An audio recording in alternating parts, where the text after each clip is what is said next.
was measured and a crop rate, Ray, was drawn up. Zabdi system of measuring land was used during Mughal period. According to size of land, its total land revenue is estimated. Akbar implemented land measurement system in every part of his kingdom. During the reign of Akbar, there were two other land revenue systems, that is Galabakshi and Batai. These systems fixed the division of crop between the farmers and empire. Another important procedure of deciding land revenue was called as Kankat. Under this system, prediction of revenue was made on the basis of crop. The Dasala system. Akbar instituted Dasala system in 1580 AD with the help of Todarmai. Under this system, the average produce of different crops as well as the average prices prevailing over the last 10 years was calculated. 1/3 of the average produce was the state share and stated in cash. Dasala calculation was done on the basis of a schedule of average prices over the past 10 years. The state always used to modify it time to time. The Dasala system was a further development of the Zabdi system. In fact, it was the system of measurement and the assessment. It is sometimes called Todarmai's Bandobast, Batai/Galabakshi. Another system of assessment under Akbar was called Batai or Galabakshi. In this system, the produce was divided between the peasants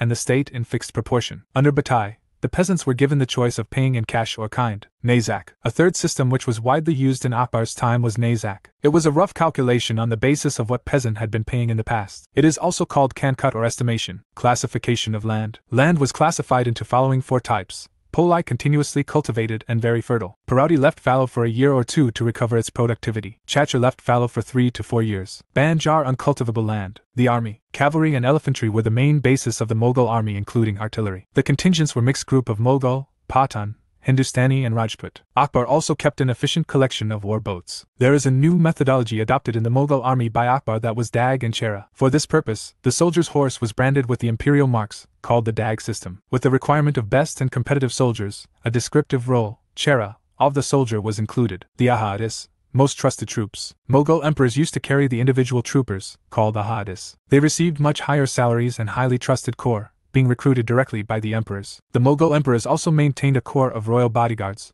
Wala Shahis. The footmen, Payadgan, formed a miscellaneous body of troops. Mansabdari system. Mughal Emperor Akbar introduced Mansabdari system in Mughal Empire. The word Mansab is of Arabic origin meaning rank or position. The origins of the Mansabdari system related with Changiz Khan. Under the Mansabdari system, every officer was assigned a rank Mansab. The lowest rank was 10 and the highest up to 7,000 for the nobles. Princes with blood relations always received higher Mansabs. The Mansab system developed gradually under Akbar. At first there was only one rank Mansab, but from 1594 to 95 AD, the ranks were divided into 2 Zat and Sawar. The word Zat means personal. It fixed the personal status of a person, and also the salary due to him. The Sawar rank indicated the number of cavalrymen, Sars, a person was required to maintain. The salary of the Mansabdars generally not paid in cash, but by assigning them a Jagar. The Manasabdari system was further moved forward by Jahangir and Shah Jahan with minor modifications. Duaspa and Siaspa. Jahangir introduced a system whereby selected nobles could be allowed to maintain a large quota of troopers, without raising their Zat rank. This was the Duaspa, a trooper with 2 horses, or Siaspa, a trooper with 3 horses system. Jagardari system. The Jagardari system can be defined as system of land ownership. Mansabdars who were paid through land, Jagars, were called Jagirdars. The Jagar assignment to Mansabdars, initiated by Akbar, was only meant to give rights to collect revenue. Later Rajput Mansabdars were given more extensive rights of residence within their own homeland. Types of Jagar. Types. Nature meaning Tanka Jagars transferable, it is given in lieu of salaries. Mashrut Jagars transferable, it is given on certain conditions. Watan Jagars hereditary and non-transferable. It is assigned to Zamindar or Rajas in their local dominions. Altamga hereditary, and it is given to Muslim nobles and Jagars transferable their place of birth. Note in Mughal period, only autonomous Rajas were allowed to continue with their traditional land revenue system in their territories. Society during Mughal period. Society during Mughal phase was feudal and majority of its population is dependent on agriculture. There were high influential elites in provinces and center, who were wealthy. Farmers, workers, servants, slaves, beggars etc. came under lower middle class and middle class. In North India, people used wheat, dal and vegetables, and in southern and East India rice and fish was consumed more. Banjaras were important trader class of medieval era. Artisans and merchant belonged to both higher class and middle class. Economy during Mughal period. India had a large class of rich traders and merchants, some of them being amongst the richest merchants of the world in the medieval times. The Indian trading classes were large in numbers, spread out all over the country, well organized and highly professional. Some traders specialized in long distance, interregional trade and were called Seth, Bora, Modi, and Byaparis or Banik. There was a special class of traders, the Banjaras, who specialized in carrying bulk goods, such as textiles, silks, etc. Boat traffic on waterways and coastal trade along the seashore was highly developed during this period. The movement of trade across the region was made possible through agents, gumashtas, and commission agents, dalals. Major centers of trade: Bengal sugar and rice as well muslin and silk. Coast of Coromandel textile production. Gujarat fine textiles and silks, Patola. Entry point of foreign goods. Burhampur and Agra nodal points of trade in North India. Malabar pepper and spices. Hundi system. The hundi was a letter of credit payable after a period of time at a discount. Movement of goods was facilitated and done through the use of hundis. The hundis often included insurance which was charged at different rates on the basis of value of the goods, destination, etc. The serifs, shroffs, who specialized in changing money, also specialized in dealing with hundis. They also acted as private banks. The serifs helped in supplementing the money in circulation during this period. The spread of tobacco. The tobacco first arrived in the Deccan, spread to northern India by the Portuguese. Akbar and his nobles came across tobacco for the first time in 1604. However, it became a major article of consumption, cultivation, and trade all over India. Famous merchants in medieval period. Virji Vora, he set up agency houses across the Asia and reputed to be amongst the wealthiest men of his time. Abdul Ghafir Bora, he left 55 lakh rupees in cash and goods and a fleet of 17 seagoing ships at the time of his death in 1718 AD. Malay Chetty, Kashi Varana and Sunkarama Chetty, they were extremely wealthy of Coromandel region with extensive network in India and abroad. Major towns through the eyes of travelers. According to Ralph Fitch, an English merchant and traveler, Agra and Fatehpur Sikri were larger than London, then one of the biggest town in Europe. Anthony de Montserrat, the Jesuit priest of Portugal who came to Akbar's court, stated that Lahore was second to none of the cities in Europe or Asia. François Brenier, a French physician, who wrote in the middle of the 17th century, says that Delhi was not less than Paris, and that Agra was bigger than Delhi. Mughal paintings. The Mughals made distinctive contribution in the field of painting. They introduced new themes depicting the court, battle scenes and the chase, and added new colors and new forms. Under Akbar, European painting was introduced at the Mughal court by the Portuguese priests. Under their influence, many new features were adopted. Daswant and Basawan were two of the famous painters of Akbar's court. Under the rule of Jahangir, special progress was made in portrait painting and paintings of animals. Mansur was the great name in this field. Literature during Mughal period. Mughal rulers were great patrons of literature and laureates. During this period, many significant biographies, memoirs and history texts were written. Some of the important literary works were as follows. Baburnama, it is an autobiography Babur written in Shagtai Turkish language. Babur has given detailed information about political, natural, economic and environmental condition of India. He also mentioned about the types of farming and crops cultivated in India. Humayunama, it was written by Gulbadan Begum in 1523 AD. The book is divided into two parts. The first part consists of the life history of Babur, and the second part consists of information about Humayun's rule. Akbarnama, it was written by Abul Fazl, divided in 3 volumes. The book is the official chronicle of the reign of Akbar. Ain-i Akbari was the last volume of this book. Tuzak-i Jahangiri, it is an autobiography of Jahangir, and the primary source of his era. Padshanama, it is the first official document of Jahangir, and gives detailed information about his rule. Tariq-i-Shah Jahani, it was written by Sadiq Khan, and gives detailed information about the rule of Shah Jahan. Futuhat-i-Alam-Jairai, the book was written by Isardas Nagar. It tells about the relation of Aurangzeb with the Rajputs. Music in Mughal period. In Ain-i Akbari, Abul Fazal suggests that there were 36 musicians of high grade in the Mughal court of Akbar. Tansen was also one among the 8 Maharatnas of Akbar court, who is considered as greatest musician of Indian history. Tansen said to have invented many ragas. Mughal emperors patronized music and music grown during their period. At the court of Akbar, Hind and Islamic music mingled and became one. Music was also a part of culture and society during Mughal period. Mughal art and architecture. The establishment of Mughal Empire in India revolutionized Indo-Islamic form of architecture and techniques that they brought from Central Asia and Persia. Babur, Humayun, Akbar, Jahangir, and especially Shah Jahan were personally interested in literature, art and architecture. Main characteristics of Mughal architecture were bulbous domes, slender minarets, large halls, massive vaulted gateways, delicate ornamentation, etc. Bagi Babur Kabul. Babur was very fond of gardens and Bagi Babur was one of the earliest surviving Mughal gardens built by him. After his death, Babur was buried in this garden in 1544 AD. Mughal architecture. Rain monuments description Akbar, the common use of Humayun's tomb. It was commissioned by Humayun's wife Bega Begum and completed by Akbar in 1558 AD. It was the first garden tomb on the Indian subcontinent, mainly in a decorative form, and the decoration by brightly colored patterns on the interiors increased during Akbar's reign. Agra Fort, built in 1565-73 AD in red sandstone by Akbar. This massive fort is first building to have many magnificent gates. Fatehpur Sikri, a palace cum fort complex. Fatehpur Sikri, built in 1572 AD by Akbar. It is based in Gujarat style of architecture. Buland Darwaza, it is located inside the complex of Fatehpur Sikri. It is completed in 1575 AD to commemorate Akbar's victory over Gujarat. Panch Mahal, the Panch Mahal 5-level palace located inside the Fatehpur Sikri. It was used for entertainment and relaxation purposes by royal women. Jahangir, during his reign, red sandstone was replaced by marble and beginning of tomb of Itamad-ud-Daula. This is the tomb of Mirza Ghiyas, father of Nur Jahan. Important aspect of this tomb is its ornamentation in geometrical designs and mosaic techniques. Of Pietra Dura, it is often regarded as a draft of the Taj Mahal. Pietra Dura style of work in monuments. Begum Shahi Mosque. The Begum Shahi Mosque is an early 17th century mosque situated in Lahore, Pakistan. The mosque is in the style of the Persian Chartak, 4 arches. Shah Jahan Mughal architecture reached its zenith. Red Fort. Its massive, 2.5 km long enclosing walls are made of red sandstone. The fort was completed in 1643 AD.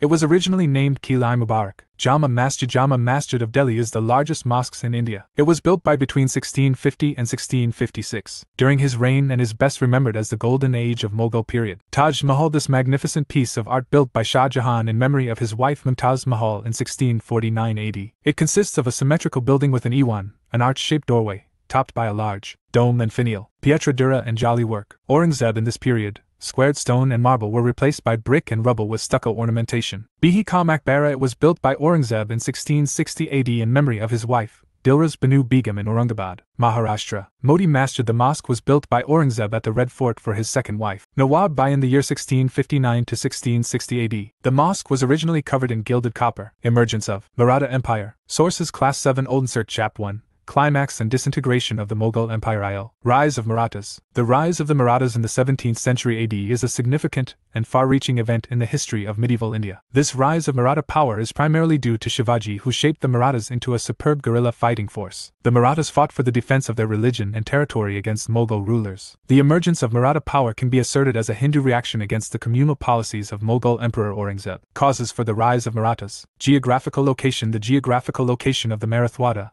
modern Maharashtra, region was one important factor, which gave rise to Maratha power. The region was encircled through Sahyadri, Satpura and Vindhya mountain range, so many chieftains of this region developed a sense of autonomy. Role of Bhakti movement. The spread of the Bhakti movement in western India inculcated the spirit of oneness among the Marathas. Many saints such as Jnaneshwar, Namdev, Tukaram, and Samarth Ramdas played a significant role in providing the Marathas a cultural identity as well. Internal conflicts. There was struggle for control over land among regional landlords such as Deshmukhs, Mirasis and the Uparis, outsiders. There was maladministration everywhere. The common people were tired of this oppression. Misrule of Deccan Sultans. The major factor that helped to the rise of Marathas was the misrule of Deccan Sultans. A large portion of Marathwada was under the rule of the Nizam Shahis of Ahmednagar and the Adil Shahis of Bijapur. They constantly fought each other, and due to which common people suffered a lot. Shivaji's charismatic personality. Shivaji's own personality played a great part in the rise of the Maratha power. He united different Maratha chiefs and filled them with the feelings of self-respect and faith. He was not only the maker of the Maratha nation,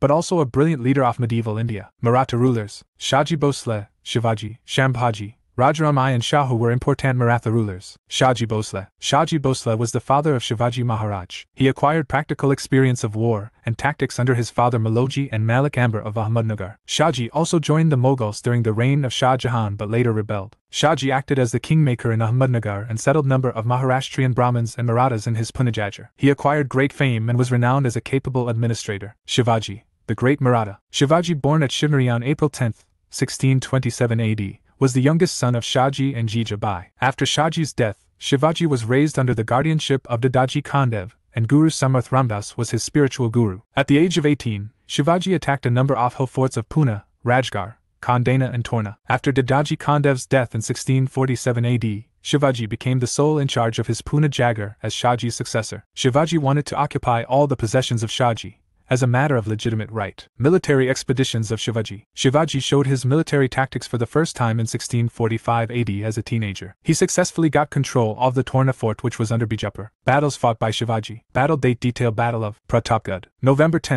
1659 AD, between the forces of Shivaji and the Adilshahai general Afzal Khan. The Marathas defeated the Adilshahai forces despite being outnumbered. Battle of Pavankind, July 13, 1660 AD. Shivaji managed to escape from the battlefield. It resulted in losing the Panhala fort of Maratha to Adilshahai rulers. Battle of Umberkind, February 2, 1661 AD, between Shivaji and Uzbek general Kardalab Khan of Mughals. Shivaji was well prepared and defeated the Mughal forces. Battle of Purandar, June 2, 1665 AD. It was fought between the Mughal Empire under Jai Singh and Shivaji. Mughal army killed Maratha general Murarji. Shivaji surrendered and Treaty of Purandar was signed. Battle of Sinhagad, February 4, 1670 AD. It was fought to occupy Sinhagad fort, between Tanaji Malusare of Maratha and Idaiban Rathore of Mughal army. Maratha forces occupied the Sinhagad fort but with the loss of Tanaji. Shivaji renamed the fort as Sinhagad, earlier Kandana Fort. Battle of Sangamner, 1679 AD. The war, the last battle in which the Maratha king Shivaji fought against Mughal Empire. The Mughals attacked Shivaji with a large force and defeated. However, Shivaji escaped to Raigad. Relations with Aurangzeb. The relation between the Mughals and Marathas were always been competitive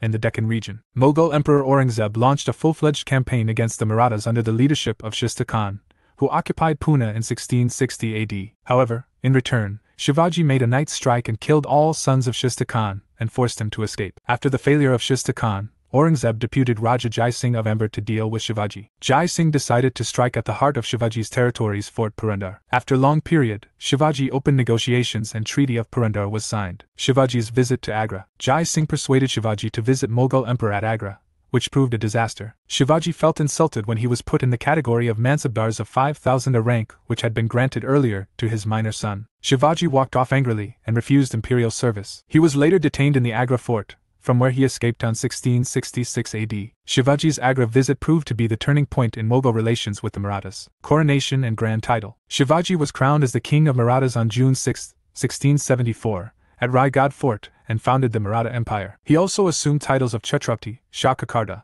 Kshatriya Kulavantas and Haindava Dharmadharak. The Maratha kingdom founded by Shivaji grew larger over time and became the dominant Indian power in the early 18th century. Major forts of Shivaji forts location: Sinhagad Fort Pune, earlier known Kandana; Raigad Fort Mahad, Raigad district, coronation of Shivaji; Shivneri Fort Pune, birthplace of Shivaji; Vijayadurg Fort Devgad, Sindhudurg district; Sindhudurg Fort Malvan, Sindhudurg district, most strongest fort; Rajgad Fort Pune, Pratapgad Fort, Satara Lohagad Fort Pune. Administrative structure. The Maratha administration was essentially derived from the Deccani Sultanate structure, Afral and Mughal institutions. Central administration. The nature of Maratha polity was essentially a centralized and autocratic monarchy, one but with the elements of benevolence. The king was at the head of the affairs. Its chief objective was the happiness and prosperity of his subjects. Raja Kalsiya Karnam. Ashtapradhana system. To assist the king, there was a council of state ministers known as Ashtapradhana, which was devised by Shivaji. These offices were neither hereditary nor permanent. These were Peshwa, Prime Minister, head of both civil and military affairs; Mazumdar, auditor, he looked into the income and expenditure of the state; Wakins, in charge of king's private affairs; Dabir, foreign secretary; Sumis, superintendent, he used to take care of all the official correspondences; Pandit Rao, ecclesiastical, priestly, head; Senapati, commander-in-chief; Nyadish, chief justice. Next to Ashtapradhan was Chitnis, secretary, who dealt with all diplomatic correspondences and wrote all royal letters. The letters of commanders of forts was responded by the Fudnis. On the other hand, the Potnis looked after the income and expenditure of the royal treasury, while the Patdar was an assessment officer. Provincial administration. The Maratha Empire was divided into Mausas, Tarfs and Prants. Among these, Mausa was the lowest unit. The provinces were known as Prants under the rule of Subadar, Karkan, Mukhya Deshadhikari. Under Shivaji, none of the officers was permanent and hereditary. All officers were liable to frequent transfers. But under the Peshwas, many offices became permanent. Other important posts under Maratha rule: Deshmukh, village headman; Jamdar, treasurer; Mamlatar, subadar of bigger provinces; Kamavizdar, subadar of small provinces; Sarsabidar, supervisor of the work of subadars. Military administration. Military organization of Shivaji was largely based on fort system. During his life, Shivaji constructed around 250 forts, and not a single officer was entrusted sole charge of a fort. Instead, every fort there was a Havaldar, Sabnis, and Sarnabat. The Havaldar was the in charge of the keys of the fort. The Sabnis controlled the muster roll and dealt with all government correspondences of the fort. The Sarnabat was the in charge of the garrison. Besides, there was Karkanis, who used to take care of grain stores and other material requirements. There was good system of checks and balances was applied by Shivaji to keep them under control. Shivaji's cavalry consisted of Bargars and the Sildars. The Bargar troopers were supplied horses and arms by the state, while the Sildars had to bring their horses and arms. Shivaji maintained light cavalry and light infantry trained in guerrilla and hilly warfare. The Mavalis and the Hedkaris were his most excellent troopers. Later, under the Peshwas, the Pinharis, who were robbers and plunderers, were also allowed to accompany the Maratha army. Maratha navy. Shivaji built a strong navy for Marathas as well. His fleet was equipped with gurubs, gunboats, and galavats, rowboats with 2 masts. Shivaji used his naval power to check both Siddhis and European trade powers. Robert Orme, an English historian, mentions that Maratha navy was led by Admiral Dariya Sarang and Minayak Bhandari. Revenue administration. Shivaji introduced Rayatwari system, replacing Jagirdari system in Maratha kingdom. He changed the position of hereditary revenue officials. Shivaji also strictly supervised the Marathas who had hereditary rights in land. The revenue system was patterned on the Kathi system of Malik Amber, in which every piece of land was measured by Kathi or stick. Other sources of income were Chauth and Sardashmuki. Chauth amounted to 1/4 of the standard which was paid to Marathas as a safeguard in non-Maratha territories. Sardashmuki was an additional levy of 10% demanded from areas outside of the Maratha kingdom. Judiciary. The king was the supreme and last authority in the judicial matters in Maratha Empire. Next to the king were the Nyadish and the Pandit Rao, appointed by him and accountable to him. Along with the king and his Nyadish, the Huzur Hazar Majlis or Dharma Sabha, Central Judicial Assembly, played an important part in the administration of justice. The village official was Patel, who had administrative, revenue, and judicial responsibilities. He was the main link between the village folk and the Marathas' bureaucracy. The post of Patel was hereditary in nature. Successors of Shivaji. Shambhaji. After the death of Shivaji, his son from first wife, Sambhaji, became the king of Marathas in 1681 AD. He continued the attacks on Mughal territories. Mughal Emperor Aurangzeb with all his capacity waged war against Marathas. Sambhaji was captured and executed in 1689 AD. His infant son Sahuji imprisoned. Rajaram I. He was the second son of Shivaji and half-brother of Sambhaji. His reign, 1689 to 1700 AD, marked with a constant struggle against the Mughals. After Rajaram's death in 1700 AD, his widow, Tarabai, proclaimed her son, Shivaji II, as the Chhatrapati and ruled as his regent. Shahu. He was the son of Sambhaji and as a child, was taken prisoner along with his mother in 1689 by Mughals. In 1707 AD, Mughal Emperor Bahadur Shah I released Shahu. Thereafter, with his aunt Tarabai, Shahu fought a brief war and gained the Maratha throne in 1708 AD. Rise of the Peshwas. During the reign of Shahu, Balaji Vishwanath became a prominent Peshwa. Over the next 50 years, the Peshwas expanded Maratha power in all directions of the Indian subcontinent. Important Peshwas were Balaji Vishwanath, 1713 to 1720 AD. Better known as Peshwa Balaji Vishwanath, was the first of a series of hereditary Peshwa gained effective control of the Maratha Empire. Balaji Vishwanath assisted a young Maratha Emperor Shahu to consolidate his grip on Maratha kingdom. He was called the second founder of the Maratha state. Baji Rao I, 1720 to 1740 AD. He was a general of the Maratha Empire before serving as the Peshwa. Baji Rao I is credited with expanding the Maratha Empire in India. In his 20 years' reign, Baji Rao I never lost a single battle. In 1713 AD, Nizam-ul-Mulk of Hyderabad was defeated by Baji Rao I in Battle of Pakht. The Nizam accepted the Maratha suzerainty. Baji Rao, 1740 to 1761 AD. Also known as Nana Sahib, he was appointed as Peshwa in 1740 AD. Baji Rao was not a great military leader as like his father. During his tenure, the Maratha king was reduced to a mere figurehead. Madhav Rao I, 1761 to 1772 AD. After the death of Baji Rao, his son Madhav Rao succeeded him as Peshwa. Madhav Rao defeated Hyder Ali of Mysore. He established the Maratha supremacy of the Marathas in the North India again. After his death, Peshwa power decreased in rapid pace. Anglo-Maratha Wars. First Anglo-Maratha War, 1775 to 82 AD, favoring the cause of Raghunath Rao, Raghoba, for Peshwaship, English, Hastings, came in conflict with the Marathas. On being defeated, the British had to sign the Convention of Vadgam, 1779 AD, later signed the Treaty of Salbai, 1782 AD. Second Anglo-Maratha War, 1803 to 2006 AD. It was the conflict between British East India Company and the Maratha Empire in India. The Maratha Peshwa signed the Subsidiary Alliance Treaty of Bassein, 1802. Third Anglo-Maratha War, 1817 to 18 AD. Lord Hastings was determined to proclaim British paramountcy in India. He moved against Pandaris. It was the final and decisive conflict between the British East India Company and the Maratha Empire in India. Narayan Rao, 1772 to 73 AD. Narayan Rao was the fifth Peshwa of the Maratha Empire from November 1772 till his death by murder in August 1773. Lawai Madhav Rao, 1774 to 95 AD. He is also known as Lawai Madhav Rao or Madhav Rao II Narayan. He was the posthumous son of Narayan Rao Peshwa. Madhav Rao's death was a suicide. Peshwa Baji Rao II, 1796 to 1818 AD. After the death of Madhav Narayan Rao, 1795 AD, the son of Raghunath Rao, Baji Rao II became the Peshwa. He was an incompetent ruler. He signed the Treaty of Bassein with British in December 1802.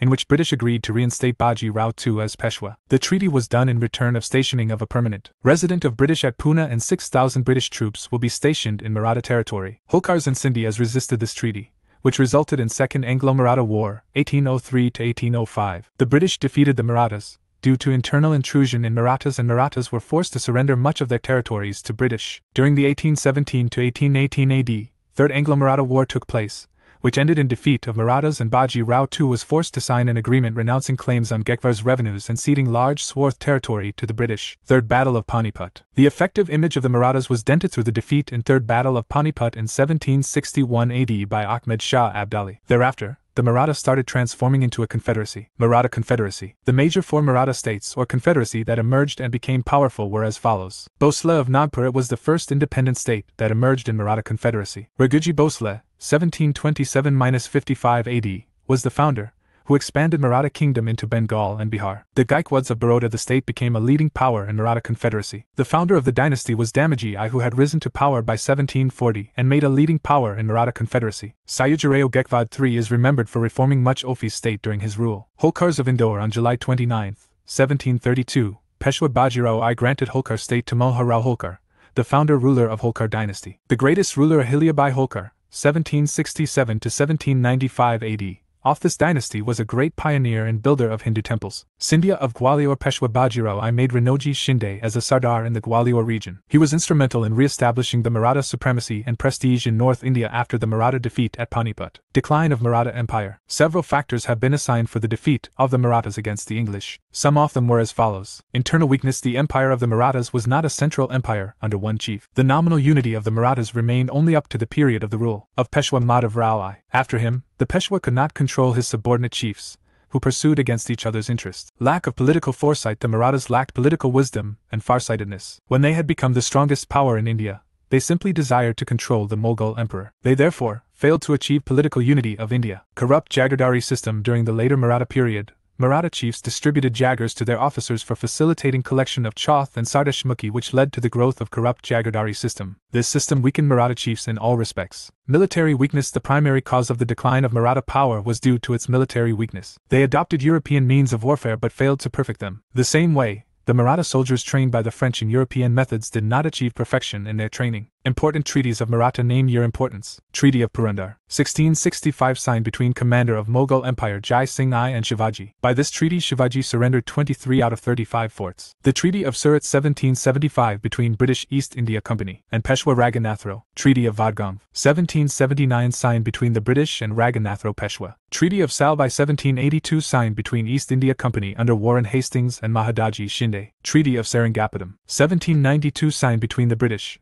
Lord Cornwallis, the Marathas, Hyderabad and Tipu Sultan. Treaty of Diogayan, 1803, between Raghujee Bhosle II, the Maratha Raja of Berar and the British East India Company. Treaty of Surjan Jangan, 1803, between the Maratha chief Dulat Rao Scindia and the British. Treaty of Rajpurgat, 1805, between the Marathas under Holkars and English East India Company. Treaty of Mandsaur, 1818, between Mulhar Rao Holkar of Maratha and the British. 21. Later Mughals, 18th century. Sources: Class 8 Noon Search Chap 1, From Trade to Territory. Class 8 Olden Search Chap 2, India in the 18th century. Class XI Olden Search Chap 1, India in the 18th century. Disintegration of Mughal Empire. The death of Aurangzeb in 1707 resulted into rapid decline of the Mughal Empire. The Mughal court became site of fighting among the nobles, and provincial governors began to act in an independent manner. The Mughal emperors who came to the throne after the death of Aurangzeb are called the later Mughals. The real power under these rulers passed into the hands of nobles. The weakness of the empire was proclaimed to the world when Nadir Shah imprisoned the Mughal emperor and looted the Delhi in 1739. In 1803, Delhi was occupied by the British army and the Mughal emperor was reduced to the status of a pensioner of a foreign power. On Aurangzeb's death, his three sons fought among themselves for the throne, in which 65-year-old Bahadur Shah emerged victorious. Bahadur Shah I, 1707–1712. During his brief reign, Bahadur Shah tried to restore the goodwill of the Mughal Empire by conciliating the Marathas and the Rajputs. He reversed the narrow-minded policies and measures adopted by Aurangzeb and adopted a more tolerant attitude towards the Hindu chieftain Rajas. In order to exercise greater control over the Rajput states, he replaced Jai Singh by Vijay Singh at Amber and forced Ajit Singh of Marwar to submit to the Mughal authority. Under his reign, an attempt to garrison the cities of Amber and Jodhpur was met with firm resistance. After realizing his mistake, he restored the kingdom of Raja Jai Singh and Ajit Singh. However, their demand of high mansab and subdiship of important provinces was not accepted. He made a half-hearted conciliation regarding Maratha Sardars. He granted the Sardashmukhi of Deccan to them, but their demand of Chauth was rejected. He released Shahu, the grandson of Shivaji, but didn't recognize him as the rightful Maratha king. It resulted into struggle for supremacy between Tarabai and Shahu, and a situation of disorder arose in the Deccan. He firstly tried to conciliate the rebellious elements by making peace with the Guru Gobind Singh and giving him a high mansab. But after the death of the Sikh Guru, he led a campaign against the rebellious elements headed by the Banda Bahadur. He succeeded in capturing some important Sikh strongholds, including the Logar fort built by Guru Gobind Singh,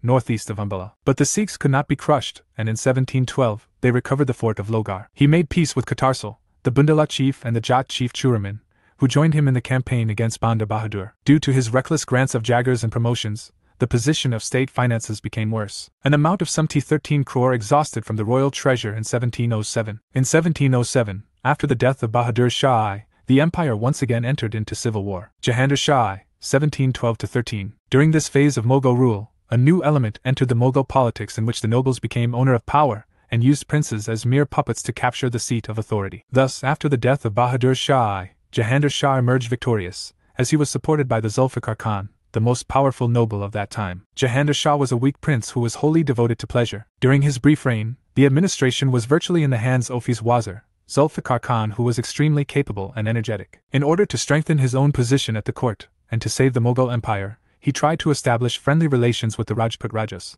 Maratha chiefs and other Hindu chieftains. In his reign, jizya was abolished. Raja Jai Singh of Amber was accorded the status of Mirza Raja Sawai and appointed the governor of Malwa. Ajit Singh of Marwar was awarded the title of Maharaja and appointed as governor of Gujarat. Zulfikar Khan also confirmed the arrangement between his deputy in the Deccan Dud Khan Pani and the Maratha king Shahu in 1711. He granted the Chauth and Sardashmukhi to the Marathas with a condition that it would be collected by the Mughal officials. He also pacified Churaman Jat and the Katarsal Bundela. But the old policy of suppression was carried towards the Sikhs under the leadership of Banda Bahadur. In order to improve the finances of the empire, he made an attempt to check the reckless growth of jagirs and offices. He compelled the Mansabdars to maintain their official quota of the troops. He introduced the Ijara system. In this system, the government contracted the revenue farmers and middlemen to pay the government a fixed amount of money while they were free to collect whatever they could from the peasant. Farrukhsiyar, 1713-1719. He was nephew of Jahandar Shah and defeated him in 1713 at Agra. The two Sayyid brothers Abdullah Khan and Hussein Ali Khan supported the Farrukhsiyar in the War of Succession, and after victory,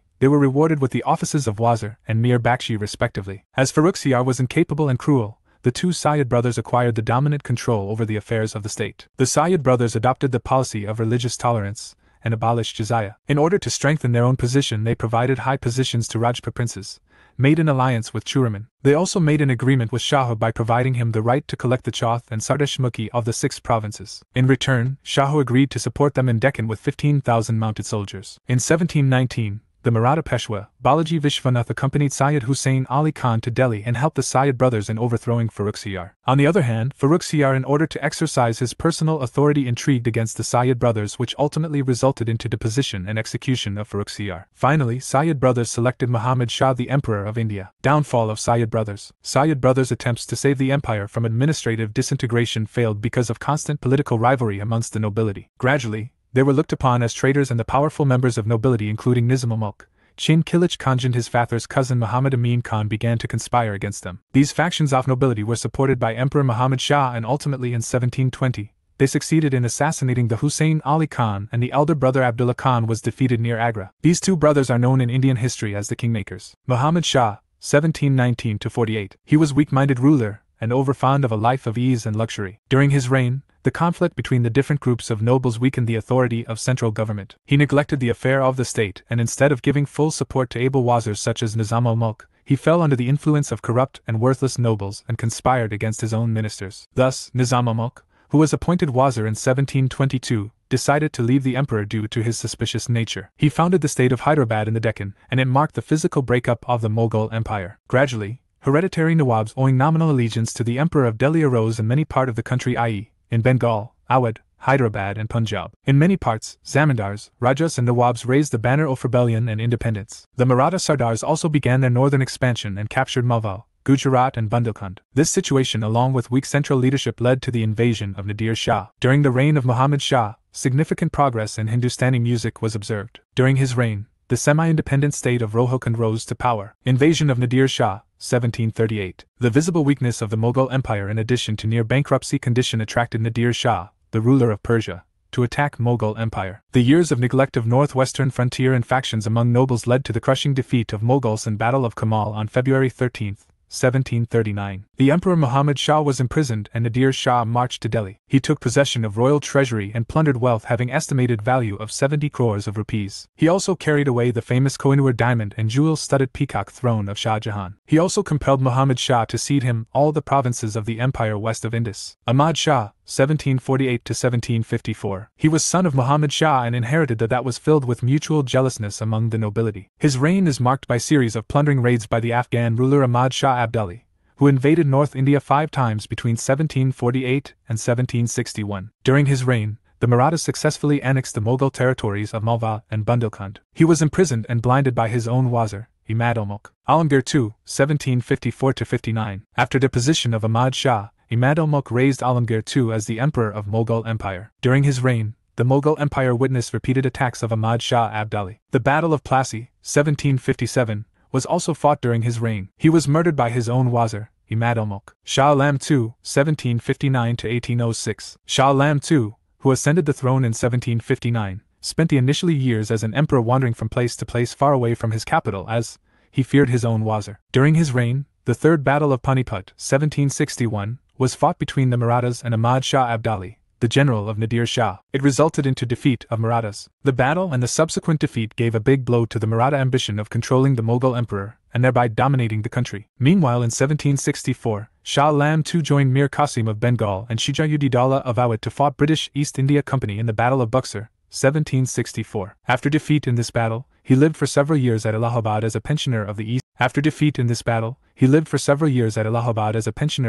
India Company. In 1772, he returned to Delhi under the protective arm of Marathas. The Britishers secured the Diwani, or the right to collect revenues of Bihar, Bengal and Orissa from Shah Alam II. During his reign, the British occupied Delhi in 1803. Thus, he is regarded as the last sovereign Mughal emperor to rule Delhi. Akbar II, 1806–37. He is regarded as the first Mughal emperor to rule India under the Britishers. In 1830s, he gave the title of Raja to the great social reformer Ram Mohan Roy and also sent him as the envoy of the Mughal emperor to England. Bahadur Shah II, 1837–58. He was the last Mughal emperor, although at that time the post of Mughal emperor had become titular head only. He was well versed in Urdu poetry and wrote poems under the pen name of Zafar. He was contemporary of the famous Urdu poet Mirza Ghalib. The Governor-General Lord Dalhousie in 1848 announced that the successor to Bahadur Shah would have to abandon the historic Red Fort. In 1856, the Viceroy Canning announced that after Bahadur Shah's death the Mughals would lose the title of kings and would be known as mere princes. During the revolt of 1857, he was recognized as the Emperor of India by the rebel soldiers and zamindars. On September 20,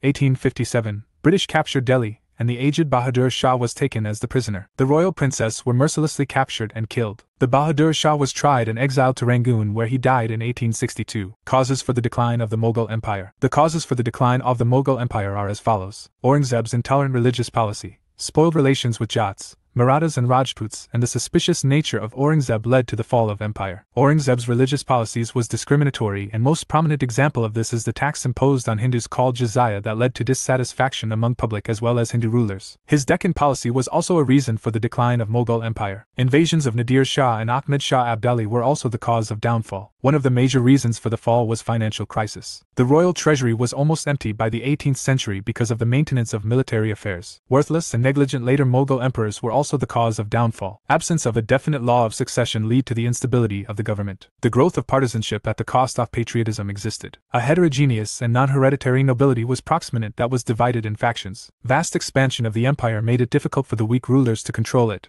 After Aurangzeb's death, deterioration of the army revolts of Rajputs, Sikhs, Jats and Marathas due to Aurangzeb's religious policy. Arrival of European powers in India. Sources: Class 8 Noon Circ Chap 2, From Trade to Territory, Class 8 Olden Circ Chap 3, The Rise and Growth of British Rule in India, Class XI Olden Circ Chap 2, European Penetration and the British Conquest of India, Class XI Noon Circ Chap 10, Colonialism and Countryside, Advent of Europeans in India. The old trading routes between East and West came under Turkish control after the Ottoman conquest of Asia Minor and the capture of Constantinople in 1453. The West European states, including Spain and Portugal, were denied any share in the trade through old routes by the merchants of Venice and Genoa, who had monopolized these routes. In order to break the Arab and Venetian trade monopolies and to bypass Turkish hostilities, West European states and merchants began to search for new and safer sea route to India and Indonesia. These states were able to find sea routes due to great advancement in shipbuilding and the science of navigation in 15th century. The first steps were taken by Portugal and Spain, whose seamen, sponsored and controlled by the governments,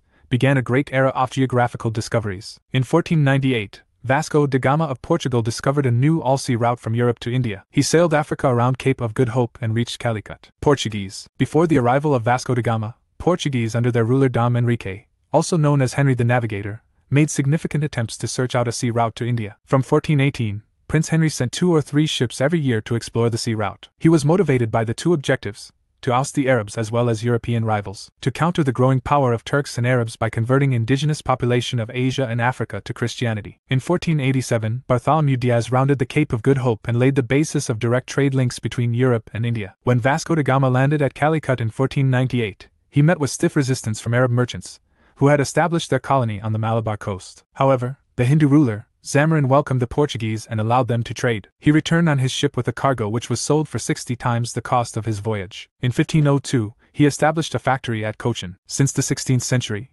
Portuguese enjoyed a virtual monopoly of the highly profitable eastern trade for nearly a century. Under the viceroyalty of Alfonso de Albuquerque, they established their domination over the entire Asian coast from Hormuz in the Persian Gulf to Malacca in Malaya and the Spice Islands in Indonesia. They were successful in maintaining their possessions in India for a century due to naval superiority and absence of strong enemy as Mughals in the South India. Important Portuguese governors in India. Francisco de Almeida, 1505 to 2009.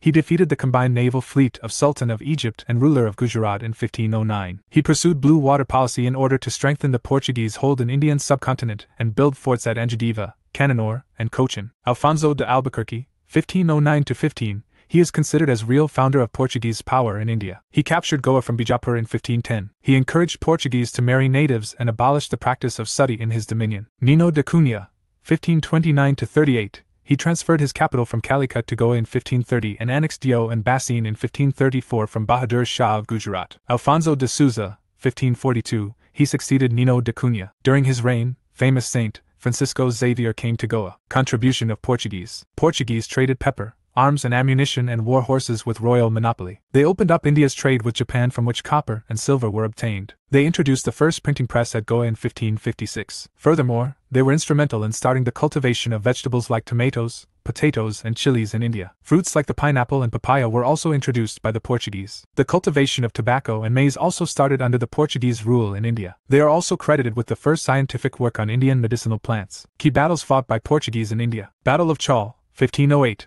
It was a naval battle fought between the Portuguese and the combined forces of Mamluk Sultan and the Sultan of Gujarat. It resulted in defeat of Portuguese. Battle of Dio, 1509. It was also a naval battle fought between the Portuguese forces on one side and the combined forces of the Sultan of Gujarat, Zamarin of Calicut, and Mamluk Sultan of Egypt. It resulted in decisive victory of Portuguese. Battle of Swali, 1612. It was fought between the British and Portuguese colonial powers. In this battle, Portuguese lost Surat to the British. Battle of Vasai, 1739. It was fought between the Marathas and the Portuguese forces. It resulted in victory of Marathas. Decline of Portuguese. The Portuguese power began to decline during the second half of the 16th century, mainly due to intense competition among European powers. By the early 18th century, the position of Portuguese was undertaken by the English and the French. They lost Surat to the English in 1612, and eventually the Dutch also won the entire Portuguese fort in the Malabar coast. In 1662, the Portuguese gave the island of Bombay to King Charles II of England as dowry for marrying Portuguese princess. Thus, the Portuguese lost all their possessions in India except Goa, Dio, and Daman. The emergence of powerful Marathas in Maharashtra and areas surrounding Konkan coast also led to the downfall of the Portuguese power in India. They captured Salsette and Bassein from Portuguese in 1739. The Dutch. In 1602, the Dutch East India Company was formed. The Dutch States General, the Dutch Parliament, gave it a charter. This charter empowered it to wage wars, conclude treaties, acquire territories, and build fortresses. The main interest of the Dutch was not in India but in the Indonesian island of Java, Sumatra, and the Spice Islands where spices were produced. They soon turned out the Portuguese from the Malay Straits and in 1623, defeated the English attempts to establish themselves there. The first Dutch mission to India was led under the leadership of Cornelis de Houtman. The Dutch established themselves at Masulipatam, obtaining a farmland from the ruler of Golconda in 1606. As their main interest lied in the spice trade, they quickly realized that spices could be obtained most easily against Indian textiles. Thus, they along with English were instrumental in exporting Indian textiles to the west. They spread south from Masulipatam to the Coromandel coast, obtaining Pulicat from the local ruler and making it base of their operations. They also established trading depots at Surat, Broach, Cambay, and Ahmedabad in Gujarat and West India, and Cochin in Kerala, Nagapattam in Madras, Masulipatam in Andhra, Chinchura in Bengal, Patna in Bihar, and Agra in Uttar Pradesh. Later, they defeated Portuguese and annexed their key forts on Malabar coast. In 1658, they also conquered Sri Lanka from the Portuguese. The English company fell out with the Dutch company over division of the spice trade of the Indonesian islands. The intermittent war in India between the two powers began in 1654 and ended in 1667, when the English gave up all claims to Indonesia while the Dutch agreed to leave the English settlements in India. Contribution of Dutch. They helped in development of new markets for Indian products in Europe. Calicos, cotton textiles, indigo and saltpeters was the main item of the export. In order to expand their trade, they developed Coromandel Coast and established Pulicat as the base of their operations in India. As their trade flourished, they established mints at Cochin, Masulipatam, Nagapattinam, Pondicherry and Pulicat. They issued gold coins depicting an image of Lord Venkateswara, God Vishnu, from Pulicat Mint. Factories established by Dutch in India Center Year Pulicat 1610, Surat 1616, Chinchura 1653, Kasim Bazar 1659, Patna 1659, Nagapattinam 1659, Cochin 1663. The English. An English association or company to trade was formed in 1599 by a group of merchants known as the Merchant Adventurers. The Governor and Company of Merchants of London trading into East India, popularly known as the East India Company, was granted a royal charter and exclusive privilege to trade in the East by Queen Elizabeth on December 31, 1600. With this charter, the company could venture across the oceans, looking for new lands from which it could buy goods at a cheap price and carry them back to Europe to sell at higher prices. This charter granted to the East India Company exclusive privilege of trading east of the Cape of Good Hope for a period of 15 years. Expansion of East Indian Company. East India Company had established factories at Surat, Badaut, Ahmedabad, Agra and Masulipatam till 1623 AD. The situations in the Deccan were favorable for Britishers, as there were no powerful kingdom. Company established one of its factories in the eastern India at Odisha in 1633 AD. The Britishers threw out Portuguese and Dutch rivals by the end of 17th century, but France still was the main rival of Britishers for the supremacy in India. Britishers fought French for about 20 years from 1744 to 1763 AD. Expansion in western coast. William Hawkins journeyed from Surat and arrived at the Jahangir's court in 1609 AD.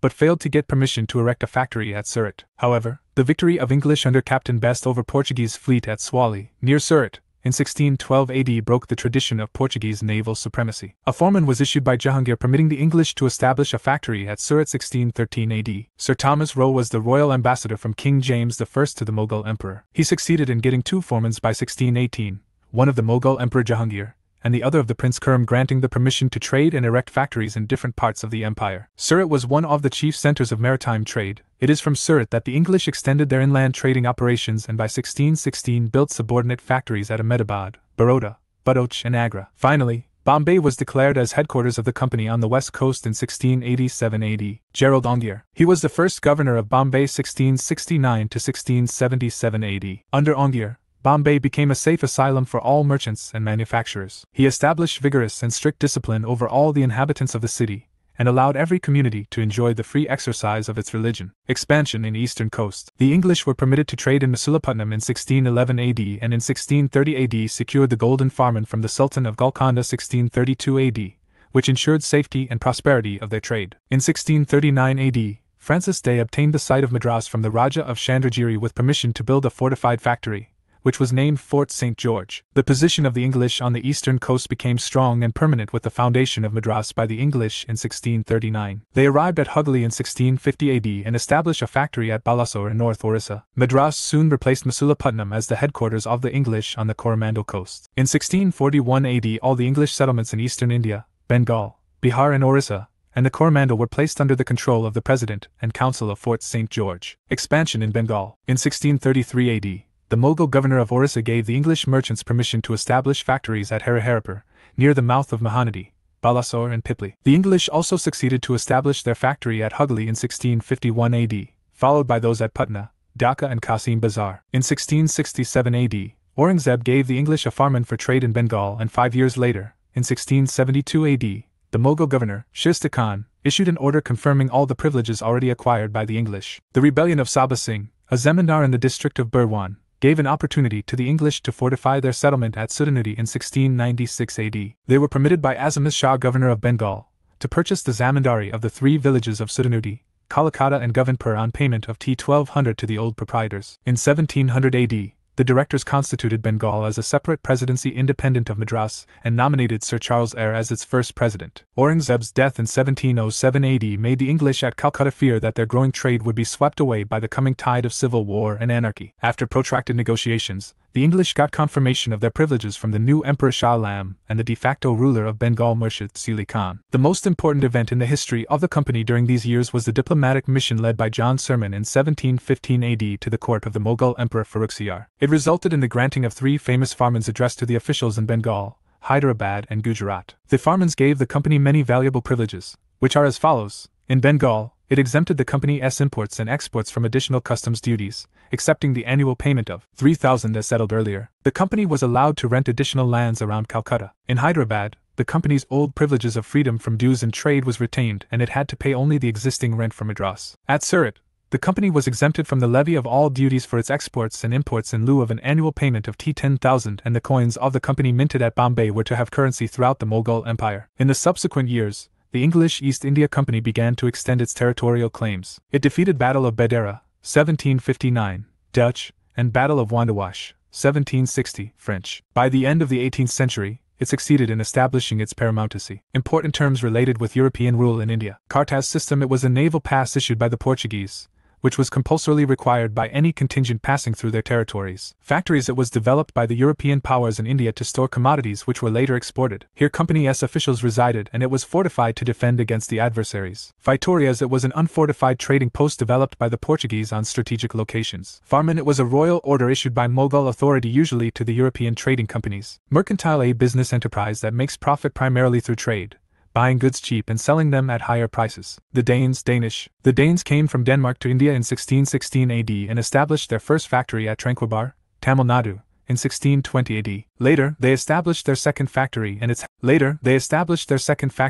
headquarters in Serampore in Bengal. At Serampore they established a printing press in 1800 and a college in 1818. Important European companies in India. Company. Year of establishment. First factory headquarters. Portuguese East India Company 1498 Calicut, 1503. Initial Calicut, final Goa. English East India Company. 1600 Surat, 1605. Initial Surat, final Calcutta. Clash of European companies with each other in India. Until the first decade of the 17th century, all major European trading companies had strengthened their position in India, and all the companies were interested in buying the same things, i.e. fine qualities of cotton and silk. Competition amongst the European companies inevitably pushed up the prices at which these goods could be purchased, and this reduced the profits that could be earned. The only way trading companies could flourish was by eliminating rival competitors. Therefore, the urge to secure markets led to fierce battles between the trading companies. Company. Year of establishment. First factory headquarters. Dutch East India Company, Netherlands, 1602 Masulipatam, 1605. Indonesia. Danish East India Company, Denmark, 1616 Tranquebar, 1620. Initial Tranquebar, Tamil Nadu, final Serampore, West Bengal. French East India Company, 1664 Surat, 1668. Initial Surat, final Pondicherry. The French East India Company was founded in 1664. It was firmly established at Chandemagore near Calcutta and Pondicherry on the east coast. The French company also had some other factories at several ports on the east and west coasts. It had also acquired control over the islands of Mauritius and Reunion in the Indian Ocean. It was heavily dependent on the French government, which helped it by giving it treasury grants, subsidies and loans. Consequently, it was largely controlled by the government, which appointed its directors after 1723. The state control of the company proved quite harmful to it, as the French state of the time was autocratic, semi-feudal and unpopular. Carnatic Wars. For nearly 20 years from 1744 to 1763, the French and the English were in conflict for control over the trade, wealth and territory of India. The area where conflict first erupted between the French and the English companies was the Mughal Suba of Carnatic Arcot, situated between Madras and Pondicherry, was the capital town of Carnatic. In order to control the southern regions of India and expand their empires in India, they fought three crucial battles in India, known as Carnatic Wars. First Carnatic War, 1746–48. In 1742, war broke out in Europe between France and England over the Austrian succession. It was continued in India, where two companies fought to secure and expand its positions. Dupleix, the French Governor-General, started recruiting India soldiers and giving them training in modern methods of warfare. In 1745, the English Navy captured French ships off the southeast coast of India and threatened Pondicherry. However, under the leadership of Dupleix, French retaliated and occupied Madras in 1746. The Nawab of Carnatic was alarmed at growing power of the French in his province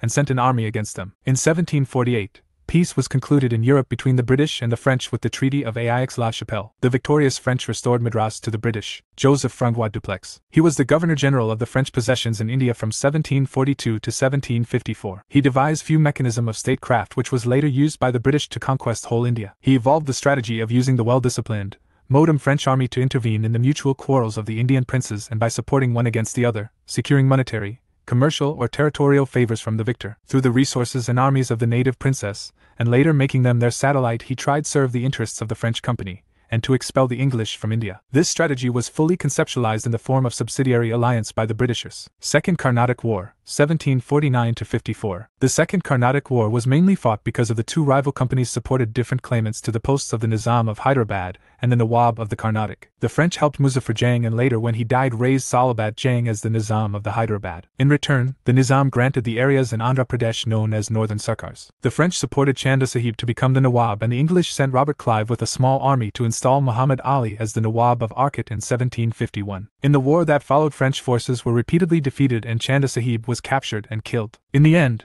the French government, due to heavy expenses of the war in India and fearing the loss of its American colonies, initiated peace negotiations. In 1754, it agreed to the English demand for the recall of Dupleix from India. Third Carnatic War, 1756–63. The temporary peace between the two companies ended in 1756, when another war between England and France broke out. In the very beginning of the war, the English managed to gain control over Bengal. The rich resources of Bengal turned the scales decisively in favor of the English. Even though the French government made a determined attempt this time to oust the English from India and sent a strong force headed by Count de Lally, it was all in vain. The decisive battle of the war was fought at Wandiwash on January 22, 1760.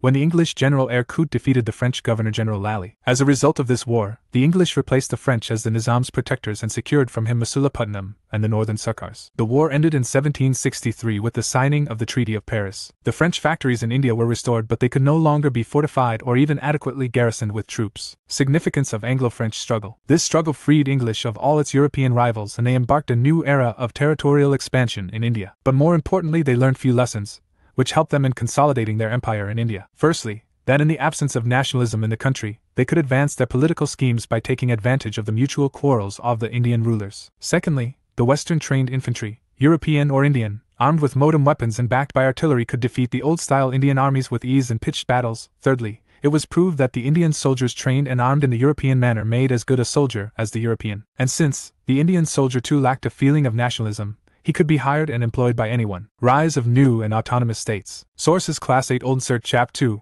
India in the 18th century. Class XI Old Insert Chap 1, India in the 18th century. By 1761, the Mughal Empire was just a symbolic authority. Due to its weaknesses, the local powers asserted their independence. The new states did not directly challenge his authority, and constantly sought his sanction to legitimize their rule. Therefore, the emergence of these states in the 18th century represented a transformation rather than collapse of the polity. Following the disintegration of Mughal Empire, there were a number of autonomous or independent states that emerged. During the first half of the 18th century, the boundaries of the Mughal Empire were reshaped by the emergence of a number of kingdoms such as successor states, independent kingdoms and new states. Successor states. Successor states were the Mughal provinces that turned into states after breaking away the empire. Important successor states are as follows. Hyderabad. The important rulers of the erstwhile Hyderabad state were Asaf Jah, 1724–1748 AD. Hyderabad was founded by Nizam-ul-Mulk Asaf Jah in 1724. His real name was Chin Kilich Khan. He played a leading role in overthrowing Sayyid brothers. From 1720 to 1722, he consolidated his hold over the Deccan by suppressing all opposition to his viceroyalty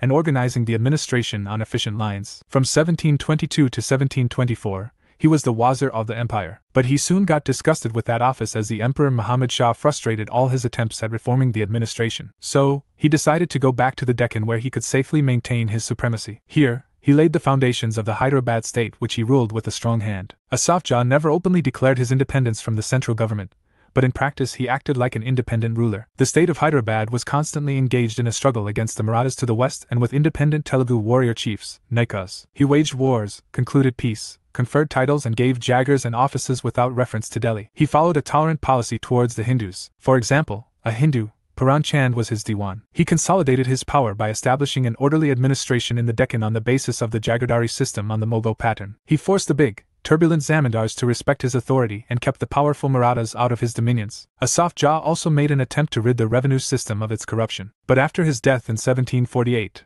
Hyderabad fell a prey to the same disruptive forces as were operating at Delhi. Nasir Yun, 1748–1750 AD. He ascended throne in 1748 AD. He was defeated and murdered by Muzaffar Jung, son of Nasir's sister and grandson of Nizam-ul-Mulk. Muzaffar Jung, 1750–1751 AD. He ascended the throne with the help of the French in 1750 AD. In 1751 AD, His rule came to an abrupt end with his accidental death. Salabat Yun, 1751–1760 AD. He was the third son of Nizam-ul-Mulk. He came to the throne with the help of the French in 1751 AD. Carnatic. The Carnatic was one of the Subas of the Mughal Deccan and came under the Nizam of Hyderabad's authority. The Nizam had become independent of Delhi along with the deputy governor of the Carnatic, known as the Nawab of Carnatic. He had freed himself of the control of the viceroy of the Deccan, and made his office hereditary. Thus, Nawab Sadutullah Khan of Carnatic had made his nephew Dost Ali his successor without the approval of his superior, the Nizam. Later, after 1740, the affairs of the Carnatic deteriorated because of the repeated struggles for its Nawabship. This provided an opportunity for the European trading companies to directly interfere in Indian politics. Bengal. Owing of the growing weakness of the central authority,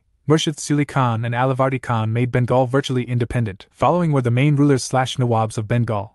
Murshid Suli Khan. Murshid Suli Khan, 1717–1727 AD, was appointed as the Diwan of Bengal in 1700 and was made governor of Bengal in 1717. He soon freed himself from central control, though he regularly sent a large tribute to the emperor. He established peace by freeing Bengal of internal and external danger. Bengal was now also relatively free of major uprisings by zamindars. Trade and finance in Bengal and Murshid Suli Khan. Murshid Suli Khan affected economies in the administration and reorganized the finances of Bengal by transferring large parts of Jagir lands into Khalisa lands by carrying out a fresh revenue settlement, and by introducing the system of revenue farming. He recruited revenue farmers and officials from local zamindars and merchant bankers. He also granted agricultural loans, to Kavi, to the poor cultivators to relieve their distress as well as to enable them to pay land revenue in time. Murshid Suli Khan and the succeeding Nawabs gave equal opportunities for employment to Hindus and Muslims. They filled the highest civil posts, and many of the military posts with Bengalis, mostly Hindus. In choosing revenue farmers, Murshid Suli Khan gave preference to local zamindars and mahajans, moneylenders, who were mainly Hindus. He thus laid the foundations of a new landed aristocracy in Bengal. Moreover, even though Khan demanded only the standard revenue and forbade illegal cesses, he collected the revenue from the zamindars and the peasants with utmost cruelty. Another result of his reforms was that many of the older zamindars were driven out, and their place was taken by upstart revenue farmers. They also provided for the safety of roads and rivers from thieves and robbers by establishing regular thanas and chowkis. The Nawabs of Bengal neglected to build a strong army and paid a heavy price for it. In 1756–67, the English East India Company declared war on Siraj-ud-Dowlah, the successor of Alivardi. The absence of a strong army contributed much to the victory of the British. Sarfaraz Khan, 1739–1740 AD. He was the son of Shuja. He took the title of Alam-ud-Dowlah Haider-Jung. He was defeated by Alivardi Khan, governor of Bihar in the Battle of Jaria, 1740 AD, and was murdered. Alivardi Khan, 1740–1756 AD. In 1741, Alivardi Khan, the deputy governor of Bihar, killed the Nawab of Bengal Sarfaraz Khan in a battle. He certified his own position as the new Subadar of Bengal by paying a large sum of money to the Mughal emperor, Muhammad Shah. Alivardi Khan ruled for 15 years, during which he fought with the Marathas. But he died in April 1756 and was succeeded by his grandson, Siraj-ud-Dowlah. Siraj-ud-Dowlah, 1756–1757 AD. He had a rival in his cousin, the Nawab of Purnia, Kakajang, his aunt, Ghasidi Begum, and a rebellious commander of the army, Mir Jafar. There was a dominant group in his court comprising Jagat Seth, Amakand, Rai Bolub, Rai Durlab, and others who were opposed to him. To these internal rivals were added the threat to Siraj's position from the ever-growing commercial activity of the English company. Impulsive by nature and lacking experience, Siraj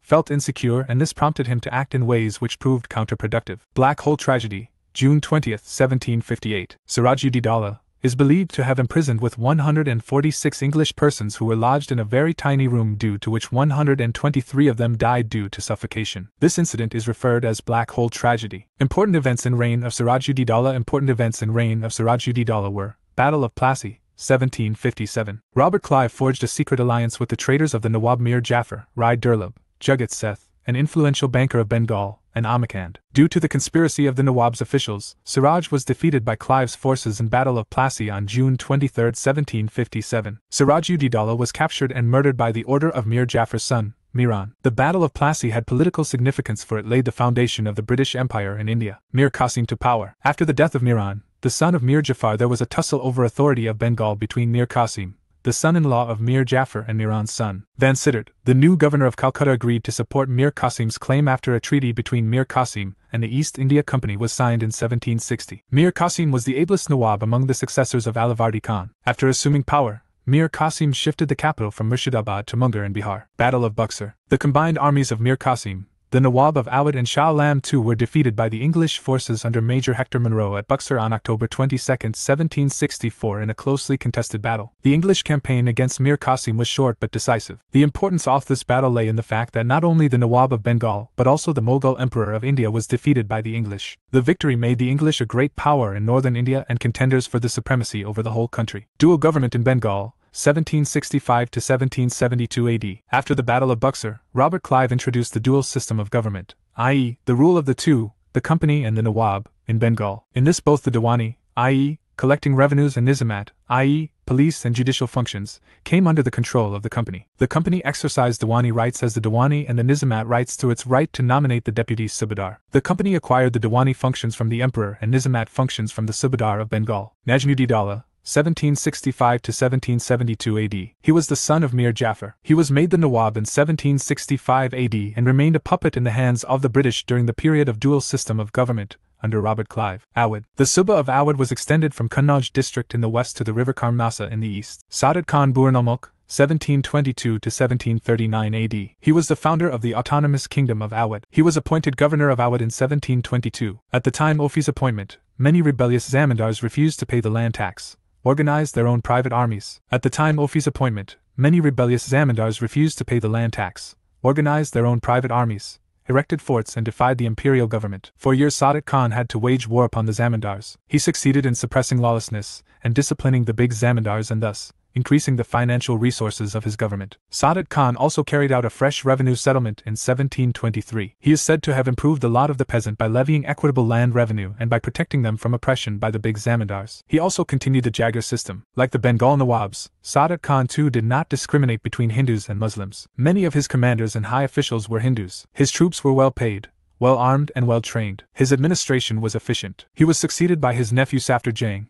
who was simultaneously appointed the Wazir of the Empire in 1748, and granted in addition the province of Allahabad. Safdar Jang, 1739 to 1754 AD. Safdar Jang gave a long period of peace to the people of Awadh and Allahabad before his death in 1754. He suppressed rebellious zamindars, won over others and made an alliance with the Maratha Sardars. He was able to win the loyalty of Rajput chieftains and Shafizadas. He carried on warfare against the Rohillas and the Bangash Pathans. In his war against the Bangash Pathans in 1750-51, he secured the help of Maratha military. Safdar Jang entered into an agreement with the Peshwa by which the Peshwa was to help the Mughal Empire against Ahmad Shah Abdali and to protect it from such internal rebels as the Indian Pathans and the Rajput Rajas. In return the Peshwa was to be paid 50 lakhs, granted the Chauth of the Punjab, Sindh and several districts of northern India and made the governor of Ajmer and Agra. But the agreement failed. Safdar Jang organized an equitable system of justice. He adopted a policy of impartiality in the employment of Hindus and Muslims. The highest post in his government was held by a Hindu Maharaja Nawab Rai. The prolonged period of peace and of economic prosperity of the nobles under the government of the Nawabs resulted in time in the growth of a distinct Lucknow culture around the Awadh court. Lucknow, for long had been an important seat of the Awadh Nawabs. After 1775,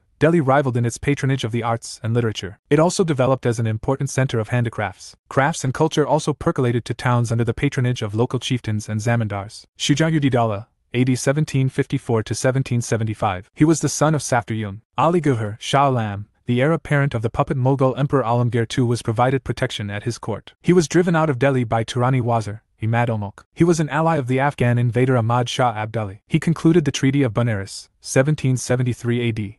with Warren Hastings, whereby Kara and Allahabad were sold to the Nawab and British troops were stationed at Awadh to protect the Nawab, for which he had to pay a subsidy to the British. He defeated the Rohillas with the help of the British and annexed Rohilkhand to Awadh in 1774 AD. Asaf-ud Dowlah, 1775 to 1797 AD. He signed the Treaty of Faizabad, 1755 AD, with the British. He transferred his capital from Faizabad to Lucknow in 1775 AD. He is also known for promoting Lucknow culture and built important monuments like Imambara and Rumi Darwaza. Saadat Khan, 1798 to 1840 AD. He was elder brother of Asaf. He ascended the throne in 1798 AD with the help of the British. He signed a subsidiary treaty with Lord Wellesley in November 1801 AD. By the treaty, the Nawab was deprived of about half of his territory for the maintenance of the subsidiary troops. Wajid Ali Shah, 1841-56 AD. He was the last Nawab of Awadh. During his reign, Lord Dalhousie annexed Awadh under the infamous doctrine of lapse on the grounds of bad governance. Independent kingdoms. They came into existence primarily due to the destabilization of the Mughal control over the provinces, e.g., Mysore and Rajput's kingdoms. Mysore, next to Hyderabad, the most important power that emerged in South India was Mysore under Hyder Ali. The kingdom of Mysore had preserved its independence ever since the end of the Vijayanagara Empire. It had been only nominally a part of the Mughal Empire. It became independent under Hindu Vodiyar dynasty in 1565 after the fall of Vijayanagara Empire. Some of the important rulers of Mysore were as follows: Hyder Ali, 1761 to 1782 AD. He was born in 1721 and started his career as a petty officer in the Mysore army. Though uneducated, he possessed a keen intellect and was a man of great energy, daring and determination. He was also a brilliant commander and a diplomat. Hyder Ali soon found his opportunity in the wars which involved Mysore for more than 20 years. Cleverly, using the opportunities that came his way, he gradually rose in the Mysore army. He soon recognized the advantages of Western military training and applied it to the troops under his own command. He established a modern arsenal in Dayudagal in 1755 with the help of French experts. He was responsible for introducing the Mughal administrative and revenue system in his dominions. Hyder Ali took over Mysore when it was a weak and divided state, soon made it one of the leading Indian powers. He practiced religious tolerance, and his first Diwan and many other officials were Hindus. Almost from the beginning of the establishment of his power, Hyder Ali was engaged in wars with the Maratha Sardars, the Nizam and the British. In 1769, he repeatedly defeated the British forces and reached the walls of Madras. Hyder Ali died in 1782 in the course of the Second Anglo-Mysore War, and was succeeded by his son Tipu. Tipu Sultan, 1792 to 1799 AD. Tipu Sultan, who ruled Mysore till his death at the hands of the British in 1799, was a man of complex character. His desire to change with the times was symbolized in the introduction of a new calendar, a new system of coinage, and new scales of weights and measures. His personal library contained books on such diverse subjects as religion, history, military science, medicine, and mathematics. He showed a keen interest in the French Revolution. He planted a tree of liberty at Srirangapatam, and he became a member of a Jacobin club. Economic changes under Tipu Sultan. Tipu Sultan tried to do away with the custom of giving jagirs and thus increase state income. He also made an attempt to reduce the hereditary possessions of the polygars and to eliminate the intermediaries between the state and the cultivator. However, his land revenue was as high as that of other contemporary rulers. It ranged up to 1/3 of the gross produce. But he checked the collection of illegal cesses and he was liberal in granting remissions. Military under Tipu Sultan. Tipu's troops remained disciplined and loyal to him to the last, while there was general indiscipline among Indian armies. His infantry was armed with muskets and bayonets in the European fashion which were manufactured in Mysore. Tipu Sultan also made an effort to build a modern navy after 1796. For this purpose, he established 2 dockyards, the models of the ships being supplied by the Sultan himself. Modern industrialization under Tipu Sultan. Tipu Sultan made some attempts to introduce modern industries in India by importing foreign workmen as experts, and by extending state support to many industries. He sent emissaries to France, Turkey, Iran and Pegu, Myanmar to develop foreign trade. He also traded with China. He even tried to set up a trading company on the pattern of European companies, and thus sought to imitate their commercial practices. He tried to promote trade with Russia and Arabia by setting up state trading institutions in the port towns. Religious policies of Tipu Sultan. Tipu was orthodox in his religious views. He was tolerant and enlightened in his approach towards other religions. Tipu gave money for the construction of the image of goddess Sarda in the Sringeri temple after it was looted by Maratha horsemen in 1791. Tipu regularly gave gifts to this temple as well as several other temples. The famous temple of Sri Ranganath was situated barely 100 yards from his palace. But while he treated the vast majority of his Hindu and Christian subjects with consideration and tolerance, he was harsh on those Hindus and Christians who might directly or indirectly aid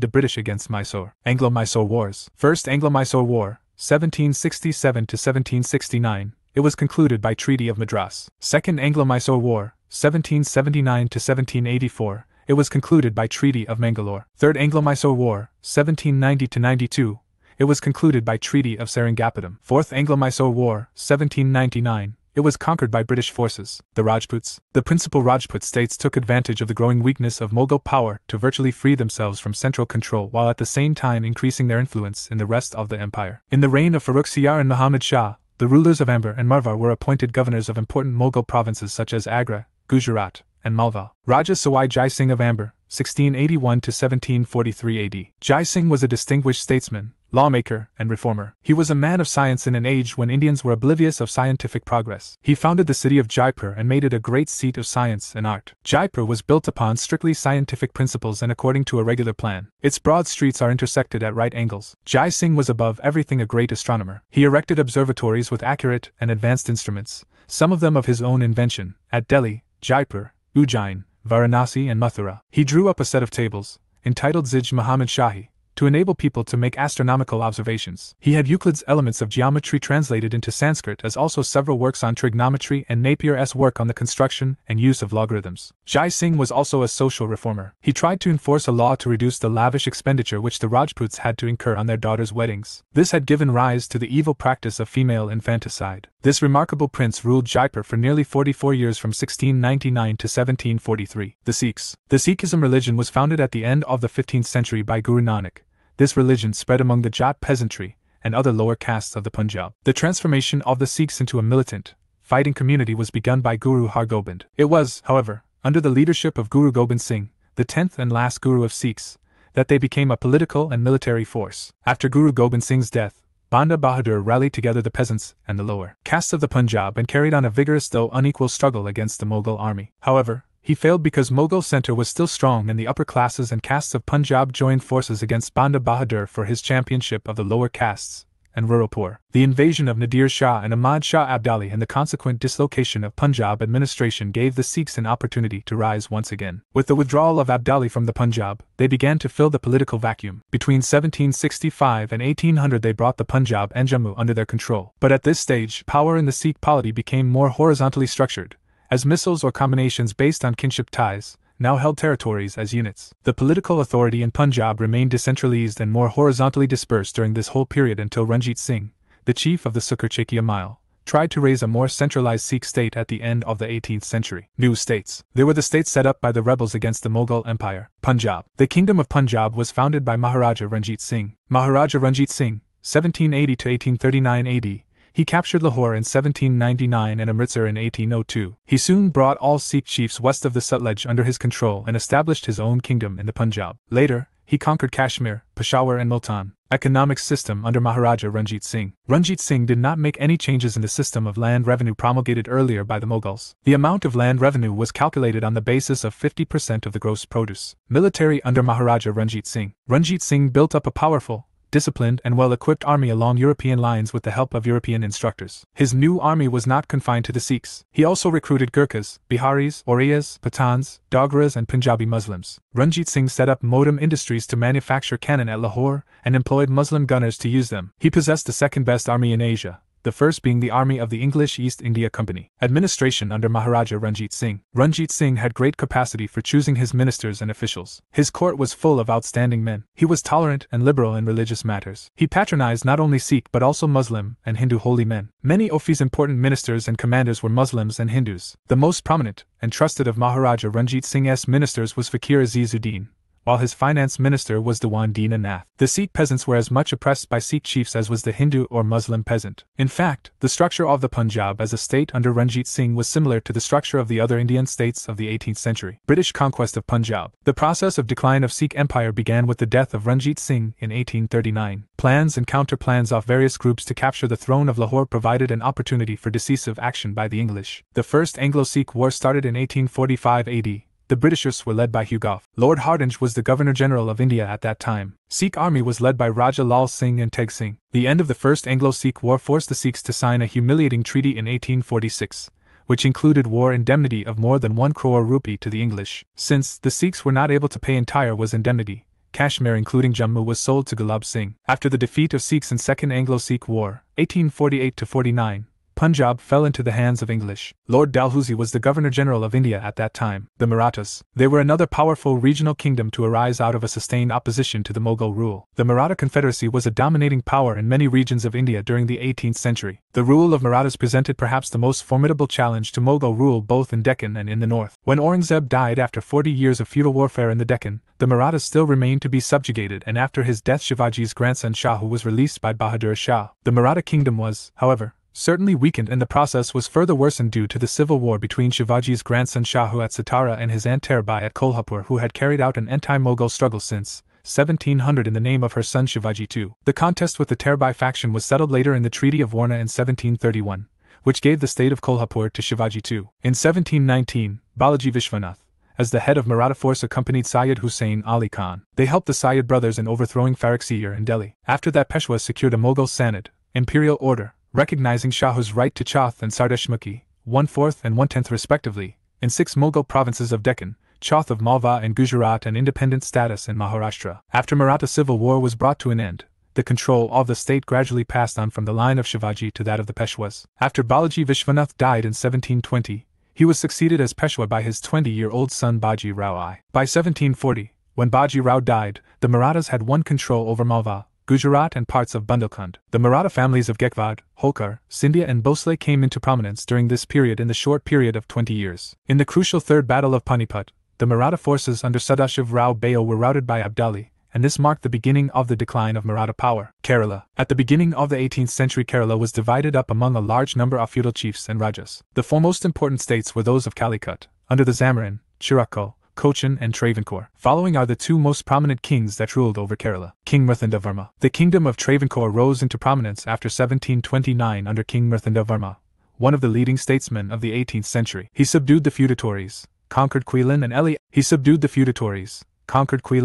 Adam and defeated the Dutch, thus ending their political power in Kerala. He organized a strong army on the Western model with the help of European officers and armed it with modern weapons. He also constructed a modern arsenal. He used his new army to expand northwards, and the boundaries of Travancore soon extended from Kanyakumari to Cochin. He undertook many irrigation works, built roads and canals to encourage foreign trade. By 1763, all the petty principalities of Kerala had been absorbed or subordinated by the three big states of Cochin, Travancore, and Calicut. Hyder Ali began his invasion of Kerala in 1766 and in the end annexed northern Kerala up to Cochin, including the territories of the Zamarin of Calicut. Rama Varma was successor of Mrthindavarma. He was a poet, scholar, musician, renowned actor and a man of great culture. He conversed fluently in English. He took a keen interest in European affairs and regularly read newspapers and journals published in London, Calcutta and Madras. Malayalam literature in 18th century. The 18th century saw a remarkable revival in Malayalam literature. This was due in part to the Rajas and chiefs of Kerala who were great patrons of literature. Trivandrum,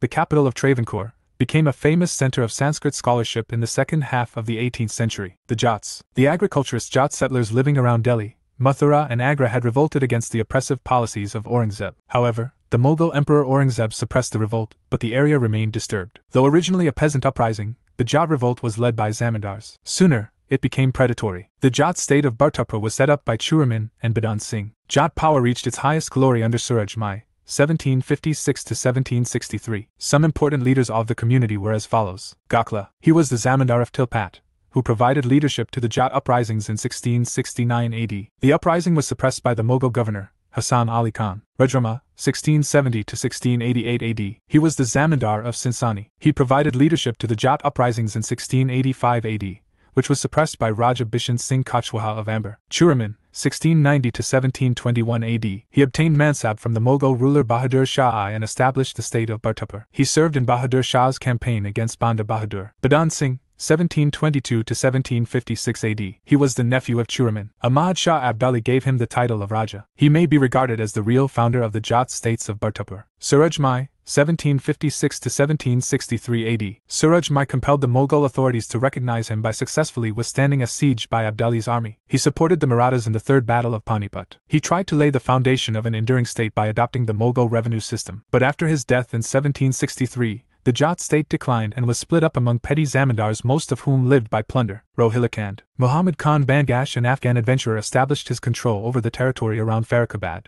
between what are now Aligarh and Kanpur. During the collapse of administration following Nadir Shah's invasion, Ali Muhammad Khan carved out a separate principality, known as Rohilkhand in 1741, at the foothills of the Himalayas between the Ganga in the south and the Kemoy hills in the north. The Rohillas clashed constantly with Awadh, Delhi and the Jats. Later Mughal states and their state ruler Yur Hyderabad Nizam-ul Kasaf Jah 1724, Karnataka Sadutullah Khan 1720, Bengal Murshid Suli Khan 1719-20, Awadh Sadat Khan Buran-ul-Mulk 1722, Mysore Hyder Ali 1761, Rohilkhand Muhammad Khan Bangash 1741. Socioeconomic conditions during 18th century. 18th century India failed to make progress economically, socially or culturally, at an adequate pace. The common people remained impoverished, backward and oppressed. The rich and the powerful enjoyed a life of luxury and lavishness. Agriculture. Though agriculture was technically backward, it was worked by the hard labor of peasants. It was backward and stagnant. The state, zamindars, anjagirdars and revenue farmers tried to extract maximum amount of farmers' produce from him. It was common across all the autonomous states. Trade and industry. On account of being self-sufficient in handicrafts and agricultural products, India did not import foreign goods on a large scale. On the other hand, its industrial and agricultural products were in good demand in foreign markets. Hence, its exports were more than its imports.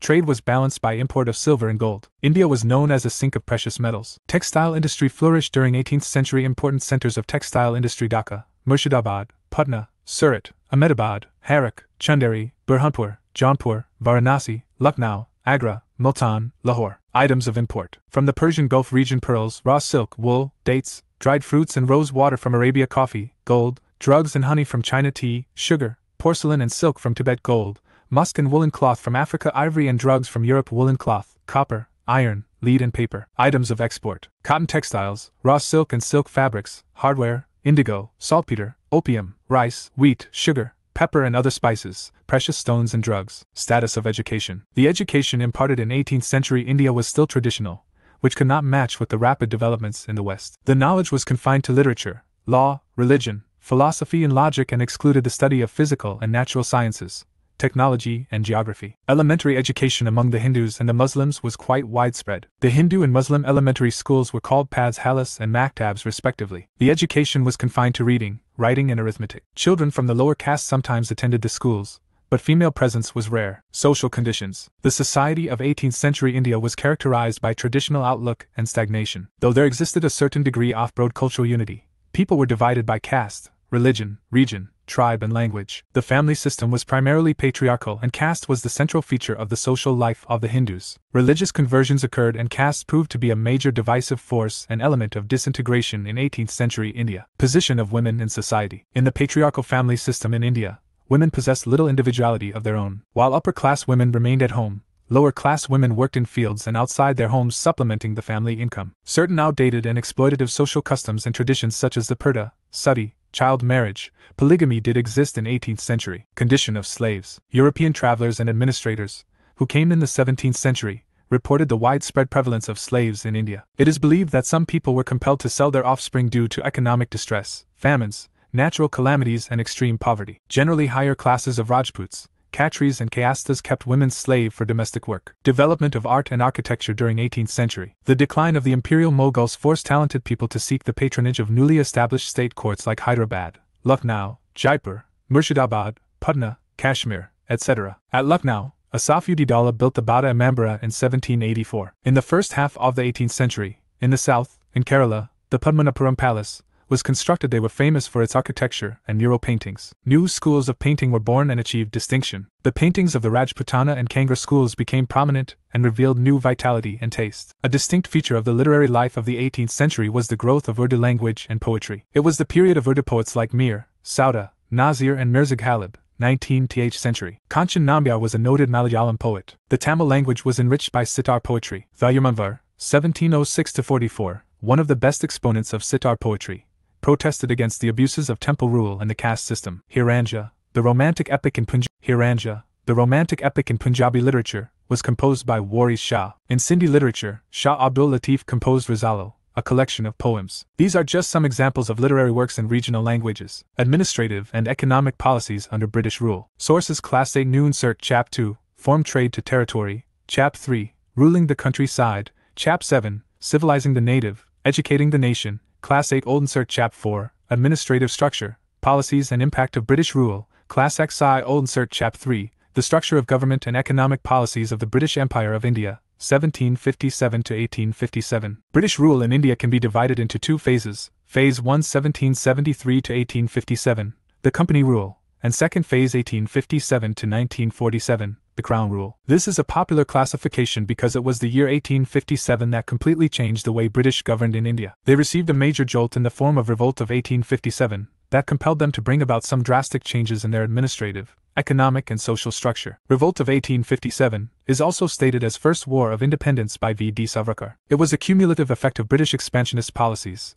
economic exploitations and administrative innovation over years. It had an adverse effect on all sections and classes of Indian society. Hence, people actively revolted against the government. It was an unexpected revolt from India which had shaken the Britishers. Hence, it became inevitable to bring changes in the administrative, economic and social structure in the country. The nature and objective of these changes were to serve the British imperial ideology, but unintentionally they introduced elements of the modern state into India's political and administrative system. Acts and amendments under British rule. Major acts and amendments of British era are described below. Phase 1 Company Rule, 1773 to 1857. After the Battle of Buxar in 1764, the East India Company got the Diwani, right to collect revenue, of Bengal, Bihar and Orissa. An annual subsidy was to be paid to the Mughal Emperor, Shah Alam II, and an annual pension to the Nawab of Awadh, Shujauddin. The company appointed 2 Indians as the deputy Diwans, Muhammad Reza Khan for Bengal and Raja Shirtab Rai for Bihar. In 1767, British for the first time attempted to intervene in economic affairs and demanded 10% share in the plunder amounting to £4 million annually. From the year 1765 to 1772, the dual system of government continued, where the company had the authority but no responsibility, and its Indian representatives had all the responsibility but no authority. This period was characterized by widespread corruption among servants of the company who made full use of private trading to enrich themselves, excessive revenue collection and oppression of peasantry, the company's bankruptcy, while the servants were flourishing. By now the British government decided to regulate the company to bring some order into its business. From now, there would be a gradual increase in controlling laws. Regulating Act of 1773. The Governor of Bengal was designated as the Governor-General of Bengal, and he was nominated as Governor-General for all the 3 presidencies of Bengal, Madras, and Bombay. Executive Council of 4 members was created to assist Governor-General in the administration. Supreme Court at Calcutta was established in 1774. It comprised of 1 Chief Justice and 3 other judges. Court of Directors, governing body of the company, had to report on its revenue, civil and military affairs in India to British government. Amending Act of 1781.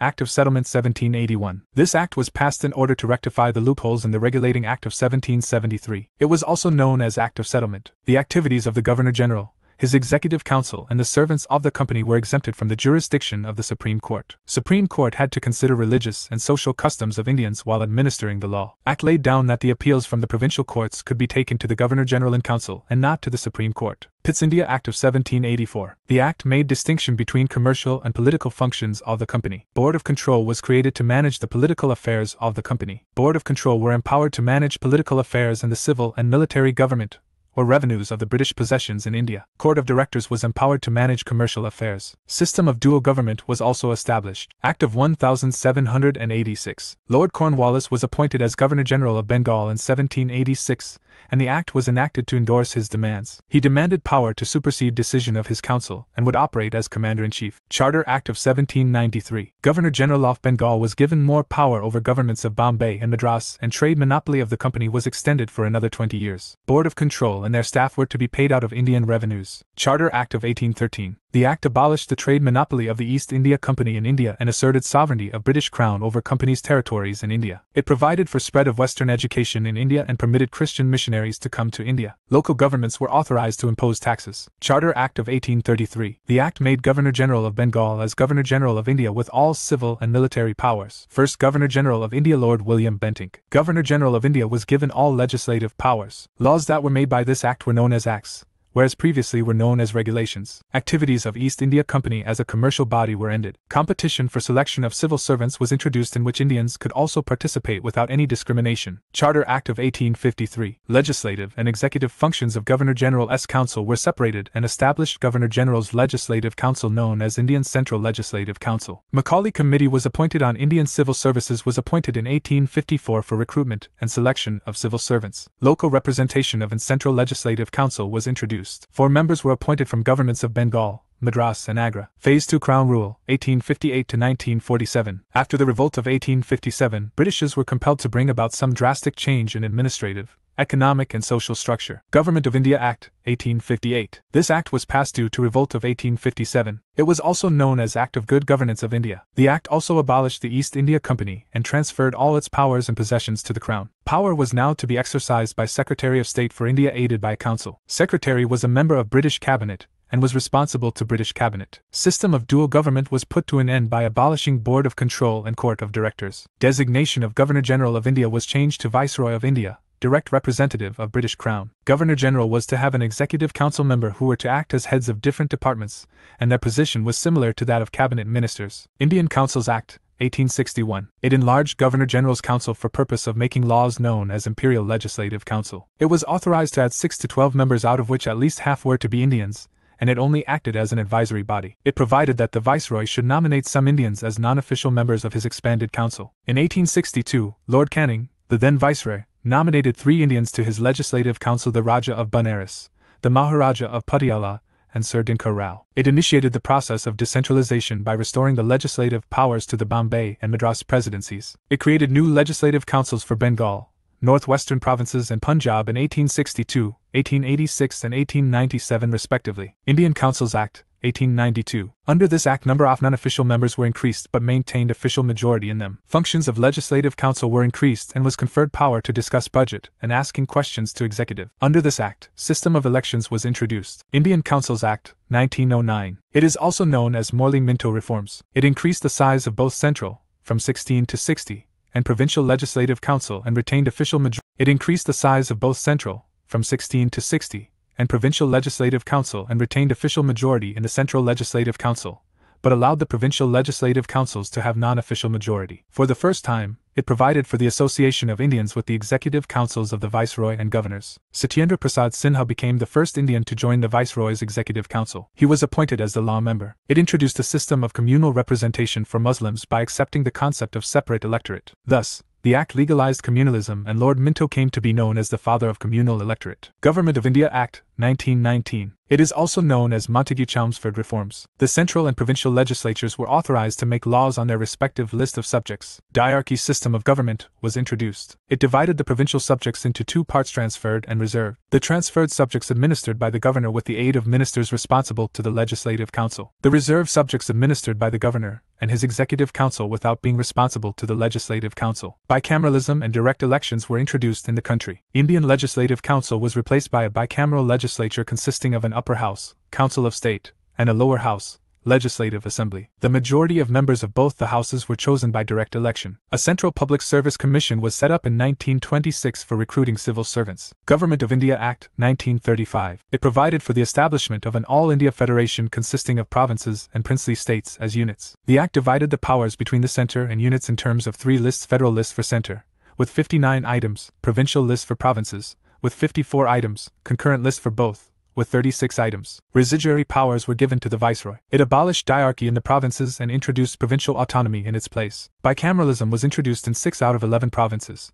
The legislatures of Bengal, Bombay, Madras, Bihar, Assam and the United Provinces were made bicameral. The Act provided for setting up of following institutions in India: Reserve Bank of India, Federal Public Service Commission and Provincial Service Commission, and Joint Public Service Commission. Federal Court, 1937. Indian Independence Act, 1947. British rule in India came to an end and India was declared as an independent and sovereign state from August 15, 1947. India was partitioned of India. Independent dominions of India and Pakistan were created. Act abolished the office of the Secretary of State for India and transferred his functions to the Secretary of State for Commonwealth Affairs. Act designated the Governor-General of India and the provincial governors as constitutional, nominal heads of the states. Provincial administration. For the administrative convenience, the British had divided India into provinces, 3 of which Bengal, Madras and Bombay were known as presidencies. They were administered by a governor and his 3 executive councils, who were appointed by the Crown. The central government exercised authoritarian control over the provincial expenditure, but this system proved quite wasteful in practice. In 1870,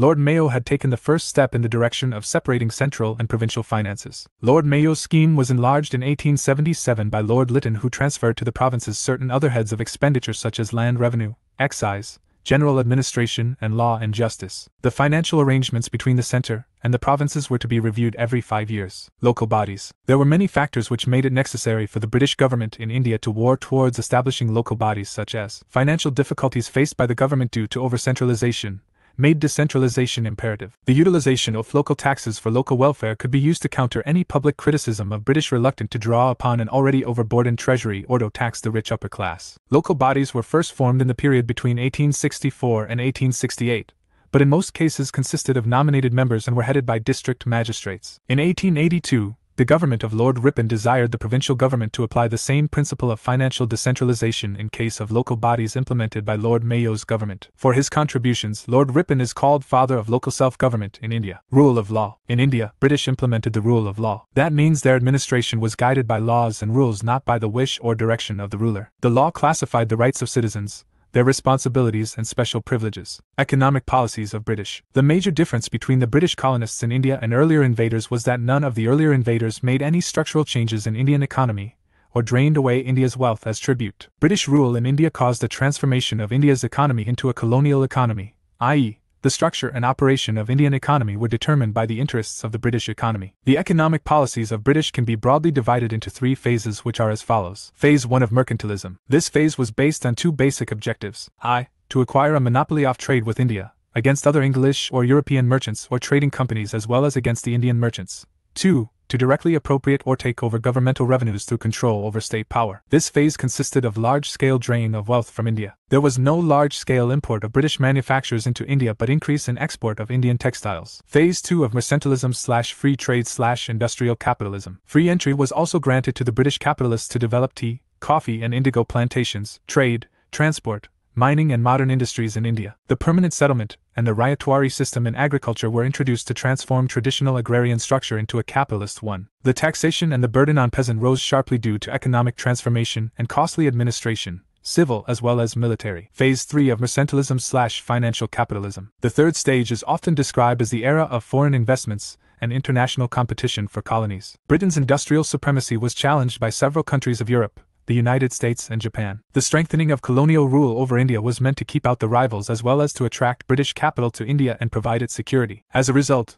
a very large amount of British capital got invested in railways, loans to the government of India, trade and to a lesser extent, in plantations, coal mining, jute mills, shipping and banking in India. Land revenue system. In order to have an effective control over economy, British introduced many land revenue systems in different areas, which are as follows. Permanent settlement. The system of permanent settlement was introduced in Bengal, Bihar and Orissa, districts of Banaras and northern districts of Madras by Lord Cornwallis in 1793. According to the permanent land revenue settlement, the zamindars were recognized as the permanent owners of the land and acted as the agents of the government. January 11th of the revenue could be retained by zamindars while October 11th was to be submitted to the company. The estate of the landlord was to be treated as his property, and was divisible among his dependents upon his death. This system strengthened feudalism in upper sections and slavery in lower sections of society. Due to fixation of land revenue, the income of government through land revenue could not increase even if the cost of agricultural land and production increased. Most of the zamindars had their focus on collection of maximum revenue rather than focusing on betterment of agricultural land, which degraded the condition of farmers. Zamindars started shifting to the cities, which gave rise to absentee landlordism. Sunset law was introduced in 1794, according to which if a zamindar fails to submit the revenue from his land by the sunset of the fixed date, his estate would be confiscated and auctioned. Ryotwari system. It was introduced in the territories of the company by Thomas Munro and Captain Reed in 1820. Ryots, or rayats, were recognized as owners of the land they cultivated and the revenue was to be collected directly from them. The farmers had to pay revenue between 45% and 55% to the company. The system was revised and improved by Wingate and Goldsmith after 1836. Revenue was not fixed so that government can increase revenue in case of more production. Also, the settlement was not fixed and could be revised between 20 to 30 years when the revenue demand was usually raised. Mahawari system. This system was devised after permanent settlement and Ryotwari system. Mahawari system was formally launched in 1822 based upon the regulation of East India Company Secretary Holt Mackenzie. It was used in 30% area of British India,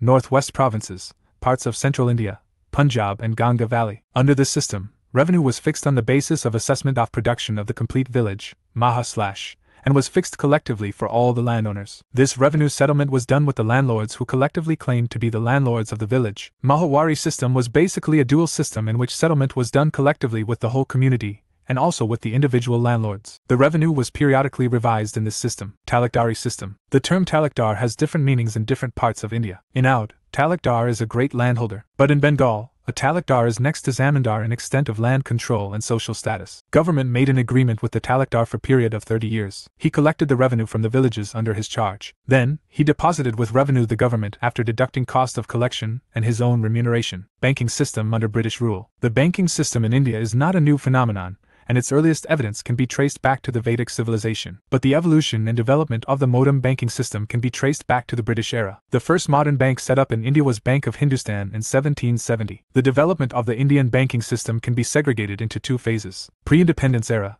1786 to 1947, post-independent era, after 1947, pre-independence era of banking system, 1786 to 1947. The roots of the modern banking system can be traced back to the establishment of the Bank of Calcutta in 1786. Later on, the British set up presidency banks at Bengal, Bombay and Madras. The Bank of Calcutta was set up on June 2, 1806. The Bank of Bombay was set up on April 15, 1840, and the Bank of Madras was established on July 1, 1843. These three presidency banks were merged in 1921, and a new bank was formed which was named as the Imperial Bank of India. Later on, in 1955, the Imperial Bank of India was nationalized by the government, and was renamed as the State Bank of India. Allahabad Bank, established in 1855, was the first Indian-owned bank. The Punjab National Bank was set up in 1895. The Bank of India was established in Mumbai in 1906. Between 1906 and 1913, many commercial banks including India Bank, Central Bank of India, Bank of Mysore, Canara Bank and Bank of Baroda were set up under the Indian ownership. Reserve Bank of India, RBI, was established in 1935, on the recommendations of Hilton Young Commission,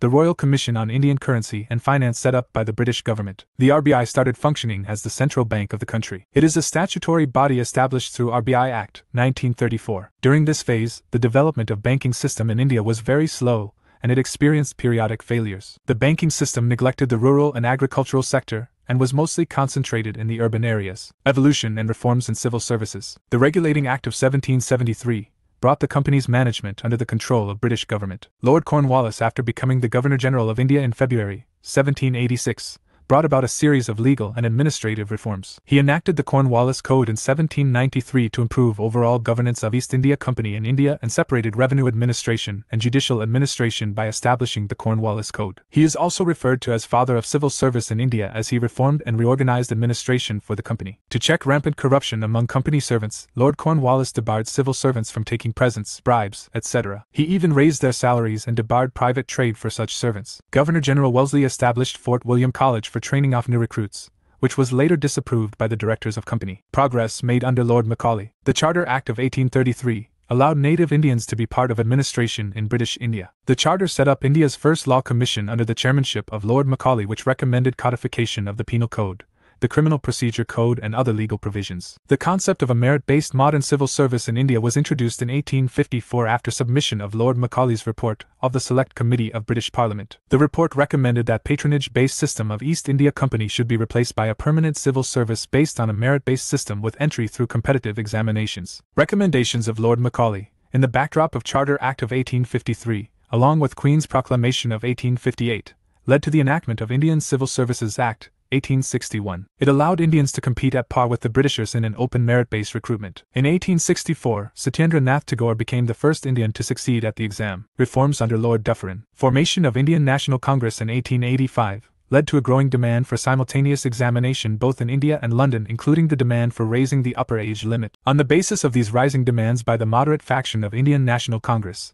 Lord Dufferin appointed Atchison Committee on Public Services in 1886. It aimed to investigate into the problems of civil services in India. The commission rejected the idea of simultaneous examination but rather proposed setting up a provincial civil service. The members of this service would be separately recruited in every province either by promotion from lower ranks. The recommendations of Atchison Committee were accepted and the covenanted civil service came to be known as Civil Service of India. The provincial service was called after the particular province. Royal Commission on the Superior Civil Services in India, Lee Commission, 1923. The next major development in the permeation of civil services in Indian roots was the appointment of Royal Commission on the Superior Civil Services in India. It was also known as Lee Commission. The commission was appointed by the British government in 1923 to consider the ethnic composition of the superior Indian public services of the Government of India. It had equal numbers of Indian and British members. Earlier, Islington Commission, 1917, in its report of 1917 had recommended that 25% of the higher government posts should go to the Indians. The Lee Commission examined the recommendations of the Islington Commission report, and reviewed the existing position of two groups of services, i.e., All India Services and the Central Services. The provincial services were not considered as they had already come under the control of the provincial governments. On the basis of Islington Commission's report, the Lee Commission proposed in 1924 that 20% of the superior posts should be filled by promotions from provincial civil services. The out remaining 80%, 40% should be British and 40% should be directly recruited Indians. The Lee Commission, in its report in the year 1924, recommended that the Statutory Public Service Commission contemplated by the Government of India Act, 1919, should be established without delay. So, on October 1, 1926, for the first time the Public Service Commission was set up in India. Police system under British rule. The Indian Councils Act of 1861 created a professional police bureaucracy in India and it developed over the years under different governors. Cornwallis system. With the rise of the company's authority, a need was felt for the creation of a police force which maintained the law and order. The new system of Faujdars being replaced by English magistrates as police functions proved to be inadequate in bringing down the crime rate. Hence, Lord Cornwallis realized the need for police reforms, and he made many changes in the police organization. Lord Cornwallis denied the zamindars of their policing powers, divided the district into thanas or units of police jurisdiction of 20 to 30 miles. Each unit was under an officer known as the darogas who was appointed by the magistrates and placed under their supervision. Darogas came to be seen as the medium of the company's power and control over the rural areas. This came to be known as the Cornwallis system. Changes made in the 19th century. The daroga system was formally abolished in 1812. The tahsildars were deprived of their police duties much earlier in 1807. The district collector was made in charge of the village police. This led to an extreme concentration of power in the office of collector since he was responsible for revenue, police, and magisterial functions. Sindh model. The existing system hardly produced satisfactory results in terms of upholding law and order throughout the empire. Then a new model was experimented with in Sindh after it was conquered by Sir Charles Napier in 1843. The previous practice of trying to adopt the indigenous systems to the needs of the colonial state was discarded. A separate police department with its own officers was established on the lines of Royal Irish Constabulary, which was found to be ideally suited for colonial conditions. The Sindh model was extended to Punjab in 1849, Bombay in 1853 and Madras in 1859, but with various modifications. Indian police after 1857. The revolt of 1857 had shaken the foundations of British Empire and made them more conscious about the need to have an effective machinery for collection of information and for policing the empire's territories. The police commission appointed in 1860 had provided a basic structure for the police establishment needed by the empire. It led to the enactment of the Police Act of 1861. In the new organization, military police were eliminated and the civilian police were organized on a provincial basis. The entire police organization was placed under the control of the civilian authorities. For a long time, the positions of the Inspector General were filled by civil servants. The district superintendents were to be in charge of rural police, and the daroga became the sub-inspector. The new system had solved the age-old problem of integrating the rural police into the imperial structure. The Police Commission of 1902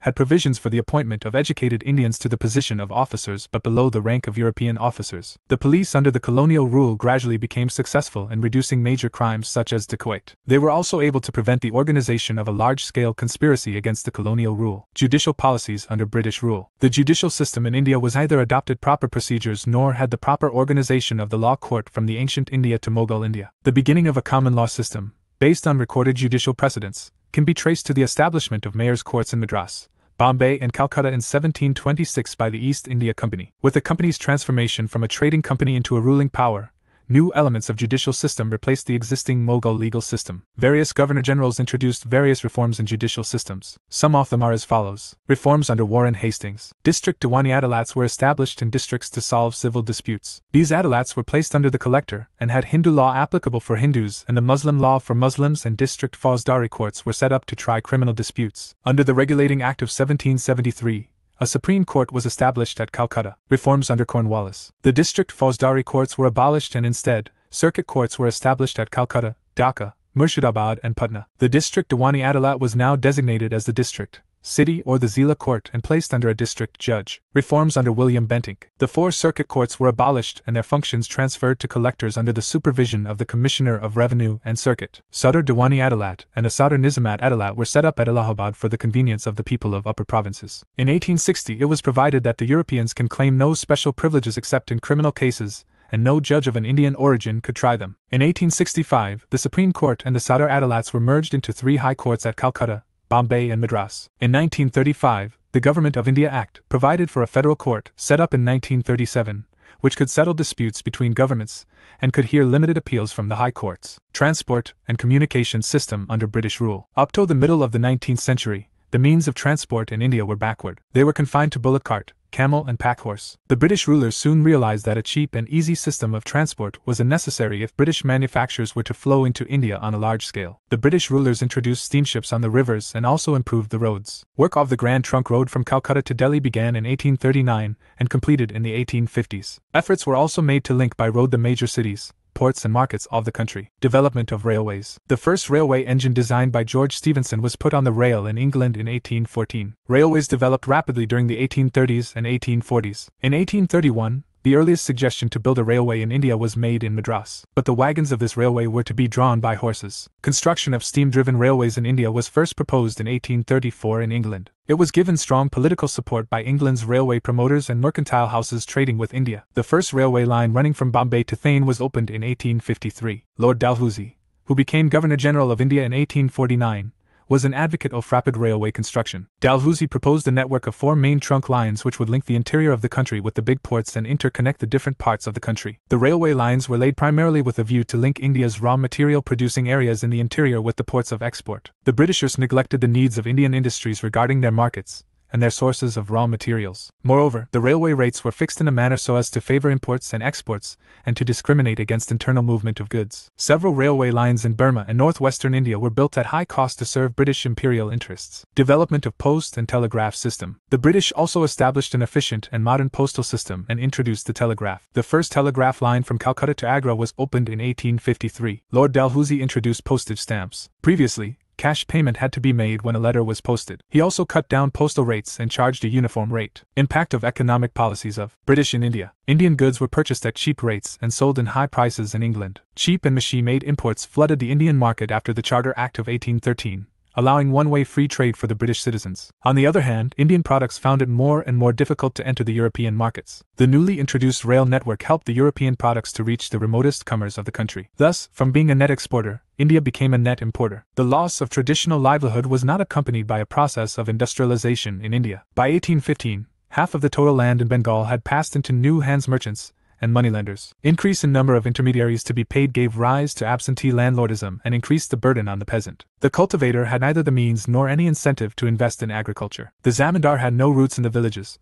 while the government spent little on agricultural, technical or mass education. All these were significant cause of low level of productivity. Regular famines became a common feature in India. These famines were not just because of food grain scarcity, but were a direct result of poverty imposed by colonial forces in India. Commercialization of agriculture. The later half of the 19th century saw the emergence of the commercialization of agriculture. Now, agriculture began to being influenced by commercial considerations. Certain specialized crops began to be grown not for consumption in the village, but for sale in the national and even international markets. For the Indian peasant, commercialization seemed a forced process. There was hardly any surplus for them to invest in commercial crops. Commercialization linked Indian agriculture with international market trends and their fluctuations. Forcible growing of commercial crops proved hazardous for peasants because they had to buy food grains at high prices and sell cash crops at low prices. Commercialization of agriculture resulted in reduced area of cultivation of food crops due to substitution of commercial non-food grains instead of food grains. This had a devastating effect on rural economy and got manifested in the series of famines. The devastating effects of 1876-78 famine compelled the British government to do something substantial to check the recurrence of famines in India. Hence, they formed 3 famine commissions in 1878, 1897 and 1900 respectively. Destruction of traditional Indian industries. Indian industries such as shipbuilding and steel industries were crushed. The development of railways was not coordinated with India's industrial needs and it demanded in a commercial rather than an industrial revolution. Such developments were considered more for benefits of British rather than Indians. It was only in the second half of the 19th century that motor machine-based industries started coming up in India. In 1853, the first cotton textile mill was set up in Bombay by Kausji Nunboi, and the first jute mill came up in 1855, in Risra, Bengal. Most of the modem industries were foreign-owned and controlled by British managing agencies. The basic assertion of these early intellectuals was that India was poor and growing poorer due to British imperialism. Since the causes of India's economic backwardness were man-made, they were explainable and removable. The problem of poverty was seen as a problem of raising productive capacity and energy of the people, or as a problem of national development. Impact of powerful class of manufacturers. The class of manufacturers began to attack the monopolization of the company rule. They discouraged imports of manufacturers from India and encouraged exports of its own products to India. From 1793 to 1813, they launched a powerful campaign against the company and its commercial privileges. In 1813, they finally succeeded in abolishing its monopoly of Indian trade. The government of India now followed a policy of free trade of British goods. However, this free trade imposed on India was one-sided. Indian handicrafts were exposed to the unequal competition of the machine-made products of Britain and gradually faced extinction. Indian handmade goods were unable to compete against the much cheaper products of British mills. These mills were rapidly improving their productive capacity by using inventions and a wider use of system power. Instead of exporting manufactured products, India was now forced to export raw materials like raw cotton and raw silk, plantation products like indigo, tea or food grains, which were in short supply in Britain. Civil uprisings, peasant, Tribal and Labor Movements. Sources: Class 8 Nunsert Chap 3, Ruling the Countryside, Chap 4, Tribals, Daikyu and Vision of Golden Age. Class XI Nunsert Chap 1, The Making of Nationalist Movement, Class XI Oldensert Chap 13, Struggle for Swaraj 0927 to 1947. Although the Revolt of 1857 is considered as the first major uprising against the British,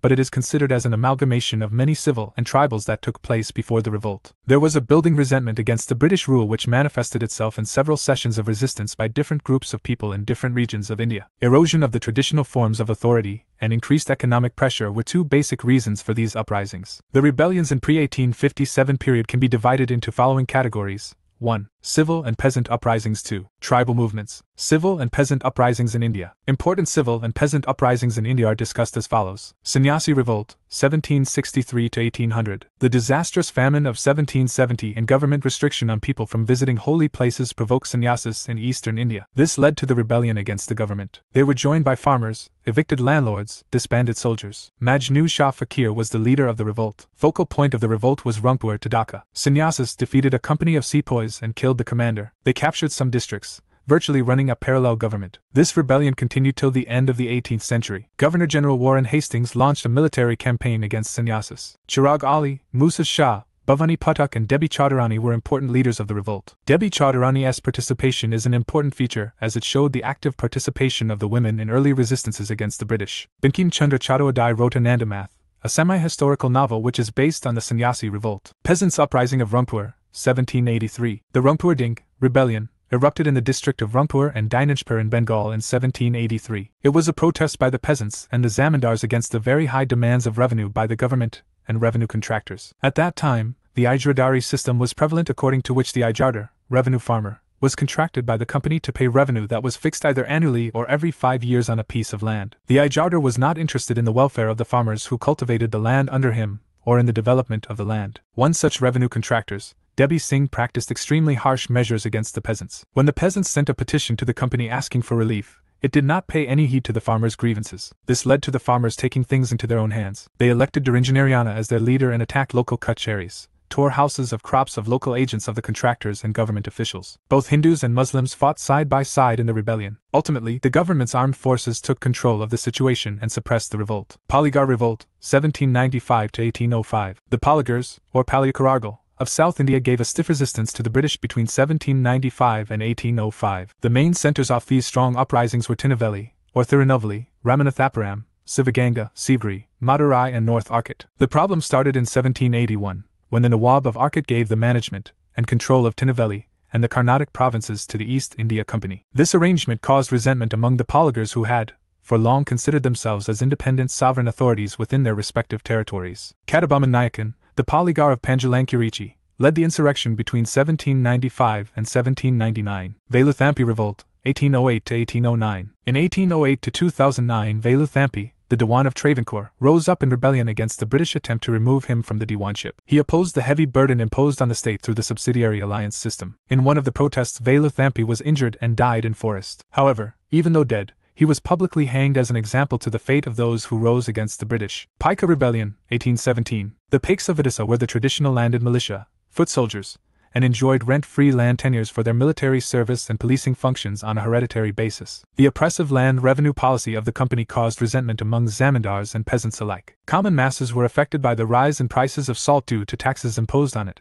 abolition of Kaur currency, and the requirement of payment of taxes in silver, etc. The leader of the rebellion was Bakshi Jagabandhu Bidiyadhar. He, along with support of Mukundadeva, the last Raja of Khurda, and other zamindars of the region, led an army of Paikas. It forced the East India Company forces to retreat. The rebellion came to be known as the Paika Bidroh Rebellion. Revolt of Mysore, 1830-31. After the defeat of Tipu Sultan and imposition of the subsidiary alliance, the financial pressure from the company on the Mysore ruler increased. It compelled him to increase revenue demands from the zamindars. The increasing burden of revenue ultimately fell on the cultivators. The corruption and extortion of local officials added to the existing miseries of the peasants. The growing discontent of the peasants broke out into an open revolt in the province of Nagar, one of the 4 divisions of Mysore. Peasants from other provinces joined the rebellious peasants of Nagar, and the rebel peasants were led by Sardar Mulla, the son of a common Ryot of Kremsi. The peasants defied the authority of the Mysore ruler. The British force regained control of Nagar from the rebel peasants, after strong opposition, and ultimately the administration of the country passed into the hands of the British. Mapla rebellions, 1835 to 1921. The Mapla rebellions of Malabar, South India,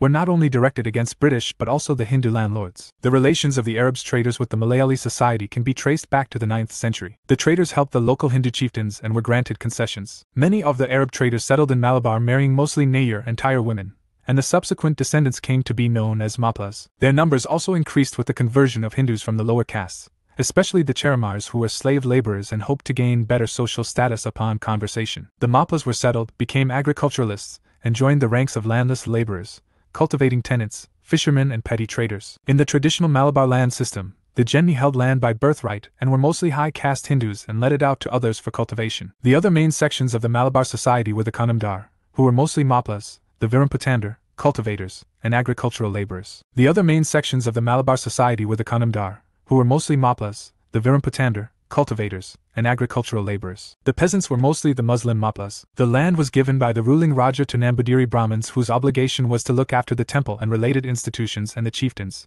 mostly Nayars, who provided martial aid when needed. Traditionally, the net produce of the land was shared equally between the three. But during the reign of Hyder Ali and Tipu Sultan, Nambudiri Brahmins and Nayar chiefs fled and the subsequent vacuum was filled by the Maplas. The conflict arose in 1792, after Malabar's cession to the British. After the return of the exiled Nambudiri Brahmins and Nayars, the government re-established and acknowledged their landlord rights. The British, by recognizing the Jenmis as the absolute owners of the land, gave them the right to evict the tenants at will. This reduced the other two groups to the status of tenants and leaseholders. The courts and the law officers sided with the Jenmis. The law court and the police started tightening their hold and demands on the subordinate classes. Thus, the Mapla peasantry rose up in revolt. According to Thangare, the first outbreak occurred in 1836, and during the period of 1834-54, there were 22 uprisings, out of which uprising of 1841 and 1849 were quite serious. The faithful sacrificed their lives in the belief that as Ahadis would go straight to heaven. The second phase of the revolt was recorded in 1882-85, while another uprising occurred in 1876. Gadkari Revolt, 1844. The revolts in and around Kolhapur region of Maharashtra state were led by Gadkaris. They were hereditary servants attached to Maratha forts that were disbanded. There was a revolt led by Haji Krishna Pandit and occupied the Samangarh and Budagar forts. Similarly, the discontent among people caused a revolt in Savanvadi areas. Indigo Revolt, 1859-1860. Under the Ryotwari system, the planters forced the ryots to sign a contract, an agreement, SADA. In April 1860, all the farmers in the Barsad division of the districts Nadia and Pabna went on a strike and refused to grow indigo. In March 1859, thousands of ryots in Bengal refused to grow indigo in Nadia district of Bengal. As the rebellion spread, ryots refused to pay rents to the planters and attacked indigo factories armed with swords and spears, bows and arrows. Women turned up to fight with pots, pans and kitchen implements. Those who worked for the planters were socially boycotted, and the Gamastas, agents of planters who came to collect rent, were beaten up. Farmers were led by the Bisvos brothers of Nadia, Rafiq Mandal of Maida and Kader Mullah of Pabna. The revolt also received support from many zamindars, notably Ramratan Mullik of Narayal. The play Nil Darpan, The Mirror of Indigo, by Dinabandhu Mitra, written in 1858-59, portrayed the farmers' situation accurately. It showed how farmers were coerced into planting indigo without adequate payment. The play became a talking point, and it urged the Bengali intelligentsia to lend support to the Indigo Revolt. Pabna Rebellion, 1873-1875. In larger parts of eastern Bengal, landlords forcefully collected rents and land taxes, often enhanced for the poor peasants. The peasants were also prevented from acquiring occupancy rights under Act X of 1859. In May 1873, an agrarian league was formed in the Yusuf Shahi Pargana of Pabna district, Patna, East Bengal. It raised funds to meet litigation expenses. It organized mass meetings in which villagers were called by the sounding of buffalo horns, drums and night. Rent strikes were organized, funds were raised, and the struggle spread throughout Patna and to other districts of East Bengal. The struggle was mainly legal resistance and little violence. The discontent continued till 1885, when the government, by the Bengal Tenancy Act of 1885, enhanced the occupancy rights. The Pabna Revolt and similar movements in other districts evoked sharply varied reactions among the Bengali educationists. The Zamindar-dominated British Indian Association was bitterly hostile, and its organ Hindu Patriot tried to portray the Pabna movement as a communal agitation of Muslim peasants against Hindu landlords. Though the bulk of the peasants in Pabna happened to be Muslim, and their Zamindars mostly Hindus, the communal element was as yet virtually absent. The three principal leaders of the Agrarian League were the petty landholder Ishan Chandra Roy, the village headman Shambhu Pal, both caste Hindus, and the Muslim Jotdar Kudimala. The struggle was supported by Bankim Chandra Chatterjee, R.C. Dutt, and the Indian Association under Surendranath Banerjee. Deccan Riots, 1874–75. The Deccan Riots took place in the Rayatwari areas of Pune and Ahmednagar of Maharashtra. The main reasons for the revolt were that the land revenue was very high, and farmers had to pay land revenue even during bad seasons. During American Civil War in 1860, there was a cotton boom, but in 1864, end of war led to the decline in cotton boom and government raised land revenue. Farmers had taken loans from moneylenders, but now they were unable to repay them. As a result, moneylender took away their land, cattle, jewelry, and property. EKA movement, 1921. Peasant discontent began to resurface in the United Province by the end of 1921, mainly in the northern districts of Hardoi, Baraik, Sitapur. The issues they raised included excessive rents, which were 50% higher than the recorded rates, the oppression by thikadars who were in charge of revenue collection, and the practice of share rents. EKA, or the Unity Movement, was under the leadership of Madari Pazi. Its meetings symbolized a religious ritual in which the peasants who had assembled took the vows to pay the rent on time. Only the recorded rent was refused to leave when they get evicted and not surrendered to forced labor. In Uttar Pradesh,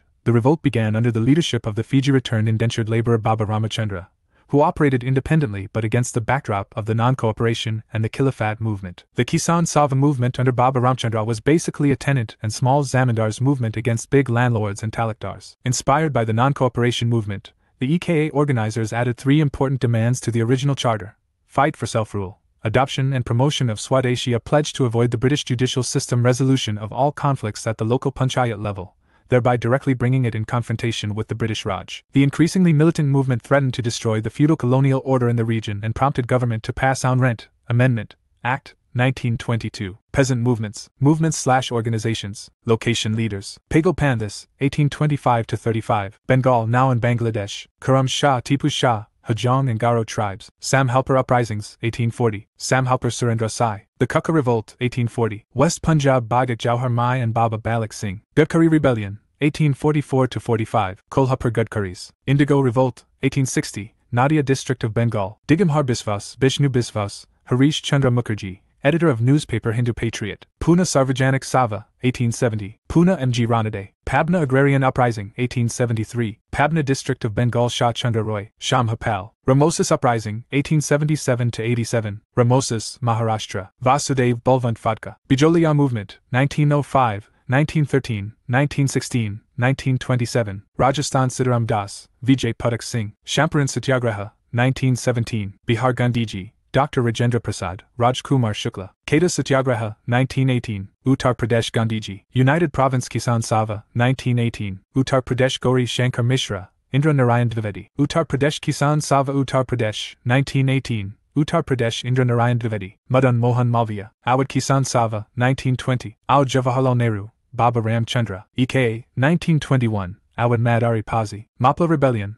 1835–1921. Malabar Region, Kerala. Syed Ali, Syed Fatsi. Andhra Riots Association, 1928. Andhra Pradesh and Ranga. Andhra Pradesh and Ranga. Bardoli Satyagraha, 1928. Bardoli, Gujarat. Vallabhai Patel. All India Kisan Sabha, 1936. United Province Swami Sahajanand. Tabhaga Movement, 1946. Tabhaga, Bengal. Bengal Kisan Sabha. Telangana Movement, 1946–51. Hyderabad Praja Mandal and Communist Party of India. Tribal movements in British India. Important tribal movements are as follows: Khasi Uprising, 1793–1833. British occupied the hilly region between Garo and Jainsha Hills with an intention of building a road linking the Brahmaputra Valley with Sylhet passing through the Khasi domain. Khasis in 1793 revolted under the leadership of Tyrat Singh, a Khasi chief, in order to protest against mobilization of workers for road construction, and Garos joined them in their revolt. By 1833, the superior English military force had suppressed the revolt. Bill Uprising, 1819. The bills were mostly concentrated in the hill ranges of Khandesh. The British occupied Khandesh in 1818, which agitated the bills because they were suspicious of outsiders' incursion into their territory. Moreover, it was believed that Trimbakji, rebel minister of Baji Rao I,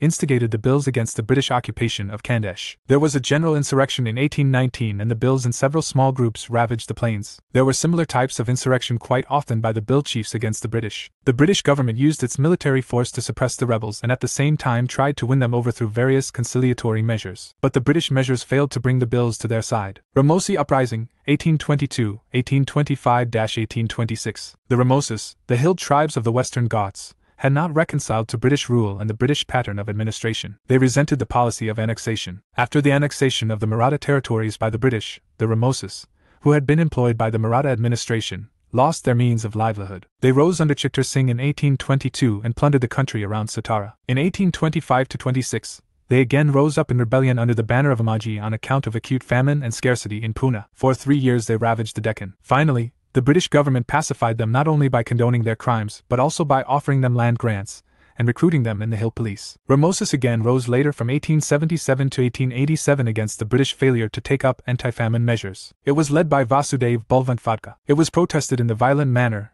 and not in the peaceful manner. Pagalpandi Revolt, 1825-35. The main reason behind the revolt was the Zamindari oppression in North Bengal. Pagalpandi was a semi-religious sect founded by Karam Shah. It consisted of Hajong and Garo tribes. The revolt was organized under the leadership of Karam Shah's son Tipu Shah. Initially, British agreed to Pagalpandi demand, made arrangement to protect the cultivators from Zamindar, but later, massive military operation to suppress Pagalpandis was carried out by the government. Ahom Revolt, 1828-1833. The Ahom Revolt sparked off in 1828, under the leadership of Gandhar Kamwar. The British had the commitment to leave Assam after the First Burma War, 1824-26. But after the war, instead of leaving, the British attempted to integrate the Ahom as territories in Company's dominion. Finally, the company decided to accept the policy and gave Upper Assam to Maharaja Purandar Singh Narendra, and part of the kingdom was restored to the Assamese king. Kol Uprising, 1831-1832. The Kols of Singhbum for long centuries enjoyed independent power under their chiefs. As a result, when British occupied Singhbum and the neighboring territories,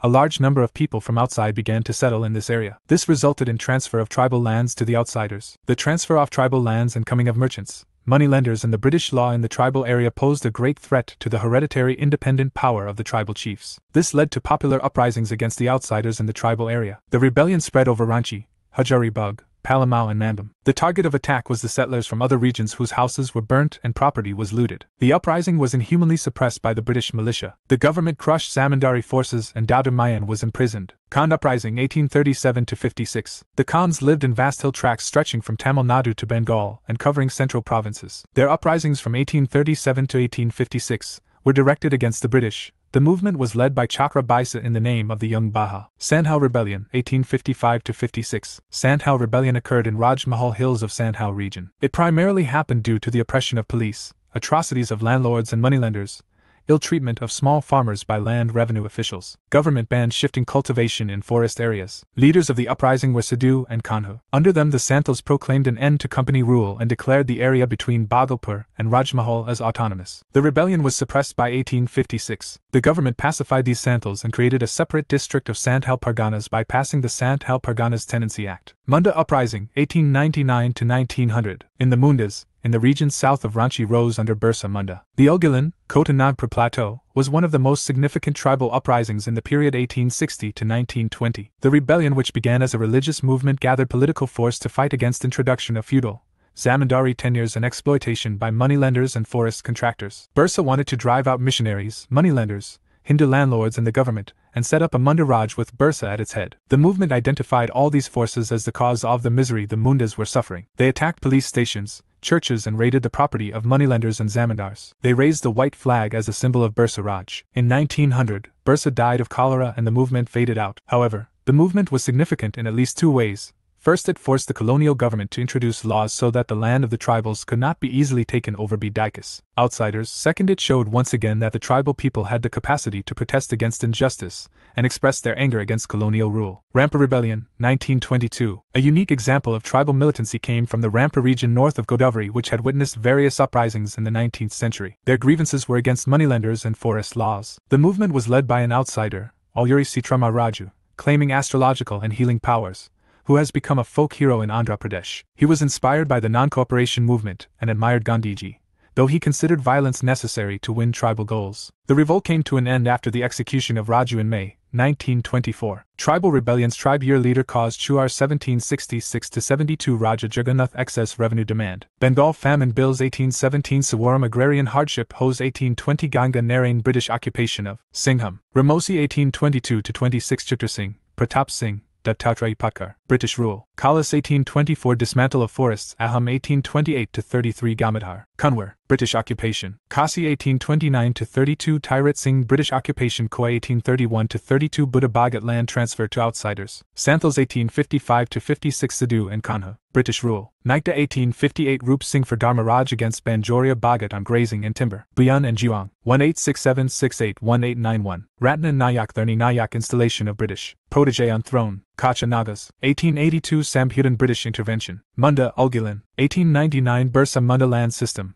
Missionary activity and forced labor. Bills 1913 Govind Guru A temperance and purification movement. Oraons Tana Bhagat, 1914 Jatra Bhagat and other Bhagats. Religious reason, a millenarian movement. Chenchas 1921-22 Hanumanta British control of forests. Koyas/Rampas, 1922-24 Alyuri Sitrama Raju, British rule. Naga 1905-31 Jadinag, 1905-31. And Rani Gaidinlia. A reformist movement later directed against excess of British rule. Movement of working class, 1899. The Indian working class suffered from the same kind of exploitation witnessed during the industrialization of Europe and the rest of the West. They were distressed with low wages, long working hours, unhygienic and hazardous working conditions, employment of child labor, and the absence of basic amenities. The earlier attempts to improve the economic conditions of the workers were in the nature of the philanthropic efforts. In 1899, the first strike by the Great Indian Peninsular Railways took place, and it got widespread support by Bal Gangadhar Tilak and other leaders. The ATUC, the All India Trade Union Congress, ATUC,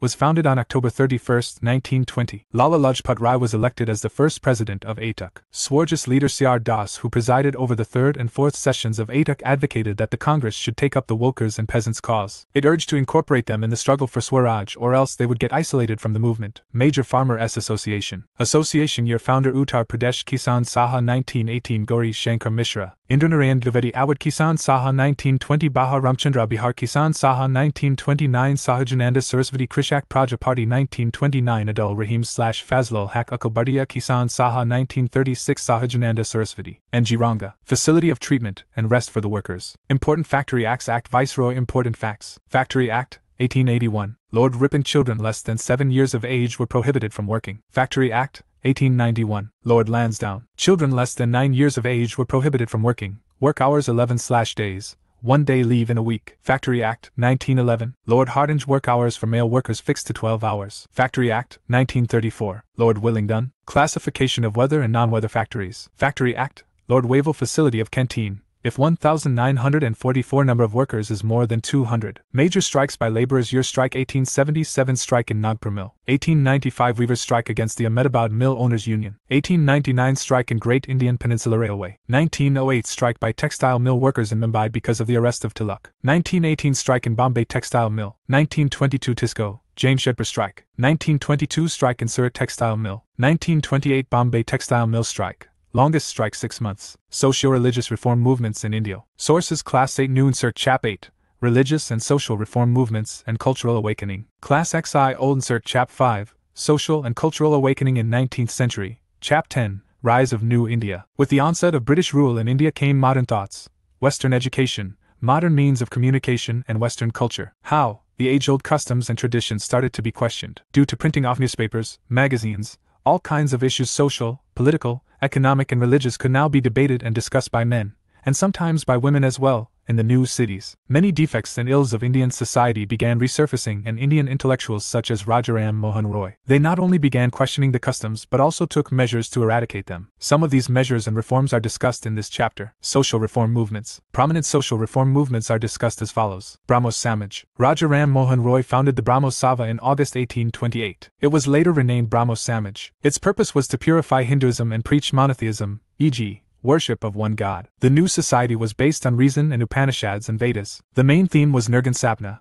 formless worship. Brahmo Samaj led emphasis on human dignity, opposed idolatry and opposed sati. It focused on prayers, meditation and reading of the scriptures. It believed in the unity of all religions. It was the first intellectual reform movement in modern India. It led to the emergence of rationalism and enlightenment in India, which indirectly contributed to the nationalist movement. Prayers, meditation and readings of the Upanishads were considered as the forms of worship, and no image, statue or sculpture, carving, picture, portrait, etc. was allowed in the Samaj buildings. Samaj was tolerant towards all religions as it tried to incorporate teachings of other religions. Rajaram Mohan Roy. He is greatly regarded as father of Indian Renaissance and the father of Bengal Renaissance. During his early education, Ram Mohan Roy studied Persian and Arabic at Patna. Here he read the Quran, the works of Sufi mystic poets, and the Arabic translation of the works of Plato and Aristotle. In Benares, he studied Sanskrit and read Vedas and Upanishads. At the age of 16, he wrote a rational critique of Hindu idol worship. He possessed a great love for his country and people and worked for their social, religious,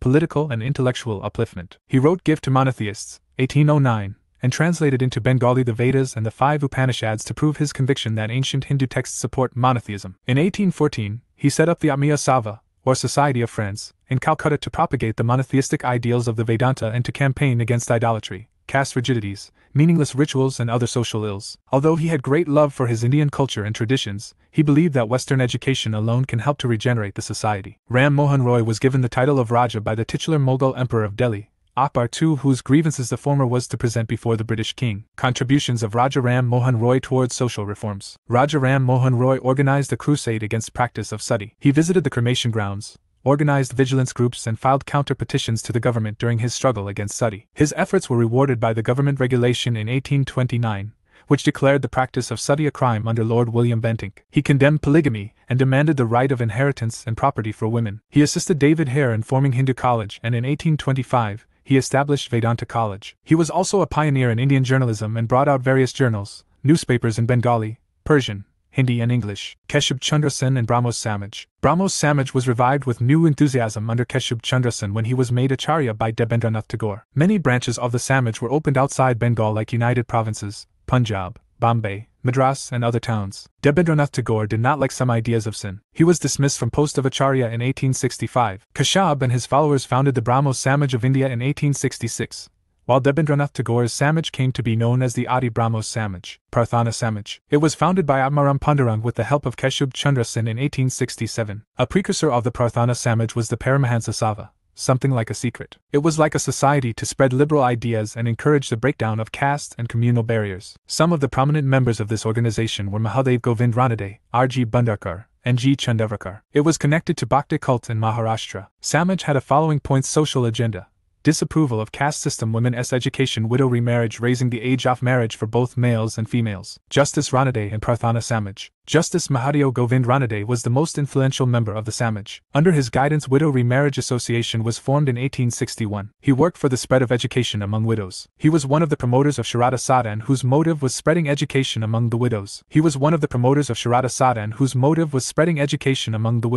founded Girls' College in 1861 in Pune and Deccan Education Society. Arya Samaj. The first Arya Samaj unit was formally set up by Swami Dayanand Saraswati at Bombay in 1875, whereas its headquarters was established at Lahore. Following are the 10 guiding principles of Arya Samaj. 1. God is the efficient cause of all true knowledge and all that is known through knowledge. 2. God is existent, intelligent, and blissful. He is formless, omniscient, just, unborn, endless, unchangeable, omnipresent, immortal, fearless, eternal. He alone is worthy of being worshipped. 3. The Vedas are the scriptures of all true knowledge. It is the paramount duty of all Aryas to read them, teach them, recite them, and to hear them being read. 4. One should always be ready to accept truth and to abandon untruth. 5. All acts should be performed in accordance with Dharma, that is, after deliberating what is right and wrong. 6. The prime object of the Arya Samaj is to do good to the world, that is, to promote physical, spiritual, and social good of everyone. 7. Our conduct towards all should be guided by love, righteousness, and justice. 8. We should dispel avidya, ignorance, and promote vidya, knowledge. 9. No one should be content with promoting his/her good only; on the contrary, one should look for his/her good in promoting the good of all. 10.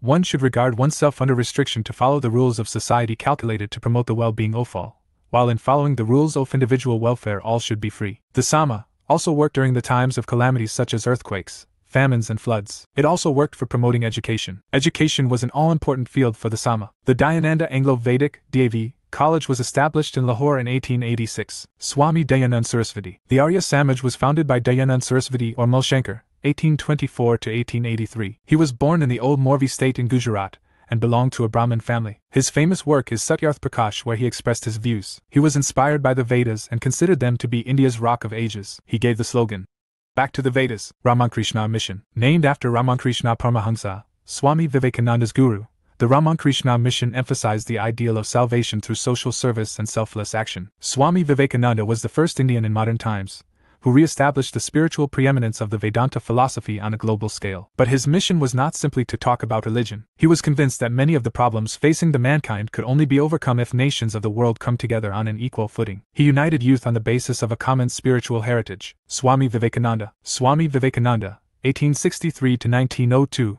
whose original name was Narendra Nath Dutta, combined the simple teachings of Sri Ramakrishna with his well-founded modern outlook and spread them all over the world. He was extremely pained at the poverty and the misery of his countrymen. He firmly believed that any reform could become successful only by uplifting the condition of the masses. Young Bengal Movement. Young Bengal Movement was an intellectual, radical movement among the youth of Bengal. Henry Vivian de Rosio, 1809-31, a young Anglo-Indian, was its leader. He taught at the Hindu College from 1826 to 1831 and was inspired by French Revolution. De Rosio inspired his followers to think freely and rationally, question all authority, love liberty, equality and freedom, and oppose immoral customs and traditions. However, the De Rosians failed to have a long-term impact. De Rosio was removed from the Hindu College in 1831 because of his radicalism. There was no support from any other social group or class. The De Rosians lacked any real link with the masses. Theosophical Society. Madame H. P. Blavatsky and Colonel M.S. Alcott founded the Theosophical Society in New York City, United States in 1875. In 1882, they shifted their headquarters to Udyar in the outskirts of Madras. It recognized the Hindu beliefs in reincarnation and karma and was inspired by the philosophy of the Upanishads and Samkhya,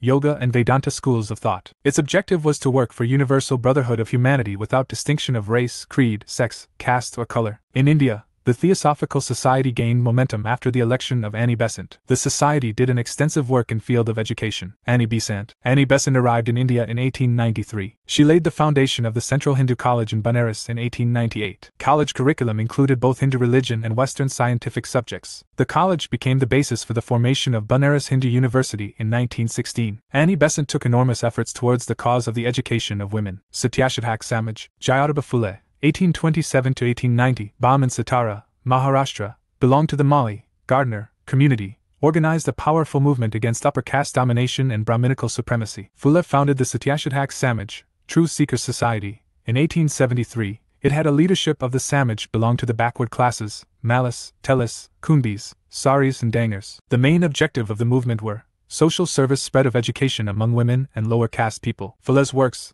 Sarvajanik Satya Dharma and Gulamjuri, were sources of inspiration for the masses. Phule firmly believed in gender equality and was a pioneer in women's education. He, with the help of his wife, Savitribai, opened a girls' school at Pune. He was a pioneer of widow remarriage movement in Maharashtra and also opened a home for widows in 1854. Phule was awarded the title Mahatma for his social reform work. Satnami Movement. The Satnami movement in central India was founded by Gasidas who worked among the leather workers and organized a movement to improve their social status. In eastern Bengal, Haridas Thakur's Machua sect worked among Chandala cultivators. Haridas questioned Brahmanical texts that supported the caste system. Servants of Indian Society. Servants of Indian Society was formed by Gopal Krishna Gokhale in 1905 for the expansion of Indian education. The society trained people to be selfless workers so they could work for the common good of the people. The aims of the organization were as follows: to train national missionaries for the service of India, to promote true interest of all Indians by all constitutional means, to prepare a cadre of selfless workers for the service to the country in a religious spirit. Social Service League. It was founded by Narayan Mulhar Joshi in Bombay. Aim of the league was to secure for the masses better and reasonable conditions of life and work. They organized many schools, libraries, reading rooms, day nurseries and cooperative societies. Activities of the league included police court agents' work,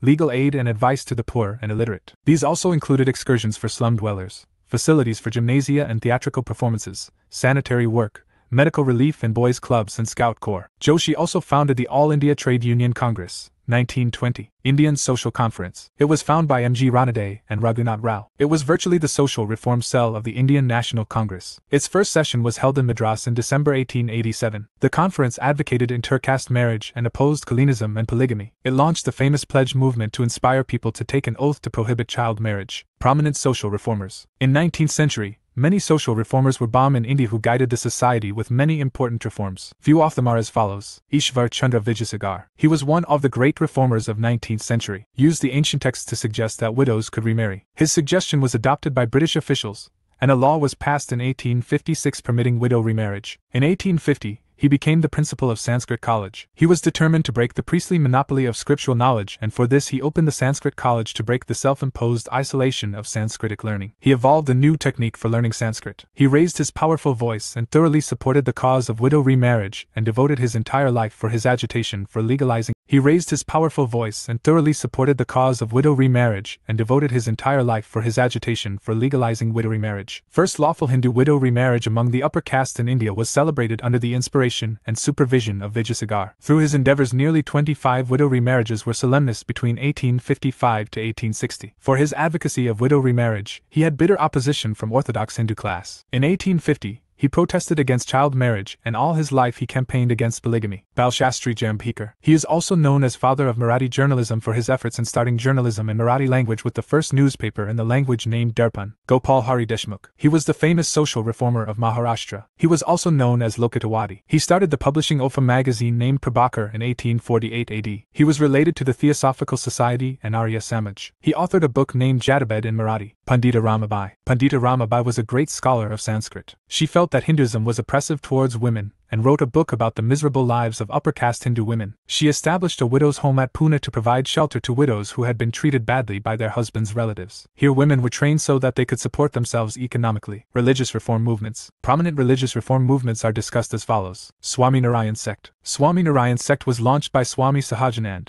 1781 to 1830. In Gujarat. This sect was a sort of protest against the luxurious practices of Vaishnavism. The sect advocated vegetarianism and advised people to shun liquor and drugs. The sect preached monotheism. It emphasized on the importance of a pure and simple life and social unity. The sect attacked the restrictions on widow remarriage, the institution of sati, and the practice of female infanticide. Radha Swami movement. Radha Swami movement was founded in 1861 by Tulsi Ram. Tulsi Ram was also popularly known as Shiv Dayal Sahib, or Swamiji Maharaj. The Radha Swamis believed in one supreme being, the supremacy of the Guru. They also believed in the company of the pious people, satsang, and simple social life. They were of the view that there is no need to renounce the worldly life for spiritual attainments. Deva Samaj. Deva Samaj was founded by Shiv Narayan Agnihotri in 1887 at Lahore. The teachings of the Samaj were compiled in book form in Deva Shastra. The teachings of the Deva Samaj emphasized the supreme being, eternity of the soul, the supremacy of the Guru, and need for good action. The Samaj prescribed ideal social conduct and moral ethics, such as not accepting bribe,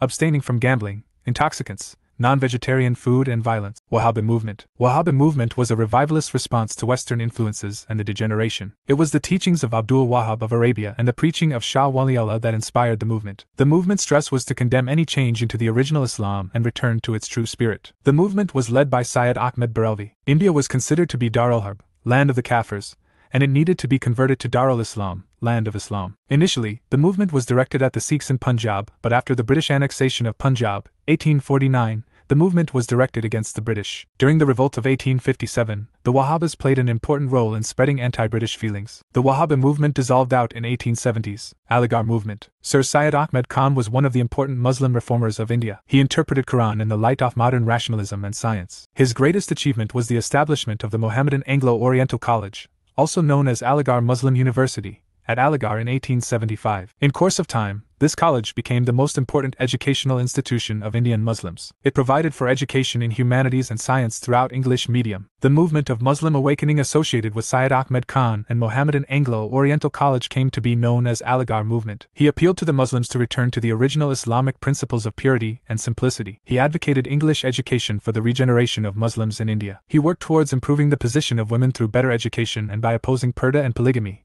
advocating easy divorce and condemning the system of pyri, mystic fakers being treated as teachers and gurus, and Nizridi, disciple. Faraizi movement. Faraizi movement was founded by Haji Shariatullah in the year 1818. The movement sought to purify the religion by outcasting all practices and preaching that are not in line with Islamic beliefs. Under the leadership of Haji's son, Dudimian, the movement turned to become revolutionary from 1840 onwards. Ahmadiyya movement. The Ahmadiyya movement was launched by Mirza Ghulam Ahmad of Qadian in 1889. It described itself as the standard bearer of Mohammedan Renaissance and based himself on the principles of universal religion of all humanity and opposed jihad, sacred war against non-Muslims. The Ahmadiyya community is the only Islamic sect to believe that the Messiah had come in the person of Mirza Ghulam Ahmad to end religious wars and bloodshed and to reinstate morality, peace, and justice. They believed in separating the mosque from the state as well as in human rights and tolerance. Deoband movement. Deoband movement was founded in 1867 by two theologians, Muhammad Qasim Nanothavi, 1837-80, and Rashid Ahmad Gangohi. The movement had two important objectives: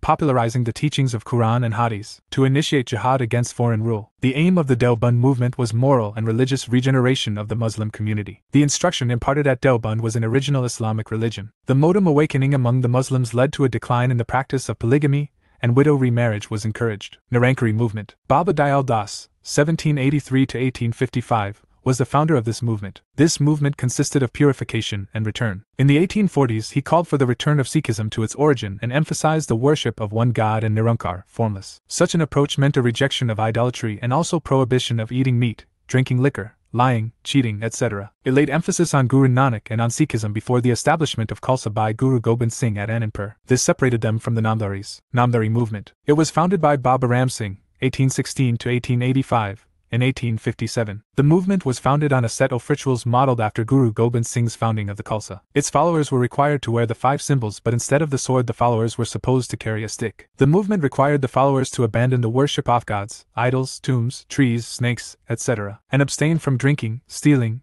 falsehood, slandering, backbiting, etc. Further, the consumption of beef was strictly forbidden as protection of cattle was important. Singh Sabha movement. Reform organizations of the Sikhs. The first Singh Sabhas were formed at Amritsar in 1873 and at Lahore in 1879. The Sabhas sought to rid Sikhism of superstitions, caste distinctions and practices seen by them as non-Sikh. They promoted education among the Sikhs, often combining modern instruction with Sikh teachings. Akali movement. Before 1920, the Sikh Gurdwara were governed by the Udayasai Sikh Mahants, who treated the Gurdwara offerings and other income of the Gurdwaras as their personal income. The British government supported these Mahants as a counterpoise to the rising tide of nationalism among the Sikhs. Matter came to such a pass that the priest of the Golden Temple issued a hukamnama, injunction, against Gadarites, declaring them renegades. Then honored General Dyer, the butcher of Jallianwala massacre, with a Saropa. The Gurdwara reform movement launched an agitation for freeing the Gurdwaras from these corrupt Mahants, and for handing over the Gurdwaras to a representative body of Sikhs. Under the growing pressure of the nationalists and Gurdwara agitators, the Gurdwaras came under the control of an elected committee known as the Shromani Gurdwara Prabhan Haq Committee.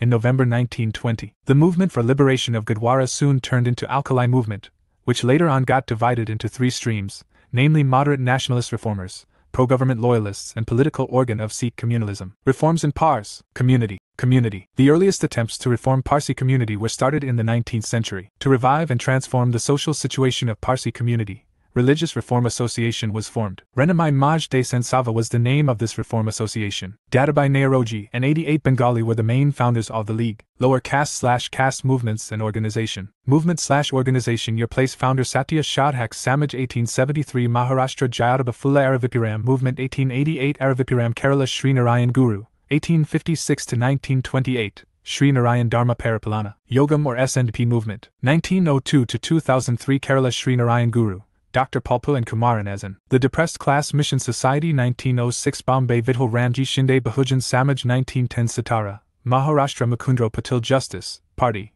Movement 1915 to 16 Madras, Tamil Nadu, C. Natisa Mudliyar, Teravath Madhavan Nair and P. Tyagaraja Chetty. Depressed Class Welfare Institute, Bahishkrit Hadkami Sava, 1924 Bombay Drive Bhimrao Ramji Ambedkar. Self-Respect Movement 1925 Madras, Tamil Nadu, E.V. Ramaswamy Naikar Periyar Darajan Savak San 1932 Pune Mahatma Gandhi Dravida Munnetra Kazhagam 1944 Kanjivaram Netrajan Annaduri and Ramaswamy Naikar. Socio-religious reform movements and organizations. Movement/organization. Your place founders Swaminarayan Sampraday 1800s Gujarat Swami Sahajanand, original name Ganchiama, Amiya Sava, later Brahma Samaj, 1815 to 28 Calcutta Raja Rammohan Roy Dharma Sava 1830 Calcutta Radha Kanta Deva. Namdari/Kukka Movement 1841 to 71 NWFP in Baini, Ludhiana District, Punjab, by Balak Singh and Ram Singh. Ranamai Mazdiasnan Sava 1851 Bombay SS Bengali, Nehoroji Fundanji, J.B. Nacha etc. Indian Reform Association 1870 Calcutta Keshub Chandra Sen Deccan Education Society 1884 Pune Mahadev Govind Ranade, V.G. Chidankarm and Gopal Ganesh, Agrakar etc. Seva Sadan 1885 Bombay Biramji M. Malabari Indian National Social Conference 1887 Bombay Mahadev Govind Ranade and Raghunath Rao Deva Samaj 1887 Lahore Shiv Narayan Agnihotri Madras Hindu Association 1892 Madras Virasalingam Pantahi Bharat Dharma Mahamandal 1902 Varanasi Pundit Madan Mohan Malviya and Pundit Dindayal Sharma The Servants of Indian Society 1905 Bombay Gopal Krishna Gokhale Pune Seva Sada 1909 Pune G.K. Devidhar and Ramabai Ranade, wife of Mahadev Govind Banade. Nishkama Karma Math, The Monastery of Disinterested Work, 1910 Pune Dando Keshav Karve. The Bharat Sri Mandal 1910 Allahabad Sarala Devi Chaudharani Social Service League 1911 Bombay Narayan Mulhar Joshi Seva Samiti 1914 Allahabad Pandit Hridayanath Kunzra The Women's Indian Association 1917 Madras Annie Besant Kudai Kidnatgar Movement 1929 NWFP Khan Abdul Ghaffar Khan. Development of Education and Press during the British Rule. Sources Class XI Old Insert Chap 6, Administrative Organization and Social and Cultural Policy.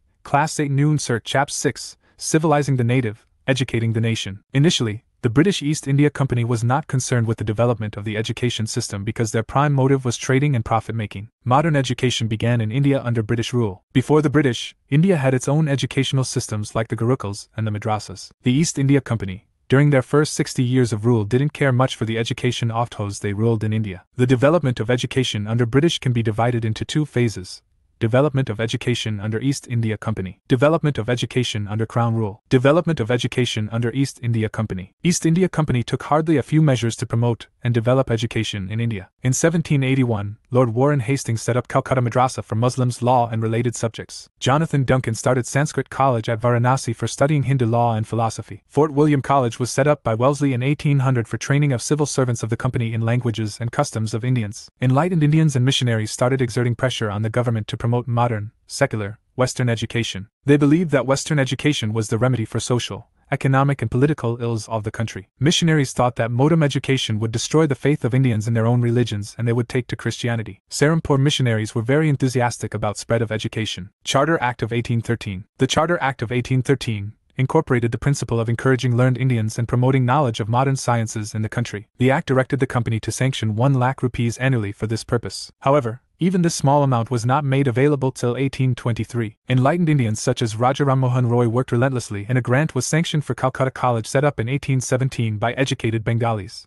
imparting English education in Western humanities and sciences. The government also set up 3 Sanskrit colleges at Calcutta, Delhi and Agra. Orientalist-Anglicist controversy. Within the General Committee on Public Instruction, the Anglicists argued that the government should spend exclusively on modern education. The Orientalists said while Western sciences and literature should be taught to prepare students to take up jobs, emphasis should be placed on expansion of traditional Indian learning. Even the Anglicists were divided over the question of medium of instruction.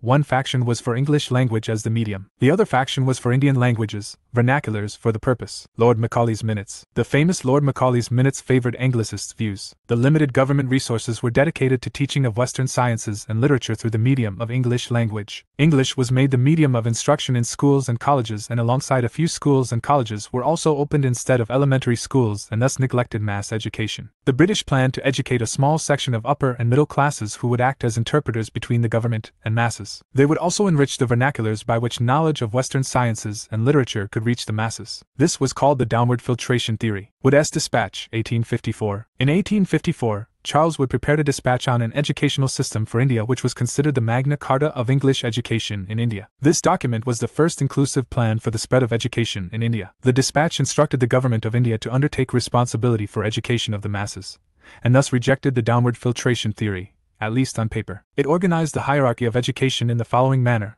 vernacular primary schools in villages at bottom, followed by Anglo-vernacular high schools, followed by an affiliated college at the district level, and affiliating universities were set up in the presidencies of Calcutta, Bombay and Madras. It recommended English as the medium of instruction for higher studies and vernaculars at school level. The dispatch emphasized on female and vocational education, teachers' training, and insisted that the education imparted in government institutions should be secular. It recommended a system of grants and aid to encourage private enterprises. Development of education under Crown Rule. After the revolt of 1857, the East India Company was abolished and Crown Rule was started in India. Hence, many new reforms came into education which were as follows. Hunter Education Commission, 1882-83. In 1882, the government appointed a commission under the chairmanship of W. W. Hunter to review the progress of education in the country since the Dispatch of 1854. The Hunter Commission mostly limited its recommendations to primary and secondary education. Following are the recommendations of the Commission. I. Emphasize that state special care is required for extension and improvement of primary education,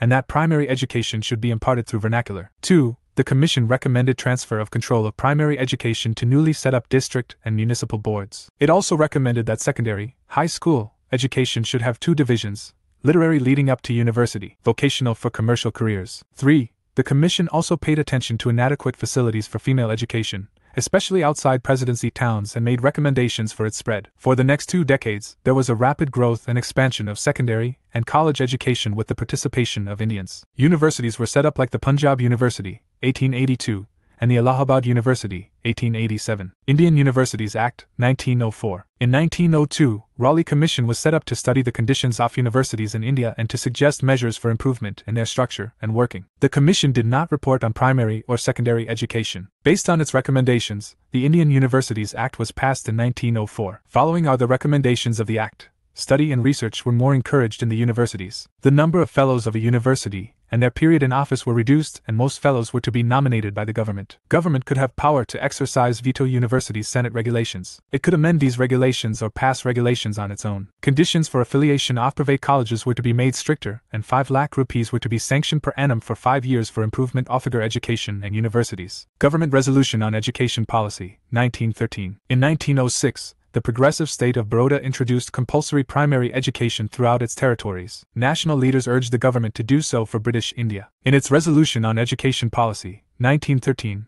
the government refused to take up the responsibility of compulsory education, accepted the policy of removal of illiteracy. It urged provincial governments to take early steps to provide free elementary education to the poorer and more backward sections. Private efforts were to be encouraged for this, and the quality of secondary schools was to be improved. A university was to be established in each province, and teaching activities of universities were to be encouraged. Sadler University Commission, 1917-19. The purpose of the commission was to study and report on problems of Calcutta University, although its recommendations were applicable to other universities also. It also studied the entire arena from school education to university education and stated the view that, for the improvement of university education, improvement of secondary education was a necessary precondition. Observations of the commission. School course should cover 12 years and students should enter university after an intermediate stage, rather than matric, for a 3-year degree course in university. All the teaching resources in Calcutta should be organized so that Calcutta University may entirely become a teaching university. A separate board of secondary and intermediate education was to be set up for administration and control of secondary and intermediate education. A full-time vice-chancellor should be appointed as the head of university. There should be less rigidity in framing university regulations, and universities should function as centralized,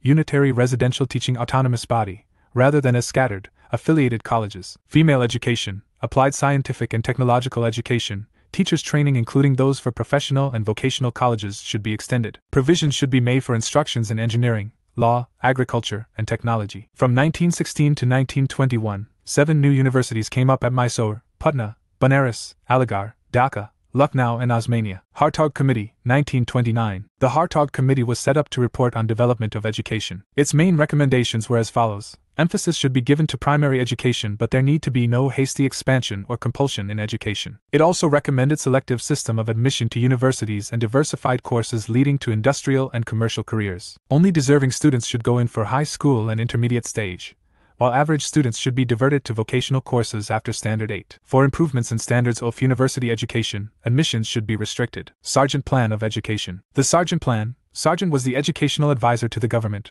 was worked out by the Central Advisory Board of Education in 1944. It recommended following points. Pre-primary education for 3 to 6 years age group. Free universal and compulsory elementary education for 6 to 11 years age group. High school education for 11 to 17 years age group for selected children. A university course of 3 years after higher secondary and high schools were to be of 2 types, i.e., academic or technical and vocational. It provided for adequate technical, commercial, and arts education and abolition of intermediate course. The plan also advocated for liquidation of adult illiteracy in 20 years. Teachers' training, physical education, education for the physically and mentally handicapped was stressed upon. Varda Scheme of Education, 1937. Varda Scheme of Basic Education, 1937, is also known as Nai Talam/Bunyadi Talam, was the outcome of thinking of Mahatma Gandhi. He considered education as an effective instrument of national reconstruction. Indian National Congress had been pleading for free and compulsory universal education. When Congress ministries were elected in the provincial elections of 1937, it became the duty of Congress to implement it into action. However, it required huge amount of funds which was lacking. To solve this problem, Mahatma Gandhi put forward his scheme of self-supporting education. He placed his basic education system in the Varda Conference of 1937. A committee was appointed under the chairmanship of Dr. Zakir Hussain to formulate the scheme of basic education in India. The report submitted by the committee and published in March 1938 came to be known as Varda Scheme of Education. To discuss the proposed new education scheme, An All India Education Conference was held in Varda on 22nd and October 23, 1937. Features of Varda scheme. Free and compulsory education was to be given for 8 years, from 6 to 14 years. It was to be given in 2 stages, the junior stage covering 5 years and senior stage for 3 years. The idea behind the scheme was to provide education through some form of craft or productive work. It was to relieve the child from the tyranny of purely academic and theoretical instruction, and to break down the existing barriers of prejudice between manual and intellectual work. Scheme aimed to provide such kind of education which can be self-supporting in later life. It would also ensure the dignity of labor along with livelihood for the students after leaving school. Zakir Hussain Committee had proposed that proper teaching in the mother tongue should be the foundation of all education. Mother tongue would have helped to speak, read and write correctly and effectively, and to develop precision of thought and clarity of ideas. Various subjects were introduced like the basic craft, mother tongue, mathematics, social studies, painting, music and sports etc. English was not included in the curriculum. Development of technical education. During the British rule, there was some focus on the development of technical education in the form of setting up of new colleges and courses which are described as follows. The Engineering College at Roorkee was set up in 1847.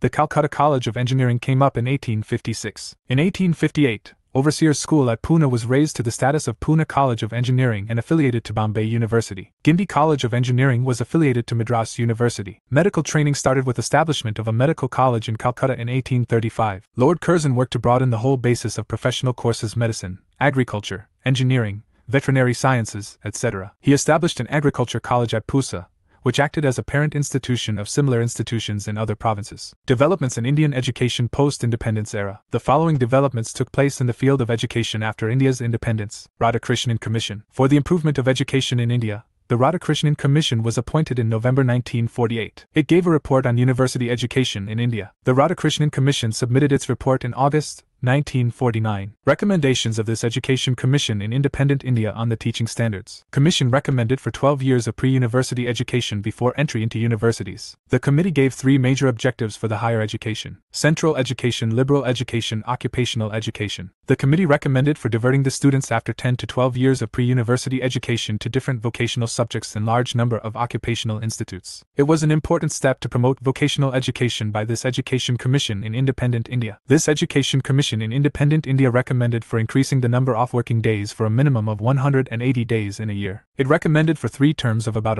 11 weeks each. It recommended to raise the standard of education in universities, and university education was to be placed in the concurrent list. It recommended for setting up the University Grants Commission (UGC) to look after the universities in India. Recommendations of this Education Commission in Independent India on professional education were made by the Commission. This Education Commission in Independent India recommended to divide the professional education into 5 aspects, i.e., agriculture education, commercial education, engineering and technology, medical education, and the legal education. For finance, the central government was given the responsibility to promote higher education in India. University Grant Commission was given the responsibility for allocation of grants to the universities and promote education in India. UGC was constituted in 1953 and was given statutory status in 1956 by an Act of Indian Parliament. Kothari Education Commission, 1964-66. The Indian Education Commission, popularly known as Kothari Education Commission, 1964-66, was set up by the Government of India on July 14,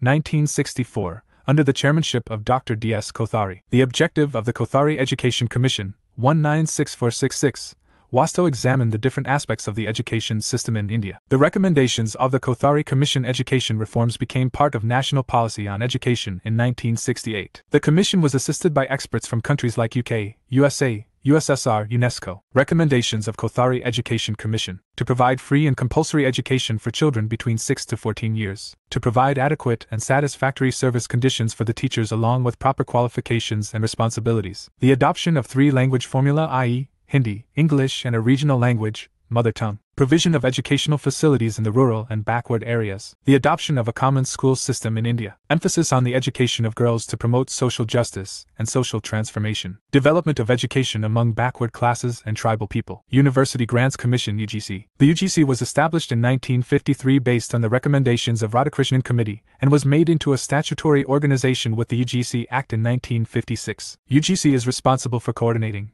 determining and maintaining standards of higher education. The University Grants Commission provides recognition to universities in India and disperses funds to such recognized universities and colleges. Development of press in India. Press in India started with the first newspaper, the Bengal Gazette or Calcutta General Advertiser, by James Augustus Hickey in 1780. Press in its initial phase was primarily an outspoken critic of the misdeeds of British administration and its officers. The Indian press, both vernacular and English language, played a major role in national awakening and mobilizing public opinion and fighting for freedom of India. Some examples of early newspapers are Payam-e-Azad, or The Message of Freedom, 1857, by Nana Sahib Peshwa; The Hindu and Swade Samatran by G. Subramania Iyer; The Bengali by Surendranath Banerjee; Voice of India by Dadabhai Naoroji; Kusari, in Marathi, and Maharatha, in English, under Bal Gangadhar Tilak. Censorship of Press Act, 1799. This act was enacted Lord Wellesley while anticipating French invasion of India. It imposed almost wartime press restrictions including pre-censorship, but were relaxed under Lord Hastings, who had progressive views, and in 1818, press censorship was dispensed with. Licensing Regulations, 1823. It was enacted by the John Adams. According to this regulation, press without license was a penal offense. The restriction was directed mainly to Indian language newspapers or those edited by the Indians. Press Act of 1835 or Metcalfe Act. Metcalfe, Governor General 1835-36, repealed the obnoxious 1823 ordinance and was named Liberator of the Indian Press. The new Press Act, 1835, required a printer/publisher to give a precise account of premises of a publication and cease functioning, if required by a similar declaration. The result of a liberal press policy was a rapid growth of newspapers. Licensing Act, 1857. This act imposed licensing restriction and the right to stop publication and circulation of book, newspaper or printed matter reserved with the government. This act was mainly introduced due to the emergency caused by the Revolt 1857.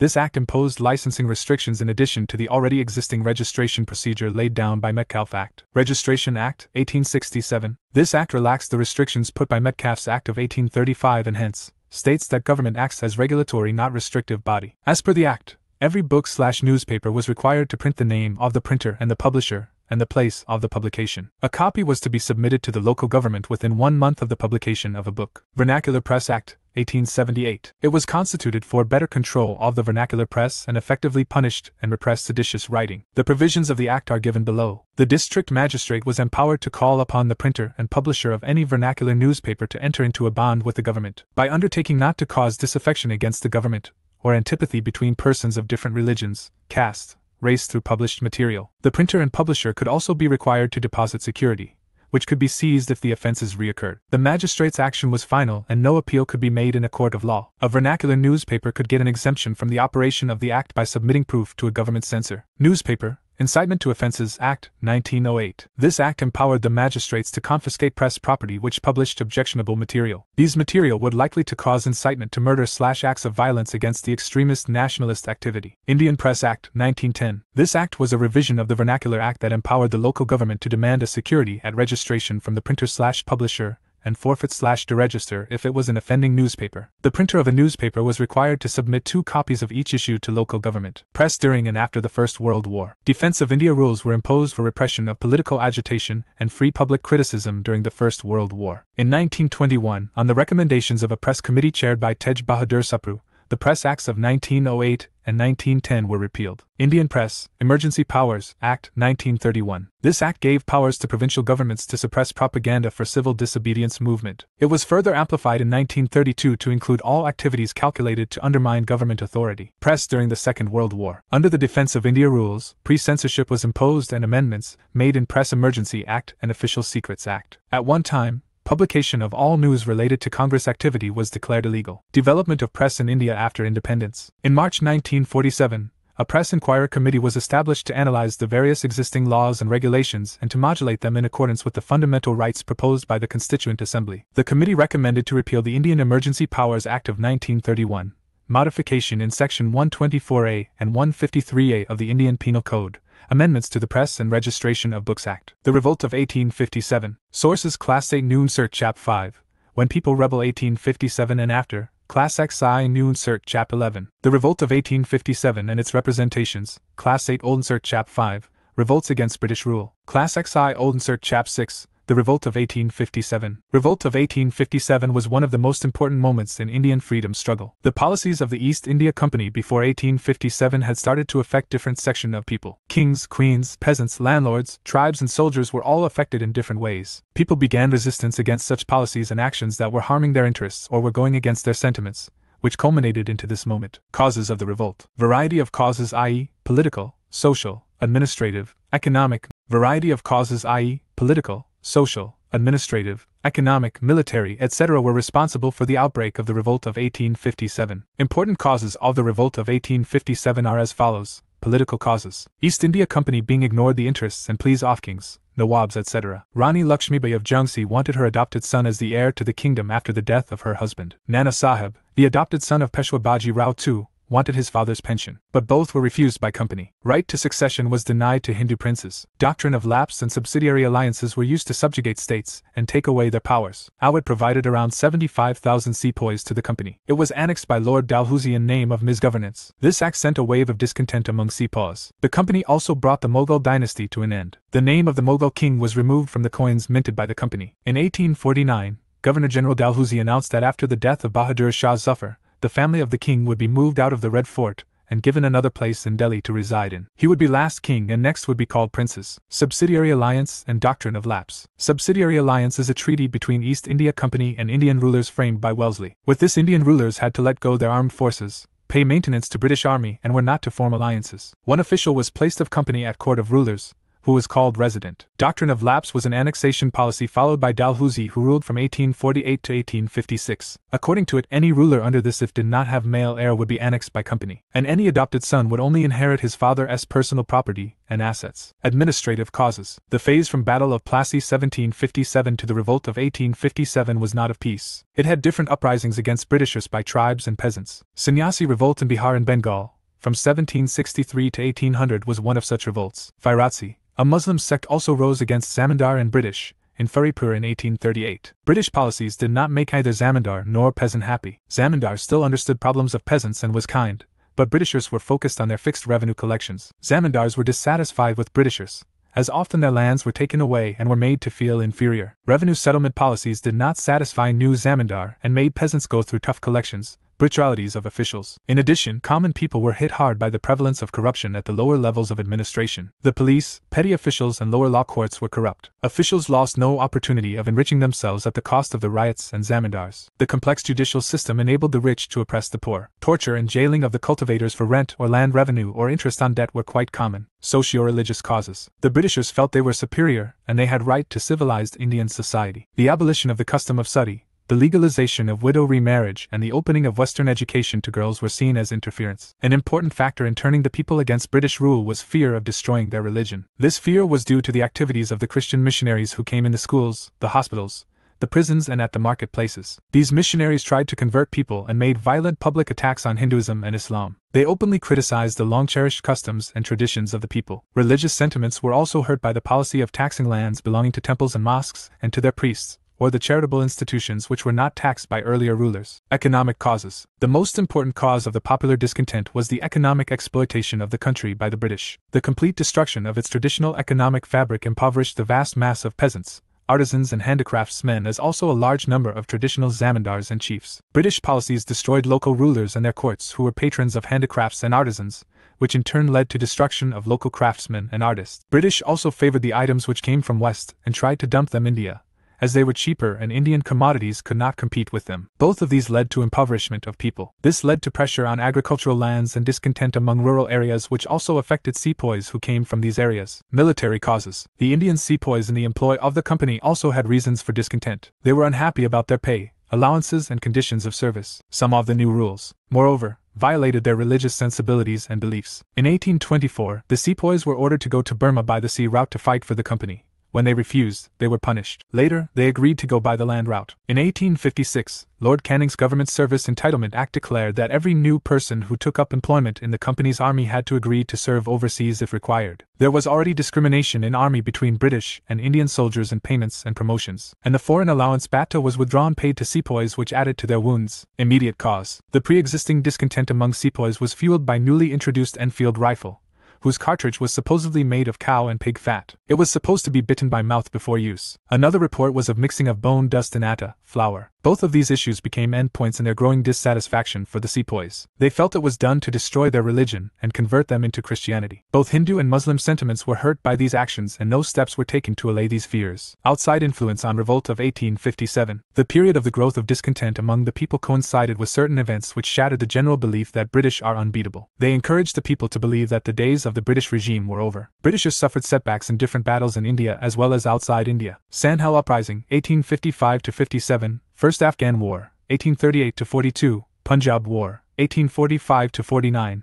and the Crimean War, 1854-56, provided a sense of belief that they can be challenged and won over. Beginning and course of revolt. On April 8, 1857, Mangal Pandey was hanged to death for attacking his officers in Barakpur. Some days later, some sepoys of the regiment at Meerut refused to do the army drill using the new cartridges, which were suspected of being coated with the fat of cows and pigs. 85 sepoys were dismissed from service and sentenced to 10 years in jail for disobeying their officers. This happened on May 9, 1857. The response of the other Indian soldiers in Meerut was quite extraordinary. On May 10, the soldiers marched to the jail in Meerut and released the imprisoned sepoys. They attacked and killed British officers. They captured guns and ammunition and set fire to the buildings and properties of the British and declared war on the Ferengis. The soldiers were determined to bring an end to their rule in the country. The soldiers chose the Mughal Emperor Bahadur Shah Zafar as the leader of the rebellion. And with this, it turned into a widespread revolt all over, not just military camps. Civilians began to join the unrest, particularly in northwestern and Awadh. It compassed of peasants, zamindars, religious leaders and civil servants. Delhi was captured back by British on September 20, 1857.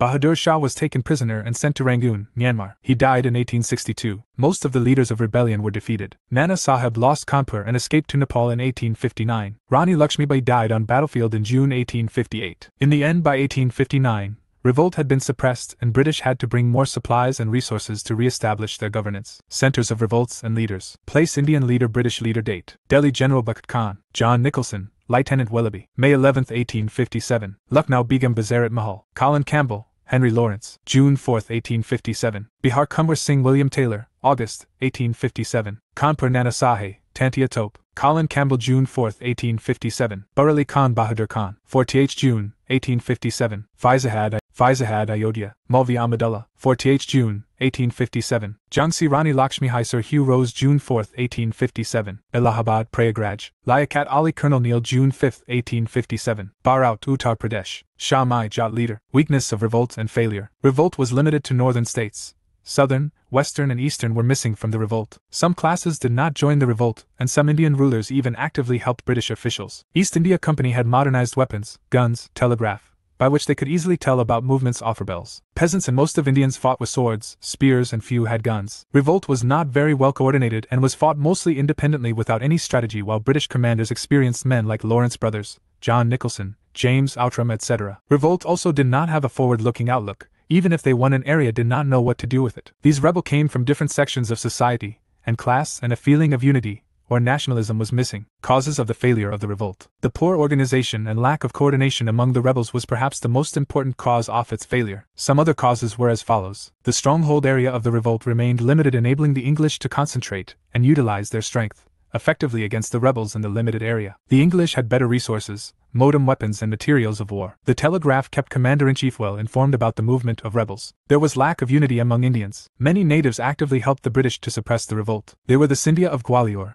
the Holkar of Indore, the Nizam of Hyderabad, Raja of Jodhpur and other rulers of Patiala, Nabha, Jind and Kashmir and many other ruling chiefs and big zamindars. The modem-educated Indians also did not support the revolt. They were repelled by the rebels' appeals to superstitions and their opposition to progressive social measures. Neither the leaders nor the sepoys were inspired by any high ideals of patriotism and nationalism. Views of historians on nature of revolt. The revolt of 1857 is difficult to be seen as most of the documents related to revolt were destroyed by rebels or were burnt by British officials. British did not want people to know rebels. Some consider it to be a Sepoy mutiny, other as national struggle or First War of Independence. S.B. Chaudhary describes as First War of Independence. It certainly was. As in the whole canvas of the recorded history of India, it would be difficult to find a parallel to this gigantic anti-foreign combine of all classes of people and of many provinces of India. There was never a war in India lasting continuously for more than a year and simultaneously in all the regions which had for its objective the abasement and ejectment of the alien ruling power. Dr. K. Dutta considers the revolt of 1857 to have been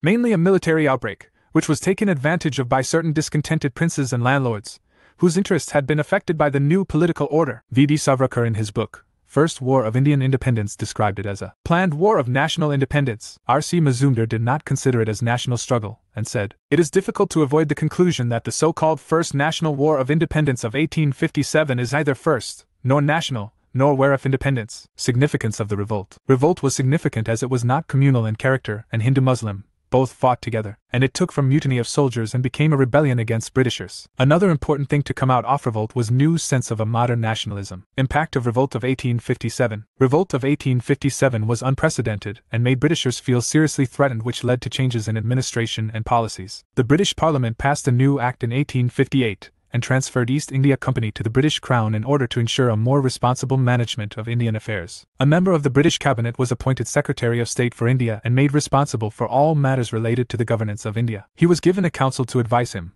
called the India Council. The Governor-General of India was given the title of Viceroy, i.e., a personal representative of the Crown. Through these measures, the British government accepted direct responsibility for ruling India. The change of responsibility to British Crown was announced at Darbar at Allahabad by Lord Canning in Queen's proclamation on November 1, 1858. So rule of East India Company came to an end. As Britishers came to realize they had antagonized and made enemy of native rulers, they tried to win over them by promising them autonomy and respect to their rights. Indian annexed states and provinces were brought under a single British paramountcy. The British officials found army to be main cause of such revolt, and to prevent such reoccurrence, reorganized it. The domination of the army by European branch was fixed. The share of Europeans in army was increased and fixed at 1 to 2 in Bengal and 2 to 5 in Madras and Bombay armies. The old policy of excluding Indian sepoys from officer ranks was still maintained. Indian National Movement. First phase, 1885 to 1915. Sources: Class 8 Noon Cert Chap 9. The Making of the National Movement. 1870 s. 1947. Class XI Noon Cert Chap 13. Mahatma Gandhi and the Nationalist Movement. Class XI Old Cert Chap 9. Growth of New India, the Nationalist Movement, 1858 to 1905. Chap 10, Nationalist Movement, 1905 to 1918. Growth of Militant Nationalism. The second half of the 19th century witnessed the emergence of national political consciousness and growth of organized national movement in India. A new feeling of oneness and belongingness to the same nation also arose. It gave a new and different path to the movement for independent Swaraj. Emergence of nationalism in India. Consciousness of a common nation began to be clearly stated by the political associations formed after 1850. Especially those that came into being in the 1870s and 1880s. Most of these were led by English-educated professionals such as lawyers. Causes and rise of nationalism. Different causes that led to the rise of nationalism in India are as follows. Differences in interests of Indians and Britishers. The root problem of British rule was its selfish interest, which was totally different from Indian people. They ruled over India and always prioritized their interests over Indian welfare. Indians realized that their interests were being sacrificed over British manufacturers. Educated Indians were also dissatisfied with acquired knowledge about economic and political exploits by the British. The ruin of Indian economic conditions was also due to this very fact. India was dumped with cheaply made products from machines that destroyed Indian handicrafts. And at the same place nothing was done in respect of industrialization in India. The peasants also realized that they were suffering due to foreign rule, who took away large part of their produce as revenue, and the police, courts, favored and protected the zamindars and landlords, who took heavy rents and exploited them. They realized British capitalism was not going to modernize Indian economic systems, and British policies were meant to help British capitalists. Heavy tariffs, taxation, and transport policies didn't help Indian capitalists, who were competing against industries favored by the British. Administrative and economic unification. The sentiments of the nation grew among people after 1857 as India was unified and sense of nationalism emerged during the 19th and 20th centuries. The British gradually introduced a uniform system and modern system of government throughout the country, and in this way unified it administratively. As an economic unit, the country had become a unit, and the destruction of the local self-sufficient and rural economy interlinked the economic life of different parts of the country. If one area was under drought or famine, others also felt shortages of food and prices fluctuations. Introduction of telegraph, railways and unified postal system had also brought different areas of India together and increased mutual contacts among Indians, particularly among the leaders. Growth of the press, newspapers and literature. The main medium through which the Indian people of nationalist mindset spread their message of patriotism and modern ideas, thoughts, about social, economic conditions was the press. Many newspapers with nationalist thoughts emerged during the second half of the 19th century. They criticized British policies, perspectives of Indians were put forward, people were involved to unite and work for national betterment. Ideas of self-government, democracy, and industries were brought in popular mass discussion by the press and newspapers. It also brought people living in different parts of the country together and helped them exchange their views. Prominent nationalist writers of the period. Many novels, essays, patriotic poetry were written by writers like Bankim Chandra Chatterjee, Rabindranath Tagore, in Bengali, Laxmanath Besbarua in Assamese, Vishnu Shastri Chiplankar in Marathi, Subramaniam Bharti in Tamil, Bhartinder Harishchandra, the first writer in Hindi, and Altaf Hussain Hali, Urdu writer, were famous in this period. They helped in arousing feeling of patriotism and national consciousness in country through their writings. Modern Western education and thoughts. In the 19th century, many Indians who were educated in Western education learnt and adapted a rational, secular, democratic, and nationalist political viewpoint. They admired and had inspirations from contemporary nationalist movements of European nations. These educated people assumed the leadership of the national movement and gave it democratic and modern direction. English language also provided a certain uniformity and community among educated Indians, and helped the speed of ideas between these people. Effects of contemporary world movements. Modern educated Indians found their political guide in Rousseau, Paine, John Stuart Mill, and other Western thinkers. They had their political heroes in Mazzini,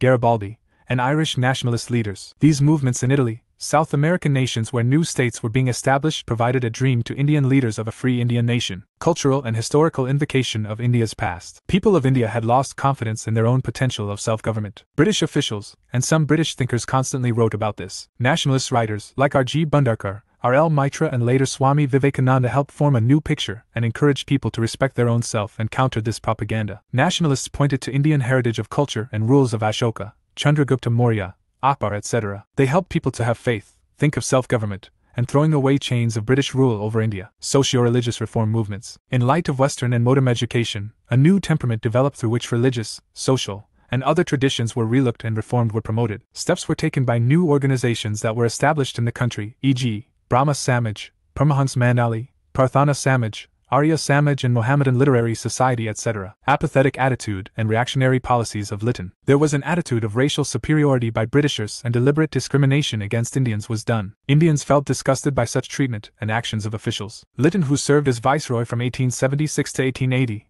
reduced the age limit of Indian civil service, ICS, examination from 21 years to 18 years to make it difficult for Indians to join in 1876. He held Delhi Darbar in 1877, which was heavily criticized as India was reeling under famine that time. Major acts such as the Vernacular Act, Arms Act, both passed in 1878, instigated a new front of opposition in the country. Ilbert Bill controversy, 1883 to 1884. During the period of Lord Ripon, 1880 to 84, who came after Lytton, had the controversy of introducing Ilbert Bill. The bill was supposed to end the judicial disqualification on the basis of race differences, but it was shelved because of opposition by Europeans. Thus, Bill's original purpose was gone as it was modified to keep the favor in place of Europeans. This made it clear to nationalist leaders that fairness and justice could not be expected from British Empire, and it made it clear that only united they could fight against the British. They also learned how to agitate, put forth demands by agitations of Europeans who were against the bill. Political associations. Before establishment of the Indian National Congress by the 1870s, Indian nationalism had gathered enough strength and momentum to appear as a major force on the Indian political scene. The Indian National Congress, founded in December 1885, was the first organized expression of the Indian national movement on an all-India scale. However, it had many predecessors. Raja Ram Mohan Roy was the first Indian leader to start an agitation for political reforms in India. Many public associations were started in different parts of India after 1836. Most of these were dominated by rich and aristocratic people, and they were regional or local in nature. These usually worked for reforms in administration, association of Indians in administration, and spread of education, and were usually dealing with petitions being sent to the British Parliament with demands of Indians. Name, founder, objective. Bangabasha Perkasa Kasava, 1836 in Bengal. Associates of Raja Ram Mohan Roy. Welfare of society. It asked for attention of Britishers on problems of Indians and measures. Zamindari Association or the Landholders Society, 1838. Dwarkanath Tagore, Radhakant Deb, Prasanna Tagore, etc. Safeguarding interests of landlords. Bengal British India Society, 1843. George Thompson Collection and distribution of information about condition of people in British India. British Indian Association, 1851. Note: its demand was accepted in the Charter Act of 1853. Addition of 6 members to the Governor-General's Council was accepted. Radhakant Deb's separate legislature, separation of executive and judiciary,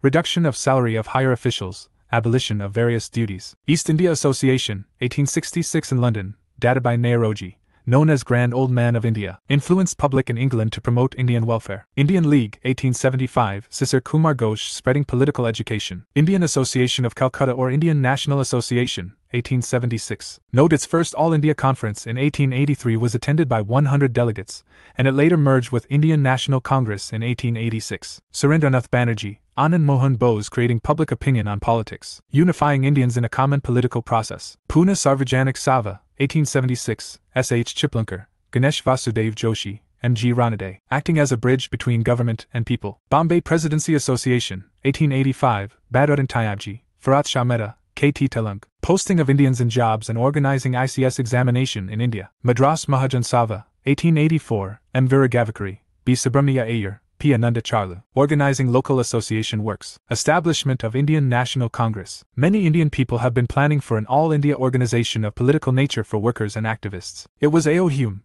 a retired English civil servant, who founded the Indian National Congress in 1885. A.O. Hume got in touch with famous Indian leaders of that time, and with their support the first session of Indian National Congress, Inc., was held at Bombay in December 1885. First president of Inc. was W.C. Banerjee, and the first session of Congress was attended by 72 delegates. From here, each Congress session was held every year in December in different states of the country each time. Dadabhai Naoroji was the president of Congress 3 times. Badruddin Tyabji, Farhat Shah Mehta, Romesh Chandra Dutt, Gopal Krishna Gokhale were other leaders who became president of Inc. in its early phase. Before this, 2 sessions of the Indian National Conference were held in 1883 and 1885, which had representatives from all over India. Purpose and objectives of Inc. In the first session of Indian National Congress, President W.C. Banerjee declared these to be its objectives: training and organization of public opinion in the country, promotion of friendly relations between nationalist political workers from different parts of the country, development and consolidation of the feeling of national unity irrespective of caste, religion or province, formulation of popular demands, presentation of these demands before the British government. Safety valve theory. Various safety valve theorists states that A.O. Hume founded Indian National Congress. He encouraged it to give a safety valve or a safe path to vent out the increasing discontent and dissatisfaction among educated Indians. He was the one who convinced Lord Dufferin not to hinder the formation of Congress. The safety valve theory is partially correct,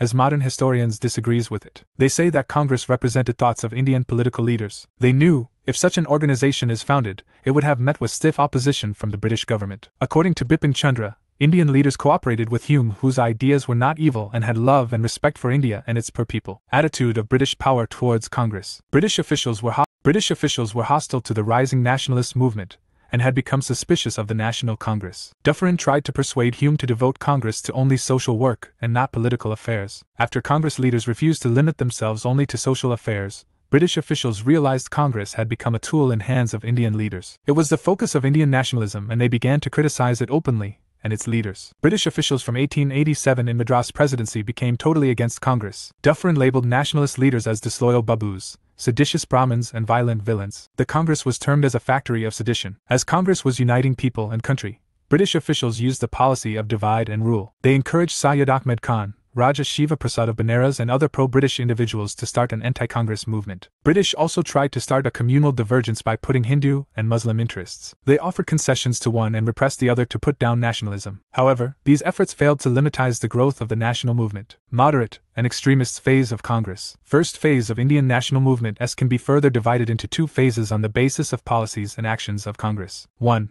Moderate phase, 1885 to 1905. In the beginning of the Congress, there was dominance of leaders like Dadabhai Naoroji, M.G. Ranade, Gopal Krishna Gokhale, W.C. Banerjee, S.N. Banerjee, Farhat Shah Mehta, etc. They were firm believers in liberalism and a moderate way of struggle. Moderates organized a powerful agitation against nearly all important official economic policies based on colonial structure. They opposed the British attempt to develop in India, making it supplier of raw materials, a market for British manufacturers and a field of investment for foreign capital. Moderates also complained of growing poverty and economic backwardness. They considered British exploitation the reason behind the failure of modern industry and low agricultural productivity to grow. Early moderates complained of the wealth of India being drained and demanded reduction of land revenue in order to lighten the burden of taxation on the peasants. Moderates in the early phase were not in favor of direct attack on the British government and chose to work under such a system, but criticized the administration and policies. Methods of political work of moderates. Early moderates, as they believed that if public opinion was created and organized, they presented popular demands to the authorities through petitions, meetings,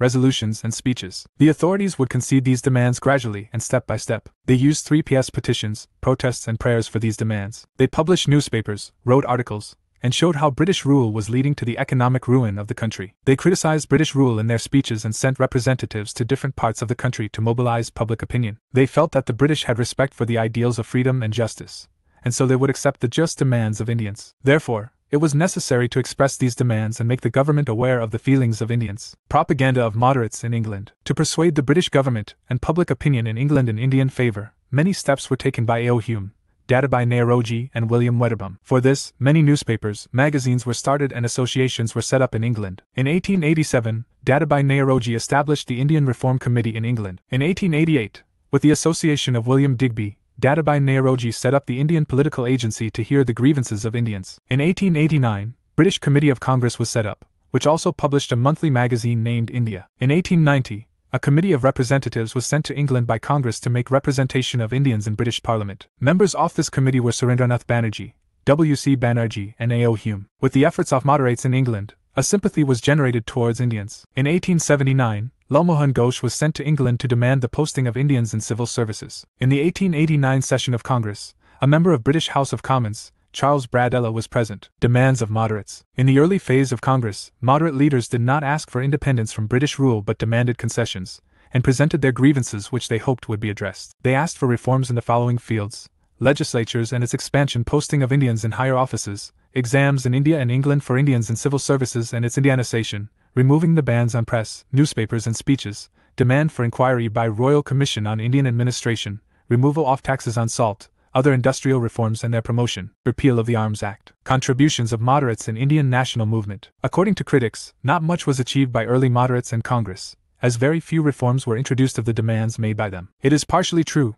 but it cannot be said the early phase of moderate and Congress was a failure. It succeeded in creating awareness of the feeling of belonging to a common nation among people. It showed how politically, socially and economically their interests were intertwined. It trained people in political work and popularized among people the idea of democracy, liberty, nationalism and secularism. They exposed the true character of British rule, by showing how they used the economic resources of India for them. Their economic critique of imperialism served as a main base for coming years of national movement against British rule. It laid the foundation for national struggle which was to grow, and it provided a political and economic program on which later political struggle could be based. 2. Extremist phase, 1905 to 1919. Over the years, the trend of radical thoughts grew and an extremist approach to national movements started to grow from the 1890s. By 1905 onwards, it took a concrete shape. Leaders of this school of thought included Raj Narang Bose, Ashwini Kumar Dutta, Aurobindo Ghosh, Bipin Chandra Pal in Bengal, and Vishnu Shastri Chiplankar and Tilak in Maharashtra. Reasons for growth of extremism. When the British government was not conceding to important demands, many of the political leaders started to feel that only an Indian government could bring India on a path of progress attracted more and more people. In the years between 1896 and 1900,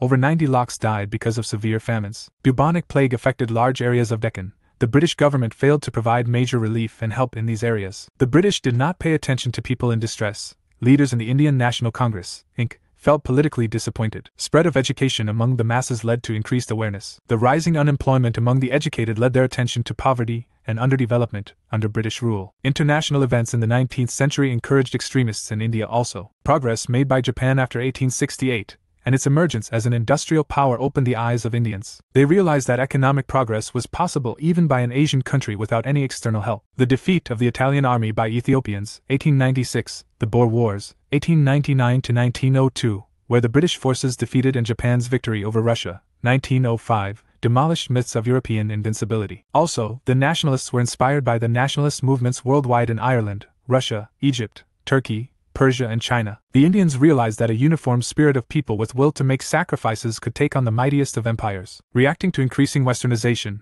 the new leadership felt the stranglehold of excessive westernization and sensed colonial designs to submerge the Indian national identity in the British Empire. The intellectual and moral inspiration of the new leadership was Indian intellectuals like Swami Vivekananda, Bankim Chandra Chatterjee, and Swami Dayanand Saraswati. They inspired many young nationalists with their forceful and articulate arguments, painting India's past in brighter colors than the British ideologies had. Major events that shaped nationalist growth. Year's significance. 1892 Indian Council Act was passed. It failed to satisfy extremist leaders as it did not fulfill all demands. 1897 The Nata brothers were deported without trial and Tilak and others were charged with sedition. 1898 Repressive laws in IPC Section 124A were made more stringent with addition of new provisions under Section 156A. 1899 In Calcutta Corporation number of Indian members was reduced. 1904 Official Secret Act was brought to curb the freedom of press. 1904 Indian Universities Act was brought to bring more control over universities so that it can exercise power over activities and discussions of national movement there. Partition of Bengal, 1905. Partition of Bengal, 1905. On October 16, 1905, Lord Curzon had divided Bengal into Eastern Bengal,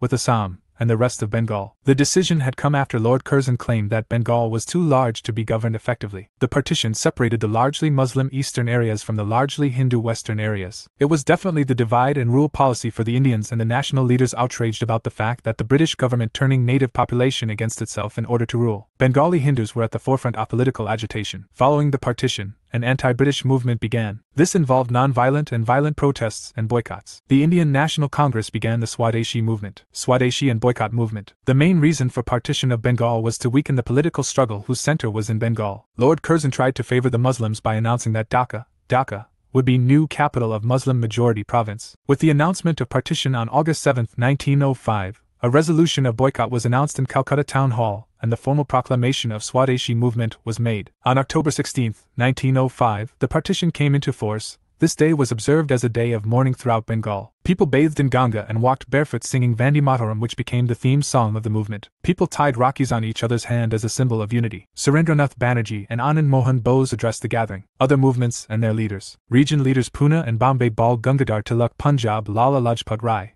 and Ajit Singh Delhi Syed Haider Raza Madras Chidambaram Pillai. Position of Congress. Under the presidentship of Gopal Krishna Gokhale, Congress in 1905 condemned partition and supported anti-partition and Swadeshi movement. In 1906, under the presidentship of Dadabhai Naoroji, the goal of Congress was declared as the self-government or Swaraj movement under extremist leadership. Under extremist leaders, boycott of foreign goods, public meetings and processions were organized. Samiti or Corps of Volunteers generated awareness. They tried to arouse the sentiments of the public by songs, lectures, training in Swadeshi crafts and organizing courts. Self-reliance or Amashakti was encouraged. Emphasis was placed on national dignity, honor, and social and economic regeneration of villages. A Swadeshi program on national education was planned. Bengal National College was set up in 1906, Aurobindo Ghosh as its principal, inspired by Tagore's Shantiniketan. On August 15, 1906, National Council of Education was set up Satish Chandra Mukherjee to organize national education. Literary, scientific and technical education was to be imparted in the vernacular medium. Bengal Institute of Technology was set up for technical education. Swadeshi indigenous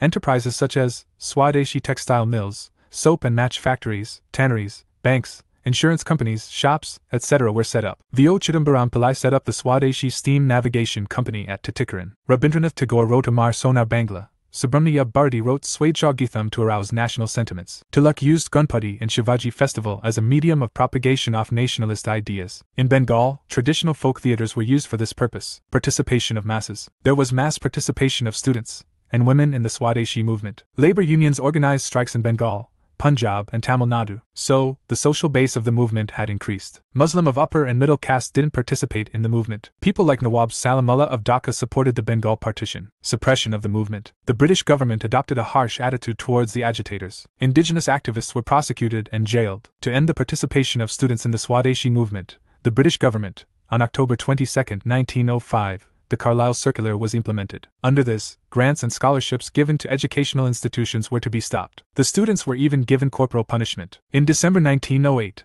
9 leaders of Bengal were expelled from the country by the police at the Bengal Provincial Conference held at Barisal in April 1900. Among them were Krishna Kumar Mitra and Ashwini Kumar Dutta. After the riots in Punjab, Lala Lajpat Rai and Ajit Singh were expelled from the country. The movement failed to create an effective organization or a party structure. The movement was rendered leaderless, with most of the leaders either arrested or deported by 1908, and with Aurobindo Ghosh and Bipin Chandra Pal retiring from active politics. Internal differences among leaders, magnified by the Surat split, 1907, also affected the movement. The movement aroused the people but did not know how to use the newly released energy, or how to find new forms to give expression to popular resentment. Establishment of Muslim League, 1906. Partition of Bengal became the biggest reason for the split between Hindu and Muslim communities in India. The Muslim delegation under the leadership of Aga Khan met the then Viceroy Lord Minto, and demanded a special status for Muslims. In the year 1906, Muslim League was established in Dhaka under the leadership of Salimullah Khan and Aga Khan. The first president of the league was Wakarulmulk Mustaq Hussain. Between the years 1905 to 1907, the mutual differences of extremist and liberal ideas grew. Moreover, the leaders of the extremist party did not believe in the ability of the moderates to negotiate with the British government. In the year 1905, in the Banaras session of the Congress, both the parties reached the edge of split over the post of president. In the conference, Tilak wanted to make Lala Lajpat Rai the president, and Bipin Chandra Pal wanted to make Tilak the president. This possibility was averted with Dadabhai Naoroji becoming the president. Surat split, 1907. Already the tensions were high between the two groups as they both had different thoughts. Moderates didn't want to antagonize the British as council reforms were coming up. Extremists didn't realize moderates could be their defense line in case of any repression by British officials. The extremists wanted the 1907 session in Nagpur with Tilak or Lajpat Rai as the president and the Swadeshi boycott education resolutions again to be adopted. Moderates wanted the session at Surat in order to avoid Tilak from the presidency, since a leader from the host province could not be session president as Surat was Tilak's home province of Bombay. They wanted Rashbihari Ghosh as the president, and then to drop the resolutions on Swadeshi, boycott, and national education. Both sides adopted rigid positions and split became inevitable. The Congress was now dominated by the moderates, who were committed to the goal of self-government, and to use only constitutional methods to achieve this goal. Delhi Darbar. The Delhi Darbar was an Indian imperial-style mass assembly organized by the British to mark the succession of an emperor or empress of India. It was held 3 times, in 1877, 1903 and 1911. The Darbar of 1877 was called Proclamation Darbar. Its organization was undertaken by Thomas Henry Thornton. It was held to proclaim Queen Victoria as Empress of India by the British. It was attended by the first Earl of Lytton, Viceroy of India, many princely states and intellectuals. This was the culmination of transfer of control of British India from the East India Company to the Crown. The Darbar in December 1911 was held to commemorate the coronation of George V and Mary of Teck and to allow their proclamation as Emperor and Empress of India. In this Darbar, annulment of partition of Bengal and the transfer of India's capital from Calcutta to Delhi were announced. First phase of revolutionary activities, 1907-17. The beginning of revolutionary ideology and activities in India were the result of internal and external factors. Revolutionary program. The revolutionaries did not adopt a violent mass revolution throughout the country at this stage. Instead, they opted to follow in the footsteps of Russian or the Irish nationalists. This methodology involved individual heroic actions such as organizing assassinations of unpopular officials, traitors and informers among the revolutionaries themselves, conducting Swadeshi dacoities to raise funds for revolutionary activities. During the First World War, organizing military conspiracies with expectation of help from the enemies of Britain. Emergence of revolutionary movement. Disappointed with the outcomes of the work of moderates of Congress, extremists emerged which gave birth to the movement. They were inspired by Western ideology. They used to publish literature for the promotion of their ideas. The major centers of early phase of revolutionary movement was in Bengal, Maharashtra, Punjab, Uttar Pradesh and almost entire parts of East India. Objectives of the movement. The idea was to strike terror in the hearts of the rulers, arouse people and remove the fear of authority from their minds. The revolutionaries intended to inspire the people by appealing to their patriotism, especially the idealistic youth. Revolutionary activities. The description of revolutionary activities in different parts of India is given below. Bengal. By the 1870s, Calcutta's student community was mixed with secret societies, but these were not as active. The first revolutionary groups were organized in 1902 in Midnapur, in Bengal under Jnanendranath Basu, and in Calcutta. The Anushalan Samiti was founded by Pramod Amidar and including Jatindranath Banerjee, Barendra Kumar Ghosh, and others. Activities of these societies were limited to giving physical and moral training to the members and were not that significant till 1907. In April 1906, an inner circle within Anushalan with Barendra Kumar Ghosh, Bipendranath Dutta started the weekly magazine Yugantar. In 1906, Rashbihari Bose and Sachin Sanyal organized a secret society covering Punjab, Delhi and United Province. Hemachandra Kanungo went abroad for military and political training. The Yugantar group made an attempt on the life of a very unpopular British official, Sir Fuller, the first lieutenant governor of the new province of Eastern Bengal and Assam. They attempted to derail the train on which the lieutenant governor, Sir Andrew Fraser, was traveling. Dhaka Anushalan under Pulan Das did Bara dacoity to raise funds for revolutionary activities. Alipur bomb conspiracy case, 1908. The Alipur bomb case was related to the assassination attempt against Douglas Kingsford, who was an unpopular British chief magistrate. He was the target of the bomb thrown at Muzaffarpur, northern Bihar. 2 young revolutionists Prafullit Chaki and Khudiram Bose threw bomb. However, the carriage at which the bomb was targeted not contained Kingsford, but 2 British women, who died in the attack. The British government arrested Sri Aurobindo, Barendra Ghosh and many young revolutionaries. They were charged with conspiracy or waging war against the king. They were all members of the Anushalan Samiti in Calcutta. Chaki committed suicide while Bose, then only 18 years of age, was caught and sentenced to death by hanging. Aurobindo Ghosh was released due to lack of evidence, and others served life terms in prison. Maharashtra. Revolutionary activities here was the organization of the Ramosi Peasant Force by Vasudev Balwant Phadke in 1879. It aimed to remove the British using an armed revolt by and breaking communication lines. It hoped to raise funds for its activities through dacoities. It was stopped at the very start. During the 1890s, Tilak began a spirit of militant nationalism, through Ganpati and Shivaji festivals and his journals Kesari and Maharita. Two of his disciples, the Chapakar brothers, Damodar and Balkrishna, murdered the plague commissioner of Pune, Rand, and one Lt. Ayerst in 1897. Savarkar and his brother organized Mitra Mela, a secret society, in 1899 which merged with Abhinav Bharat, imitating Mazzini's Young Italy, in 1904. With this, Nasik, Pune and Bombay became centers of bomb making. In 1909, Jackson, the district magistrate of Nasik, was killed by Anant Lakshman, who was a member of Abhinav Bharat. Punjab. Reason of extremism in Punjab was due to issues of frequent famines and rise in land revenue, and irrigation tax, practice of bigar by zamindars, and by the events in Bengal. Leaders like Lala Lajpat Rai brought out Punjabi, with its motto of all help at any cost, and Ajit Singh, Bhagat Singh's uncle, who organized the extremist Anjuman Mohibin Watan in Lahore with its journal, Bharat Mata. Ajit Singh's group turned to extremism and was active in urging non-payment of revenue and water rates among Chenab colonists and Bari Doab peasants. Other leaders included Aga Haider, Syed Haider Raza, by Parmanand. The radical Urdu poet, Lachand Falak joined the movement. The British government in May 1907 banned political gathering and Lala Lajpat Rai and Ajit Singh were deported and the movement died down here. Revolutionary activities abroad. The need for shelter, possibility of bringing out revolutionary literature that would not be under press acts, and search for arms took revolutionaries abroad. Shyamji Krishnavarma started India House in 1905 in London. It was a student resident for radical youth students. V.D. Savarkar and Lala Hardale became members of India House. Madame Dhingra assassinated India Office bureaucrat Curzon Wiley in 1909. Madame Bikaji Kama started Indian Home Rule movement in 1916 in Belgavi and established a center in France and brought out Vande Bharat newspaper. It was operated by Ajit Singh. Virendranath Chattopadhyay did his activities from Berlin in 1909. Along with him, Bhupendranath Dutta, Lala Hardale and others.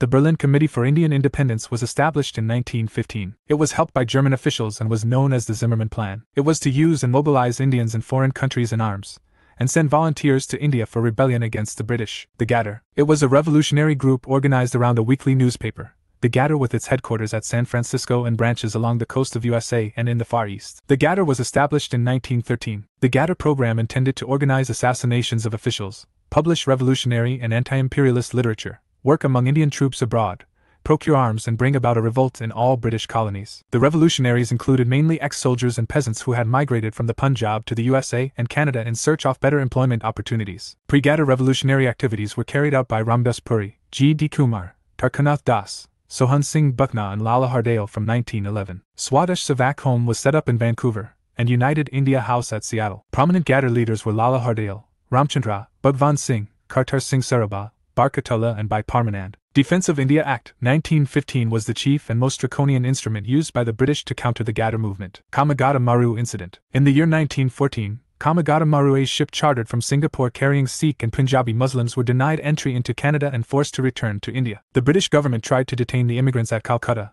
in order to transport them to Punjab. The immigrants refused to give in. A tussle ensued in which 22 immigrants lost lives. The Ghadar leaders were angry by this incident. They planned to launch a violent attack to expel the British. Kartar Singh Sarabha, Raghubar Dayal Gupta, Rashbihari Bose and Sachin Sanyal were the prominent leaders involved in the attack. February 21, 1915 was fixed as the date of attack. However, the British got to know about the attack, made preemptive arrests and suppressed the movement. Decline of revolutionary activities. There was a temporary decline in revolutionary activities due to various seasons. These were as follows: release of prisoners held under the Defense of India rules after the World War I. Montagu's statement of August 1917 offered some conciliations to Indians. Entry of Gandhiji in the freedom struggle and his new methods of struggle. World War I and nationalists' response. In First World War, 1914 to 1919, Britain allied with France, Russia, USA, Italy and Japan against Germany, Austria-Hungary and Turkey. Nationalist leaders responded to British participation in war in three ways. Moderates were in favor of offering support to Britishers in war as a matter of duty. Extremists including Tilak supported the war in this belief that the British government would provide self-governmental Indians as payback. The revolutionaries groups decided to use the opportunity to wage a war on the British and free the country. Indians failed to realize while supporting Britishers in war efforts that the British were fighting only to safeguard their colonies and investments and markets. Revolutionary activities done in war times. Ghadar Party carried activities mainly in North America. Berlin Committee in Europe sent missions to Baghdad, Persia, Turkey, Kabul to work among Indian prisoners of war and to incite anti-British sentiments. Raja Mahendra Pratap Singh, Muhammad Barkatullah and Obaidullah Sindhi went to Kabul to establish a provisional Indian government with the help of Prince Amanullah in 1915. Indian soldiers in Singapore revolted against the British government on February 15, 1915. Its leaders were Jamidar Chisti Khan, Jamadar Abdul Ghani and Subadar Dud Khan. Indian National Movement. Second phase, 1915 to 1935. Sources: Class 8 Noon Cert Chap 9. The Making of the National Movement. 1870s 1947. Class XI Noon Cert Chap 13. Mahatma Gandhi and the Nationalist Movement. Class XI Old Cert Chap 11. Nationalist Movement. 1905 to 1918. Growth of Militant Nationalism. Class 8 Old Cert Chap 10. Struggle for Swaraj. In the second phase of the Indian National Movement, Indian leaders, after providing support to the British government in World War I, expected returns from them, and planned further movement accordingly. This phase also marked the entry of Mahatma Gandhi into the Indian freedom struggle. Lucknow Pact, 1916. The Lucknow Session, 1916, was presided by a moderate leader, Ambika Charan Majumdar. This session witnessed two important events. First, extremists led by Tilak were readmitted in Congress fold. Secondly, Muslim League and Congress joined each other and presented their demands together to the British government. Joint demands made by Congress and Muslim League were self-government, representative assemblies, reforms in Viceroy's Council, Secretary of State to be paid by British Treasury. Extremists were readmitted in Congress as differences of past opinions had become meaningless. Political inactivity created by extremists because of the split were realized by both moderates and extremists. Annie Besant and Tilak made efforts for reunion of extremists and moderates to strengthen the movement. Death of two main moderates, Gopal Krishna Gokhale and Farat Shah Mehta, also led to further closeness among two sections. Reasons behind shift in Muslim League stand and Lucknow Pact were: Britain's refusal to help Turkey during World War I. Annulment of Bengal's partition. Refusal by British government to set up university at Aligarh with powers to affiliate colleges. Rise of younger members in the League who were more anti-imperialistic, like Maulana Azad, through his work Al-Hilal, and Muhammad Ali, by his work Comrade, helped Muslim League to change its stand. Congress agreed to the League's demand for a separate electorate. Muslims were granted a fixed proportion of seats at all India and provincial levels. Evaluation of Lucknow Pact. Though bringing together of Congress and Muslim League was a grand vision, but the acceptance of separate electorates by Congress led to establishment of two-nation theory. Efforts of bridging the gap between masses of two communities were not done. Acceptance of separate electorates helped in allaying fears of minority community. This pact generated a new wave of enthusiasm and hope in people because of reunion. This pact also led the British government to declare to grant self-governmental Indians in Montague's August 1917 declaration, seeing unity among various factions, Congress and also with League, Home Rule League movement. It was an Indian response to the First World War, inspired by the Irish Home Rule League. The Indian national movement at this time was influenced by various factors which led to formation of Home Rule Leagues. These were: nationalists believed that popular pressure was required to attain concessions from the government. The moderates were disillusioned with the Morley Minto reforms. People were feeling the burden of wartime miseries caused by high taxation and a rise in prices and were ready to participate in any aggressive movement of protest. It was an imperialist war that exposed the myth of white supremacy. Bal Gangadhar Tilak, after his release in 1914, was ready to assume nationalist leadership. He was inspired by the Irish Home Rule League. Annie Besant began to take active part in nationalist movement. Objectives of the Home Rule League. The main objective of the movement was self-rule. Self-rule was to be achieved through political education and discussion. It can be done by collecting funds, organizing social work and participating in local government activities. Branches of Home Rule League. Tilak and Besant set up separate leagues to avoid friction. Tilak's league was set up in April 1916 and its activities covered Maharashtra, except Bombay, Karnataka, Central Provinces and Berar. It has 6 branches. Its demands were Swarajya, formation of linguistic states and education in vernacular languages. Annie Besant set up her league in September 1916 in Madras and covered the rest of India. This included Bombay also. It had 200 branches, was loosely organized as compared to Tilak's league, and George Arundel was its organizing secretary. B.P. Wadia and C.P. Ramaswamy Iyer also worked closely with these leagues. Major leaders in leagues. Leaders like Motilal Nehru, Jawaharlal Nehru, Bhulabhai Desai, Jinnah, Tej Bahadur Sapru, Lala Lajpat Rai, C.R. Das, Madan Mohan Malviya joined leagues. Servants of India Society also joined the movement. It was formed by Gopal Krishna Gokhale. Muslims and non-Brahmins from South India did not join as they were under the impression that leagues were a Hindu majority and dominated by high castes. Response of British government to Home Rule Leagues. The British government dealt with high hands with leagues. Annie Besant and her companions, B.P. Wadia and George Arundel, were arrested in June 1917. Opposing the arrest, Sir Subramaniya Iyer renounced his knighthood, and Tilak began passive resistance against this action of the government. Decline of Home Rule Leagues. There was not effective organization in leagues. They were loosely formed. Communal riots witnessed during 1917-18 weakened the movement. The moderates were pacified by method of reforms. The extremists kept the moderates away from activity from September 1918 onwards. The Montagu-Chelmsford reforms, which became known in July 1918, further divided leaders. League main leaders like Tilak and Annie Besant moved army, Tilak went abroad and Annie Besant in response to proposed reforms resorted to passive movements. Achievements of Home Rule League movement. These leagues shifted base from educated people to masses. The link was established between villages and towns. This movement created new cadre of nationalists. This phase paved the way for next stage of movement of Gandhi phase. August Declaration of 1917 by Montagu was direct result of these movements. Home Rule League leaders helped bridge the gap between moderate and extremists by Lucknow Pact 1916. Gandhian era of Indian national movement. The emergence of Mohandas Karamchand Gandhi in the national movement played a pivotal role in the history of Indian nationalism. Gandhiji relied on the tools of ahimsa and satyagraha to fight the British regime. Gandhi's activism in South Africa. The first 20 years that Gandhiji spent in South Africa had a decisive influence on his later life. His political ideologies, his greatest contribution to Indian politics, took shape in South Africa. Gandhiji relied on sending petitions and memorials to authorities in South Africa and Britain. To unite different sections of the population, Gandhiji set up Natal Indian Congress and started newspaper Indian Opinion. Satyagraha/campaign of Gandhiji in South Africa. Satyagraha against registration certificate. New legislation made it mandatory to carry registration certificates for Indians. Indians under Gandhiji's leadership started Satyagraha against this discriminatory practice. Campaign against restrictions on Indian migration. New legislation imposed restrictions to migration.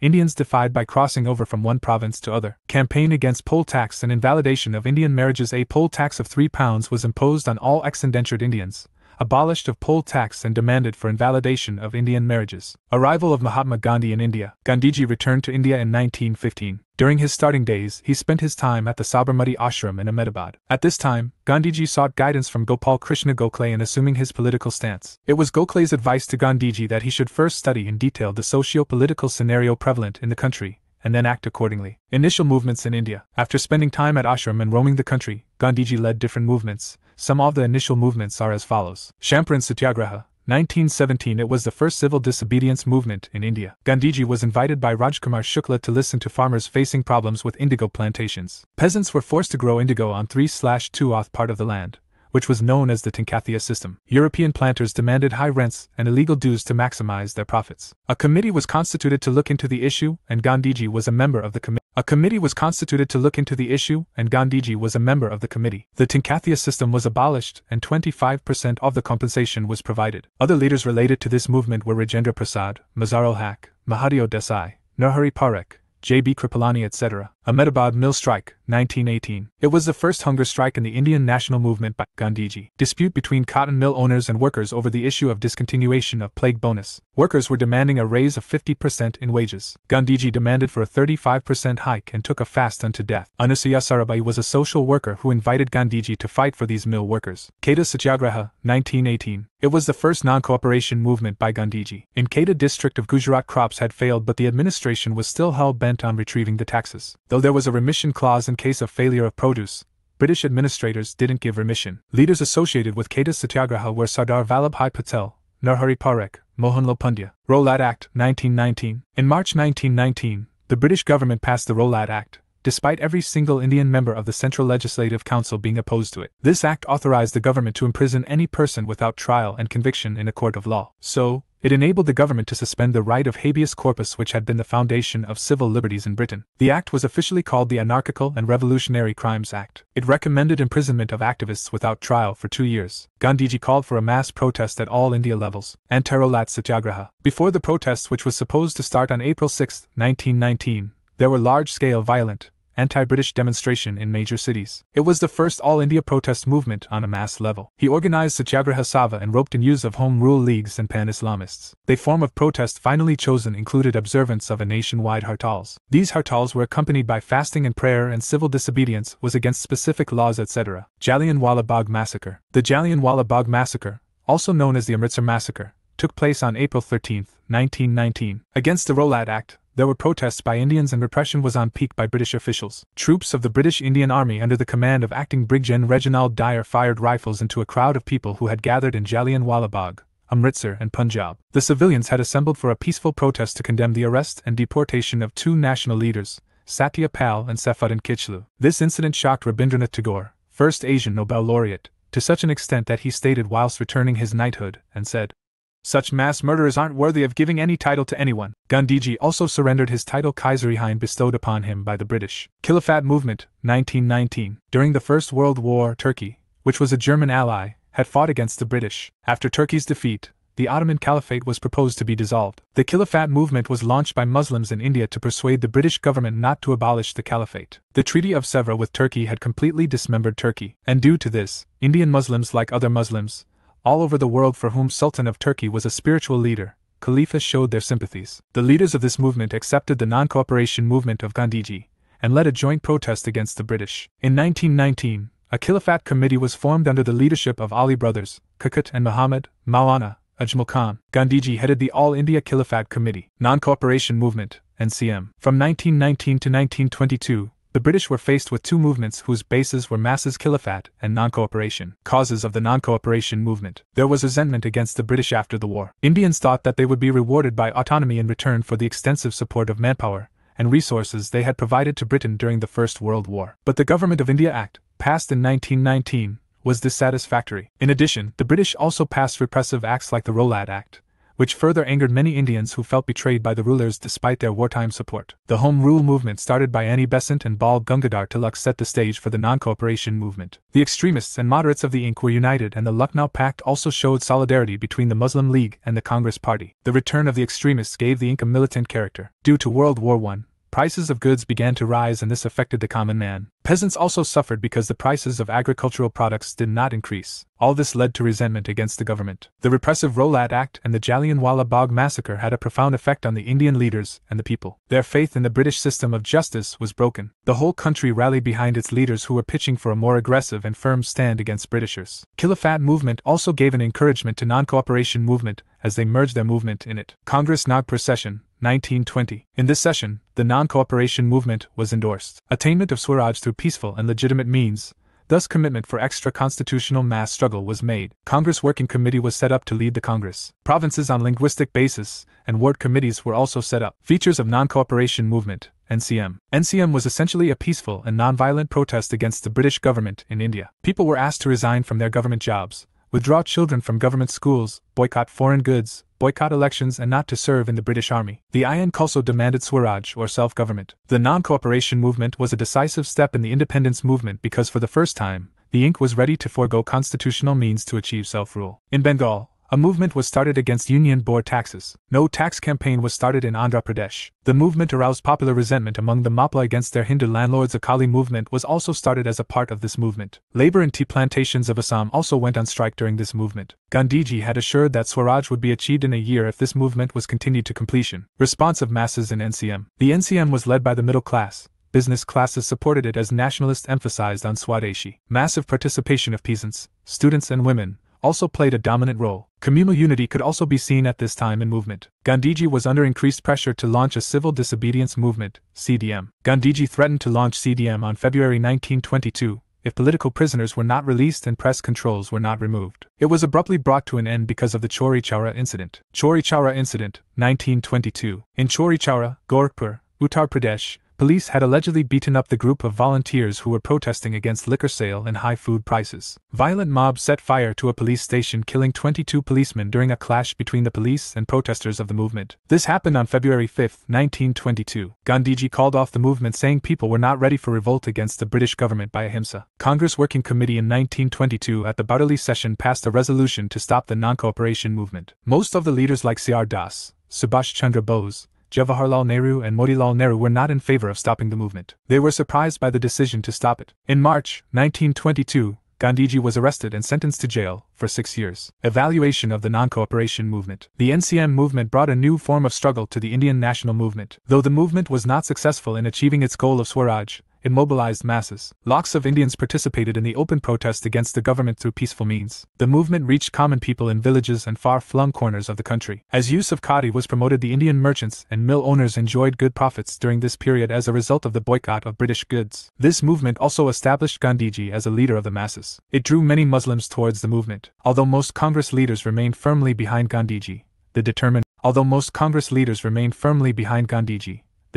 broke away. The Ali brothers later become fierce critics. Other contemporary movements. Movement year-related fact. Flag Satyagraha, Jabalpur, Nagpur. 1923 It aimed at exercising the right and freedom to hoist the nationalist flag. Borsad Satyagraha, Gujarat. 1923 to boycott dacoit tax. Guru Ka Morcha, Punjab. 1922-23 to emancipate Gadwara Sahi from stronghold of Mahant Sundar Singh. Vaikom Satyagraha 1924 It was led by Manatha Padmanabhan against untouchability and caste discrimination. Formation of Swaraj Party. When the non-cooperation movement suddenly came to an end due to the Chori Chowra incident, there was debate and difference of opinion on what to do during the transition period. One section led by C.R. Das, Motilal Nehru and Ajmal Khan wanted to end the boycott of legislative councils and demanded entry into councils. These groups were called Swarajists. Swarajists thought entering the councils would help the non-cooperation program. It would enthuse masses and keep up their morale at a time of political vacuum. Councils can be used as an arena of political struggle. Other sections led by C. Rajagopalachari, Vallabhbhai Patel, Rajendra Prasad and M.A. Ansari came to be known as no-changers. Council entry would lead to political corruption and loss of revolutionary zeal. They also thought constructive work done would prepare masses for the next phase of civil disobedience. Ashrams were brought up empowering tribals and low castes. Hindu-Muslim unity was promoted and programs to remove untouchability, boycott of foreign cloth and liquor, flood relief were done. Promotion of charkha and khadi was done to establish a sense of self-sufficiency. National schools and colleges were set up to promote education. Swarajists were further divided into responsivists and non-responsivists. Lala Lajpat Rai, Madan Mohan Malviya and N.C. Kelkar advocated for cooperation with the government and holding office and also to protect the Hindu interest. Finally in 1930, they walked out as a result of the Lahore Congress session resolution and beginning of civil disobedience movement. Achievements of Swarajists. Vithalbhai Patel, Speaker of the Central Legislative Assembly, gave a powerful speech. Defeat of Public Safety Bill, 1928 through which the government could deport undesirable and subversive foreigners, etc. Drawbacks of Swarajists. Swarajists could not form a uniform coalition and their differences led to weakening of Swarajist outfit. Swarajists failed to resist perks and privileges offered by the British officials. They were attracted towards privileges which later became the communal divide in the Indian national movement. They also failed to raise and support the peasant cause and to support the work done by no-changers in masses and villages. Simon Commission, 1927-28. The Indian Statutory Commission,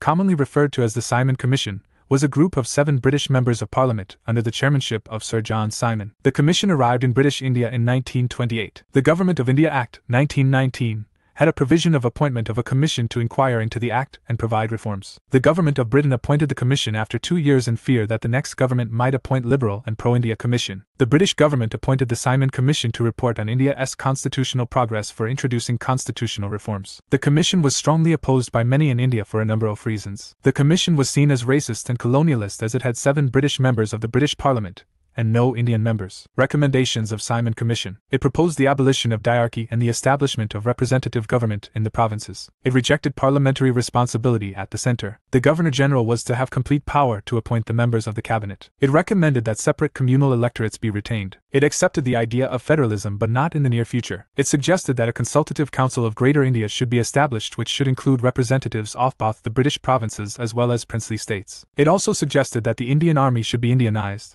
though British forces must be retained. Anti-Simon agitation. The British action was seen as a violation of the principle of self-determination, strike, and a deliberate insult to the self-respect of the Indians. On February 3, the day the Commission reached Bombay, an all-India Hartal strike was organized. Wherever the Commission went, it was greeted with hartals and black flag demonstrations under the slogan, "Simon go back." The government used brutal suppression and police attacks to break the popular opposition. Lala Lajpat Rai died because of brutal lathi charge while leading the anti-Simon protests. At its Madras session in 1927, presided over by Dr. Ansari, the National Congress decided to boycott the Commission at every stage and in every form. The Muslim League and the Hindu Mahasabha decided to support the Congress decision. Muslim League even accepted the principle of joint electorate, if seats were reserved for the Muslims. All important Indian leaders and parties also tried to meet the challenge of the Simon Commission by getting together. They tried to evolve an alternative scheme of constitutional reforms.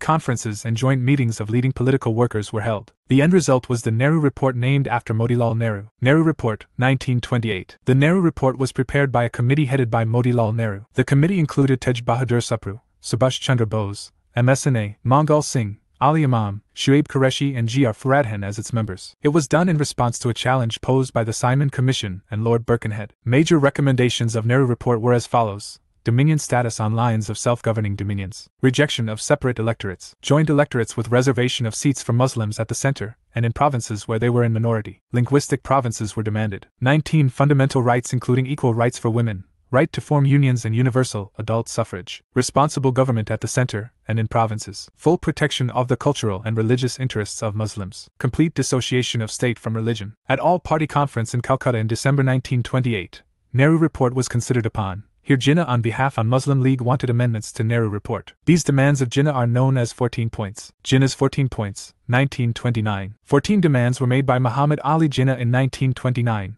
which are popularly known as Jinnah's 14 points. Following were 14 demands of Jinnah: federal constitution with residual powers to provinces, provincial autonomy, no constitutional amendment without state concurrence in Indian Federation, adequate representation in legislative bodies, adequate representation of Muslims in self-governing bodies and in the services, L/3RD representation in Central Legislative Assembly, L/3RD representation in Cabinet, separate electorates, no bills without 3/4 minority consideration, territorial distribution not to affect Muslim majority in Punjab, Bengal and northwestern frontier provinces, NWFP, full religious freedom to all communities, protection of Muslim rights and religion, culture, education and language, separation of Sindh from Bombay, constitutional reforms in the NWFP and Balochistan, separate electorates, Lahore session of Congress and Purna Swaraj. At the Calcutta session of Congress, 1928, the Nehru Report was approved. Motilal Nehru was the President of Congress at this session. The first All India Youth Congress also came into being in this session. Younger leaders like Jawaharlal Nehru, Subhash Chandra Bose and Satya Murthy expressed dissatisfaction at the goal of dominion status. The government was given a one-year period to accept this goal. It was stated that if government did not accept a constitution based on dominion status by the end of the year,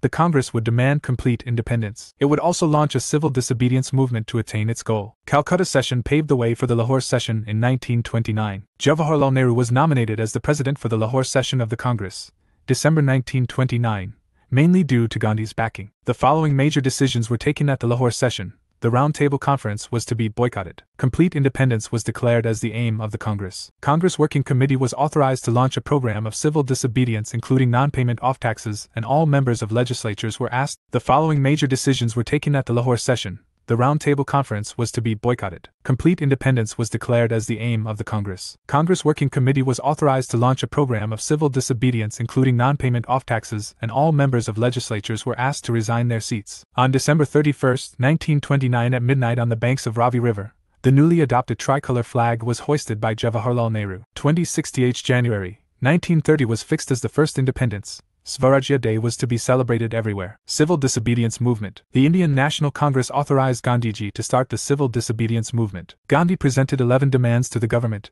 and gave an ultimatum of January 31, 1930 to accept or reject these demands. Demands made by Mahatma Gandhi to Lord Irwin were opposed by Jawaharlal Nehru. Gandhiji's 11 demands: 1.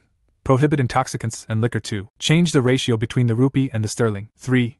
Reduction in the rate of land revenue. 4. Abolition of salt tax. 5. Reduce the military expenditure. 6. Reduce expenditure on civil administration. 7. Impose custom duty on foreign cloth. 8. Accept the Postal Reservation Bill. 9. Abolish the CID department. 10. Release all political prisoners. And 11. Issue licenses of arms to citizens for self-protection. Salt Satyagraha, Dandi March. As there was no positive response from the British government, Gandhiji decided to launch the civil disobedience movement by making Salt Satyagraha its main theme. Salt was made an issue because the government controlled the sale of this indispensable commodity and imposed a tax on it, which was felt mostly by the poor. Gandhiji, along with a band of 78 members of Sabarmati Ashram, was to march from his headquarters in Ahmedabad through the villages of Gujarat for 240 miles on March 12, 1930 till April 6, 1930. On reaching the coast at Dandi, the salt law was to be violated by collecting salt from the beach. Further actions were planned as Gandhi gave the directions wherever possible civil disobedience of the salt law should be started. Foreign liquor and cloth shops can be picketed. Non-payment of tax, boycott court,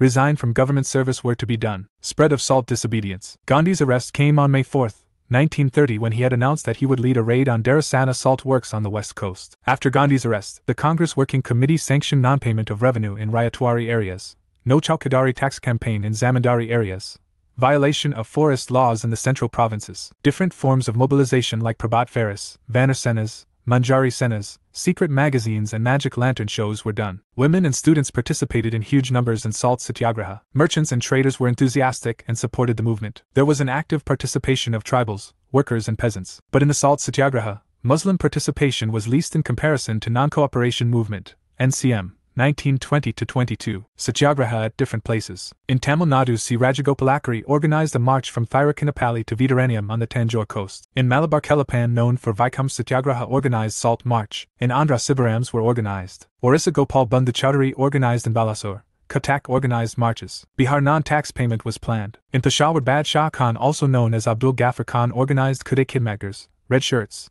which organized a march. In Maharashtra, Sholapur, Sarojini Naidu led the protests. Defiance of forest laws in Karnataka, Maharashtra and central provinces was done. In Manipur and Nagaland, Rani Gaidinlia at the age of 13 years raised the banner against the British. Gandhi-Irwin Pact. In July 1930, the Viceroy Lord Irwin suggested a round-table conference and reiterated the goal of dominion status. In August 1930, Motilal and Jawaharlal Nehru were taken to Yeravada jail to meet Gandhiji and discuss the possibility of a settlement. The Nehrus and Gandhiji unequivocally reiterated the demands of right of secession from Britain, complete national government with control over defense and finance, an independent tribunal to settle Britain's financial claims. On February 14, 1931, pact was signed. It is also known as Delhi Pact. It placed the Congress on equal footing with the British government. Irwin on behalf of British government agreed on release of political prisoners, remission of fines, return of land, right to make salt, etc. were granted. Public inquiry into police excesses was not accepted, and commutation of punishment to Bhagat Singh and his comrades' death sentence to life sentence was also not accepted. Gandhi on behalf of Congress agreed to suspend the civil disobedience movement to participate in the next round of table conference. Karachi session of Congress in 1931. The Karachi session of Congress was presided by Vallabhbhai Patel. In this Congress session,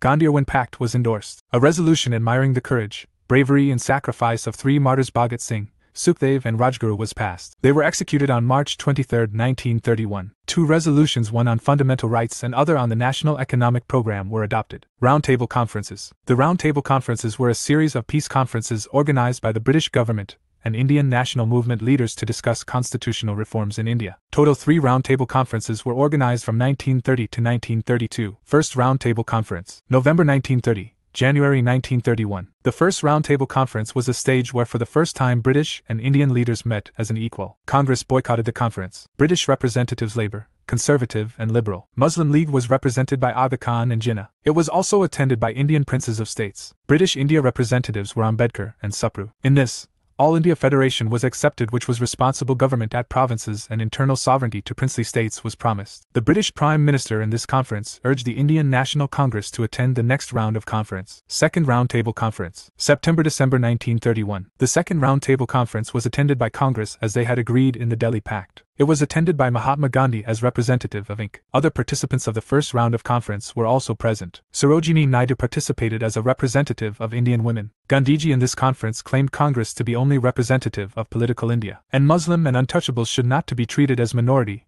as it will divide the Indians and fade the movement. Ramsay MacDonald headed the national government in Britain at this time. As the conference failed, the second phase of civil disobedience movement was resumed. Third Roundtable Conference. November-December 1932. The Third Roundtable Conference was called on 17th November 1932. The Congress boycotted it. Only 46 delegates attended the session. The prominent members were Tej Bahadur Supru and Bhimrao Ramji Ambedkar, the only persons to attend all 3 roundtable conferences. The conference lasted till December 24, 1932. The discussion of this conference led to the formulation of the Government of India Act, 1935. Civil Disobedience Movement, second phase. Gandhiji went to England in September 1931 to attend the second Roundtable Conference. But in spite of his powerful advocacy, the British government refused to concede to the demand of immediate grant of dominion status. In the meanwhile, peasant unrest had developed in several parts of the country as peasants found the fall in the prices of agricultural products because of world depression. In December 1931, the Congress started a no-rent, no-tax campaign. On his return to India, Gandhi, I had no choice but to resume the civil disobedience movement. The government,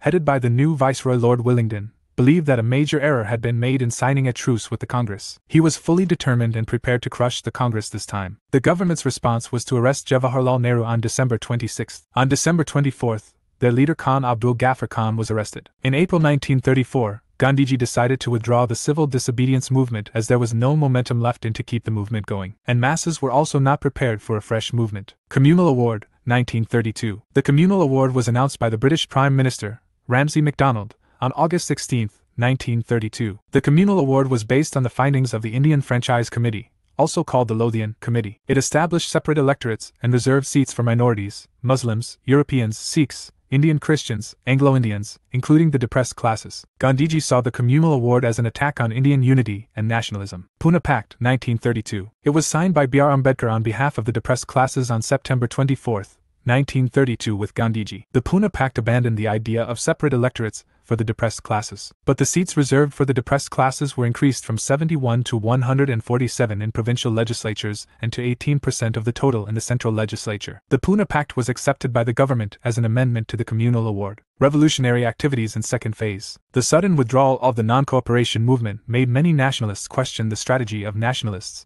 and their emphasis on nonviolence. New communist groups emerged with their emphasis on Marxism, socialism and proletariat. They were inspired by the Russian Revolution, 1917, and the success of the young Soviet state. There was also the influence of journals, the articles on self-sacrifice of revolutionaries, such as Atmashakti, Sarthi and Baijoli. Bandi Jiwan by Sachin Sanyal, Father Dabi by Sharat Chandra Chatterjee became popular. Hindustan Republic Association, HRA. It operated in areas of Punjab, United Provinces and Bihar. It was founded in October 1924 in Kanpur. Ramprasad Bismil, Jogesh Chandra Chatterjee and Sachin Sanyal were its founders. Their objectives were to organize armed rebellion to overthrow the colonial government and to establish the Federal Republic of the United States of India. It was later renamed as Hindustan Socialist Republic Association. The members of HRA looted the official railway cache at Kakori, Lucknow in 1925. Ramprasad Bismil, Ashafakullah, Roshan Singh and Rajendra Lahiri were hanged in this case. Hindustan Socialist Republic Association, HSRA. It was formed under the leadership of Chandra Shekhar Azad. Its participants were Bhagat Singh Sukhdev,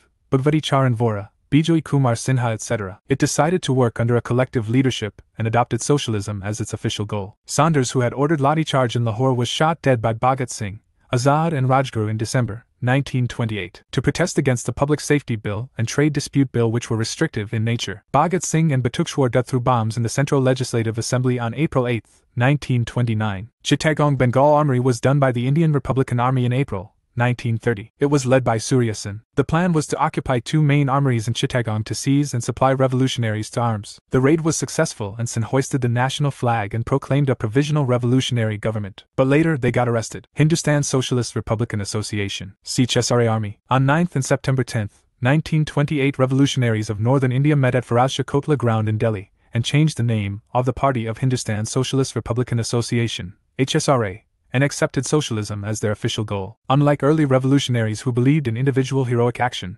HSRA favored the idea of mass-based armed struggle. But with the death of Lala Lajpat Rai, subsequent to /8th charge while he was leading a demonstration against the Simon Commission, the revolutionaries decided to avenge the same. On December 17, 1928, Bhagat Singh, Chandra Shekhar Azad and Rajguru assassinated Saunders at Lahore, a police official involved in a brutal Lati charge. In April 1929, a bomb was thrown in the Central Legislative Assembly at New Delhi by Bhagat Singh and B.K. Dutta. In December 1929, there was an attempt to blow up the special train in which the Viceroy Lord Irwin was traveling to Delhi. Bhagat Singh and B.K. Dutta, who had been arrested for the bomb incident in the Central Assembly, were prosecuted. They were also figured in the Lahore conspiracy. One of the conspiracy case prisoners, Sanan Das, died on September 13, 1929, on the 64th day of the fast. He was fasting against the harsh conditions of political prisoners in jail. Bhagat Singh, Rajguru and Sukhdev were executed on March 23, 1931. Hindustan Socialist Republican Delhi 1928 Chandra Shekhar Azad Association/Army, HSRA. Revolutionary books and newspapers. Name newspaper/journal. Your founder. Land Mataram English language newspaper 1905 Aurobindo chose Bhavani Mandar English political pamphlet 1905 Aurobindo chose Bharat Mata English journal 1907 Sardar Ajit Singh Bombay Chronicle English language newspaper 1910 Firoz Shah Mehta Comrade Weekly English newspaper 1911 Maulana Muhammad Ali New India English language daily newspaper 1914 Ani Besant Mukh Nayak Marathi Weekly 1920 B.R. Ambedkar Bandi Jivan Autobiography 1922 Sachindra Nath Sanyal Free Hindustan Journal 1936 Tarkanath Das Hindustan Dainik Hindi Newspaper 193mm Malviya. Major revolutionary organizations, India. Organizations. Place. Your founder Vyam Mandala Pune 1896-97 Chapakar Brothers Mitra Mela Nazik,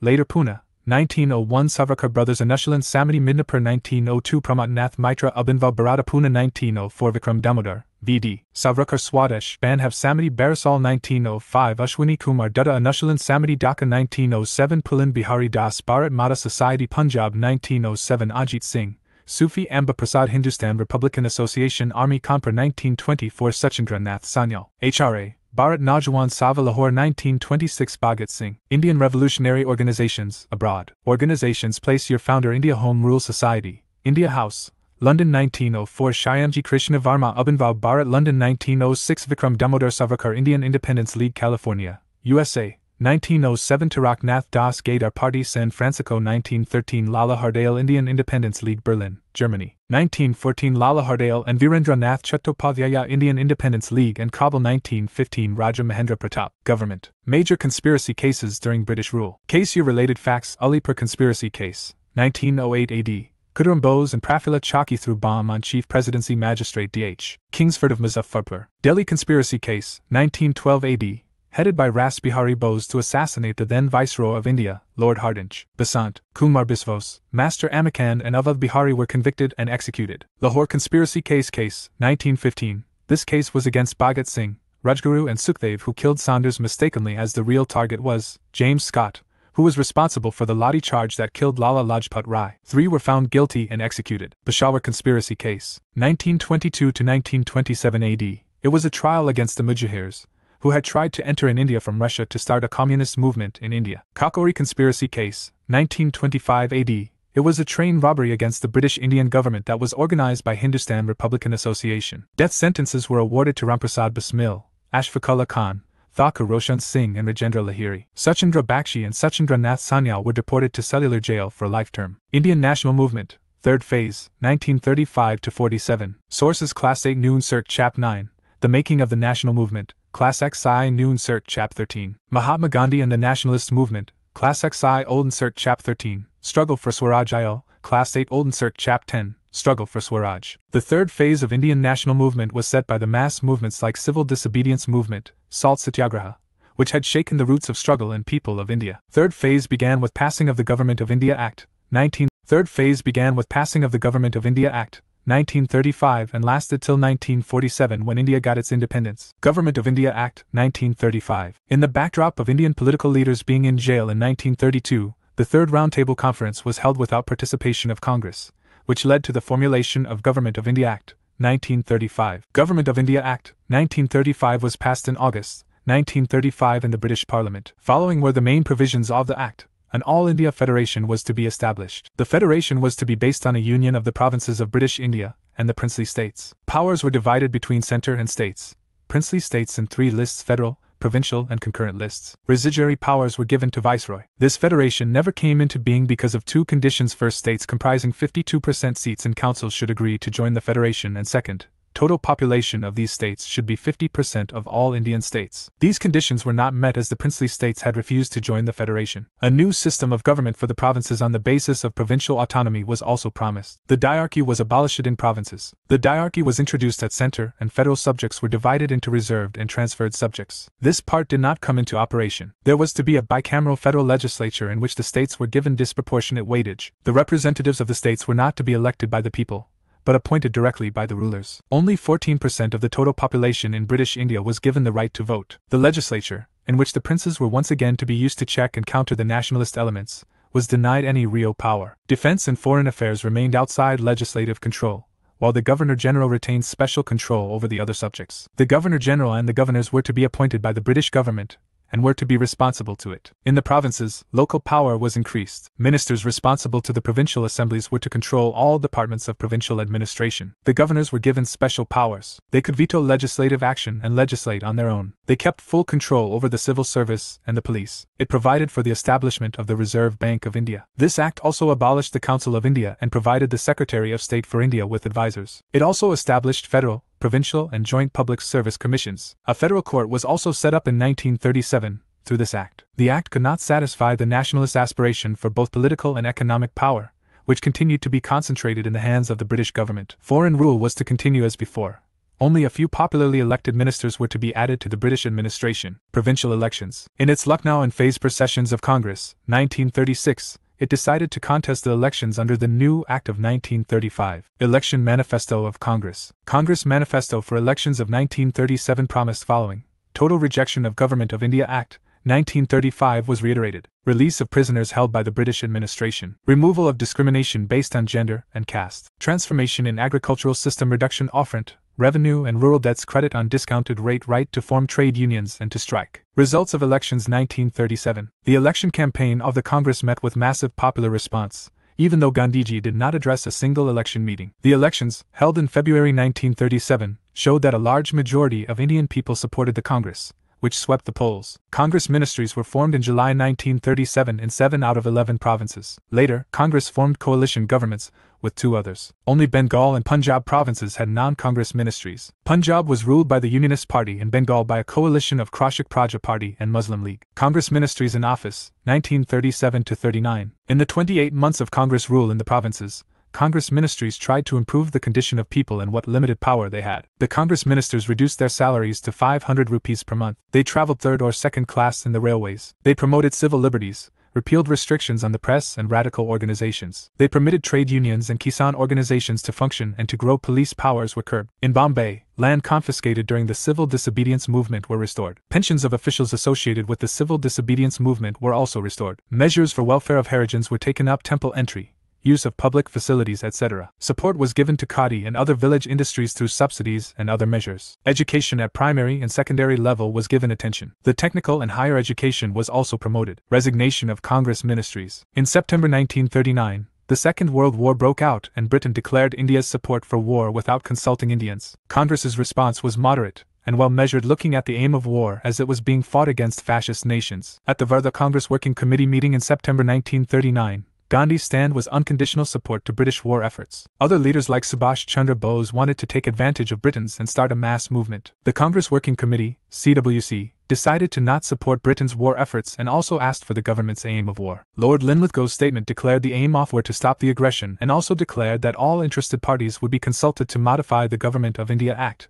1935. A consultative committee was immediately formed. He also had an ulterior motive of using Muslims League and Princes of States against Congress. Defense of India Ordinance had been enforced on the same day the war was declared. Thus civil liberties were restricted. In May 1940, a top-secret draft revolutionary movement ordinance had been prepared, aimed at launching a crippling preemptive strike on the Congress. Congress was totally dissatisfied by this response and decided not to support the war, and Congress ministries resigned from the provinces at CWC meeting in October 1939. Tripuri Session and Forward Bloc, 1939. Gandhiji retired from Congress in 1934 and Congress came under Jawaharlal Nehru's leadership. At the same time, Subhash Chandra Bose was chosen unanimously in February 1938's session of Congress at Haripura. Due to differences between Gandhi and Bose, Gandhiji fielded Pattabhi Sitaramaiah as candidate, but he was defeated and Bose re-elected. Later, Bose stepped down from the presidency in Tripuri session, and he formed Forward Bloc in 1939 within the Congress. August Offer, 1940. The events of World War II turned in favor of Hitler. Thus, the British Indian government under Viceroy came up with the August Offer. Dominion status as the objective for India. Expansion of the Viceroy's Executive Council,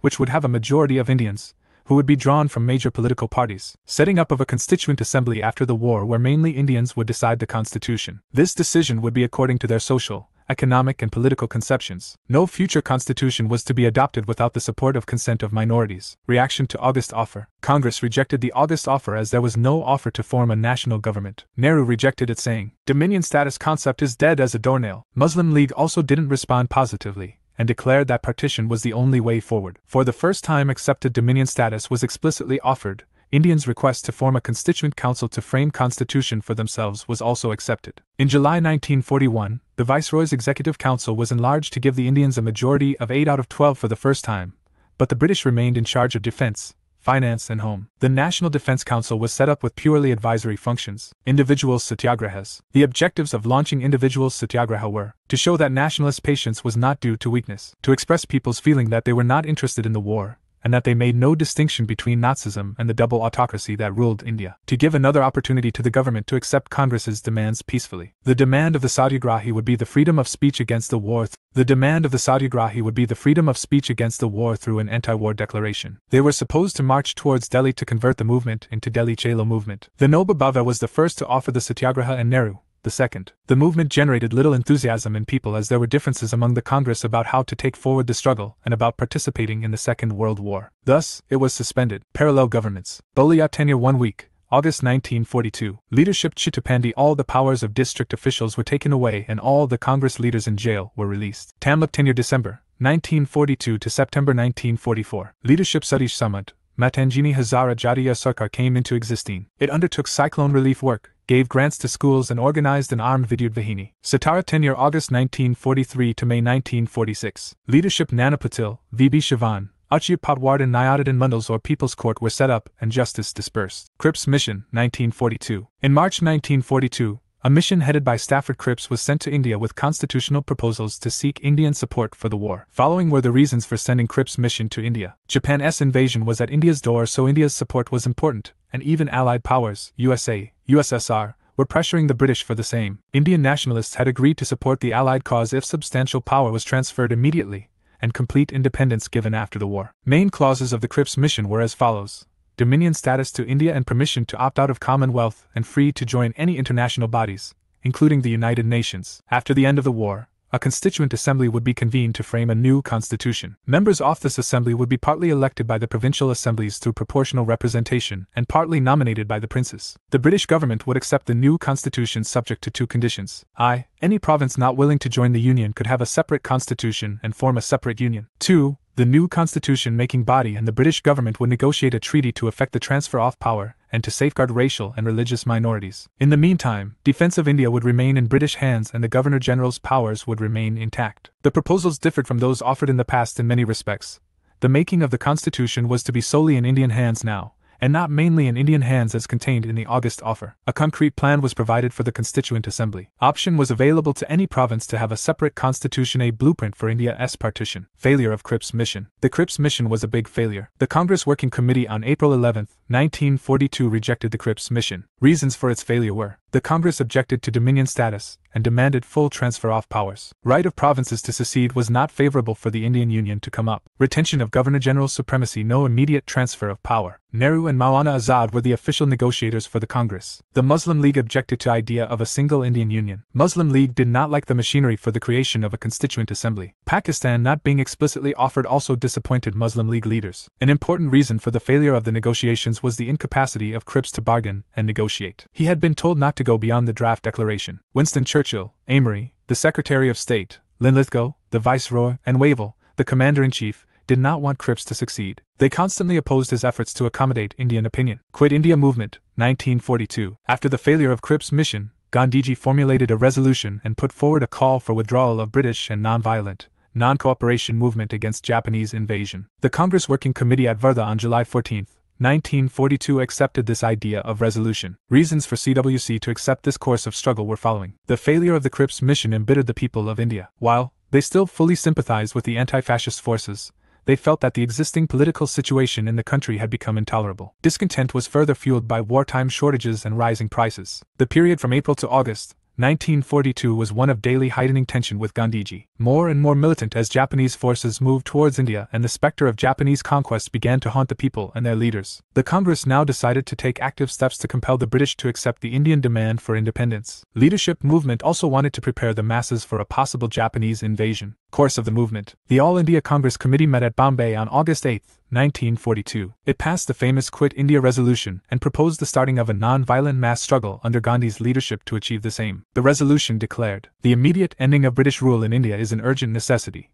both for the sake of India and for the success of the cause of the United Nations." Demand was made for an immediate end to British rule in India and declare commitment of free India to defend itself against all types of fascism and imperialism. Demand for the formation of a provisional government of India after British withdrawal, a sanction to disobedience movement against British rule was also given. Gandhiji had built the tempo of movement by individual satyagraha, revamping the organizations, and continuous propaganda against British rule. But on August 9, all the top leaders of Congress were arrested and taken to unknown locations. After this, major activities took place without leaders. These were as follows. The general public attacked symbols of authority and hoisted national flags forcibly on public buildings. Bridges were blown up, railway tracks were removed and telegraph lines were cut. Most intense activities were in eastern United Provinces and Bihar. Students responded by going on strike in schools and colleges, participating in processions, writing and distributing illegal news sheets, patrikas, and acting as couriers for underground networks. Workers went on strike in Ahmedabad, Bombay, Ahmednagar, Pune and Jamshedpur. The participants in these activities were the Socialists, Forward members, Gandhi Ashramites, revolutionaries in Bombay, Pune, Satara, Baroda and other parts of Gujarat, Karnataka, Kerala, Andhra, United Provinces, Bihar and Delhi. The underground activity taking up were Ram Manohar Lohia, Jayaprakash Narayan, Aruna Asaf Ali, Usha Mehta, Biju Patnaik, Chotabai Puranik, Achyut Patwardhan, Sucheta Kripalani and R.P. Goenka. Usha Mehta started an underground radio in Bombay. This phase of underground activity was meant to keep up popular morale by continuing to provide a line of command and guidance to distribute arms and ammunition. Parallel governments were set up at different places. Prohibition campaigns were carried on and Gandhi marriages were organized. Participation in Quit India movement. Youth, the students of schools and colleges, remained in the forefront. Women, especially school and college girls, actively participated, and included Aruna Asaf Ali, Sucheta Kripalani and Usha Mehta. Workers went on strikes and faced repression. Peasants of all strata were at the heart of the movement. Even zamindars participated. There was a complete absence of anti-zamindar violence. Government officials, especially those who belonged to lower levels in police and administration, participated. This resulted in erosion of government loyalty. Muslims helped by giving shelter to underground activists. There were no communal clashes during the movement. Communists did not join the movement. In the wake of Russia being attacked by Nazi Germany, the Communists began to support the British war against Germany, and the imperialist war became the People's War. Muslim League opposed the movement, fearing that if British left India at that time, the minorities would be oppressed by the Hindus. The Hindu Mahasabha boycotted the movement. The princely states showed a low-key response. Suppression of Quit India movement. The government on its part went all out to crush the 1942 movement. The press was completely censored. The demonstrating crowds were machine-gunned and even bombed from the air. Prisoners were tortured and the military took over many towns and cities. Over 10,000 people died in police and military shootings. Rebellious villages had to pay huge sums as punitive fines and the villagers had to undergo mass floggings. India had not witnessed such intense repression since the revolt of 1857. Gandhiji commenced a fast on February 10, 1943 in jail. He declared the fast would last for 21 days. Groups of people secretly reached Pune to offer satyagraha outside the Aga Khan Palace,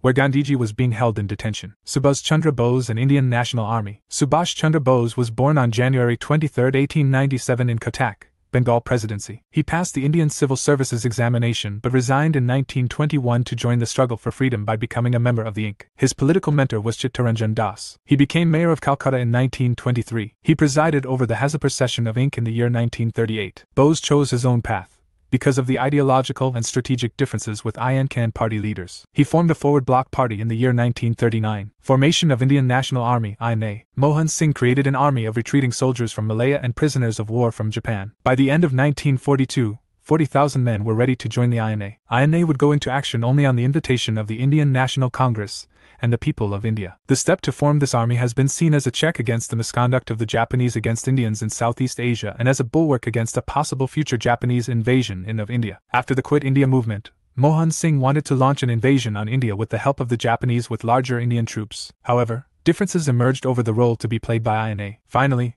Mohan Singh was imprisoned by the Japanese. Active phase of INA. In June 1943, Subhash Chandra Bose met the Japanese Prime Minister in Tokyo and secured permission for INA. Rash Bihari Bose fled to Japan in 1915 due to failed revolutionary activities in India and became a naturalized citizen of Japan. He made a lot of effort in getting the Japanese interested in the Indian independence movement. He had created the Indian Independence League, IL, in 1942, in Tokyo. After the formation of INA, he decided to fly to Singapore and place INA under the Indian Independence League. After Subhash Chandra Bose reached Singapore, he met Rash Bihari, who transferred the control and leadership of the Indian Independence League and the INA to Subhash in July 1943. On October 21, 1943, Subhash Chandra Bose formed the Provisional Singapore Government for Free India at Singapore. The famous slogan "Give me blood, I will give you freedom" was given here. This provisional government declared war on Britain and the United States, and was recognized by the Axis powers. A women's regiment called the Rani Jhansi Regiment was also formed. On November 6, 1943, Andaman and Nicobar Islands were given by the Japanese Army to the INA.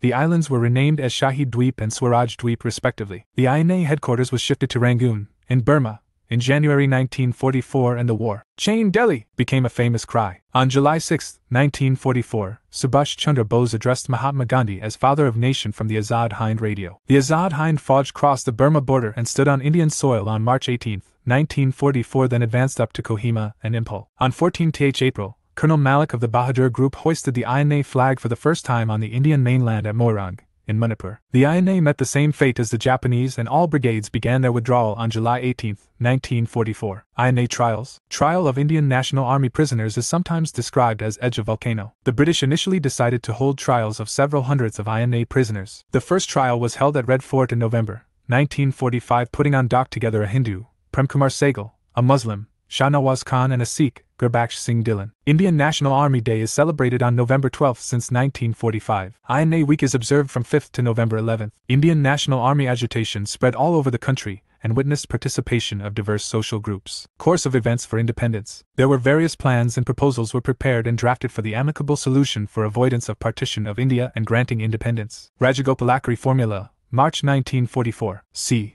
Rajagopalachari proposed a formula for Congress and Muslim League cooperation. It was a tacit acceptance of the League's demands for Pakistan, and Gandhi supported the formula. Main points of the CR plan were as follows. Muslim League to endorse Congress' demand for the independence. The League was to cooperate with the Congress in forming a provisional government at center. It was to be decided by plebiscite for the Muslim majority areas, whether or not to form a separate sovereign state. In case of partition, agreement to be made jointly for safeguarding defense, commerce, communications, etc. Jinnah wanted the Congress to accept the two-nation theory demand. He wanted only Muslims to vote in plebiscite in the Muslim majority areas. Desai-Liaquat Pact, 1945. Bilabhai Desai, who was the leader of Congress Party in Central Legislative Assembly with Deputy Leader of Muslim League in the Assembly, came up with a proposal for the formation of interim government at the center. Major features were as follows. An equal number of representatives for both the Muslim League and the Congress in the Central Executive, and 20% seats were to be reserved for minorities. No final settlement could be reached with this proposal also. Wavell Plan. Shimla Conference, June 1945. The elections in England necessitated a sincere effort on reaching a solution. A conference was convened by the Viceroy Lord Wavell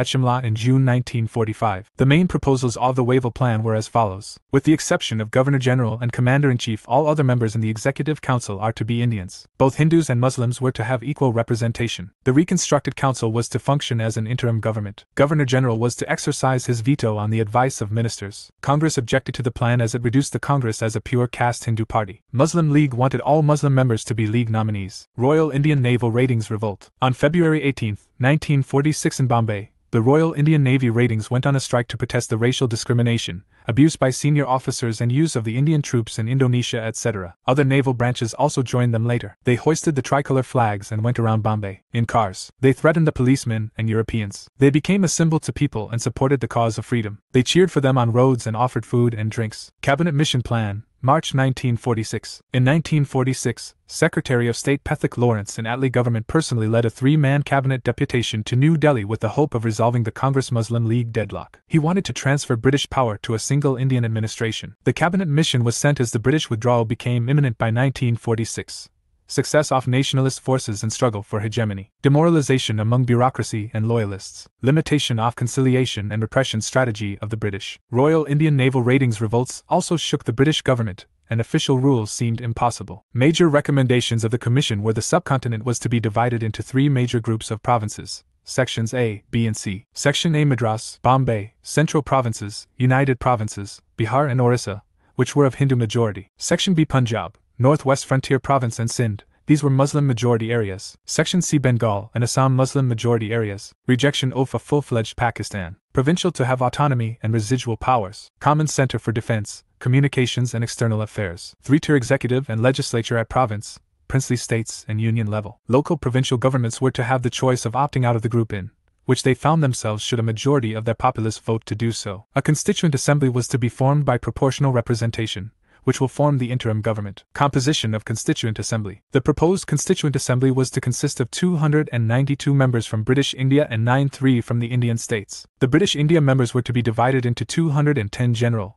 78 Muslims and 4 Sikh seats. In the preliminary meeting, the Assembly was to elect not only a chairman and other office bearers but also an advisory committee. The elected members were divided into 3 sections A, B and C. All these sections were to have the authority to draw up its constitution and set up provincial legislature and executives. After the first general election, a province could come out of a group. After 10 years, a province could call for reconsideration of the group or union constitution. Elections of 1945 to 46. The failure of the Shimla Conference once again revived with the coming to power of the Labour Party in Britain. An important initiative taken by the Labour government was the declaration that elections to the central and provincial assemblies in 1945 and 1946. The main parties in the contest were the Congress and the Muslim League. The elections were particularly important for the League in its quest for Pakistan. The Indian National Congress emerged as the largest party, winning 59 of the 102 elected seats. The Muslim League's biggest success was in Bengal, where out of 119 seats for Muslims, it won 113. The elected members later formed the Constituent Assembly of India. These were the last general elections in British India, Consequent election was held in 1951 in India. Direct Action Day, August 16, 1946. This happened when the Viceroy, Lord Wavell, invited the Congress to form an interim government, still hoping that details could be worked out later. Nehru formed a cabinet,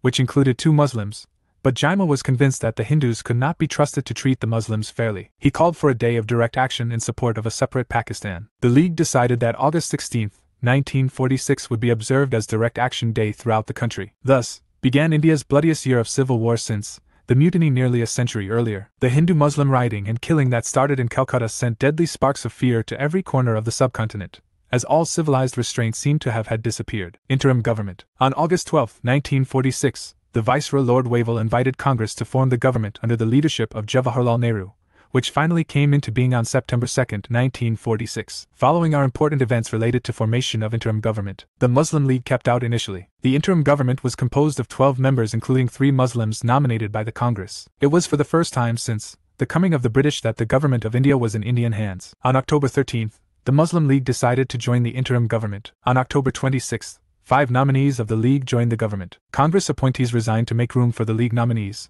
2 seats were already vacant, while Mr. Sharad Bose, Syed Ali Zahir and Sir Shafat Ahmed Khan resigned. Out of the portfolios of the composite 14-member government, the first 9 represented the Congress, while the last 5 belonged to the League. The Muslim League joined the interim government not to work sincerely and cooperate with the Congress, but to block the functioning of the new government. Liaquat Ali used his position as finance minister in the interim government to fulfill this aim of the League. This strategy of the League effectively brought the business of the government to a virtual standstill. Interim government, 1946. Member portfolios held. Point Jawaharlal Nehru External Affairs and Commonwealth Relations. Sardar Vallabhbhai Patel Home, Information and Broadcasting. Dr. Rajendra Prasad Food and Agriculture. Dr. John Matai Industries and Supplies. Jajivan Ram Labor. Sardar Baldev Singh Defense. Ch. Babha Works, Mines and Power. Liaquat Ali Khan Finance. Abdur Ranishtar Posts and Air Asaf Ali Railways and Transport. C. Rajagopal Akri Education and Arts. Ibrahim Ismail Chandigarh Commerce. Gazanfar Ali Khan Health. Jojendra Nath Mundal Law. Attlee's Statement, February 20, 1947. By June 30, 1948,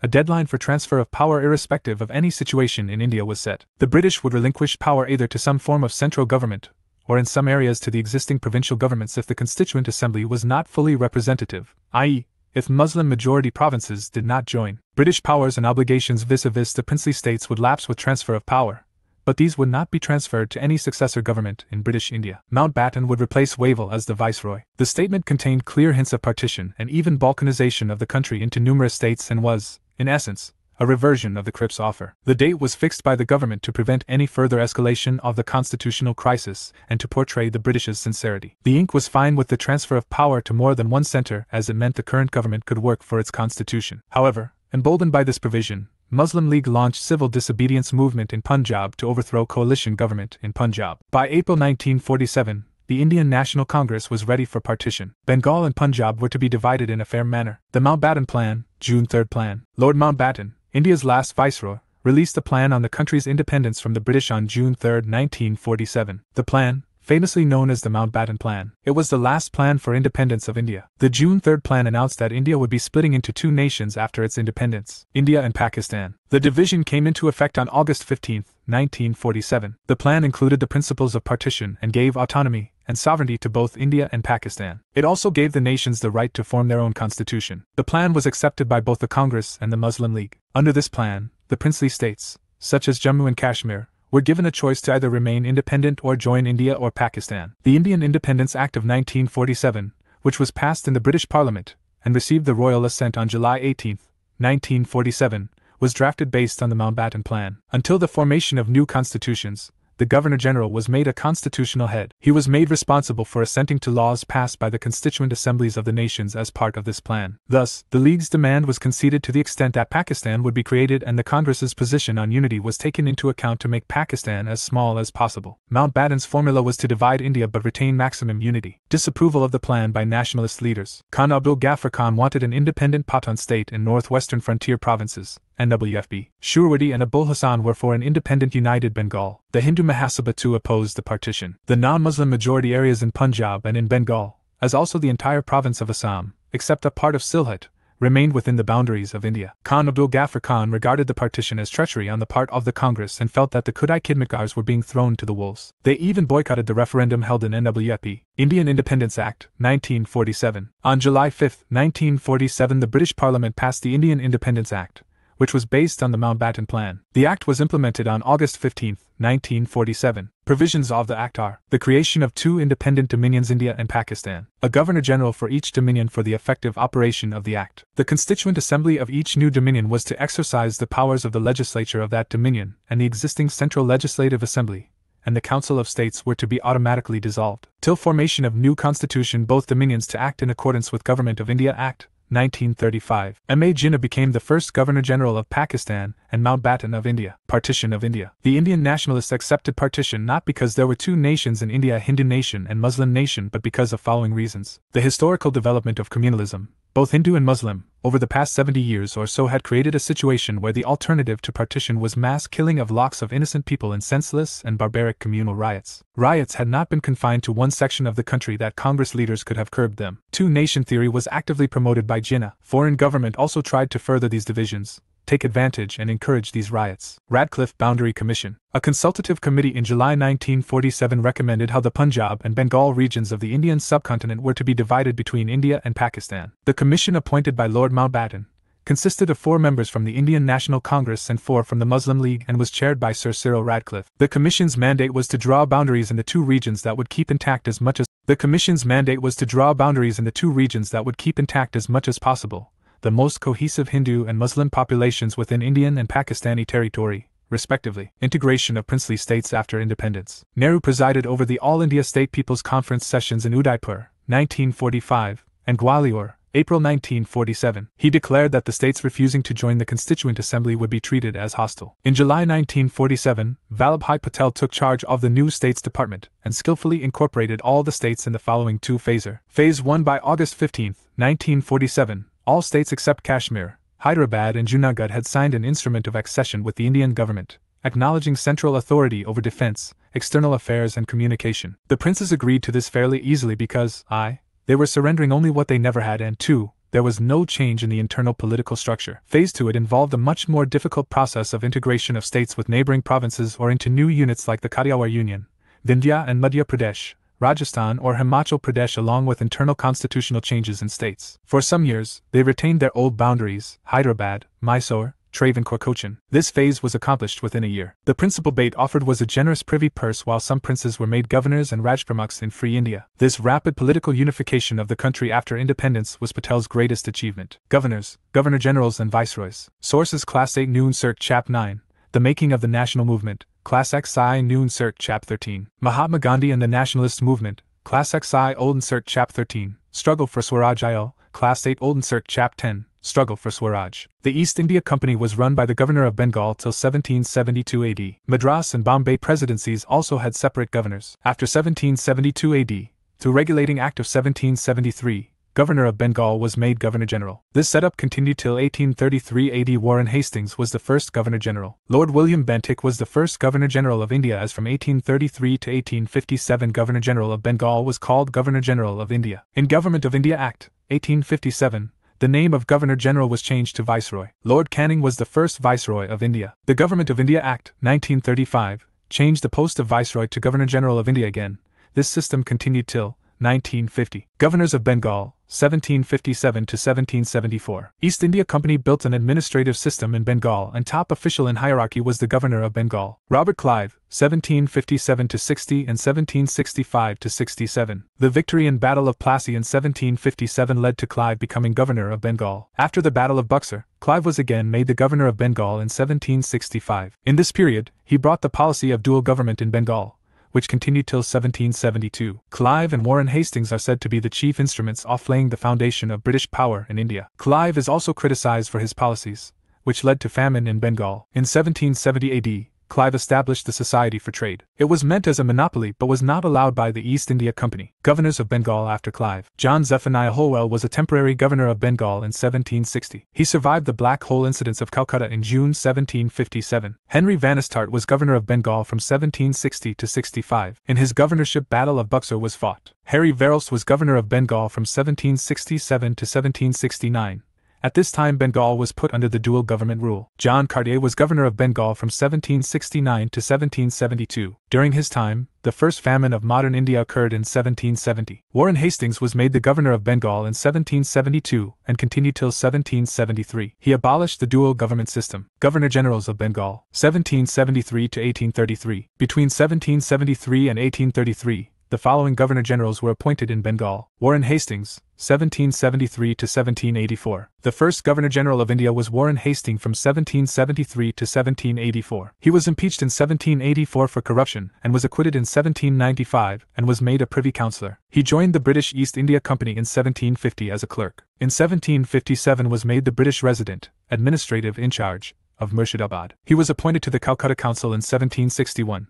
But went back to England in 1764. He returned to India in 1769 as a member of the Madras Council. Hastings took measures to contain the Rohillas, though they could not be prevented from capturing Agra. Hastings concluded treaties with various rulers and sought alliances against the powerful forces of Hyder Ali of Carnatic. However, in order to wage these wars, Hastings borrowed heavily from the Begum of Awadh and Raja Chait Singh of Benares. Warren Hastings brought out a large number of reforms as follows. Administrative reforms. Warren Hastings put an end to the dual system of government in Bengal, established by Robert Clive in 1768, due to which the company took responsibility for revenue collection. He also stopped the payment of T26 lakh given to the Mughal emperor. Revenue reforms. A board of revenue was established in Calcutta to supervise the collection of revenue. In 1772, Calcutta was made capital and the treasury was shifted from Murshidabad to Calcutta. English collectors were appointed in each district, who were helped by native officials. Warren Hastings made the account of revenue simple, intelligible, and made many provisions for the protection of riots. Judicial reforms. Warren Hastings carried reforms in the judicial system. A civil court and Faujdari Adalat, criminal court, in each district was to be established. A Supreme Court was also established in 1774 under the Regulating Act of 1773, during the tenure of Warren Hastings. Social reforms. The Asiatic Society of Bengal was established in 1784 AD by Hastings. He established a madrasa in Calcutta for the development of Muslim education. In 1791, a Sanskrit school was established in Benares by Jonathan Dunan. Hastings strengthened the British power in India by signing the Treaty of Benares, 1773, and the Treaty of Faizabad, 1775. This increased the influence of the English in the state of Awadh and made the Nawab dependent on the company. Lord Cornwallis, 1786 to 1793. After Hastings, Sir John Jefferson was made acting Governor-General for 1 year from 1785 to 1786.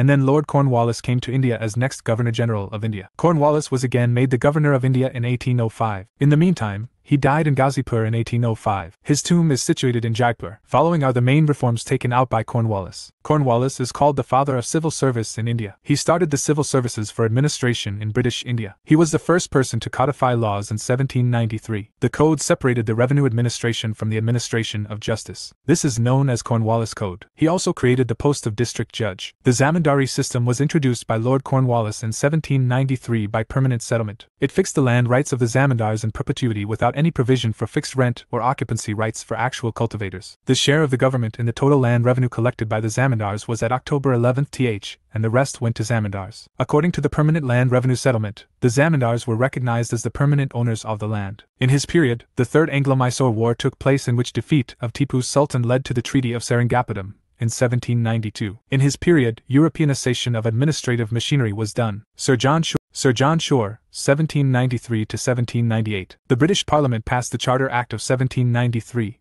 in the time of Sir John Shore. The period of Shore's rule as Governor-General was comparatively uneventful. His policy was attacked as balancing and timid. His rules saw the Battle of Kharda between Nizam and Marathas in 1795. Lord Wellesley, 1798 to 1805. Lord Wellesley vigorously applied the policy of subsidiary alliance to achieve British paramountcy in India. The first subsidiary alliance was made with Nizam of Hyderabad in 1798. Through the subsidiary alliance, princely rulers were stopped from making any negotiations and treaty with any other Indian ruler without informing the company officials. They were also not supposed to maintain any standing armies. They were instead to be protected by the troops of the European companies, and princely rulers had to pay for upkeep of the British army stationed at them. A British resident was also kept at the court of the native ruler. He also founded the Board of Trade. He sent a British envoy, Mehdi Ali Khan, to the court of Shah of Persia. Later, he sent John Marshall. Wellesley passed a regulation for controlling the press. No newspaper was to be published at all until the manuscript of the whole paper was submitted to and approved by the government. Christian missionaries established a printing press at Serampore. Wellesley founded Fort Williams College. Sir John Gilchrist was appointed as head of Hindustani Language Department. Fourth Anglo-Mysore War, 1799, was fought in his rule, resulting in the defeat and death of Tipu and the annexation of many parts of Mysore. Wellesley took the administration of Tanjore on October 25, 1799, of Surat in March 1800 and Karnataka on July 1, 1801. In his rule, the Treaty of Bassein, 1802, was signed and the Second Anglo-Maratha War, 1803–2005, resulted in the defeat of the Scindia, the Bhosle and the Holkars. The Madras Presidency was formed under his governorship. Sir George Barlow, 1805–1807. In his governorship, the Vellore Mutiny of Sepoys took place in 1806 AD. Main grievances of the Sepoys were related to uniform, haircuts, etc. It was suppressed by Governor of Madras. At that time it was William Bentinck. Lord Hastings, 1813–1823. The Nepalese War of 1814–1816 occurred during his governorship. The Gorkhas accepted the Treaty of Sugauli in March 1816. He participated in the Pindari War, 1817–18, which resulted in the suppression of the Pindaris. He fought the Third Maratha War from 1817 to 1818, wherein Maratha power was finally crushed. Peshwarship was abolished and all his territories were annexed. Bombay Presidency was created out of the Maratha regions in 1818. The Rayatwari settlement was introduced in the Madras Presidency by Governor Thomas Munro in 1820. This was the primary land revenue system in South India. Major areas of introduction include Madras, Bombay, parts of Assam and Coorg provinces of British India. In the Rayatwari system, the ownership rights were handed over to the peasants. The British government collected taxes directly from the peasants. The revenue rates of the Rayatwari system were 50% where the lands were dry and 60% in irrigated land. Though ownership of land was vested with the farmers, excessive tax impoverished them. Furthermore, the tax rates were frequently increased. The Bengal Tenancy Act was passed in 1822. Coffee plantation was started in Bengal and Assam region during his tenure. Lord Amherst, 1823–1828. He fought the First Burmese War 1824–26. During his tenure, Bharatpur Mutiny took place in 1824. The Malay Peninsula was also added to British territories in his reign. Capture of territories of Bhartpur was done in 1826 by him. Lord Minto I, 1807–1813. The main event in his governorship was the Treaty of Amritsar in 1809 with Ranjit Singh. On this treaty Charles Metcalfe signed on behalf of the British administration. The Charter Act of 1813 was also passed during his tenure. Governor-Generals and Viceroys of India, 1828–1950. By Charter Act of 1833, the post of Governor-General of India was made in territories of Bengal, Madras, Bombay and other territories, placed under his control. Lord William Bentinck, 1828–1835. Bentinck was the last Governor-General from 1828 to 1833 of Bengal, and the first Governor-General of India from 1833 to 1835. He is regarded as one of the liberal and enlightened Governor-General of India. He is said to be the father of modern Western education in India. In his tenure, annexation of Mysore in 1831 took place. He concluded a treaty of perpetual friendship with Ranjit Singh, 1831. The Charter Act of 1833 was passed during his reign. It provided that no Indian subject of company was to be debarred from holding an office on account of his religion, place of birth, descent, and color. So the removal of distinction in recruitment to public services was removed. Following were the reforms measures taken by him. He abolished sati and other cruel rights in 1829. Regulation of 1829 was brought in for abolition of sati first in Bengal, and then extended to Madras and Bombay Presidency in 1830. Suppression of thuti was another reform undertaken by him in 1830. In education, Bentinck brought the Macaulay Minute, and English was made the official language of the British Indian administration. It helped the growth of education in India. In judicial reforms, the provincial courts of appeal and circuit court were abolished. Their duties were transferred to magistrates and collectors under the supervision of the Commissioner of Revenue and Circuit. For the convenience of the public of Upper Province, present-day Up, and Delhi, a separate Sadr Nizamat Adalat and a Sadr Diwani Adalat were set up at Allahabad. The residents of these areas were no longer under the necessity of traveling long distance to file their appeals at Calcutta. Persian was so far the court language. Bentinck gave the suitors the option to use vernaculars in filing their suits. In higher courts,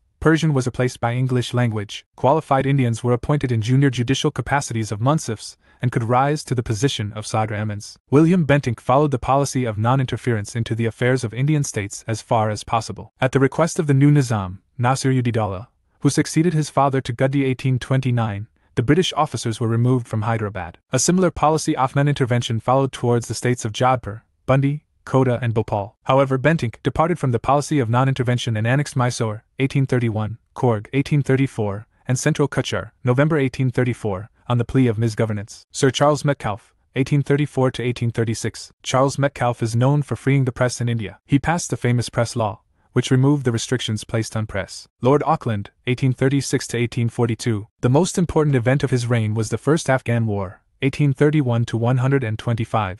In which the British suffered heavy losses. This defeat was a blow to the prestige of British power in India. Due to this, a tripartite treaty was made in 1858 AD between Shah Shuja, Ranjit Singh and the British for Afghanistan. Shah Shuja was to be seated on the Afghan seat, but later Ranjit Singh withdrew from this treaty. In his tenure, the construction of a road from Delhi to Calcutta was started in 1839, and during this time, Sher Shah Suri Marg was renamed as Grand Trunk Road, GT Road. Lord Ellenborough, 1842 to 1844. In his 2 years of tenure, he brought an end to the Afghan War. Sindh was annexed in 1843 in the leadership of Charles Napier. He brought the Indian Slavery Act, 1843, which abolished slavery in India. Lord Hardelejai, 1844 to 1848. The main event to have occurred in his reign was Anglo-Sikh War. This war started in 1845 and 4 battles were fought at Mudki, Sobraon, Firoz Shah and Aliwal. War came to an end with the Treaty of Lahore in 1846. He also took steps to abolish female infanticide and human sacrifice. Lord Dalhousie, 1848 to 1856. Lord Dalhousie, 1848 to 1856. Lord Dalhousie became India's Governor-General in 1848 at the age of 36. He did a lot of important work by expanding the British Empire on the basis of war and doctrine of lapse. During the time of Dalhousie,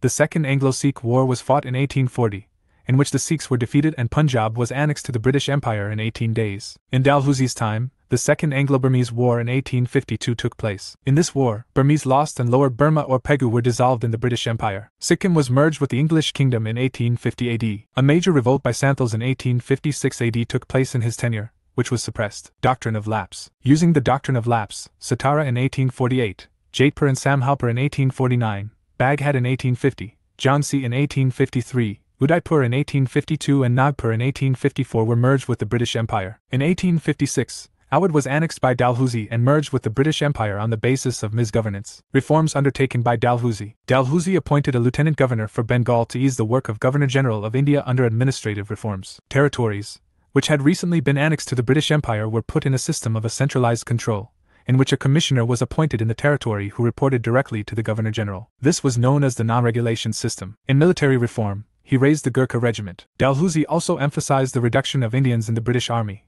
which he saw as a danger. The Gurkha regiment helped in the suppression of the revolt of 1857. In educational reforms, he recommended the Thomsonian system of vernacular education for the whole of the northwestern provinces, 1853. Wood's Education Dispatch of 1854 and opening of Anglo-vernacular schools and government colleges came in his tenure. An engineering college was established at Roorkee. Public works like the first railway line connecting Bombay with Thane was started in 1853. Electric telegraph services also began in his reign. He also laid the basis for the modern postal system in 1854. A separate public works department was set up for the first time. He also worked on the construction of the Grand Trunk Road and developed the harbors of Karachi, Bombay and Calcutta. Lord Canning, 1856 to 1862. Canning was the last Governor-General of India and became the first Viceroy of India with the passage of the Government of India Act, 1858. The Government of India Act, 1858 ended the rule of the East India Company, and Indian territory came in direct control of the British monarch. In his tenure, the Widow Remarriage Act was passed on July 25, 1856. The revolt of 1857 took place in his governorship. He withdrew the policy of doctrine of lapse. The Indian Councils Act of 1861 was passed. It proved to be a landmark in the constitutional history of India. The Indian Penal Code of Criminal Procedure, 1859,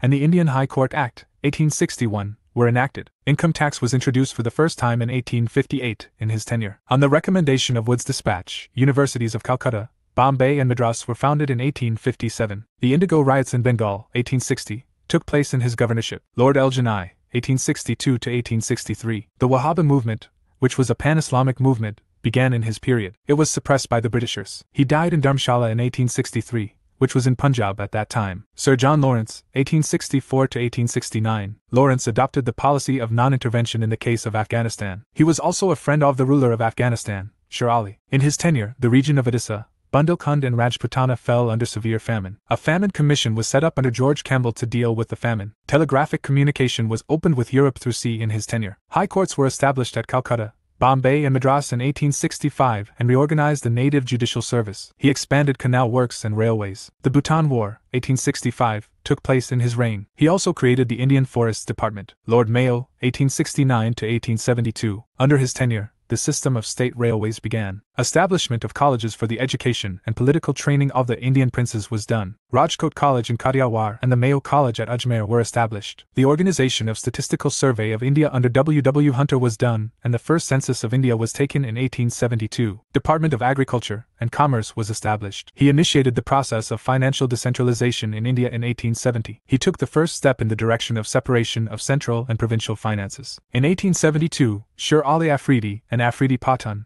a convict in the Andamans, assassinated Mayo. He was the only viceroy to be murdered in office. Lord Northbrook, 1872 to 1876. Kukka movement of Punjab took place in 1872, in his tenure. The Prince of Wales, King Edward VII, also visited in 1875 while he was viceroy. He donated T10,000 to Mohammedan Anglo-Oriental College. Lord Lytton, 1876 to 1880. Lord Lytton was a great writer and talented administrator. He wrote with the pseudonym Owen Meredith for writing poetry. In his tenure, the Second Anglo-Afghan War, 1878 to 1880, was fought. He adopted an aggressive policy towards Afghanistan. Under the chairmanship of Richard Strachey, a commission was formed under his tenure. This commission had advised the constitution of the famine fund in each province. During his reign, Delhi Darbar was organized on January 1, 1877, in which Queen Victoria was honored with the title of Kaiser-i-Hind. This was organized while the country was under severe famine. It was during Lytton's time that the Vernacular Press Act was passed in 1878. Newspapers were banned in the Indian language because of this act. This act was also known as the Galaghan Act. He is also criticized for free trade and abolition of duties on manufacturing goods in India, which led to drain of wealth. He also lowered the maximum age limit from 21 to 19 years. Lord Ripon, 1880 to 1884. He repealed the Vernacular Press Act in 1882 and introduced the First Factory Act, 1881, for improving the conditions of workers in factories. During his tenure, census began to take place regularly from 1881. The introduction of local self-government began in 1882 with the Resolution for Local Self-Government. That's why he is called the father of local self-government in India. He formed the Hunter Commission in 1882, which worked to improve primary education in India. Ilbert Bill controversy took place during his time in 1883. This bill tried to do away with discrimination by allowing Indian jurists to try Europeans. But the bill had to be amended because of protests by Europeans. He resigned after this. Lord Dufferin, 1884 to 1888. An important event of Dufferin's rule was the Third Anglo-Burmese War, 1885 to 1888 AD. Burma was defeated in this war. This led to annexation of Lower and Upper Burma in 1885. In his rule, the Tenancy Act was passed in Bengal in 1885, according to which the landlords could no longer snatch the land of the farmers as per their wish. It was during Dufferin's time that the Indian National Congress was established in 1885. Allahabad University was established in 1887 AD during his tenure. Lord Lansdowne, 1888 to 1894. In the time of Lansdowne, the Second Factory Act was passed in 1891 AD. Also the Indian Council Act, 1892, was passed in his tenure. It was during this very period that the boundary line between India and Afghanistan was determined. India-Afghanistan border line is known as Durand Line. Lord Elgin II, 1894 to 1899. During the tenure of Lord Elgin, between 1896 to 1898 there was a severe famine in Uttar Pradesh, Madhya Pradesh, Bihar and Punjab. In 1898, a famine commission was appointed under the chairmanship of James Lyell to investigate these. In the time of Elgin itself, an opium commission was constituted in 1893. The Munda uprising from 1899 took place under his regime. Two British officials, Rand and Amherst, were assassinated by Chapakar brothers in 1897 in his tenure. Lord Curzon, 1899 to 1905. Lord Curzon had accomplished many important works in India. During his time as Viceroy, Lord Curzon created the territory of Eastern Bengal and Assam. Partition of Bengal was also planned in his tenure. Some of the major reforms done by him in India were as follows. Foreign policy: Curzon united the new northwest frontier. He started interference in Tibet by accusing the Dalai Lama of his inclination towards Russia. In the year 1903, under the leadership of Colonel Young Husband, the army went to sign a treaty with Tibet. Education: Curzon established Indian University Commission under Thomas Raleigh in 1902. The Indian Universities Act was passed in the year 1904 on the basis of the recommendation of the Commission. Police reform: Lord Curzon set up a police commission under the chairmanship of Sir Andrew Fraser in 1902. In the year 1903, CID, Criminal Investigation Department, was established in the Police Department. Constitution of Famine Commission: during the reign of Lord Curzon, a famine commission was appointed under the chairmanship of Anthony McDonnell. Its function was to make recommendations in the matter of running the system of famine assistance efficiently. Agriculture: during his reign, the Agricultural Research Institute was established at Pusa, New Delhi. In the year 1901, an irrigation commission headed by Sir Colin Scott Monkrife was set up to study the problem of irrigation in India. Lord Minto II, 1905–1910. The anti-partition and Swadeshi movement against the Bengal partition were one of the main events to occur in his tenure. Muslim League was founded in 1906 by Aga Khan in his tenure. Congress announced its goal of Swaraj in the Calcutta session in 1906. Split in Congress took place in its annual session of Surat in 1907. In his tenure in 1908, Khudiram Bose was sentenced to death and Bal Gangadhar Tilak was sent to prison for 6 years. Indian Council Act, 1909, known as Morley Minto reforms, were announced in 1909. It widened the gulf between Hindus and Muslims by announcing separate electorates. Lord Hardinge II, 1910–1916. The Delhi Darbar was organized in 1911 during the reign of Lord Hardinge II. King George V and Queen Mary of Britain came for coronation and visited the Darbar. The partition of Bengal was cancelled at the time of King George V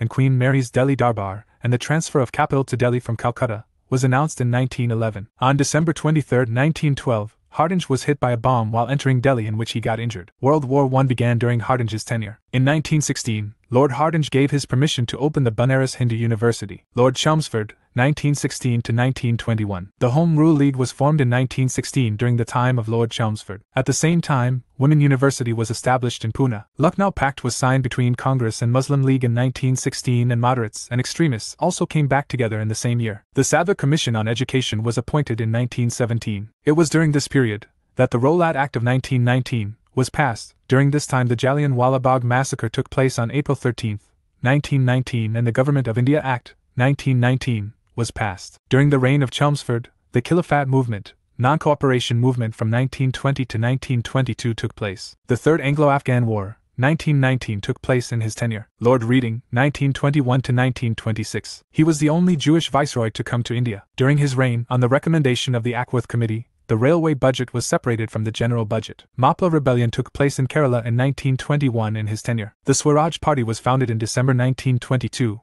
during the time of Reading. On February 5, 1922, after the incident at Chauri Chowra, the non-cooperation movement was stopped. Civil services exams began to be held in Delhi and London simultaneously from 1923. It was at the time of Reading that the Lee Commission for the Public Service was established in the year 1924. On August 19, 1925, at the time of the Kakori incident, Reading was the Viceroy of India. Lord Irwin, 1926 to 1931. In the tenure of Lord Irwin, the Simon Commission came to India. Under his tenure, the following important events took place. The Nehru Report in 1928 was published under the chairmanship of Motilal Nehru. Against the Nehru Report, Jinnah put his 14 points. The Royal Commission related to agriculture was appointed in 1928 in his tenure. On December 31, 1929, Declaration of Purna Swaraj in the Lahore session was made. On January 26, 1930, Independence Day was organized in the entire country. Civil disobedience was launched by Gandhiji on March 12, 1930. In it, Dandi March also took place. The first Roundtable Conference was held in London in 1930. Gandhi-Irwin Pact took place in March 1931. Lord Woollandon, 1931 to 1936. The second Roundtable Conference was organized in London,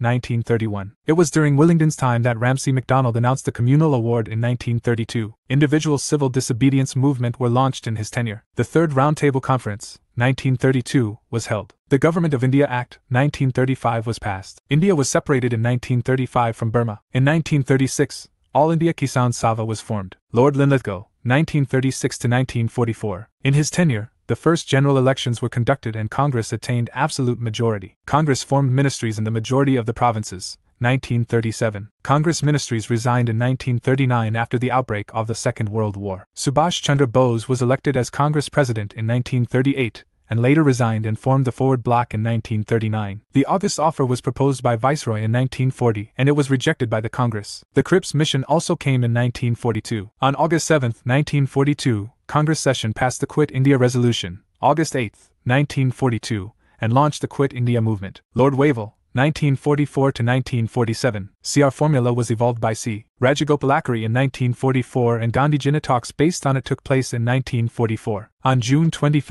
1945, Shimla Conference took place to discuss the Wavell Plan. On 28 January, 1946, Wavell announced the government's intention to set up an executive council of political leaders. On February 18, 1946, mutiny of the Indian naval ratings occurred in Bombay. The INA trial began in 1946. On 15 March, 1946, Attlee announced the cabinet mission, under Pethick Lawrence, Stafford Cripps and A.V. Alexander, arrived in Delhi on March 24, 1946. Its proposal was accepted by Congress. The Direct Action Day in August 1946 was observed by Muslim League. Elections were held for the Constituent Assembly and an interim government was formed by Congress in September 1946. Prime Minister of England Clement Attlee announced the end of British rule in India on February 20, 1947. Lord Mountbatten, 1947 to 1948. He announced the June 3, 1947 plan, which is known as Mountbatten Plan. The Indian Independence Bill was introduced in the House of Commons in his tenure on July 4, 1947. As per the bill,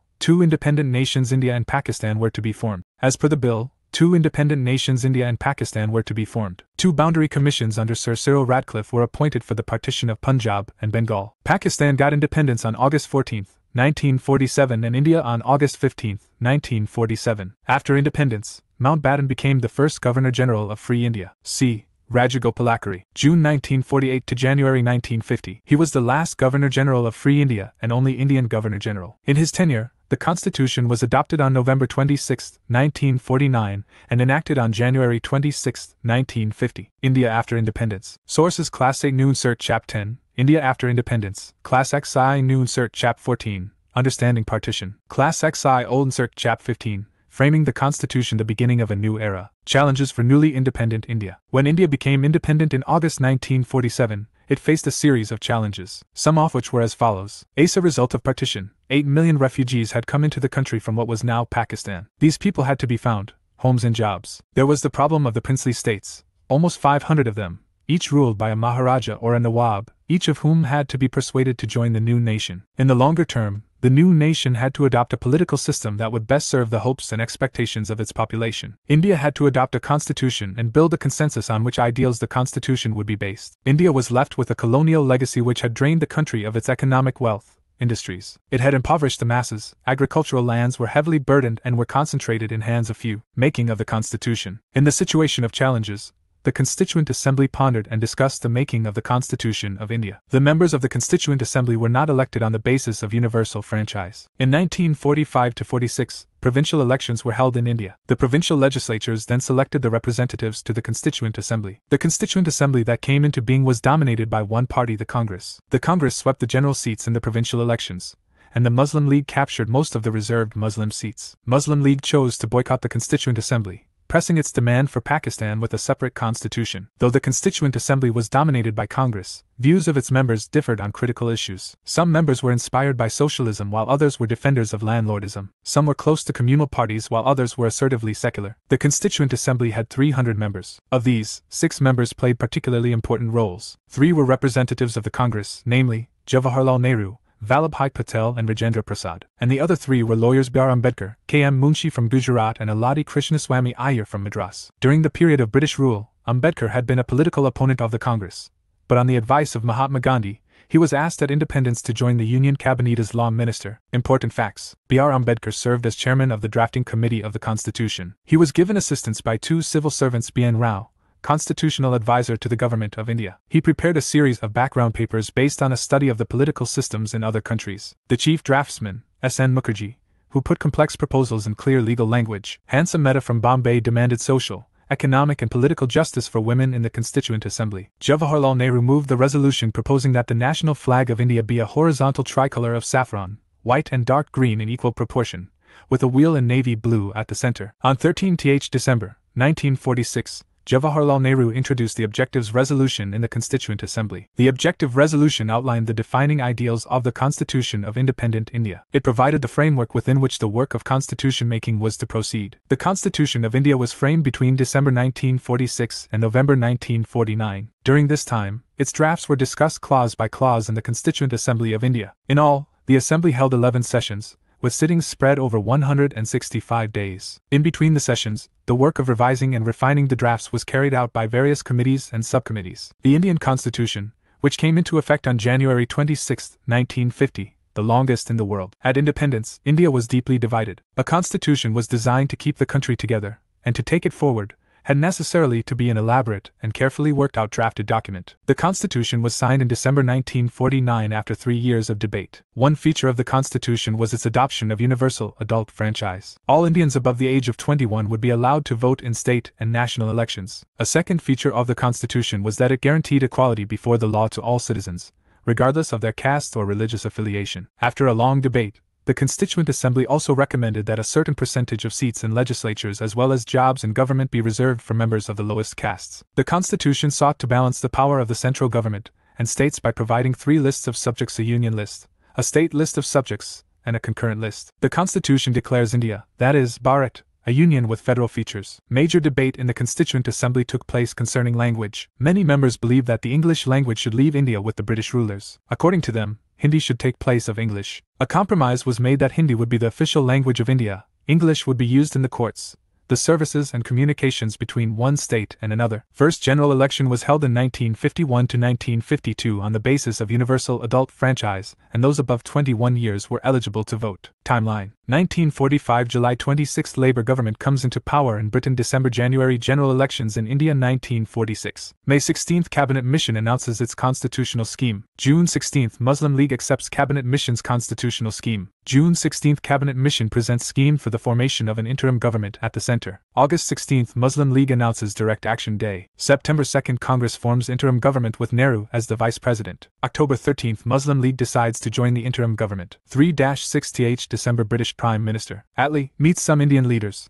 Talks fail. December 9 Constituent Assembly begins its sessions. 1947 January 29 Muslim League demands dissolution of Constituent Assembly. July 16 Last meeting of the interim government. August 11 Jinnah elected President of the Constituent Assembly of Pakistan. August 14 Pakistan Independence. Celebrations in Karachi. 14-15th August at midnight India celebrates independence. 1949 December Constitution is signed. Integration of princely states. Indian Independence Act of 1947 ended the British paramountcy on India states, and the princely were given the choice of either merging with India or Pakistan, or remain independent. On June 15, 1947, All India Congress Committee decided that it will not accept independence of any province within the territory of India and will either allow any integral part of India to secede from India. To resolve the issues of provinces, a Department of Indian Provinces was established on July 5, 1947.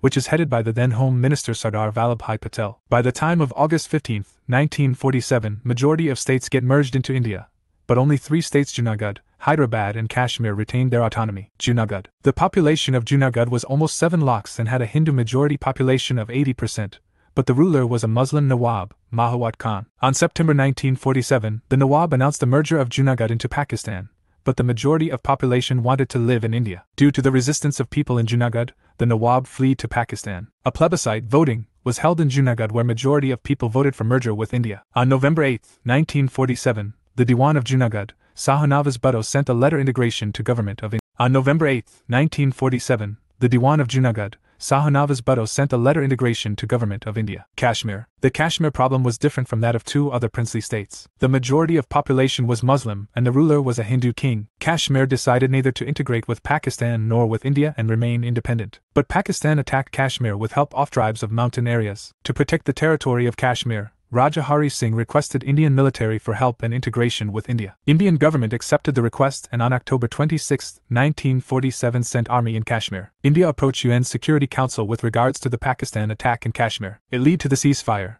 but the original status was not established. In the year 1954, the Constituent Assembly of Jammu and Kashmir confirmed integration of Kashmir with India. Hyderabad. Hyderabad was the biggest princely state in India. It was surrounded from all sides from Indian territory. The Nawab of Hyderabad was Ms. Usman Ali Khan. Nawab wanted to integrate with Pakistan but the majority of population was Hindu. Hyderabad signed a standstill agreement with India in November 1947 to retain the same status as it had before August 15, 1947. Hyderabad did not remain loyal with the agreement. It started building military strength and weaponizing its army. By military action in September 1948, the Hyderabad was integrated into India. Integration of European colonies. After India's independence, Portuguese and French colonies existed in India. Portuguese included Goa, Daman and Din, Dadra and Nagar Haveli, and French colonies included Pondicherry, Karaikal, Yanam, Maha and Chandranagar. In 1954, a treaty was signed between India and France, according to which all the French colonies were liberated by France. In 1961, Daman and Diu and Goa were merged into the Republic of India, after attaining independence from Portuguese rule. Formation of states and linguistic problem. In the 1920s, the Indian National Congress had promised that once the country won independence, each major linguistic group would have its own province. But after independence, both Prime Minister Nehru and Deputy Prime Minister Vallabhbhai Patel were against the creation of linguistic states. The Kannada, Malayalam, and Marathi speakers had all looked forward for having their own state. However, the strongest protests came from the Telugu-speaking districts off what was the Madras Presidency. When Nehru went to campaign there during the general elections of 1952, he was met with black flags and slogans demanding, "We want Andhra." In October 1952, a veteran Gandhian named Pai Sriramulu went on a hunger strike demanding the formation of Andhra state to protect the interests of Telugu speakers. On December 15, 1952, 58 days into his fast, Pai Sriramulu died. Thus, on October 1, 1953, the new state of Andhra came into existence, which subsequently became Andhra Pradesh. A states reorganization commission was set up, which submitted its report in 1956, recommending the redrawing of district and provincial boundaries to form compact provinces of Assamese, Bengali, Oriya, Tamil, Malayalam, Kannada and Telugu speakers respectively. The Hindi-speaking region of North India was broken up into several states. In 1960, the bilingual state of Bombay was divided into separate states for Marathi and Gujarati speakers. In 1966, the state of Punjab was also divided into Punjab and Haryana on linguistic basis. The Punjab was for the Punjabi languages speakers who were also mostly Sikhs. The Haryana was for the rest who spoke not Punjabi but versions of Haryanvi or Hindi. Tribal integration and national consolidation. Tribals in India are a heterogeneous community, and they were gradually integrated in India. Manipur was a monarchy at the time of independence. It was merged into India in September 1949. In 1969, Meghalaya was made another state within Assam, and later a full state in 1972. Nagaland came into being with India in 1963 after a violent rebellion with Dr. Mkandlaba accepting the Indian offer of a separate state. Mizoram became a full state in 1987 with Lal Denga as its first chief minister after years of insurgency. In the case of Jharkhand, Jharkhand Mukti Morcha and Shibu Soren led the demand and got statehood in the year 2000. Development and planning. In 1950, the government set up a planning commission to help design and execute suitable policies for economic development. A mixed economy model was adopted in which both the state and the private sector play roles in increasing production and generating jobs. In 1956, the second five-year plan focused strongly on the development of heavy industries such as steel, and on the building of large dams. Focus was also put on science and higher education. Indian Council of Scientific Research, ICSR, and Indian Institutes of Technology were established. The Atomic Energy Commission under Homi Jehangir Babha for development of nuclear energy was set up in 1948. Rural upliftment was done by two programs: Community Development, CDP, 1952 and Panchayati Raj, 1959. Banking sector reforms. After independence, the Government of India made many banking sector reforms. On April 1, 1949, the Reserve Bank of India was nationalized. On July 1, 1955, the Imperial Bank was nationalized and made the State Bank of India. The Government of India made banking one of the branches of social sector reforms and expanded into services into social sector. Foreign policy. India gained freedom soon after the Second World War. The United Nations, formed in 1945, was in its infancy. The 1950s and 1960s saw the emergence of the Cold War conflicts between the USA and the USSR, with both countries creating military alliances. Prime Minister Jawaharlal Nehru, who was also the Foreign Minister of newly independent India, developed Free India's foreign policy in this context. Non-alignment formed the bedrock of this foreign policy. It was led by statesmen from Egypt, Yugoslavia, Indonesia, Ghana and India. The non-aligned movement urged countries not to join either of the two major alliances. But this policy of staying away from alliances was not a matter of remaining isolated or neutral. Non-aligned countries such as India played an active role in mediating between the American and Soviet alliances. They tried to prevent war, often taking a humanitarian and moral stand against war. The Panchshil Agreement was signed between India and China in 1954 over the issue of Tibet. Panchshil Agreement. The Panchshil, or Five Principles of Peaceful Coexistence, was first formally signed on April 29, 1954 between India and China. The agreement was signed between the then Prime Minister of India Jawaharlal Nehru and China's first Prime Minister Zhou Enlai. The main points of Panchshil Agreement were peaceful coexistence, mutual respect for each other's territorial integrity and sovereignty, mutual non-interference, mutual non-aggression, equality, and mutual benefits. Non-aligned movement, NAM. The first Prime Minister of India Jawaharlal Nehru, with Nkrumah from Ghana, Nasser from Egypt, Sukarno from Indonesia and Tito from Yugoslavia, now Serbia, had a meeting of non-aligned nations in New York, USA, in October 1960. These five comprised the core leadership of the non-aligned movement, NAM. Free India's foreign policy reflected all these concerns in the period immediately after independence. Apart from these factors at the global level, India had its own share of concerns. As a nation BOM in the backdrop of the world wars, India decided to conduct its foreign relations with an aim to respect the sovereignty of all other nations and to achieve security through the maintenance of peace. This aim is derived from the directive principles of state policy. Just as both internal and external factors guide the behavior of an individual or a family, both domestic and international environment influence the foreign policy of a nation. Since independence, Cold War was just beginning and the world was getting divided into these two camps. The foreign policy of a nation reflects the interplay of domestic and external factors. Therefore, The noble ideals that inspired India's struggle for freedom influenced the making of its foreign policy. Bandung Conference. The Afro-Asian Conference held in the Indonesian city of Bandung in 1955 is commonly known as the Bandung Conference. It marked the zenith of India's engagement with the newly independent Asian and African nations. The Bandung Conference later led to the establishment of the NAM. The first summit of the NAM was held in Belgrade in September 1961. Nehru was a co-founder of the NAM. PL 480 Agreement. In the year 1959,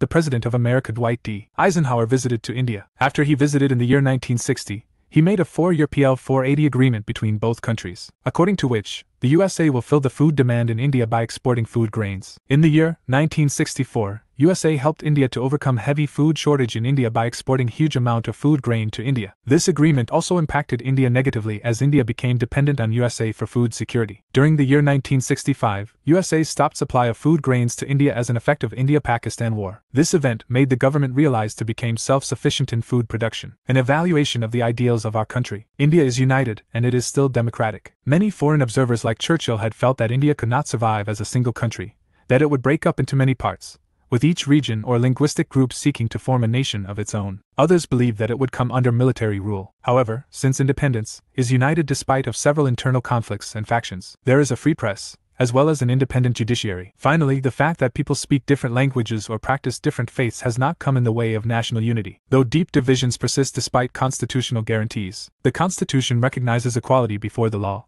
but in real life some Indians are more equal than others. Indian paintings. Sources: Class 6 Insert Chap 2, On the Trail of the Earliest People, Class 11 Insert, All Chapters, An Introduction to Indian Art Part 1, Class XI Insert, All Chapters, An Introduction to Indian Art Part 11, Class XI Insert Class 11 Chap 3, Living Craft Traditions of India, Origin of Indian Paintings. Painting as an art form has flourished in India from prehistoric times, around 5000 BC, in the rock shelters and caves as a form of rock arts. Bhimbetka and Lakhutia rock paintings have the earliest prehistoric paintings in India. The first discovery of rock paintings was made in India in 1867-68 AD by English archaeologists Archibald Carlyle and John Kirkbaum at rock shelters in Sohagagat, Mirzapur district, Uttar Pradesh. Percy Brown, 1917, is credited for combining prehistoric paintings with the origins of Indian paintings in the first edition of his book, Indian Painting. The paintings of Indian subcontinent can be divided into two categories: mural and miniature paintings. The mural paintings can be defined as any piece of artwork that painted or applied directly on a wall or ceiling. On the other hand, miniatures are small-sized colorful paintings with complex and gentle brush work on materials like palm leaves, paper,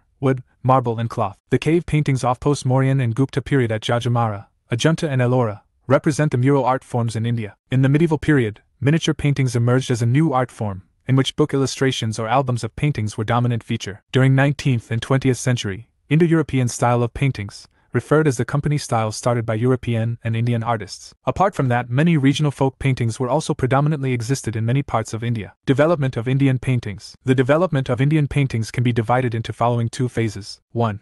Prehistoric rock paintings. 2. Painting of historical age. Prehistoric rock paintings. The prehistoric period is commonly known as the Old Stone Age or the Paleolithic Age in the early development of human civilizations. Prehistoric paintings in rock shelters and walls of caves show early life and activities of human society. Prehistoric paintings have been found in many parts of India. Remnants of rock paintings have been found on the walls of the caves situated in several districts of Madhya Pradesh, Uttar Pradesh, Andhra Pradesh, Karnataka and Bihar. Subjects/material characteristics. Hunting scenes are the main theme of prehistoric paintings in India. The hunting scenes depicted people hunting in groups, armed with barbed spears, pointed sticks, arrows and bows. The hunters are shown wearing simple clothes and ornaments. Sometimes, men have been decorated with elaborate headdresses and masks as well. Elephant, bison, tiger, boar, deer, antelope, leopard, panther, rhinoceros, fish, frog, lizard, squirrel and sometimes birds are also depicted in these paintings. Though these animals were painted in a naturalistic style, humans were depicted only in a stylistic manner. There are paintings of people gathering fruit or honey from trees and of women grinding and preparing food. In many of the rock shelters, handprints, fist prints and dots made by the fingertips are found. Community dances also provide a common theme. Bhimbetka cave paintings. The caves of Bhimbetka were discovered in 1957-58 by eminent archaeologist Versus Wakankar. The themes of paintings found here are of great variety,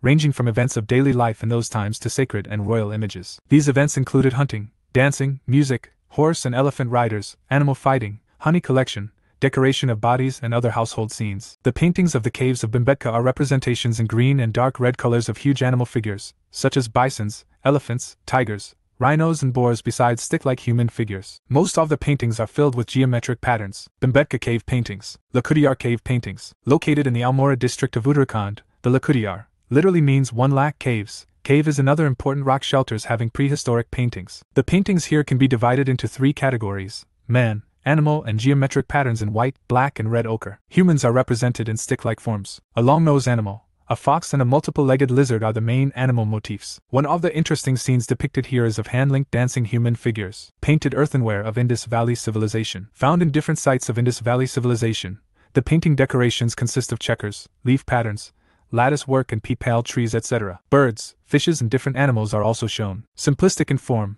these earthenwares has maximum polishing touch. Paintings of historic age. Paintings of historic age can be divided in the following 4 categories. 1. Paintings of classical age, 3rd century BC to 9th century AD. 2. Early medieval paintings, 9th to 13th century AD. 3. Medieval paintings, 13th to 18th century AD. 4. Paintings of colonial age, 18th century to 1947. 1. Paintings of classical age. The classical age of painting is referred to as the Buddhist cave paintings related to post-Mauryan period, around 200 BC, till post-Gupta period, 5th century AD. The unique emerged features of such cave paintings were ample use of fresco and tempera style of paintings with vibrant use of colors on the walls and on the ceilings as well. Jajamara Cave Art. Jajamara caves are located in the Sarguja district in the state of Chhattisgarh. These caves are dated back to around 300 BC and are among the oldest surviving cave paintings in India. The doorway of Jajamara cave is ornamented with 7 paintings, primarily picturing a couple in love, singers, dancers, fish, and elephant figures. Each painting is painted on the white base plaster with a red outline. Ajanta Cave Paintings. The most famous cave site is Ajanta, which is located in Aurangabad district of Maharashtra. It has 29 caves, which were built in 3 phases. The first group starting around the 2nd century BC, while the second and third group of caves built around 400 to 650 AD. On April 28, 1819, John Smith, the Madras Presidency officer of East India Company, accidentally discovered the Ajanta caves. Paintings of Ajanta caves have a lot of typological and stylistic variations, as different guilds of artisans have worked on painting of these caves. Many caves of Ajanta have double-storied layers. The caves of the early phase includes cave number 9 and 10 of Ajanta. They belong to the 1st century BC. The figures are broad with heavy proportion and arranged in the picture space. They belong to the 1st century BC.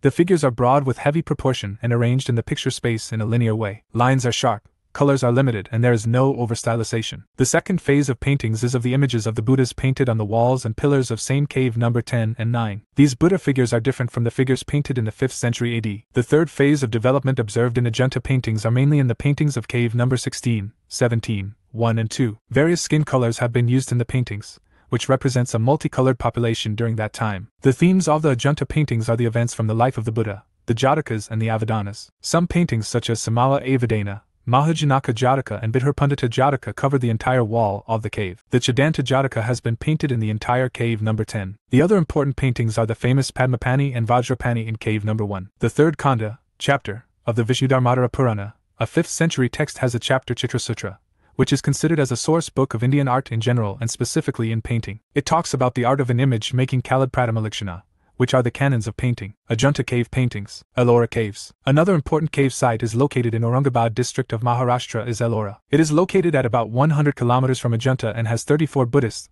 caves 1 to 12, Brahmanical, caves 13 to 29, and Jain caves, caves 30 to 34. It is also unique in terms of stylistic eclecticism, i.e., confluence of many styles at one place. Ellora Caves. Buddhist caves are big in size and are of single, double and triple stories. Cave number 12. All the caves were plastered and painted but few are left uncounted. The caves of Ellora have images of Tara, Avalokiteshvara, Manshur Buddhas, etc. The most numerous and best preserved Jain paintings at Ellora are found in one of the smaller cave number 19, which is part of the largest Jain cave complex, the Indrasava. The paintings are found in the ceiling in the main hall and on the walls along with the ceiling of the inner sanctum. Bog Caves. The Bog Caves situated at the Vindhyas and Bog town of their district, in Madhya Pradesh are a group of 9 rock-cut monuments, which were built in the 5th-6th century AD. These paintings are materialistic rather than spiritualistic. Characteristics of Bog Cave paintings are similar to those of Ajanta caves. The paintings on the wall and ceilings in cave number 3 and cave number 4 of the Bog Caves were executed through tempera method, use of permanent fast-drying painting medium. Cave number 2 is the best preserved cave of Bog,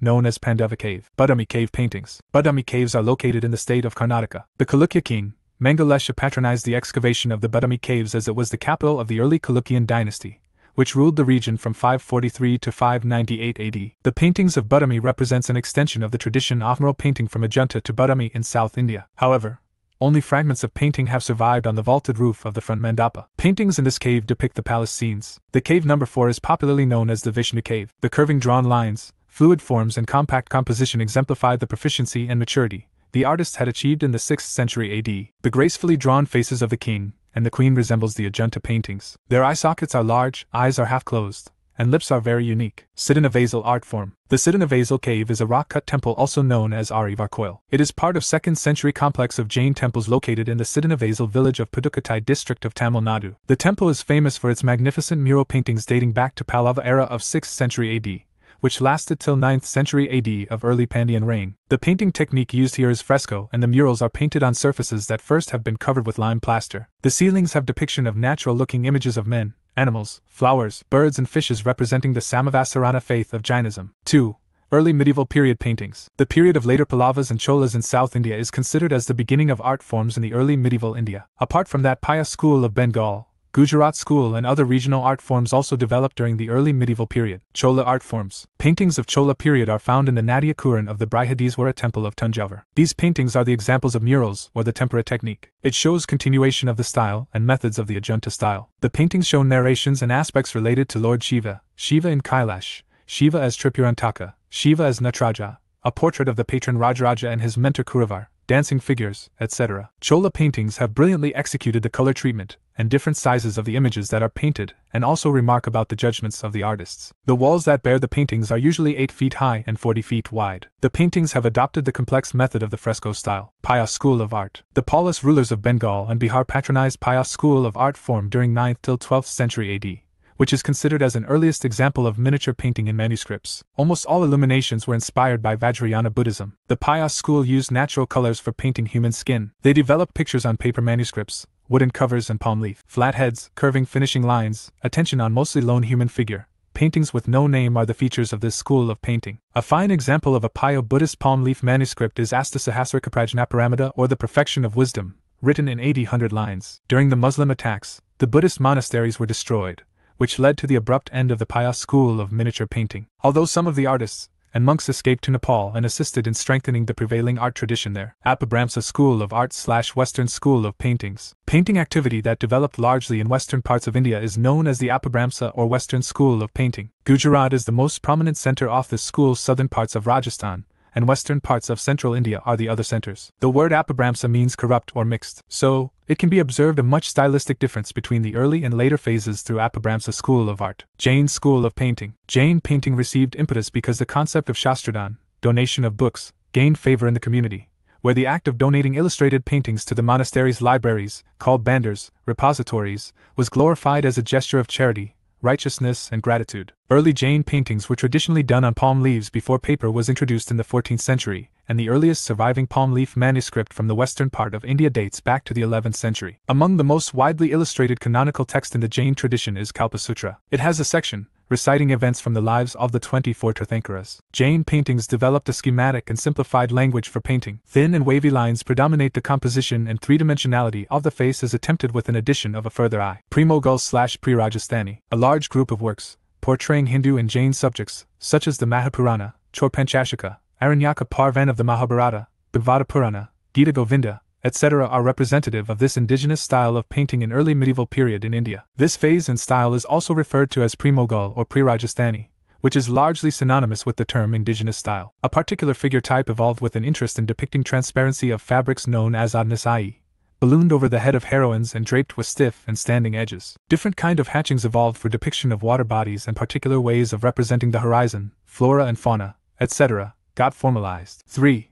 Paintings in medieval period. During the early part of 13th century, Vijayanagara and Deccan Sultanate were the patrons, and under them developed various forms of paintings, among which Vijayanagara kingdoms were significant. Apart from that, Kerala murals were also developed in the same period. The Vijayanagara paintings. With the decline of power of the Chola dynasty in the 13th century, the Vijayanagara dynasty brought under its control the region from Hampi to Trichy, and many paintings were made in different temples. The paintings at Tirupurakunram, near Trichy, done in the 14th century, represents the early phase of the Vijayanagara style. In Hampi, The Virupaksha temple has paintings on the ceiling of its mandapa narrating events from dynastic history and episodes from the Ramayana and the Mahabharata. In Lepakshi, present in Andhra Pradesh, there are glorious examples of Vijayanagara paintings on the walls of the Shiva temple. The faces are shown in profile and figures and objects two-dimensionally. Lines become still but fluid, compositions appear in rectilinear compartments. Murals of Kerala. Kerala painters, during the period from the 16th to the 18th century, evolved a pictorial language and technique of their own while discriminately adopting certain stylistic elements from Nayaka and Vijayanagara schools. The painters evolved a language taking clues from contemporary traditions,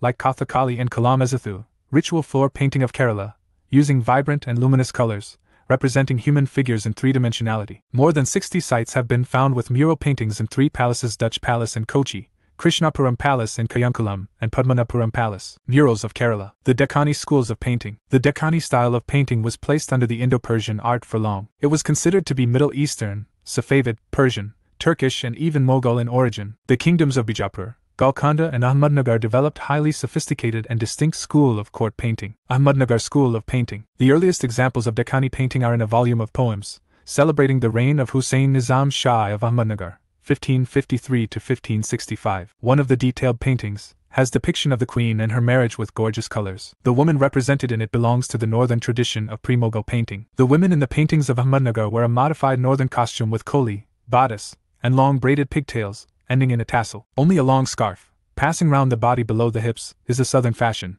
which is seen in the Lepakshi painting. Bijapur school of painting. Paintings from Bijapur in the 16th century have a richly illustrated encyclopedia known as the Nujum al-Ulam dated 1570 AD. The school of Bijapur was patronized by Ali Adil Shah I, 1558 to 1580 AD, and his successor Ibrahim II, 1580 to 1627 AD, both patrons of art and literature. The theme of one of the Bijapuri painting is Yogini, one who believes in yoga, leads a disciplined life of physical and emotional training, pursues spiritual and intellectual explorations, and is famous for renunciation of worldly attachments. Golconda school of painting. Golconda became an independent state in 1512 AD. By the end of the 16th century, it was the wealthiest of the Deccan kingdoms. Golconda's art became popular as Dutch merchants carried the portraits of sultans in the late 17th century to Europe. The earliest 5 miniatures, identified as Golconda work, were bound up in Diwan of Hafiz, dated 1463 AD. These paintings represent court scenes of a young ruler, who is depicted seated enthroned, holding a typically long and straight Deccani sword, in the center of one of the painting folios. Mughal school of miniature painting. Mughal painting is the style of miniature painting that developed in the northern Indian subcontinent in the 16th century. It continued till the mid-19th century in various art forms and contributed towards enhancing the status of art, viz., calligraphy, painting, bookmaking, book illustration projects, etc. The development of Mughal school of miniature painting under different rulers is stated below. Babur. In 1526, Babur, the first Mughal emperor, had a dynamic taste for a variety of arts. Babur's detailed accounts in Baburnama, his autobiography, are narratives of the emperor's political career and artistic passion. The books and albums that were produced in the royal ateliers were not only calligraphic but also painted. Behzad was the prominent artist who find mention in Babur's memoirs. He was a master artist from the Persian school of painting, Herat, now in present-day Afghanistan, and was known for his sophisticated compositions and color tints. Another artist, Shah Muzaffar, painter, excelled in the representation of hairstyle. Humayun. Babur was succeeded by his son Humayun in 1530 AD, and during his exile in Shah Tahmasp's court in Iran, Humayun witnessed the magnificent artistic tradition of miniature paintings and manuscripts. Humayun brought back with him the master artists when he regained power in India. He invited 2 Persian artists, Mir Sayyid Ali and Abd as-Samad, to establish a studio in his court and carry out royal paintings. Akbar. The tradition and fascination for painting started by Humayun was carried forward by his illustrious son Akbar, 1556 to 1605 AD. The emperor took great interest in both pictorial narrative, as well as recitation of Hamza Nama. The base surface is cloth with paper at the back, on which the narrative text is written to help the narrator, known as gouache technique, which is water-based and in opaque colors. The Persian translation and illustrated version of the Hindu epic Mahabharata done this period came to be known as Razam Nama by Daswani in 1589 AD. This manuscript was scribed in ornate calligraphy and contained 169 paintings. Artists like Govardhan and Miskin were popular for their visuals of court scenes. Madonna and Child, 1580 by Besawan, was painting is an important early work of the Mughal school of painting during Akbar's reign. Madonna, here, is an extraordinary theme, which brings the Byzantine art, the European classical, and its renaissance to the Mughal atelier. Jahangir. The Mughal miniature style and set standards were further taken to new heights by Jahangir, 1605 to 1627. Jahangir employed Akbar Reza, a well-known Iranian painter, and his son Abul Hassan to achieve unparalleled sophistication in painting. Turzakai Jahangiri, The Memoirs of Jahangir, tells about his great interest in arts. Jahangir was presented with paintings and decorative objects, depicting high arts from Europe. Therefore, European art sensibilities started overtaking into the prevalent Indo-Iranian style, thereby making the Jahangir school of art more impressive and vibrant. Jahangir in Darbar from Jahangima, attributed to Abul Hasan and Manohar, 1620 AD, is an excellent painting. Jahangir is at the highest level in the center, where the stunning white pillars surrounded by sparkling clear colors and brilliantly framed overhead canopy. In the painting, Jahangir enthroned on an hourglass, 1625 AD, symbolism is creatively applied by the court painter by Kaitra. Portrait that resembled the Ottoman Sultan, King James I of England, also stands on the right hand with gifts for the mighty emperor. Shah Jahan, the son of Jahangir, Shah Jahan encouraged the artists in the atelier to create magnificent works that were a blend of imagination and documentation. Idealization and great stylization were preferred over naturalistic rendering and accurate depiction. One of the exceptional painting of Shah Jahan was the titled Dara Shirko with sages in a garden, was created by Kaitra in 1635 AD. The artworks produced under his supervision concentrated on superficial qualities and extreme beautification, which was created by the use of jewel-like colors and intricate fine lines. Padmanabha, the Chronicles of the King, is one of the most extensive painting projects undertaken by his court ateliers. Later Mughal painting. After Shah Jahan, Mughal art form declined drastically under Aurangzeb. Although some masterworks were produced during the periods of Muhammad Shah Ranhila,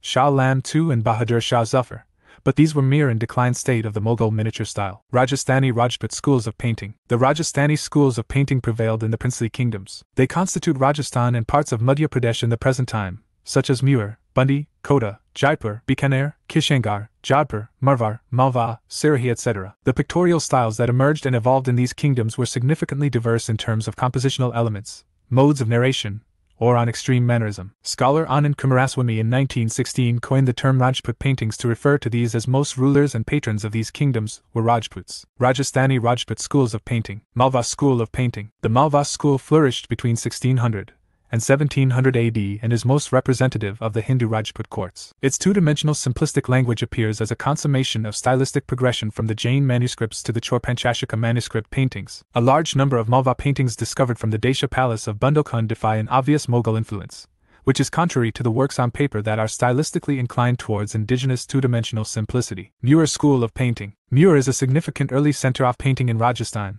from where, hypothetically, one would have been able to formalize a continuous stylistic tradition of painting. Meur is a significant early center of painting in Rajasthan, from where, hypothetically, one would have been able to formalize a continuous stylistic tradition of painting. The reign of Jagat Singh I, 1628 to 1652, is recognized as the period when pictorial aesthetics got reformulated under great artists Sabdin and Manohar. Sabdin painted the famous Yuddha Kanda of Ramayana, 1652 AD. Manohar's most significant work is that of Bal Kanda of Ramayana, 1649. Meur artists generally prefer a bright color palette with prominent reds and yellows. Bundi school of painting. A prolific and distinct school of painting flourished in Bundi in the 17th century, which is remarkable for its unblemished color sense and excellent formal design. The Bundi school began under the reign of Bhoj Singh, 1585 to 1607 AD. The Bundi school blossomed under the patronage of Rao Chattar Sal, 1631 to 1659 AD, who was made the governor of Delhi by Shah Jahan and his son Rao Bayo Singh, 1659 to 1682 AD. Barameza is a popular theme of Bundi paintings, an atmospheric description of the 12 months by Keshav Das. Kota school of painting. In the early period, the paintings of Bundi and Kota cannot be distinguished for several decades, as Kota painters borrowed from the Bundi collections. During the course of time, artists had passionately enlarged their inventory to a large variety of subjects in their compositions. Bundi and Kota were parts of the same kingdom till 1625 AD, when Jahangir divided the Bundi Empire into two. Kota paintings are characteristically spontaneous and calligraphic in execution. They emphasize on marked shading, especially the double-lit eye. Artists of the Kota school excelled in providing animals and combat. Bikaner school of painting. As a result of long association with the Mughals, Bikaner developed a distinctive language of painting that was influenced by the Mughal elegance and subdued color palette. In the reign of Anup Singh, Raghunadan was the master artist, whose style was an amalgamation of the Deccani and Mughal conventions. The custom of having portraits of artists is unique to the Bikaner school, and most of them are inscribed with information regarding their ancestry. In some cases, even the place of production and occasions for which the works were commissioned. Kishangar school of painting. The most stylized of all Rajasthani miniatures, Kishangar paintings are distinguished by their eyebrows, lotus petal-shaped eyes, having drooping eyelids, a sharp slender nose and thin lips. A distinctive style of delicate human form, making lavish use of green and panoramic landscapes, had evolved. The most celebrated and outstanding artist was Nihal Chand, who worked for Sawant Singh at Kishangar. His most renowned work is known as Bani Thani, where Radha is unique in her deeply curved eyes, arch of the eyebrows, pointed nose, thin lips and pronounced chin. Jodhpur School of Painting. With the political presence of Mughals since the 16th century, influence of their visual aesthetics made its way in the style of Jodhpur School of Painting. A productive period of painting was under Maharaja Jaswant Singh, 1638 to 1678 AD. He was the follower of Vallabha cult of Srinathji, and patronized many Krishna-related themes, with Bhagavata Purana as the most prominent one. The last phase innovative of Jodhpur painting was during the reign of Man Singh, 1803 to 1843 AD, under whom Dolamaru, 1804, painting was created. Jaipur School of Painting. The Jaipur School of Painting originated in its former capital Amber. Sawai Jai Singh, 1699 to 1743 AD, an influential ruler, established a new capital city Jaipur named after him in 1727 and shifted from Amber. He was drawn to the Vaishnavite sect and commissioned numerous paintings on the theme of Radha and Krishna. Artists during his reign painted sets based on Rasakapriya, Gita Govinda, Barameza and Ragantala, where the hero's figure is in striking resemblance with the king. Pahari Schools of Painting. Pahari Schools of Painting includes towns, such as Basoli, Gular, Kangra, Kullu, Chamba and others in the hills of Himalayas, which emerged as centers of painting from 17th to 19th century. The emergence of the Pahari school mainly initiated by the artists who migrated from the Mughal atelier to the hills. Basoli School of Painting. From 1678 to 1695 AD, under Kirpal Pal, an enlightened prince, Basoli developed a distinctive and magnificent style. It is characterized by a strong use of primary colors and warm yellows filling the background and horizon, stylized treatment of vegetation, etc. Gular School of Painting. The first quarter of the 18th century saw a complete transformation in the Basoli style, initiating the Gular Kangra phase. This phase first appeared in Gular, a high-ranking branch of the Kangra royal family, under the patronage of Raja Govardhan Chand, 1744 to 1773. Kangra School of Painting. Painting in the Kangra region blossomed under the patronage of a remarkable ruler, Raja Sansar Chand, 1775 to 1823. The Kangra style is by far the most poetic and lyrical of Indian styles, marked with serene beauty and delicacy of execution. Characteristic features of the Kangra style are delicacy of line, brilliance of color and minuteness of decorative details. Bhagavata Purana paintings is one of the greatest achievements of Kangra artists. It is best known for its effortless naturalism and vivid details of figures that portray dramatic scenes. Painting in colonial age. With the colonial rule, many English officers commissioned local artists to paint scenes around them to get a better idea of the natives. The local artists had to rely more on close observation, a striking feature of the European art, rather than memory and rule books, as seen in traditional art. It is the mixture of traditional and European style of painting that came to be known as the Company School of Painting. Academic style of painting. The academic style of oil painting that used the European medium to depict Indian subject matter, however, flourished in the art schools set up by the British. The most successful examples of this can be seen in the works produced by self-taught artist Raja Ravi Verma of the Travancore court in Kerala. By imitating copies of European paintings popular in Indian palaces, he mastered the style of academic realism and used it to depict scenes from popular epics like the Ramayana and Mahabharata. Many of his paintings were copied as oleographs, printed on cloth to imitate an oil painting, and even entered people's homes as calendar images. Bengal School. With the rise of nationalism in India by the end of the 19th century, the Bengal school emerged as an art movement and a style of painting that originated in Calcutta, the center of British power, but later influenced many artists in different parts of the country, including Shantiniketan. Abanindranath Tagore, 1871 to 1951 AD. The Bengal school of painting was spearheaded by Abanindranath Tagore, who enjoyed the support of British administrator and principal of the Calcutta School of Art, E.B. Havell, 1861 to 1934. Both Abanindranath and Havell were critical of colonial art schools and firmly believed in creating a new type of painting that was Indian not only in subject matter but also in style. For them, Mughal and Pahari miniatures were more important sources of inspiration, rather than either the Company School of Painting taught in the colonial art schools. Both Abanindranath Tagore and Havell had established Government Art School, Calcutta, now Government College of Art and Craft, Kolkata. Nandalal Bose. Nandalal Bose, a student of Abanindranath Tagore, was a prolific early modernist painter, who was invited by Rabindranath Tagore to head the painting department in the newly established Kala Bhavana, India's first national art school, at Shantiniketan. Mahatma Gandhi invited him to paint panels that were put on display at the Congress session at Haripura in 1937. Famously called the Haripura posters, they depicted ordinary rural folks busy in various activities: a musician drumming, a farmer tilling, a woman churning milk, and so on. Modern Indian art. By mid and late 19th century, art schools were established in major cities like Lahore, Calcutta, Bombay and Madras. These art schools influenced Indian artists like Gaganendranath and poet-painter Rabindranath Tagore, who welcomed international trends of Cubism and Expressionism. Rabindranath Tagore often made patterns out of doodles and developed a unique calligraphic style out of crossed-out words. Gaganendranath Tagore, 1869 to 1938. Paintings by Gaganendranath Tagore, brother of Abanindranath Tagore. The influence of modern Western style of paintings can be clearly seen. He was one of the earlier Indian painters who made He was one of the earlier Indian painters, who made use of language and syntax of Cubism to render his ideas. City in the Night is a watercolor painting made by Gaganendranath Tagore in 1922. He visualized the mysterious world of his imaginary cities like Dwarka,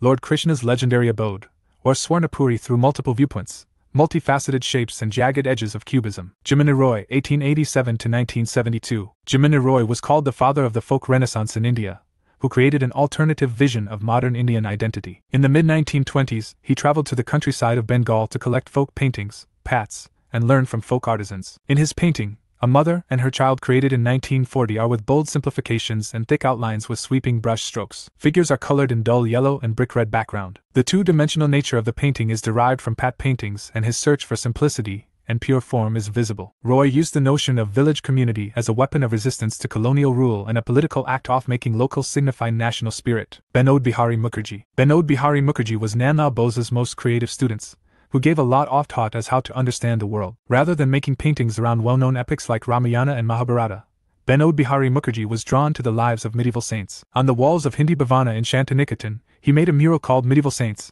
in which he charts a history of medieval India through the lives of Tulsi Das, Kabir, etc., and focuses on their humane teachings. Ramkinkar Bage. He was an artist given to the celebration of nature. Ramkinkar developed his own unique style of art that could capture not only their immediate environment like flora and fauna but also those who lived there. Almost all his sculptures and paintings are created as response to his environment. His Sandhel family, made as an outdoor sculpture within the Kala Bhavana compound. The daily activity of a Sandhel family setting out for work are presented in the form of a life-size piece of art. Amrita Shergill, 1913–1941. Amrita Shergill, half Hungarian and half Indian, emerges as a unique female artist, who contributed immensely to modern Indian art through the 1930s. Unlike others, she was trained in Paris and had a first-hand experience in European modern art trends such as Impressionism and Post-Impressionism. After deciding to make India her base, she worked to develop art with Indian themes and images. Amrita Shergill assimilated miniature and mural traditions of Indian art with European modernism. She died young, leaving behind a remarkable collection of work. Progressive Artists Group. The desire for political as well as artistic freedom soon spread widely among young artists, who witnessed independence from the British Raj. In Bombay, a set of artists formed a group, called the Progressives in 1946 with Francis Newton Sousa as the leader of the group. They included M.F. Hussain and S.H. Raza and others. They wanted to question and challenge the traditional sense of beauty and morality. Francis Newton Sousa, 1924–2002, he was one of the first painters to achieve international recognition from a newly independent India. He was a leading figure of the Progressive Artists Group. As a result of his time spent abroad, Sousa's style drew heavily from Expressionism and often referred to as the Indian Picasso. M.F. Hussain, 1915–2011, Maqbul Fida Hussain, known as M.F. Hussain, was most eminent artist of India. He attended J.J. School of Arts in Bombay. Using freehand drawing and vibrant color, he depicted Indian subject matter in the style of contemporary European art movements, particularly Cubism. S.H. Raza, 1922–2016, one of the most distinguished artists of the Indian subcontinent, Syed Haider Raza is famous for his usage of rich colors in all his portraits. The paintings of S.H. Raza revolve mainly around nature and its various facets. Over the years, his paintings transformed into abstract ones such as the Bindu. Living art traditions of India. Our country has always been a repository of indigenous knowledge, which has been transferred from one generation to another. Artists in each generation have created the best of works out of available material and technology. Among the many popular traditions of painting, Midila or Madhubni painting of Bihar, Worli painting of Maharashtra, Fad from Rajasthan, etc., are famous. Mithila painting. Among the most known contemporary painterly art forms is Midila art that derives its name from Mithila. Also called Madhubni painting after the nearest district capital, it is a widely recognized folk art tradition. These paintings, characterized by bright colors, are largely painted in three areas of the house: various armed gods and animals or images of women at work like carrying water pots or winnowing grain, etc., are vividly portrayed in the outer central courtyard. Worli painting. The Worli community inhabit the west coast of northern Maharashtra around the North Sahyadri range with a large concentration in the district of Thane. Married women play a central role in creating their most important painting called Chauk to mark special occasions. The central motif related scenes of everyday life, portraying acts of hunting, fishing, farming, dancing, mythological stories of animals, where the tiger is conspicuously visible, and busy urban life of Mumbai. Gand painting. Paintings of Gands of Mandla, Madhya Pradesh, and its surrounding regions have been transformed into a colorful depiction of animals, humans, and flora. The delicate paintings are geometric drawings done on the walls of huts, portraying Krishna with his cows surrounded by gopis with pots on their heads. Pata painting. Done on fabric, palm leaf, or paper. Scroll painting is another example of art form practiced in different parts of the country, especially Gujarat and Rajasthan in the west and Odisha and West Bengal in east. It is also known as pacheti, fad, etc. Bengal patas comprise the practice of painting on cloth, pata, and storytelling in regions of West Bengal. It is the most receptive oral tradition, constantly seeking new themes and formulating novel responses to major incidents in the world. The vertically painted pata becomes a prop used by a pachua, performer, for performance. Pachuas, also called chitrakars, belong to communities largely settled around Midnapur, Birbhum and Bankura regions of West Bengal, parts of Bihar and Jharkhand. Puri patas or paintings evidently acquire their claim to recognition from the temple city of Puri in Odisha. It largely comprises the pata, initially done on palm leaf and cloth but now done on paper as well. A range of themes are painted, such as the daily and festival veshas, attires, of Jagannath, Balabhadra and Subhadra. Fads of Rajasthan. Fads are long, horizontal, cloth scrolls painted to honor folk deities of pastoral communities inhabiting the region around Bhilwara in Rajasthan. Designated by the broad term Bomia, these heroes are honored, worshipped and remembered for their acts of martyrdom. Illustrating the valorous tales of these Bomias, the fads, are carried by Bopas, the wandering bards. Fads, however, are not painted by the Bopas. They have traditionally been painted by a caste called Joshis who have been painters in the courts of the kings of Rajasthan. Kalamkari painting. Kalamkari is an ancient style of hand painting done on cotton or silk fabric with a pen, using natural dyes. The word kalamkari is derived from a Persian word where kalam means pen and kari refers to craftsmanship. This art involves 23 steps of dyeing, bleaching, hand painting, block printing, starching, cleaning and more. Kalamkari art and printing is concentrated primarily in Kalahasti and Machilapatnam districts of Andhra Pradesh. In the Machilapatnam, motifs are essentially printed with hand-carved traditional blocks with complex detailing painted by hands. On the other hand, Srikalahasti style of painting draws inspiration from the Hindu mythology. Sculpture art of India. Sources Class 11 Noon Search. Beginning of sculpture art in India is primarily attributed to Indus Valley Civilization, where first evidence of sculpture art,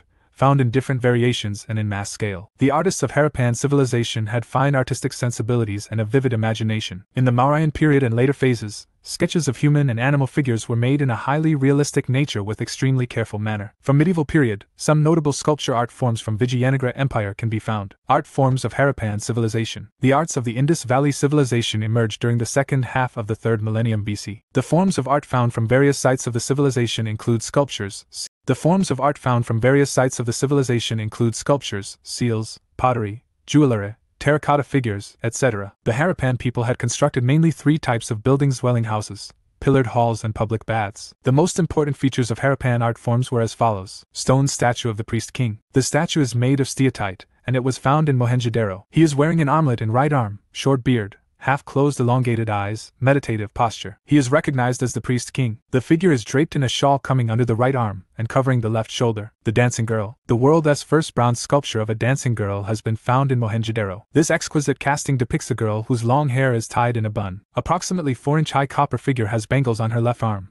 A bracelet and an amulet or bangle adorn her right arm, and a cowrie shell necklace is seen around her neck. Her right hand is on her hip and her left hand is clasped in a traditional Indian dance gesture. This figure is full of expression and bodily vigor, and conveys a lot of information. The male torso. The male torso of Harappa is a fine example of the earliest Harappan work. It is made of red limestone. Its legs, arms, and head are broken. Its belly is also heavy. There are 3 socket holes made on this torso where the head and arm can be attached. It indicates that the people of the Indus Valley civilization knew to make such sculptures that can bend their neck and arms. Mother Goddess. The Mother Goddess figures are usually crude standing female figures adorned with necklaces hanging over and wearing a loincloth and a girdle. The fan-shaped headdress with a cup-like projection on each side is a distinct decorative feature of the Mother Goddess figures of the Indus Valley. Terracotta. The Indus Valley people made terracotta images also. They are more realistic, and the most important among the Indus figures are those representing the Mother Goddess. A terracotta figure of a male in a yogic posture has also been excavated. In terracotta, we also find a few figurines of bearded males with coiled hair,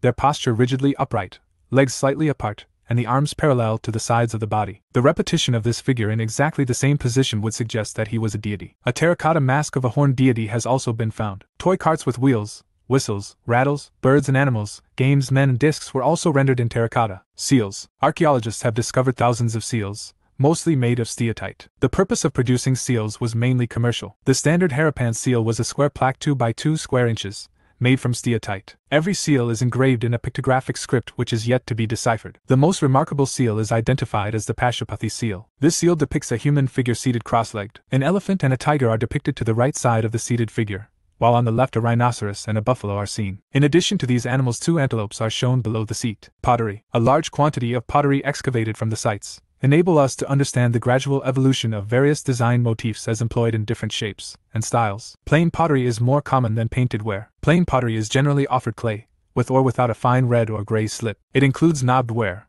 ornamented with rows of knobs. The black painted ware has a fine coating of red slip on which geometric and animal designs are executed in glossy black paint. Polychrome pottery is rare and mainly comprises small vases decorated with geometric patterns in red, black, and green, rarely white and yellow. Mauryan sculpture. Sculptures of the Mauryan Empire mainly involve Ashoka's edicts carved on pillars and sandstone rocks, which represent the earliest stone sculpture of India. Mauryan pillars. Stone pillars were erected by Ashoka, which have found in the entire Mauryan Empire with inscriptions engraved on them. The top portion of the pillar was carved with capital figures like the bull, the lion, the elephant, etc. The tradition of constructing pillars was prevalent in the Achaemenian Empire of Persia as well, but the Mauryan pillars are different from the Achaemenian pillars. They carved single rock-cut pillars, thus displaying the carver's skills. The Achaemenian pillars are constructed in pieces by a mason. All the capital figures are vigorous and carved standing on a square or circular abacus. Abacuses are decorated with stylized lotuses. Some of the existing pillars with capital figures were found at Basara Bakira, Loria Nandangar and Rampurva in Bihar,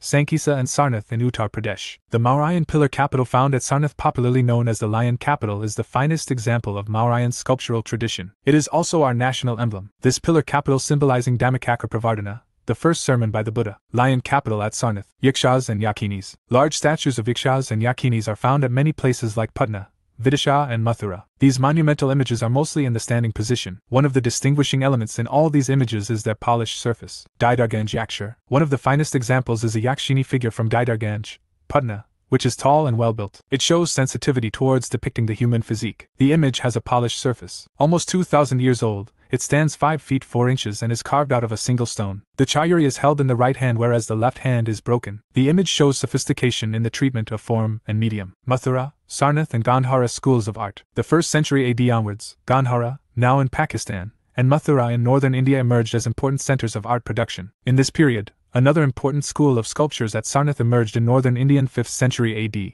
and used Chunar sandstone and localized around Sarnath. Many Buddha images in Sarnath can be attributed with the plain transparent drapery covering both shoulders, and the halo around the head has very little ornamentation. Gandhara school of art. The region extending from Punjab to the borders of Afghanistan known as the Gandhara region was an important center of Mahayana Buddhism up to the 5th century AD. The region became famous throughout the world since a new school of Indian sculpture known as the Gandhara school developed during that period. Owing to its strategic location, the Gandhara school imbibed all kinds of foreign influences like Persian, Greek, Roman, Saka and Kushana. The origin of the Gandhara art can be traced to the Greek rulers of Bactria, Parthia and northwest India, but it was during the reign of Kanishk that the art received great patronage. Contribution of Gandhara school. The Gandhara school of art is also known as the Greco-Buddhist school of art since Greek techniques of art were applied to the Buddhist subjects. The most important contribution of the Gandhara school of art was the evolution of beautiful images of the Buddha and Bodhisattvas, which were executed in black stone and modeled on identical characters of Greco-Roman pantheon. Hence it is said the Gandhara artist had the hand of a Greek,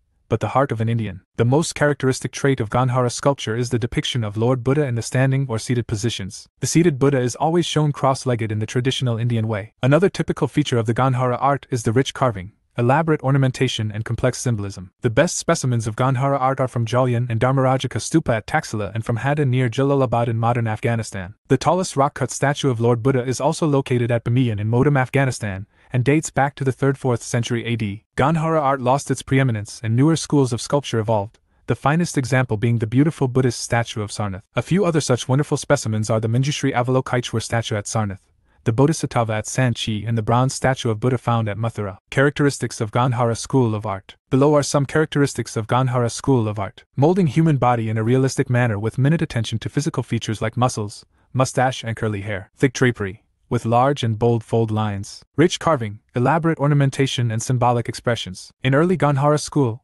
blackish-gray sandstone was used and in later school mud and lime plaster was used. The main theme was the Mahayana Buddhism. Mathura school of art. The Mathura school of art flourished at the holy city of Mathura during the reign of Kushana, especially between 1st-3rd century AD. Contribution of Mathura school. It established the tradition of transforming the Buddhist symbols into the human form. Buddha's first image can be traced to Kanishk's reign, about 78 AD. The earliest sculptures of Buddha were made keeping the Mathura-style Yaksha prototype in mind. They were depicted as strongly built with the right hand raised in protection and the left hand on the waist. The figures produced by this school of art do not have mustaches and beards as in the Gandhara art. These figures can be seen in the Museum of Mathura. The standing Buddha figures resembles the Yaksha figures and indicates the Kushana influence. The seated figures are in the Padmasana posture. Here statues were made with delighted facial expressions and graceful postures. The Mathura school not only produced beautiful images of the Buddha, but also of the Jain Tirthankaras and gods and goddesses of the Hindu pantheon. Many scholars believe that the Mathura school of art, although of indigenous origin, was greatly influenced by the Gandhara school of art. The Guptas adopted the Mathura school of art and further improvised and perfected it. Characteristics of Mathura school of art. Below are some characteristics of Mathura school of art. The Buddha image exhibit the spiritual feeling on his face which was largely absent in the Gandhara school. The Mathura school also carved out the images of Shiva and Vishnu along with their consorts Parvati and Lakshmi. The female figures of Yakshinis and Apsaras of the Mathura school were beautifully carved. Earliest statues of Buddha were made in Mathura school of art. Sculpture of Mathura school. Indian bronze sculpture. Bronze sculptures and statuettes of Buddhist,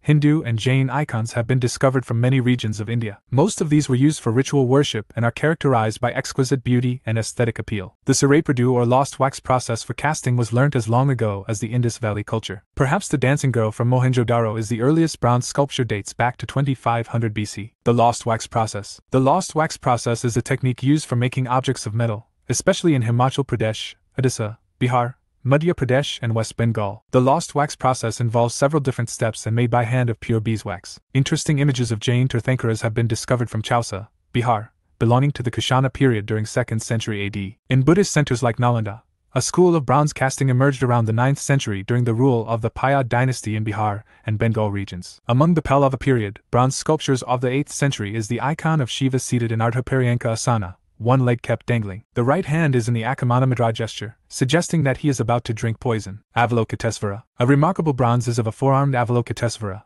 which is a good example of a male figure in graceful Tribhanga posture. Worship of female goddesses was adopted, which is part of the growth of the Vajrayana phase in Buddhism. Images of Tara became very popular. Seated on a throne, she is accompanied by a growing curvilinear lotus stalk, and her right hand is in the Abhyamudra. The Natraja. The well-known dancing figure of Shiva as Natraja was evolved and fully developed during the Chola period, and since then many variations of this complex bronze image have been modeled. This bronze image of Natraja is in the Chaturasandava pose. The three-eyed and four-armed Shiva is dancing with his right foot placed on the demon of ignorance, Apasmara. The rear right hand holds the Damaru and the front right hand is in Abhyamudra, with a serpent coiled around the forearm. Portrait of Krishnadeva Raya. During the 16th century, at Tirupati, life-size standing portrait statues were cast in bronze, depicting Krishnadeva with his two queens, Tirumalamba and Chinnadevi. The sculpture has combined the likeness of the facial features with certain elements of idealization. The standing king and queens are depicted in praying posture, that is, both hands held in the Namaskara Mudra. Indian architecture, styles and development. Sources: Class X I Noon Cert Chap 1, Fine Arts, Prehistoric Rock Paintings,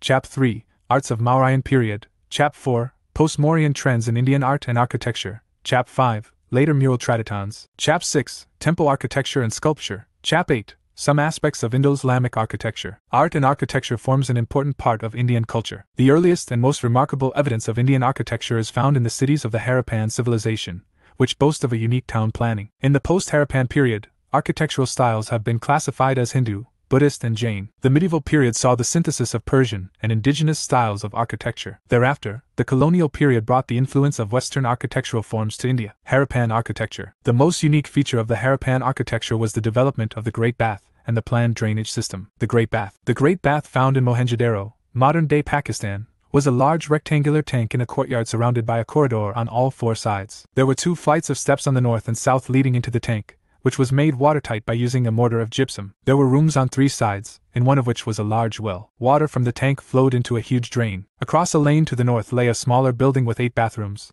with drains connecting to a common drain that ran along the corridor. Mauryan architecture. By the 4th century BC, the Mauryan Empire established their power, and under Ashoka, a large part of India was under Mauryan control. Rock-cut architecture and construction of stupas and viharas as part of monastic establishments became part of the Mauryan traditions of architecture. Rock-cut monuments. The rock-cut elephant cave at Dali in Odisha belonged to Mauryan period, is a fine example of exemplary piece of monument with linear rhythm. It also has Ashokan rock edict. The rock-cut cave carved at Barabar Hills near Gaya in Bihar is known as the Lomas Rishi Cave. The facade of the cave is decorated with the semicircular Chidya arch as the entrance. The interior hall of this cave is rectangular with a circular chamber at the back. The entrance is located on the side wall of the hall. The cave was donated by Ashoka for the Ajivika sect. Pillars. The pillars built by Ashoka furnished the finest remains of the Mauryan art. The pillars with Ashoka edicts inscribed on them were placed either in sacred enclosures or in the vicinity of towns. The pillars were made of two types of stone: the spotted red and white sandstone from the region of Mathura, and the buff-colored fine-grained hard sandstone, usually with small black spots, quarried in Chunar near Varanasi. The palace of Chandragupta Maurya excavated in Kumarhar near Patna is an example of high level of stone art. The stone was transported from Mathura and Chunar to the various sites where the pillars have been found, and here the stone was cut and carried by craftsmen. Each pillar had three parts: the prop under the foundation, the shaft or the column, and the capital. The prop is buried in the ground. The shaft, made of a single piece of sandstone, supports the capital, made of another single piece of sandstone. The thin, round, and slightly tapering shaft is highly polished and very graceful in its proportions. The capital, which is the third part of the pillar, consists of some finely executed animal figures such as the lion or the elephant. Stupas. Stupas were built off huge mounds of mud, enclosed in carefully burnt small standard bricks. Built by the Mauryan kings, Buddha's burial mounds and places of major events in his life became important landmarks of the significant architectural buildings in the country. Due to the popularity of Buddhism and Jainism, stupas and viharas were constructed on a large scale. The stupa consists of a cylindrical drum and a circular anda with a harmika and chhatra on the top, which remained consistent throughout with minor variations and changes in shape and size. In the subsequent century, stupas were elaborately built with certain additions like the enclosing of the circular path with railings and sculptural decoration. There were numerous stupas constructed earlier, but expansions or new additions were made in the 2nd century BC. Apart from the circular path, gateways were added. Thus, with the elaborations in stupa architecture, there was ample space for the architects and sculptors to plan elaborations and to carve out images. During the early phase of Buddhism, Buddha is depicted symbolically through footprints, stupas, lotus throne, chakra, etc. Gradually, narrative became a part of the Buddhist tradition. Thus, events from the life of the Buddha, the Jataka stories, were depicted on the railings and torans of the stupas.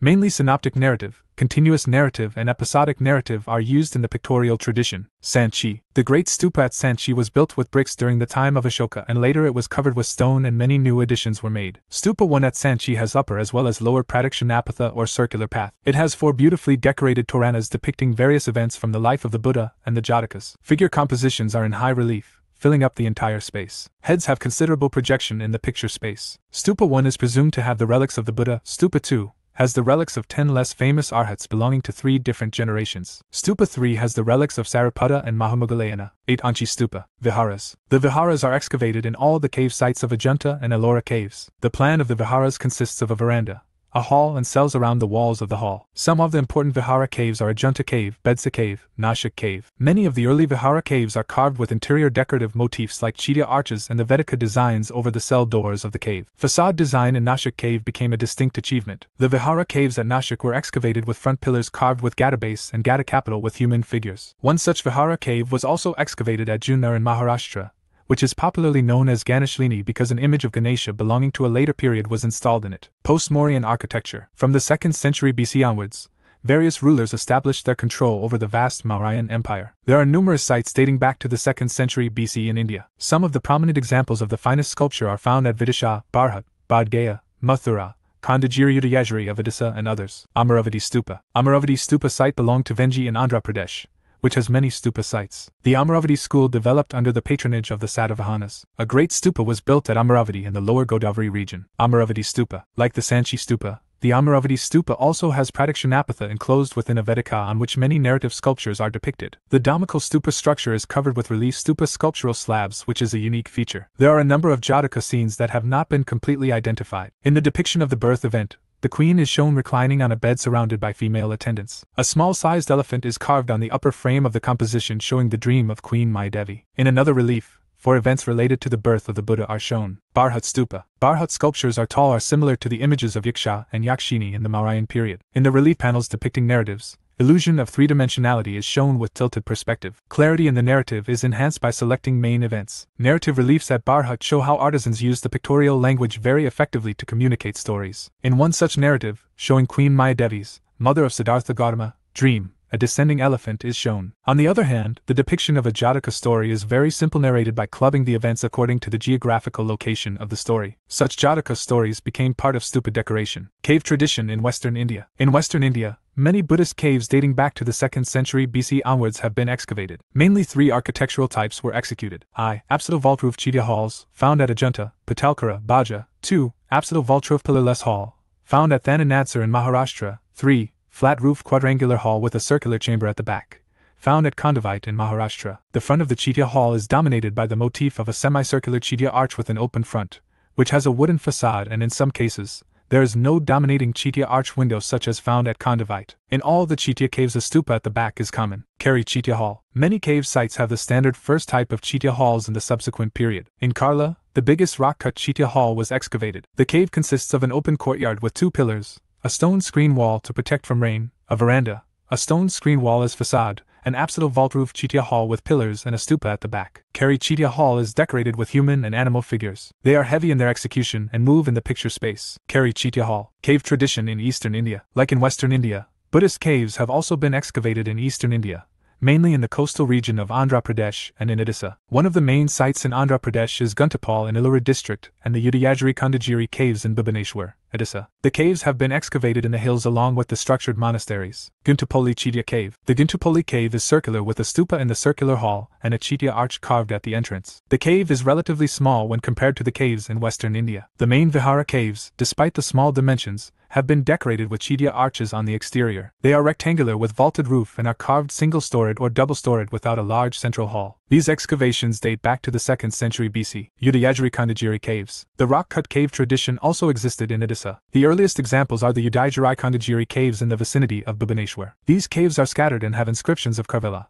a Jain king. Udayagiri Kondagiri caves. According to the inscriptions, the caves belongs to Jain monks. There are numerous single-cell excavations. Some have been carved in huge independent boulders and given the shape of animals. The figures in this cave are voluminous and are an excellent example of qualitative carving. Temple architecture. The beginning of Gupta period marks the beginning of the construction of Brahmanical/Hindu temples. It had a central shrine or garbhagriha where the image of the deity was placed. Each temple had a principal image for God. The shrines of the temples were of 3 kinds: I. Sandhara type, without Pradakshinapath; 2. Nairanhara type, with Pradakshinapath; 3. Sarvatobhadra, which can be accessed from all sides. Some of the important temple sites of this period are Deoghar in Uttar Pradesh, Aran, Naknakuthura and Udayagiri near Vidisha in Madhya Pradesh. These temples are simple structures consisting of a veranda, a hall and a shrine at the rear. Basic forms of the Hindu temple. The basic form of the Hindu temple comprises the following.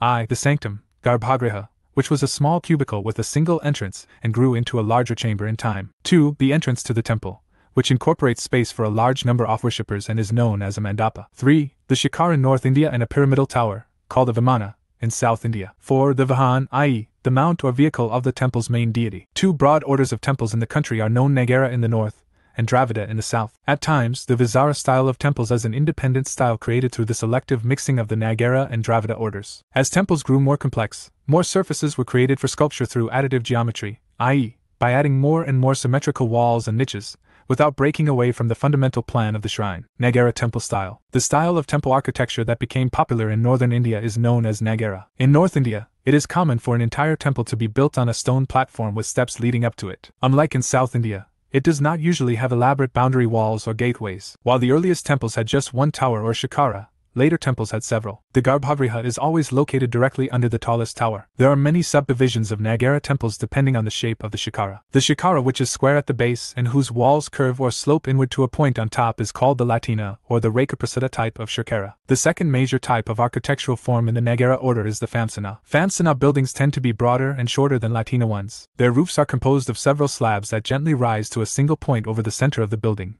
unlike the Latina ones, which look like sharply rising tall towers. The third main subtype of the Nagara building is what is generally called the Vallabhi type. These are rectangular buildings with a roof that rises into a vaulted chamber. The edge of this vaulted chamber is rounded, like the bamboo or wooden wagons that would have been drawn by bullocks in ancient times. They are usually called wagon-vaulted buildings. Nagara temple style. Temples of Nagara style. Important temples of Nagara style are discussed as follows. Dashavatara Vishnu Temple, Deoghar. Dashavatara Vishnu Temple in Deoghar, in Lalitpur district, Uttar Pradesh, was built in the early 6th century AD, belongs to Gupta period. The temple is in Panchayatana style of architecture where the main shrine is built on a rectangular plinth with 4 smaller subsidiary shrines at the 4 corners. The tall and curvilinear shikara also corroborates this date. The presence of this curving Latina or Rikaprasada type of shikara also makes it clear that this is an early example of a classic Nagara style of temple. There are 3 main reliefs of Vishnu on the temple walls: Sheshashayana on the south, Naranarayana on the east, and Gajendramoksha on the west. The temple is west-facing, which is less common, as most temples are east or north-facing. Lakshmana Temple, Khajuraho. The Lakshmana Temple of Khajuraho, dedicated to Vishnu, was built in 954 AD by the Chandela king, Danga. It is placed on a high platform accessed by stairs. There are 4 smaller temples in the corners, and all the towers or shikaras rise high upward in a curved pyramidal fashion. This emphasized the temple's vertical thrust, ending in a horizontal fluted disc called an amalak topped with a kalash or vase. Kandaria Mahadev Temple, Khajuraho. Kandaria Mahadev Temple at Khajuraho is the epitome of temple architecture in central India. Its sculptures are highly stylized with typical features, i.e.,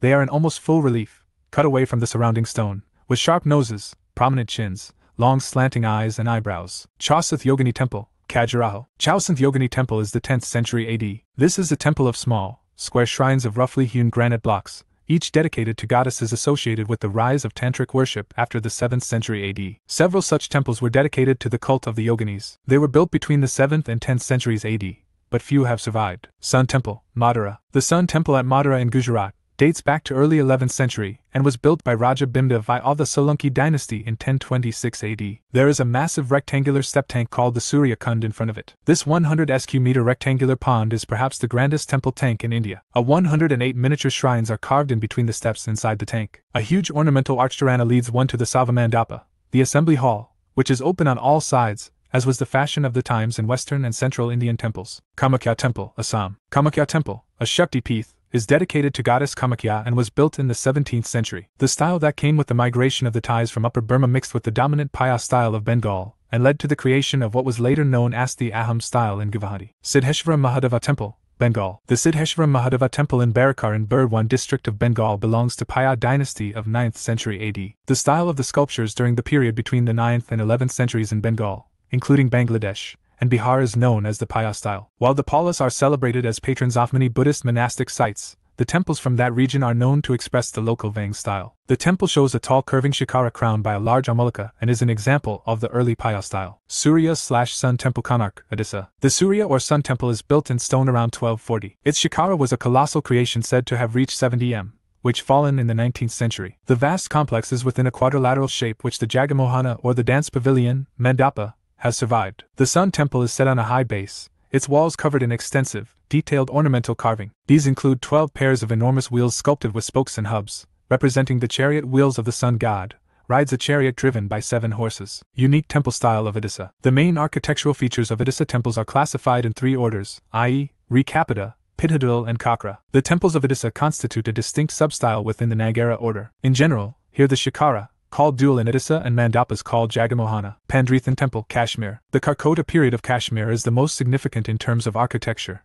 who built the Pandrithan Temple in 8th and 9th centuries, possibly dedicated to Shiva. In keeping with the tradition of a water tank attached to the shrine, this temple is built on a plinth built in the middle of a tank. The architecture of this temple is similar to the age-old Kashmiri tradition of wooden buildings. Due to the snowy conditions in Kashmir, the roof is peaked and slants slowly outward. Dravida or South Indian temple style. Unlike the Nagara temple, the Dravida temple is enclosed within a compound wall. The front wall has an entrance gateway in its center, which is known as a Gopuram. The shape of the main temple tower known as Vimana in Tamil Nadu is like a stepped pyramid that rises up geometrically rather than the curving shikara of North India. In the South Indian temple, the word shikara is used only for the crowning element at the top of the temple. It is usually shaped like a small stupaka or an octagonal cupola. This is equivalent to the amlak and kalasha of North Indian temples. It is common to find a large water reservoir or a temple tank enclosed within the complex. Subsidiary shrines are either incorporated within the main temple tower or located as distinct, separate small shrines beside the main temple. The most sacred temples in South India, the main temple in which the Garbhagriha is situated, has one of the smallest towers. This is because it is usually the oldest part of the temple. Temples of Dravida style. Important temples of Dravida style are discussed as follows. Shore Temple, Mahabalipuram. The Shore Temple is the icon of the ancient monuments of Mahabalipuram. The sculptural excellence symbolizes the heights of Pallava architecture under the rule of King Narasimha Varman I during 7th century AD. Erected on a 50 feet square platform, The temple is a pyramidal structure rising to the heights of 60 feet. As a characteristic specimen of Dravidian temple architecture, the Shore temple has 3 shrines, devoted to Lord Shiva and Lord Vishnu. The main temple is a 5-storied structure sculpted out of granite dedicated to Lord Shiva. The pyramidal structure is 60 feet, 18 meters, high and sits on a 50 feet, 15 meters square platform. In the shrine, Lord Vishnu is seen reclining on the Sashanig. Brihadishwara Temple, Tanjavur. The magnificent Shiva temple of Tanjavur, called the Rajarajeshwara or Brihadishwara Temple, was completed around 1009 by Rajaraja Chola. It is the largest and tallest of all Indian temples. This temple's pyramidal multi-storied vimana rises a massive, 70-meter, 230 feet approximate, structure topped by a monolithic shikara, which is an octagonal dome-shaped stupika. It is in this temple that one notices for the first time 2 large gopurams, gateway towers, with an elaborate sculptural program, which was conceived along with the temple. Huge Nandi figures are at the corners of the shikara, and the kalasha on top by itself is about 3 meters and 8 centimeters in height. Hundreds of figures decorate the vimana. The main deity of the temple is Shiva, who is shown as a huge lingam set in a 2-storied sanctum. The walls surrounding the sanctum have extended mythological narratives, which are depicted through painted murals and sculpture. Vizara temple style. Many different styles of temple architecture influenced by both North and South Indian temples were used in regions like Karnataka. A hybridized style that seems to have become popular after the mid-7th century is known in some ancient texts as Vizara. Temples of Vizara style. Important temples of Vizara style are discussed as follows. Kailashnath Temple, Ellora. The Kailashnath Temple at Ellora is a complete Dravida building with a Nandi shrine since the temple is dedicated to Shiva. It has as gopuram-like gateway, surrounding cloisters, subsidiary shrines, staircases and an imposing tower or vimana rising to 30 meters. Importantly, all of this is carved out of living rock. One portion of the monolithic hill was carved patiently to build the Kailashnath Temple. The sculpture of the Rashtrakuta phase at Ellora is dynamic, the figures often larger than life-size figures. Virupaksh Temple, Patadakal. The hybridization and incorporation of several styles was the hallmark of Chalukyan buildings. The most elaborate of all Chalukyan temples at Patadakal is Virupaksh Temple, made in the reign of Vikramaditya II, 733–44,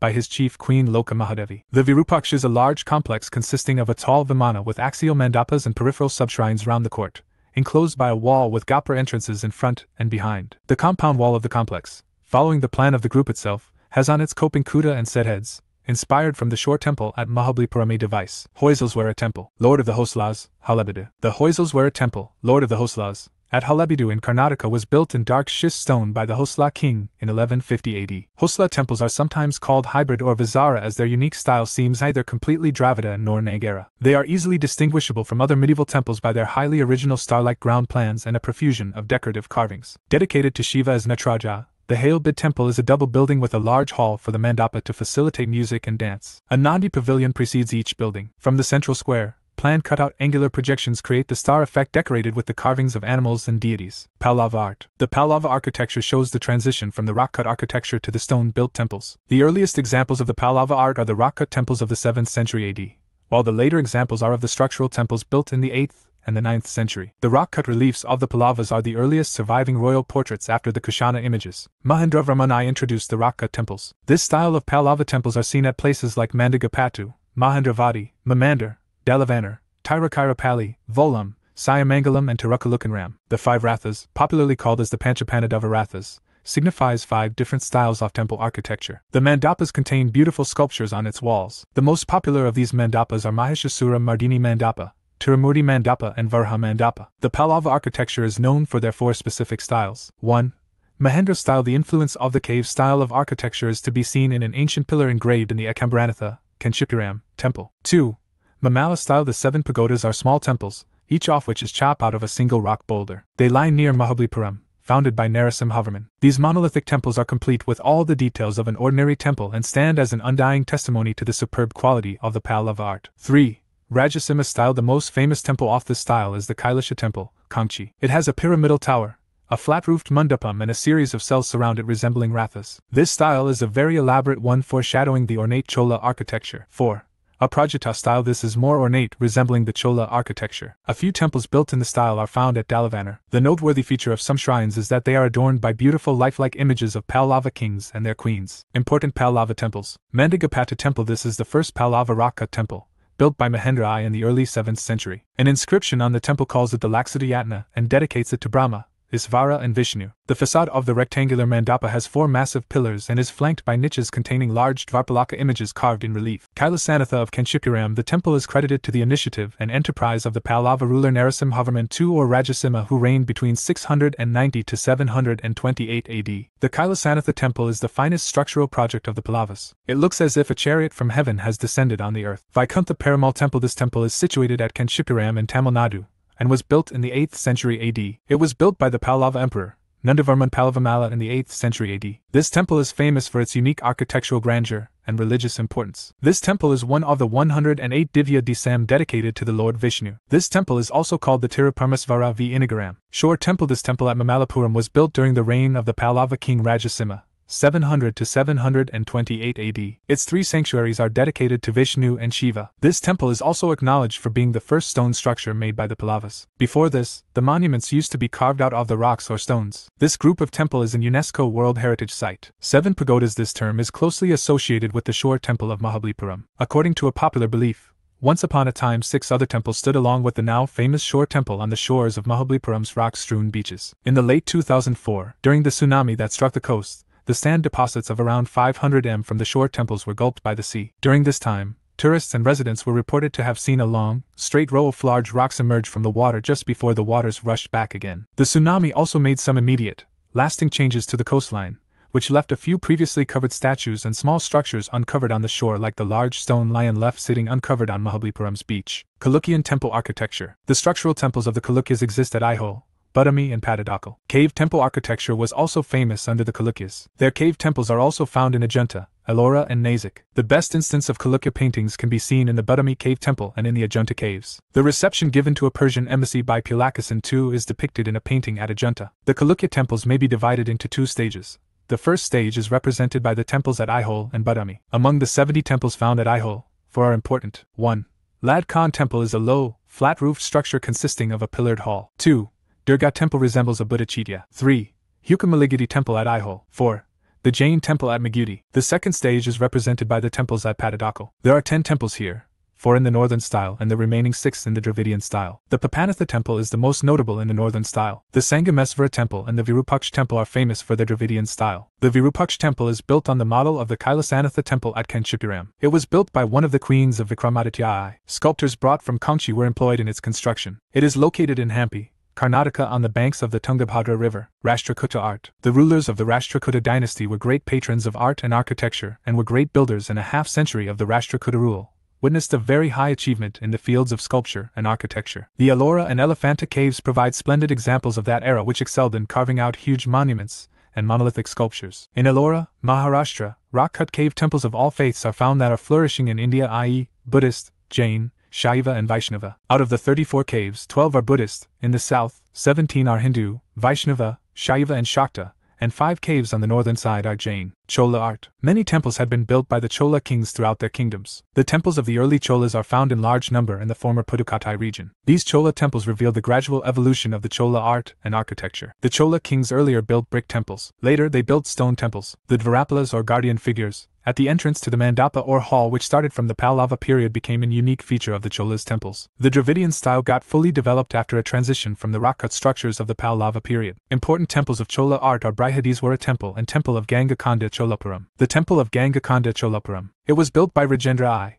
and was completed in 1035. Its 53 m Vimana, sanctum tower, has recessed comers and a graceful upward curving movement, contrasting with the straight and severe tower at Tanjavur. It has 6 pairs of massive, monolithic Dvarapalas statues guarding the entrances and bronzes of remarkable beauty inside. Buddhist and Jain architectural developments. Buddhist and Jain developments were equally vibrant from the 5th to 14th centuries. Sites such as Nalanda and Mahabodhi Temple were built during this time. When the Gupta Empire crumbled in the 6th century AD, this eastern region of Bihar and Bengal, historically known as Magadha, appears to have remained unified under the Pai rulers. Mahabodhi Temple, Bodh Gaya. The Mahabodhi Temple at Bodh Gaya is an important architectural monument. The first shrine here, located at the base of the Bodhi tree. It is said to have been constructed by King Ashoka. The Vedika around it is said to have been constructed by King Ashoka. The Vedika around it is said to be post-Mauryan, of about 100 BC. Many of the sculptures in the temple are dated to the 8th century Paya period. The actual Mahabodhi temple itself as it stands now is largely a colonial period reconstruction of the old 7th century design. The design of the temple is unusual. It is neither Dravida nor Nagara style. It is narrow like a Nagara temple,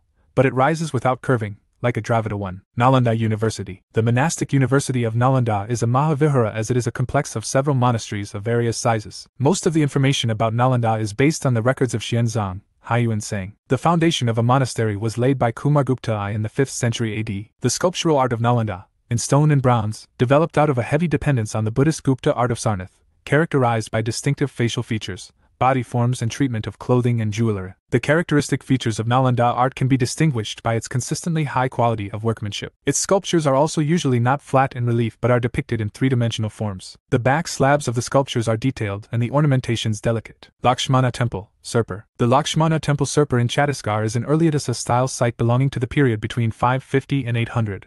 With both Hindu and Buddhist shrines. In many ways the monographic and stylistic elements of the Buddhist sculptures here are similar to that of Nalanda. Lord Bahubali, Gamachwara. The Gamachwara temple at Shravanabelagala, Karnataka is the most renowned Jain pilgrimage in South India. The place is famous for its Gamachwara temple, also known as Bahubali Temple. The Bahubali statue is a 57 feet high monolithic statue built in around 983 AD by Kamandaraya, the General-in-Chief and Prime Minister of the Ganga Kings of Mysore. Jain temples, Mount Abu. The Jain temples at Mount Abu were constructed by Vimal Shah. Dilwara Jain temples is one of the finest Jain temple for its extraordinary architecture and marvelous marble stone carvings. Notable for a simplistic exterior in contrast with the marble interiors, their rich sculptural decoration with deep undercutting creates a lace-like appearance. The temple is famous for its unique patterns on every ceiling, and the graceful bracket figures along the domed ceilings. Indo-Islamic architecture. The Indo-Islamic architecture began in the early 13th century AD in India with large-scale building activity begun under the Delhi Sultanate, established after the Turkish conquest of northern India. In the field of architecture, a mix of many structural techniques, stylized shapes and surface decorations came about through constant interventions or modification of architectural elements. The study of Indo-Islamic architecture is conventionally categorized into the imperial style, Delhi Sultanate, the provincial style, Mandu, Gujarat, Bengal, and Jaunpur, the Mughal style, Delhi, Agra, and Lahore, and the Deccani style, Bijapur, Golconda. Typologies of structures. In Sultanate and Mughal era, architectural buildings were constructed over a period of time for religious and secular necessities. These were mosques for daily prayers, the Jama masjids, tombs, dargahs, minars, hammams, formally laid out gardens, madrasas, sarais or caravansarais, coast minars, etc. These were additions in the existing types of buildings in the subcontinent. In spite of the obvious Saracenic, Persian, and Turkish influences, Indo-Islamic structures were heavily influenced by prevailing sensibilities of Indian architectural and decorative forms. Although religion and religiosity were very important to people of medieval India, as elsewhere, they borrowed architectural elements liberally. Architectural influences. Amongst provincial styles, the architecture of Bengal and Jaunpur is regarded as distinct. Gujarat was said to have a markedly regional character for patrons borrowed elements from regional temple traditions. These traditions were toranas, lintels and mihrabs, carvings of bell and chain motifs and carved panels depicting trees, for tombs, mosques and dargahs. The 15th century white marble dargah of Sheikh Ahmad Khatu of Sarkaj is a good example of provincial style, and it heavily influenced the form and decoration of Mughal tombs. Materials for construction. The walls in all buildings were extremely thick and were largely constructed of rubble masonry, which was easily available. These walls were then cased over with chunam or limestone plaster or dressed stone. A range of stones were utilized for construction such as quartzite, sandstone, buff, marble, etc. Polychrome tiles were used to great advantage to finish the walls. From the beginning of the 17th century, bricks were also used for construction, and these imparted greater flexibility to the structures. In this phase there was more reliance on local materials. Decorative forms. These forms included designing on plaster through stucco, fine cement. Designs were either left plain or covered with colors. Motifs were also painted on or carved in stone. These motifs included varieties of flowers, both from the subcontinent and places outside, particularly Iran. In the 14th, 15th and 16th centuries tiles were also used to surface the walls and the domes. Popular colors were blue, turquoise, green and yellow. Subsequently the techniques of tessellation, mosaic designs, and pietratura were made use of for surface decoration, particularly in the dado panels of the walls. At times, lapis lazuli was used in the interior walls or on canopies. Other decorations included calligraphy and high and low relief carving and a profuse use of jollies. The high relief carving has a three-dimensional look. The arches were plain and squat and sometimes high and pointed. The roof was a mix of the central dome and other smaller domes, chhatris and tiny minarets. The central dome was topped with an inverted lotus flower motif and a metal or stone pinnacle. Forts. Building monumental forts in medieval times often symbolized the seat of power of a king. Some examples of strong, complex architecture which still amaze the visitor are the forts of Chittor, Gwalior, Daulatabad, earlier known as Devgiri and Golconda. Commanding heights were utilized to construct forts. These heights provided a good perspective of the region and strategic advantage for security. Other complexities woven into such topography were concentric circles of outer walls as in Golconda, so that the enemy had to breach these at all stages before getting in. Daulatabad Fort had several strategic devices to deal with the enemy, such as staggered entrances so that gates could not be opened even with the help of elephants. It also had twin forts, one within the other but at a higher elevation and accessed by a complex defense design arrangement. One wrong turn in a labyrinth or complex pathway could lead to the enemy soldier going in circles or falling to his death several hundred feet below. The Gwalior fort was invincible because its steep height made it impossible to scale. It had many habitations and usages. Babur, who did not find much merit in many things he saw in Hindustan, was said to have been overawed at the sight of the Gwalior fort. Chittagong fort bears the distinction of being the largest fort in Asia and was occupied for the longest length of time as the seat of power. It has many types of buildings including stambas or towers to signify victory and bravery. It was replete with numerous water bodies. Innumerable acts of heroism have been associated with the principal people in the fort, forming the substance of many a legend. An interesting aspect associated with forts is that within the palace complexes stylistic and decorative influences were absorbed most liberally. Structures for common people. One of the architectural features of medieval India was also a coming together of styles, techniques and decorations in public and private spaces of non-royal sections of the society. These included buildings for domestic usage, temples, mosques, khanqahs, hermitage of Sufi saints, and dargahs, commemorative gateways, pavilions and buildings and gardens, bazaars, etc. Minars. Another form of stamba or tower was the minar, a common feature in the subcontinent as Indo-Islamic art form. Two most striking minars of medieval times are the Qutub Minar in Delhi and the Chand Minar at Daulatabad Fort. The everyday use of the minar was for the azan or call to prayer. Qutub Minar's phenomenal height, however, symbolized the might and power of the ruler. It is associated revered saint of Delhi, Khwaja Qutb-ud-Din Bakhtiyar Kaki. The Qutub Minar, built in the 13th century, is a 234 feet high tapering tower divided into 5 stories. The minar is a mix of polygonal and circular shapes. It is largely built offered and buff sandstone with some use of marble in the upper stories. It is characterized by highly decorated balconies and bands of inscriptions intertwined with foliated designs. Chand Minar, built in the 15th century, is a 210 feet high tapering tower. Chand Minar, built in the 15th century, is a 210 feet high tapering tower divided into 4 stories. It has bold bands of Quranic verses. Although it looked like an Iranian monument, it was the combined handiwork of local architects with those from Delhi and Iran. Tombs. Monumental structures over graves, offerers and royalty was a popular feature of medieval India. Some well-known examples of such tombs are those of Ghiyasuddin Tughlaq, Humayun, Abdur Rahim Khan I Khan in Delhi, Akbar and Imaduddin in Agra. These includes khanqahs, hermitage of Sufi saints, and dargahs. Beginning with the introduction of Quranic verses on the walls, the tomb was placed within paradisiacal elements such as a garden or near a body of water. The case of the Humayun's tomb and the Taj Mahal follows the Charbagh style. Sarais. An interesting feature of Indo-Islamic architecture was the sarais, which ringed cities. Sarais were largely built on a simple square or rectangular plan. They were meant to provide temporary accommodation to Indian and foreign travelers, pilgrims, merchants, traders, etc. In effect, sarais were public domains, which thronged with people of varied cultural backgrounds. This led to cross-cultural interaction, influences and syncretic tendencies of the times and at the level of the people. Regional architectural style. The provincial style of architecture encompasses the architectural trends and developments noticed in different provincial capitals in India,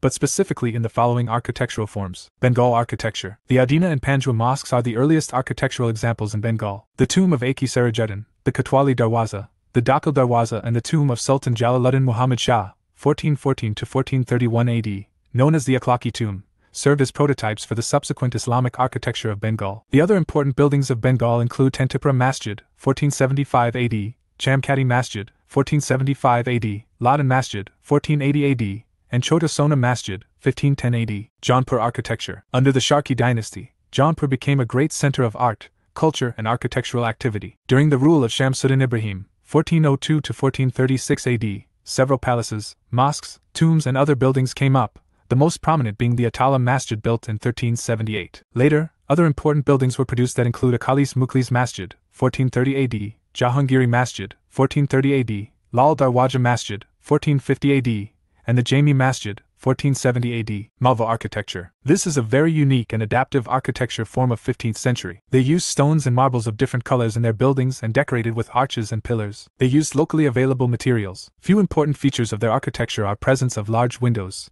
use of artificial reservoirs and no use of minars. Some of their prominent buildings are Jahaz Mahal, Rani Rukmati Pavilion etc. Bijapur architecture. This style developed under Adil Shah, one of the prominent kings of Bahmani dynasty/kingdom. He built various tombs, palaces and mosques. Some important features of her buildings are bulbous dome, use of cornice, 3-arch facade and use of iron clamps for providing support to the ceilings. Some of the prominent buildings are Gol Gumbaj, Bijapur Fort, etc. Mughal architecture. The art and architecture of this period have a characteristic of Indo-Islamic Persian style that flourished on the Indian subcontinent during the Mughal Empire, 1526 to 1857. This new style combined elements of Islamic art and architecture, which had been introduced to India during the Delhi Sultanate, 1192 to 1398. Many great monuments are made in this style, such as the Qutub Minar, with features of Persian art and architecture. Mughal monuments are found chiefly in northern India, but there are also many remains in Pakistan. Babur. The Mughal dynasty was established with the crushing victory of Babur at Panipat in 1526. During his short 5-year reign, Babur took considerable interest in erecting buildings, though few have survived. He constructed the mosque at Rohilkhand and Panipat. Humayun's era was very turbulent. Even then he built some famous buildings like mosques of Agra and Fatehabad, and most importantly Dinpana city, which is also known as Fifth Delhi. Akbar. In architecture, the first great Mughal monument was the Mausoleum of Humayun, erected during the reign of Akbar, 1556 to 1605. The tomb, which was built in the 1560s, was designed by a Persian architect Mirak Mirza Ghiyas. It was set in a garden at Delhi, and has an intricate ground plan with central octagonal chambers, joined by an archway with an elegant facade and surmounted by cupolas, kiosks and pinnacles. At the same time Akbar was building his fortress palace in his capital, Agra. Native red sandstone was inlaid with white marble, and all the surfaces were ornately carved on the outside and sumptuously painted inside. Akbar went on to build the entire city of Fatehpur Sikri, City of Victory, in which extensive use was made of the low arches and bulbous domes that characterized the Mughal style. Built in 1571, the choice of the site of Sikri reflected Akbar's gratitude to a Muslim saint at Sikri for the birth of his son. Courtiers soon followed suit and built homes surrounding the palace and mosque. The new city became the capital of the empire, but in 1585 it was abandoned. Jahangir. Though Jahangir was more interested in paintings, under his reign more emphasis was given to album and individual portrait than illustrated manuscript. Some important buildings were made during his rule. First of such buildings is Mausoleum of Akbar in Secundara near Agra, which does have a dome and has features of Buddhist architecture. It was started by Akbar himself. Another important building is Tomb of Itamadud-e-Dawla, built by Noor-Jahan. In this building for first time Pietra Dura style was used. Shah Jahan. It was Shah Jahan, 1628 to 58. Who perfected Mughal architecture and erected at Agra its most noble and famous building, the tomb of his favorite wife, which is known as the Taj Mahal. A huge white marble building of simple, symmetrical plan, it is inlaid with colorful semi-precious materials and is set in an equally beautiful and symmetrical garden. The Taj Mahal continues the tradition of Mughal garden tombs, of which Humayun's tomb was the first. Shah Jahan established 1638 Delhi as his capital and built there the famous Red Fort, which contained the imperial Mughal palace. Paintings also flourished during Shah Jahan's reign. Portraiture was most highly developed at his sophisticated court, and ink drawings were of high quality. Aurangzeb. Under the orthodox Aurangzeb, 1659 to 1707, the decline of the arts began, although his ornate Pearl Mosque, 1662, at Delhi is worthy of mention. During his reign, the Mughal Academy was dispersed. Many artists then joined the Rajput courts, where their influence on Hindu painting is clearly evident. He was not so aspiring to spend time and resources to erect huge buildings, and therefore he has the credit of constructing very few buildings such as Bibi Ka Maqbara, Rabia Durrani. It is an imitation of Taj Mahal at Aurangabad, Maharashtra. Apart from this, the Badshahi Mosque at Lahore and the Modi Masjid at Lal Quila, Delhi are other two specimens of his contribution towards Mughal architecture. Colonial architecture. The colonial influence can be seen in the architecture buildings of Europeans who started coming from 16th century AD constructed many churches and other buildings. Portuguese built many churches at Goa. The most famous of these are Basilica Bom Jesus and the Crutch of St. Francis. The British also built administrative and residential buildings, which reflect their imperial glory. Some Greek and Roman influence can be observed in the colonnades or pillared buildings. Parliament House and Connaught Place in Delhi are good examples. The architect Lutyens designed Rashtrapati Bhavan, formerly the Viceroy's residence. It is built of sandstone and has design features like canopies and jali from Rajasthan. The Victoria Memorial in Calcutta, the former capital of British India, is a huge edifice in marble. The British also left behind impressive railway terminals like the Victoria Terminus, now Chhatrapati Shivaji Terminal, in Mumbai. Music, dance and theatre craft. Sources: Class X Old Insert, The Story of Civilization Volume 2, Chap 14, The Heritage of India, Class 11 Cert Chap 9, Living Craft Traditions of India. The history of Indian music and dance is deep-rooted from the period of Vedic age, where the history of Indian music and dance is deep-rooted from the period of Vedic age, where the earliest tradition of Indian music found mentioned in Sama Veda, which contained the shlokas related to music. The detailed information is found in Bharat Muni's Natya Shastra, compiled during 2nd century BC to 2nd century AD. Indian classical music. The Indian classical music is broadly based on two traditions, the Hindustani form prevalent in North India and the Carnatic music form in South India. Both have some features in common. However, Their ragas and their articulation are usually distinctive. Hindustani classical music. Hindustani classical music may be traced back to the period of the Delhi Sultanate and to Amir Khusro, 1253 to 1325 AD, who encouraged the practice of musical performance with particular instruments. He is believed to have invented the sitar and the tabla and is said to have introduced new ragas. The Gharanas functions as Guru Shishya Parampara, that is, disciples learning under a particular guru, transmitting his musical knowledge and style, will belong to the same Gharana. Styles of Hindustani music. Different style of Hindustani music are. Dhurpad. This style of singing is traditionally performed by men with a tampura and pakawaj. The lyrics sung in Dhurpad are in a medieval form of Hindi and typically heroic in theme or in praise of a particular deity. Dhurpads are sung in 4 styles called Bansi Gaurhar, Dagar, Kanhar and Nahar, initially named after the language or dialect in which the verse was written. Pandit Uday Bavlakar, Pandit Ritwik Sanyal and the Umakant Gandeka and Ramakant Gandeka brothers, are some famous Dhurpad vocalists. Khayal consists of about 4 to 8 lines of lyrics set to a tune. The performer uses these few lines as the base for improvisation. Generally, the theme of Khayal is romantic in nature. They sing about love, even if they are related to the divine creatures. One of the most important/unique features of Khayal is the use of tan in the compositions. The Khayal form of Hindustani classical music is ascribed to Hussain Shah Sharqa, the 15th century ruler of the Sharqa dynasty. It was made popular by the 18th century Mughal ruler Muhammad Shah. Some of the modern day vocalists are late Bhimsen Joshi,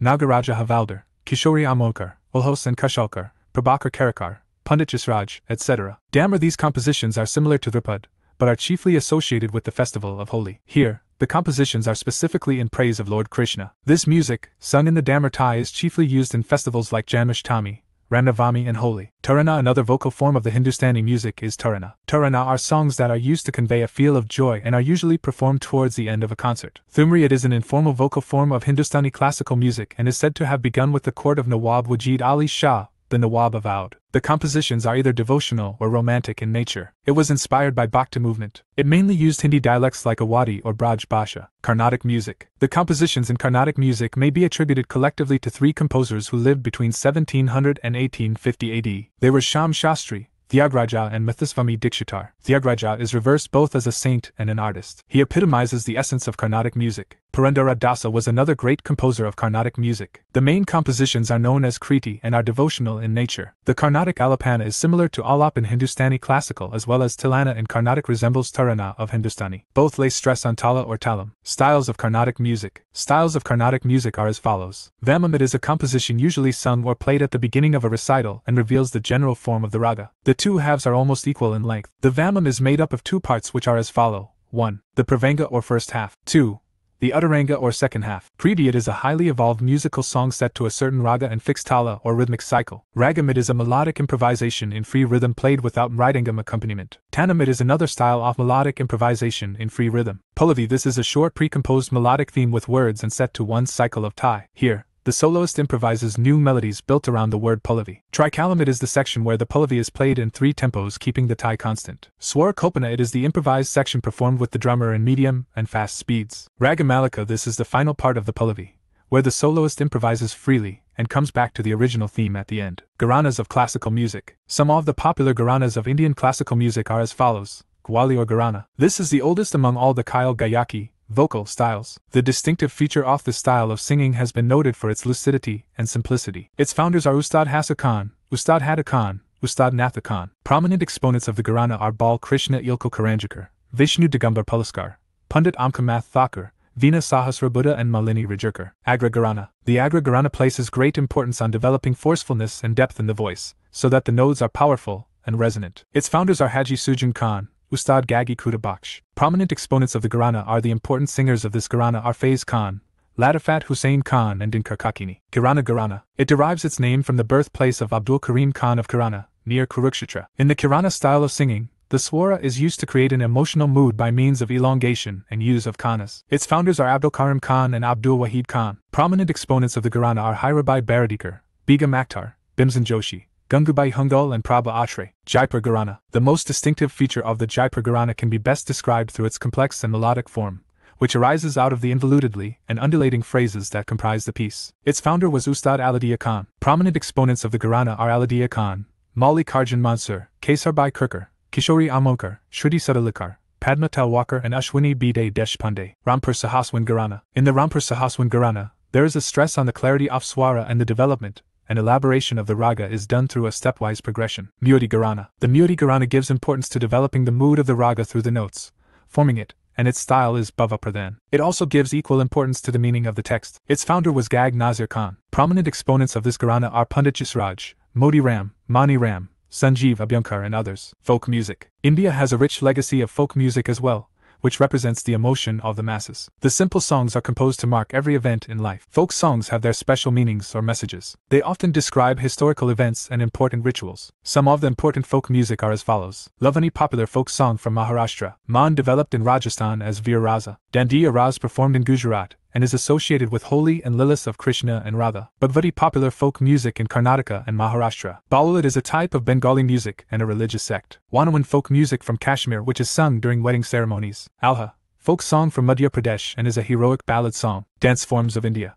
Indian dance forms of India. Indian dance forms has developed in a rich classical tradition. It has a great power of expression and emotions while telling a story. Dance forms in modern period can be divided into classical and folk dance forms. Classical dance forms. Many temples across the country shows the sculptures of the dancers in their different forms. Classical dance forms like Kathakali, Bharatanatyam, Kathak, Manipuri, Kuchipudi and Odissi are an important part of our cultural heritage. Bharatanatyam, Tamil Nadu, performed by the women, the dance form is known for its beautiful body movements and gestures, which are called mudras in the traditional language. It focuses on the hand gestures, leg movement, and the facial expressions of the dancer. Bharatanatyam. Kathak, Uttar Pradesh. Kathak comes from the word katha which means story, so the dance is performed in the form of storytelling. It can be performed by the male and female dancer together. This dance form focuses highly on the ankle. Kathakali, Kerala. Kathakali is another traditional dance form of India, which relates to the storytelling. It includes the intriguing face movements and the heavy costumes, which include the traditional face masks and body paints,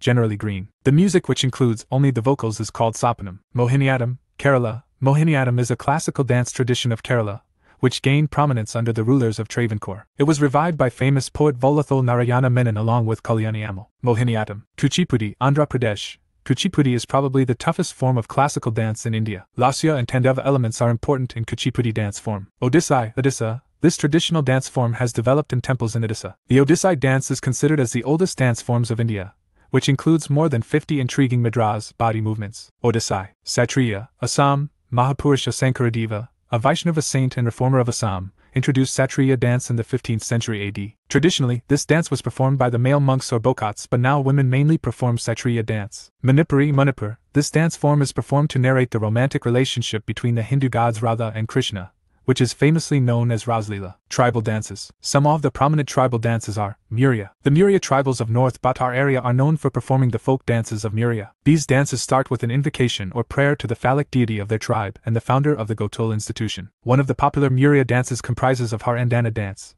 performed by boys and girls during marriages. Sila. This dance is the dance form of Chhattisgarh and is performed by young boys in the post-harvest time. It is basically a stick dance, in which dancers, each standing on one leg and supporting himself by holding on to the man in front, form a circle. Then, all of them jump together, going round and round. Karma. Popular among the Gons and Baigas of Chhattisgarh, and the Orons of Madhya Pradesh, Karma dance is associated with the fertility cult. These dance forms represents the coming of green branches on trees, during the spring season. It is related to the Karma festival, which falls in the month of August. Kaksar. This dance is performed by people in hope of reaping a rich harvest, and is popular among the Abhaj areas of Bhatar. It is mainly undertaken by young boys and girls, in order to invoke the blessings of the deity. Folk dance forms. Along with classical dance forms, folk dance also flourished. Practically every region of our country has developed their own rich tradition of folk dances. Folk dances. Folk dance region. 1.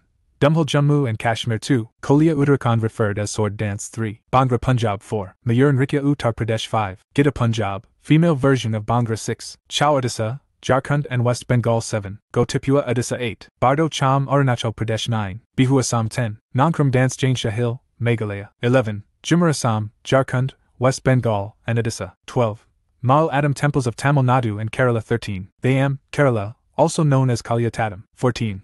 Lava Dance Lakshadweep. 15. Gabra Gujarat. Sarhul Dance. It is a traditional dance of the Oraon tribe. It marks the commencement of a new year as per the Hindu calendar. It is a worship of the village deity who is considered to be the protector of the tribes. Sarhul Dance. Theatre crafts. India has a long, rich and illustrious history of folk theatre. In ancient times, Sanskrit dramas were staged at seasonal festivals or to celebrate special events. It has also played an important part in the growth of modern theatres in different languages. Some of the important theatre forms in India are as follows. Kudiyattam, Kerala, one of the oldest traditional theatre forms of India, Kudiyattam follows the ancient tradition of Sanskrit theatre. In 2001, Kudiyattam was officially recognized by UNESCO as a masterpiece of the oral and intangible heritage of humanity. Jatra, Bengal Bihar Odisha, the Jatra, originated in Bengal in the 15th century as a result of the Bhakti movement. It was initially known as Krishna Jatra due to Chaitanya's Mahaprabhu's influence. Yakshagana, Karnataka. Yakshagana is a popular folk theatre form of Karnataka. It is a unique harmony of musical tradition, eye-catching costumes, improvised gestures and acting. Swang, Haryana Rajasthan Uttar Pradesh, a popular folk theatre form. Swang is characterized by loud rendering of dialogues and songs. It has two important styles: Rohtak, performed in the Bamru language, and Hathras, performed in the Brajbhasha language. Band Paithar, Kashmir, the centuries-old traditional theatre form of Kashmir. Band Paithar is a unique combination of dance, music and acting. Traditionally, the performances begin in the evening with a ritualistic dance called Chak. Tamasha, Maharashtra, a traditional folk tamasha flourished in the courts of Maratha rulers of the 18th and 19th centuries and attained its artistic peak during the reign of Baji Rao II. Unlike other theatre forms, in tamasha, the female actress is the lead performer. Puppetry. Puppetry throughout the ages has held an important place in traditional entertainment. Like traditional theatre, themes for puppet theatre are mostly based on epics and legends. The earliest reference to the art of puppetry is found in Tamil classic Silappatikaram written around the 1st or 2nd century BC. These are some major types of puppetry in India. Glove puppetry. In this particular form, the heads and arms of the puppets are controlled by the fingers of the puppeteer. Found in Odisha, Uttar Pradesh, Kerala and West Bengal. Pavakuthu, a glove puppetry form, is from Kerala. Rod puppets. The puppets in this form are manipulated using rods. This form of puppetry expression is found in West Bengal and Odisha. Shadow puppets. Shadow puppets are flat and operated against a white clothed screen. It is very popular with many styles originating from various states: Odisha, Andhra Pradesh, Kerala, Karnataka, Maharashtra and Tamil Nadu. String puppets. String puppetry has prospered in Rajasthan, Odisha, Andhra Pradesh and Tamil Nadu. It is the most recognized and spoken form of puppetry around India. Indian languages, literature and philosophy. Sources: Class X Old. Insert The Story of Civilization Volume 2, Chap 14. The Heritage of India. India's heritage in language and literature is one of the richest in the world. Through the many centuries of India's history, many languages have grown and have influenced one another. Sanskrit, Persian, Hindawi and Urdu as well as various regional languages were developed over the period of times. Classical literature in India. In Indian subcontinent there are two main groups of languages, the Indo-European or Indo-Aryan and the Dravidian. However, both Indo-Aryan and Dravidian developed simultaneously. Indian language families. In India, many major languages exist along with other minor languages usually spoken by a small number of people. The Indian languages can be divided into the following four families. 1. Indo-Aryan speakers of languages from this family account for around 70% of the population of the country. Most of the languages in this family are derived from Sanskrit. Hindi, Bengali, Punjabi, Gujarati, Rajasthani, Assamese etc. are the part of this family. 2.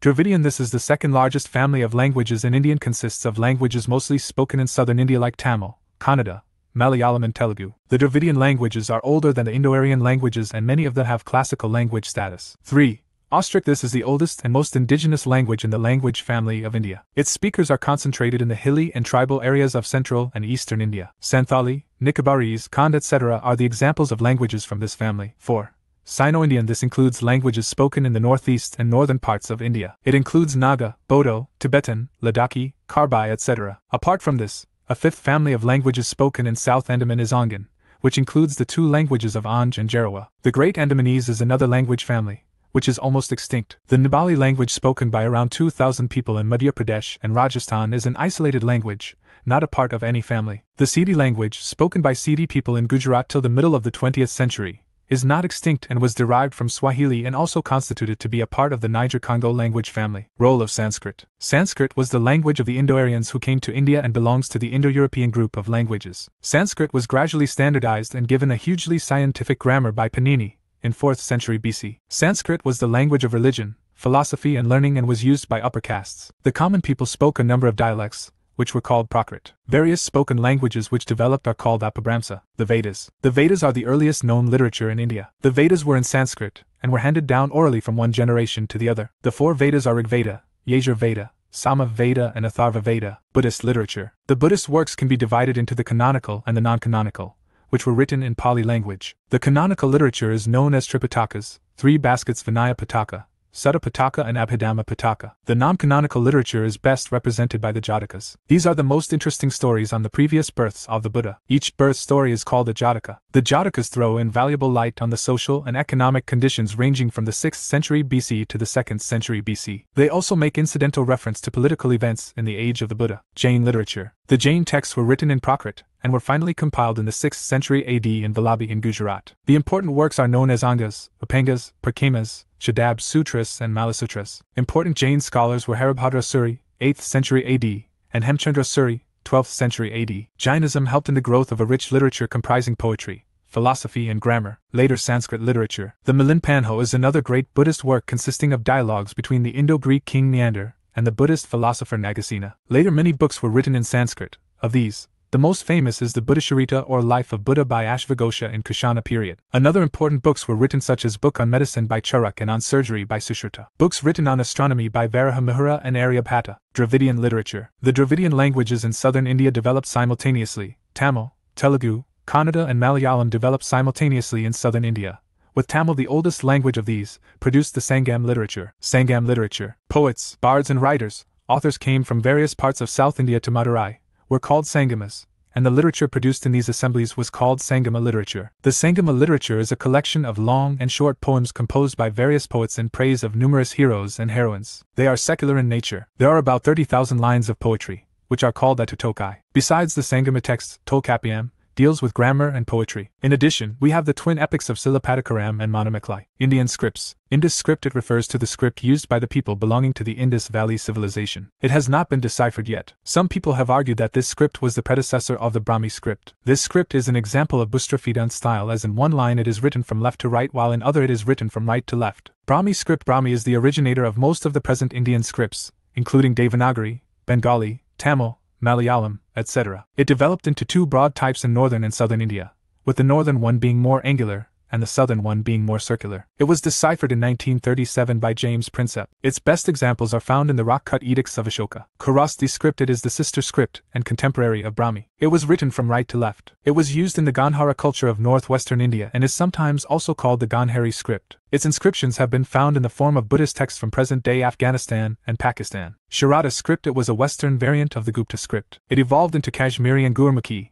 now used for writing Punjabi scripts. It was also used for writing Sanskrit. It is now rarely used. Nagari script. It was an eastern variant of the Gupta script. It is an early form of the Devanagari script. It branched off into many other scripts such as Devanagari, Bengali, Tibetan, etc. It was used to write both Prakrit and Sanskrit. Tamil script. It is the script used to write Tamil language in India and Sri Lanka. It evolved from Granda, the southern form of Brahmi. It is a syllabic language and not alphabetic. It is written from left to right. Literature in the medieval period. In the early medieval period in northern India, Sanskrit continued to be the language of literature. Many texts were written in this period in Dravidian languages and Apabhramsha, Sanskrit mixed with local dialects, languages as well. Sanskrit literature. Somadeva's Katha Sarit Sagara is a collection of Indian legends, fairy tales and folk tales with multiple layers of story within a story. Kalhana's Rajataranjini is related to Kashmir, which is a first systematically written history book. Another famous work of this period is the Jitagovinda by Jayadeva, which is one of the finest poems in Sanskrit literature. Bilhana's Vikramanka Charita, a biography of the Chalukya king Vikramaditya VI. One of the earliest works in an early form of Hindi was Prithviraj Raso by Chand Bardai. This work marks the beginning of Bardic literature. Kannada literature. Nrupatunga wrote a first great work of poetry in Kannada called the Kavrajamarga,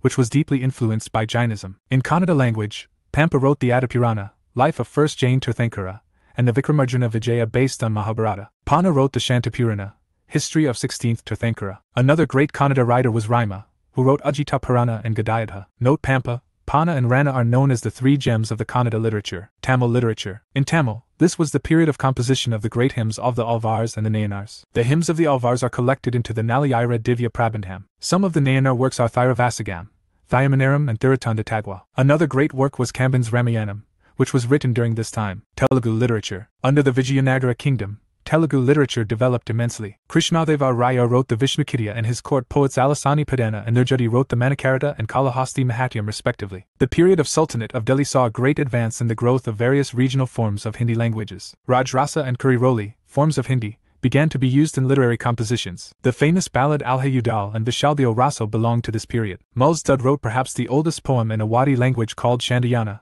commentaries on ancient scriptures. Bhakta saints preached in the language of the common people. Kabir's Rijak written in Rojpuri and Tulsidasa's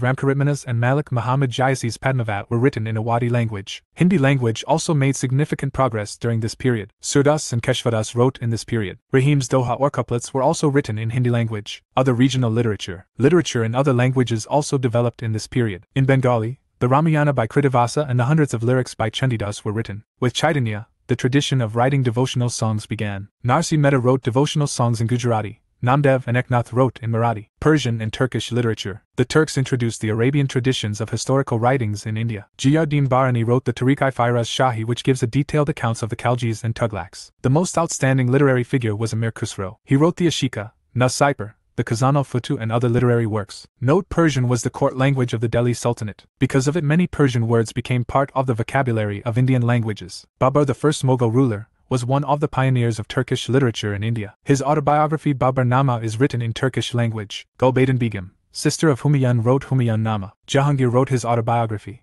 Tuzak-i Jahangiri, in Persian language. Hindi literature, Urdu literature, one of the most significant developments during the medieval period as the birth of the Urdu language. It produced great poets like Wali, Mir Dard, Mir Taqi Mir and Mirza Ghalib and others. This language soon developed one of the richest literature in modern Indian languages. Many states of northern and Deccan region of India, Urdu language is spoken in large number. Development of Indian philosophy. The 6 orthodox schools are called as Shadarshanas and include Nyaya, Sankhya, Yoga, Vaisheshika, Purva, Mimamsa and Athura Mimamsa, Vedanta philosophy. Most of these schools of thought believe in the theory of karma and rebirth. Moksha, salvation, is believed to be the liberation from the cycle of birth and death and also the ultimate goal of human life. Nyaya philosophy. Nyaya school follows a scientific and a rational approach. Sage Gautama is the founder of this school. Nyaya school banks upon various pramanas, mechanism of attaining knowledge. It believes that gaining knowledge through the 5 senses is the sole way of attaining liberation from the cycle of birth and death. Sankhya philosophy. Sankhya is the oldest of all philosophies put forth by the sage Kapila. It is a dualistic philosophy with Purusha, soul, and Prakriti, nature, in it. Advaita Vedanta derives its base from Sankhya school. Sankhya also devolves philosophical basis for yoga. It emphasizes the attainment of knowledge of self through meditation and concentration. Yoga philosophy. The Yoga school, as expounded by Patanjali in his 2nd century BC, Yoga Sutras, accepts the Sankhya psychology and metaphysics,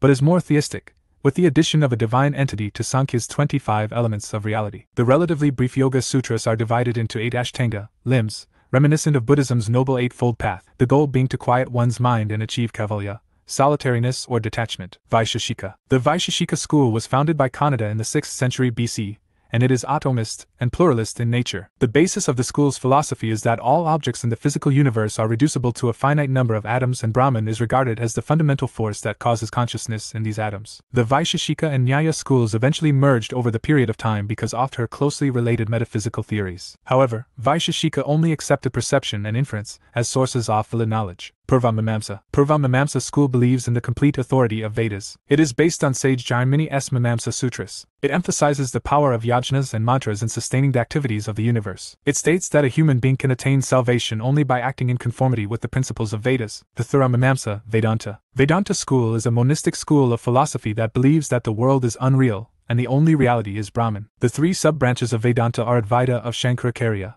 Vishishtadvaita of Ramanujacharya and Dvaita of Madhvacharya. Athura Mimamsa is based on Upanishads, the end portions of Vedas. Appendix. Historical events in India. 2350 to 1750 BC. Period of Indus Valley Civilization. 1500 to 600 BC. Vedic Age. 563 to 483 BC. Buddhist Era. 540 to 468 BC. Mahabharata's Era. 544 to 492 BC. Reign of Bimbisara, Haryanka dynasty. 326 BC. Alexander attacked India through Khyber Pass. 322 BC. Chandragupta Maurya became king. 305 BC. Battle between Chandragupta Maurya and Seleucus. 304 to 299 BC. Stay of Megasthenes in the court of Chandragupta Maurya. 269 BC. Coronation of Ashoka. 261 BC. Victory of Ashoka in Kalinga War. 185 BC. End of Mauryan dynasty. 183 BC. Attack of Indo-Greeks. 57 BC. Vikram era begins. 45 AD. Discovery of monsoon by Hippalus. 78 AD. Beginning of 8 aka era. 150 AD. Junagadh inscription, first Sanskrit inscription. 319 AD. Coronation of Chandragupta. 350 to 375 AD. Reign of Samudragupta. 375 to 415 AD. Reign of Chandragupta-2 Fahian. 399 to 414 Visited India 415 to 455 AD, reign of Kumaragupta. Establishment of Nalanda University 455 to 467 AD, reign of Samudragupta. Famous statements related to history. Appian Hillary. Medieval history. If I am guilty of any wrongdoing, then I can decide against myself also. Akbar. I don't know what is there in the Shriat. I do what is good for my kingdom. I am unaware of what will happen to me on the day of judgment. Alauddin Khaliji.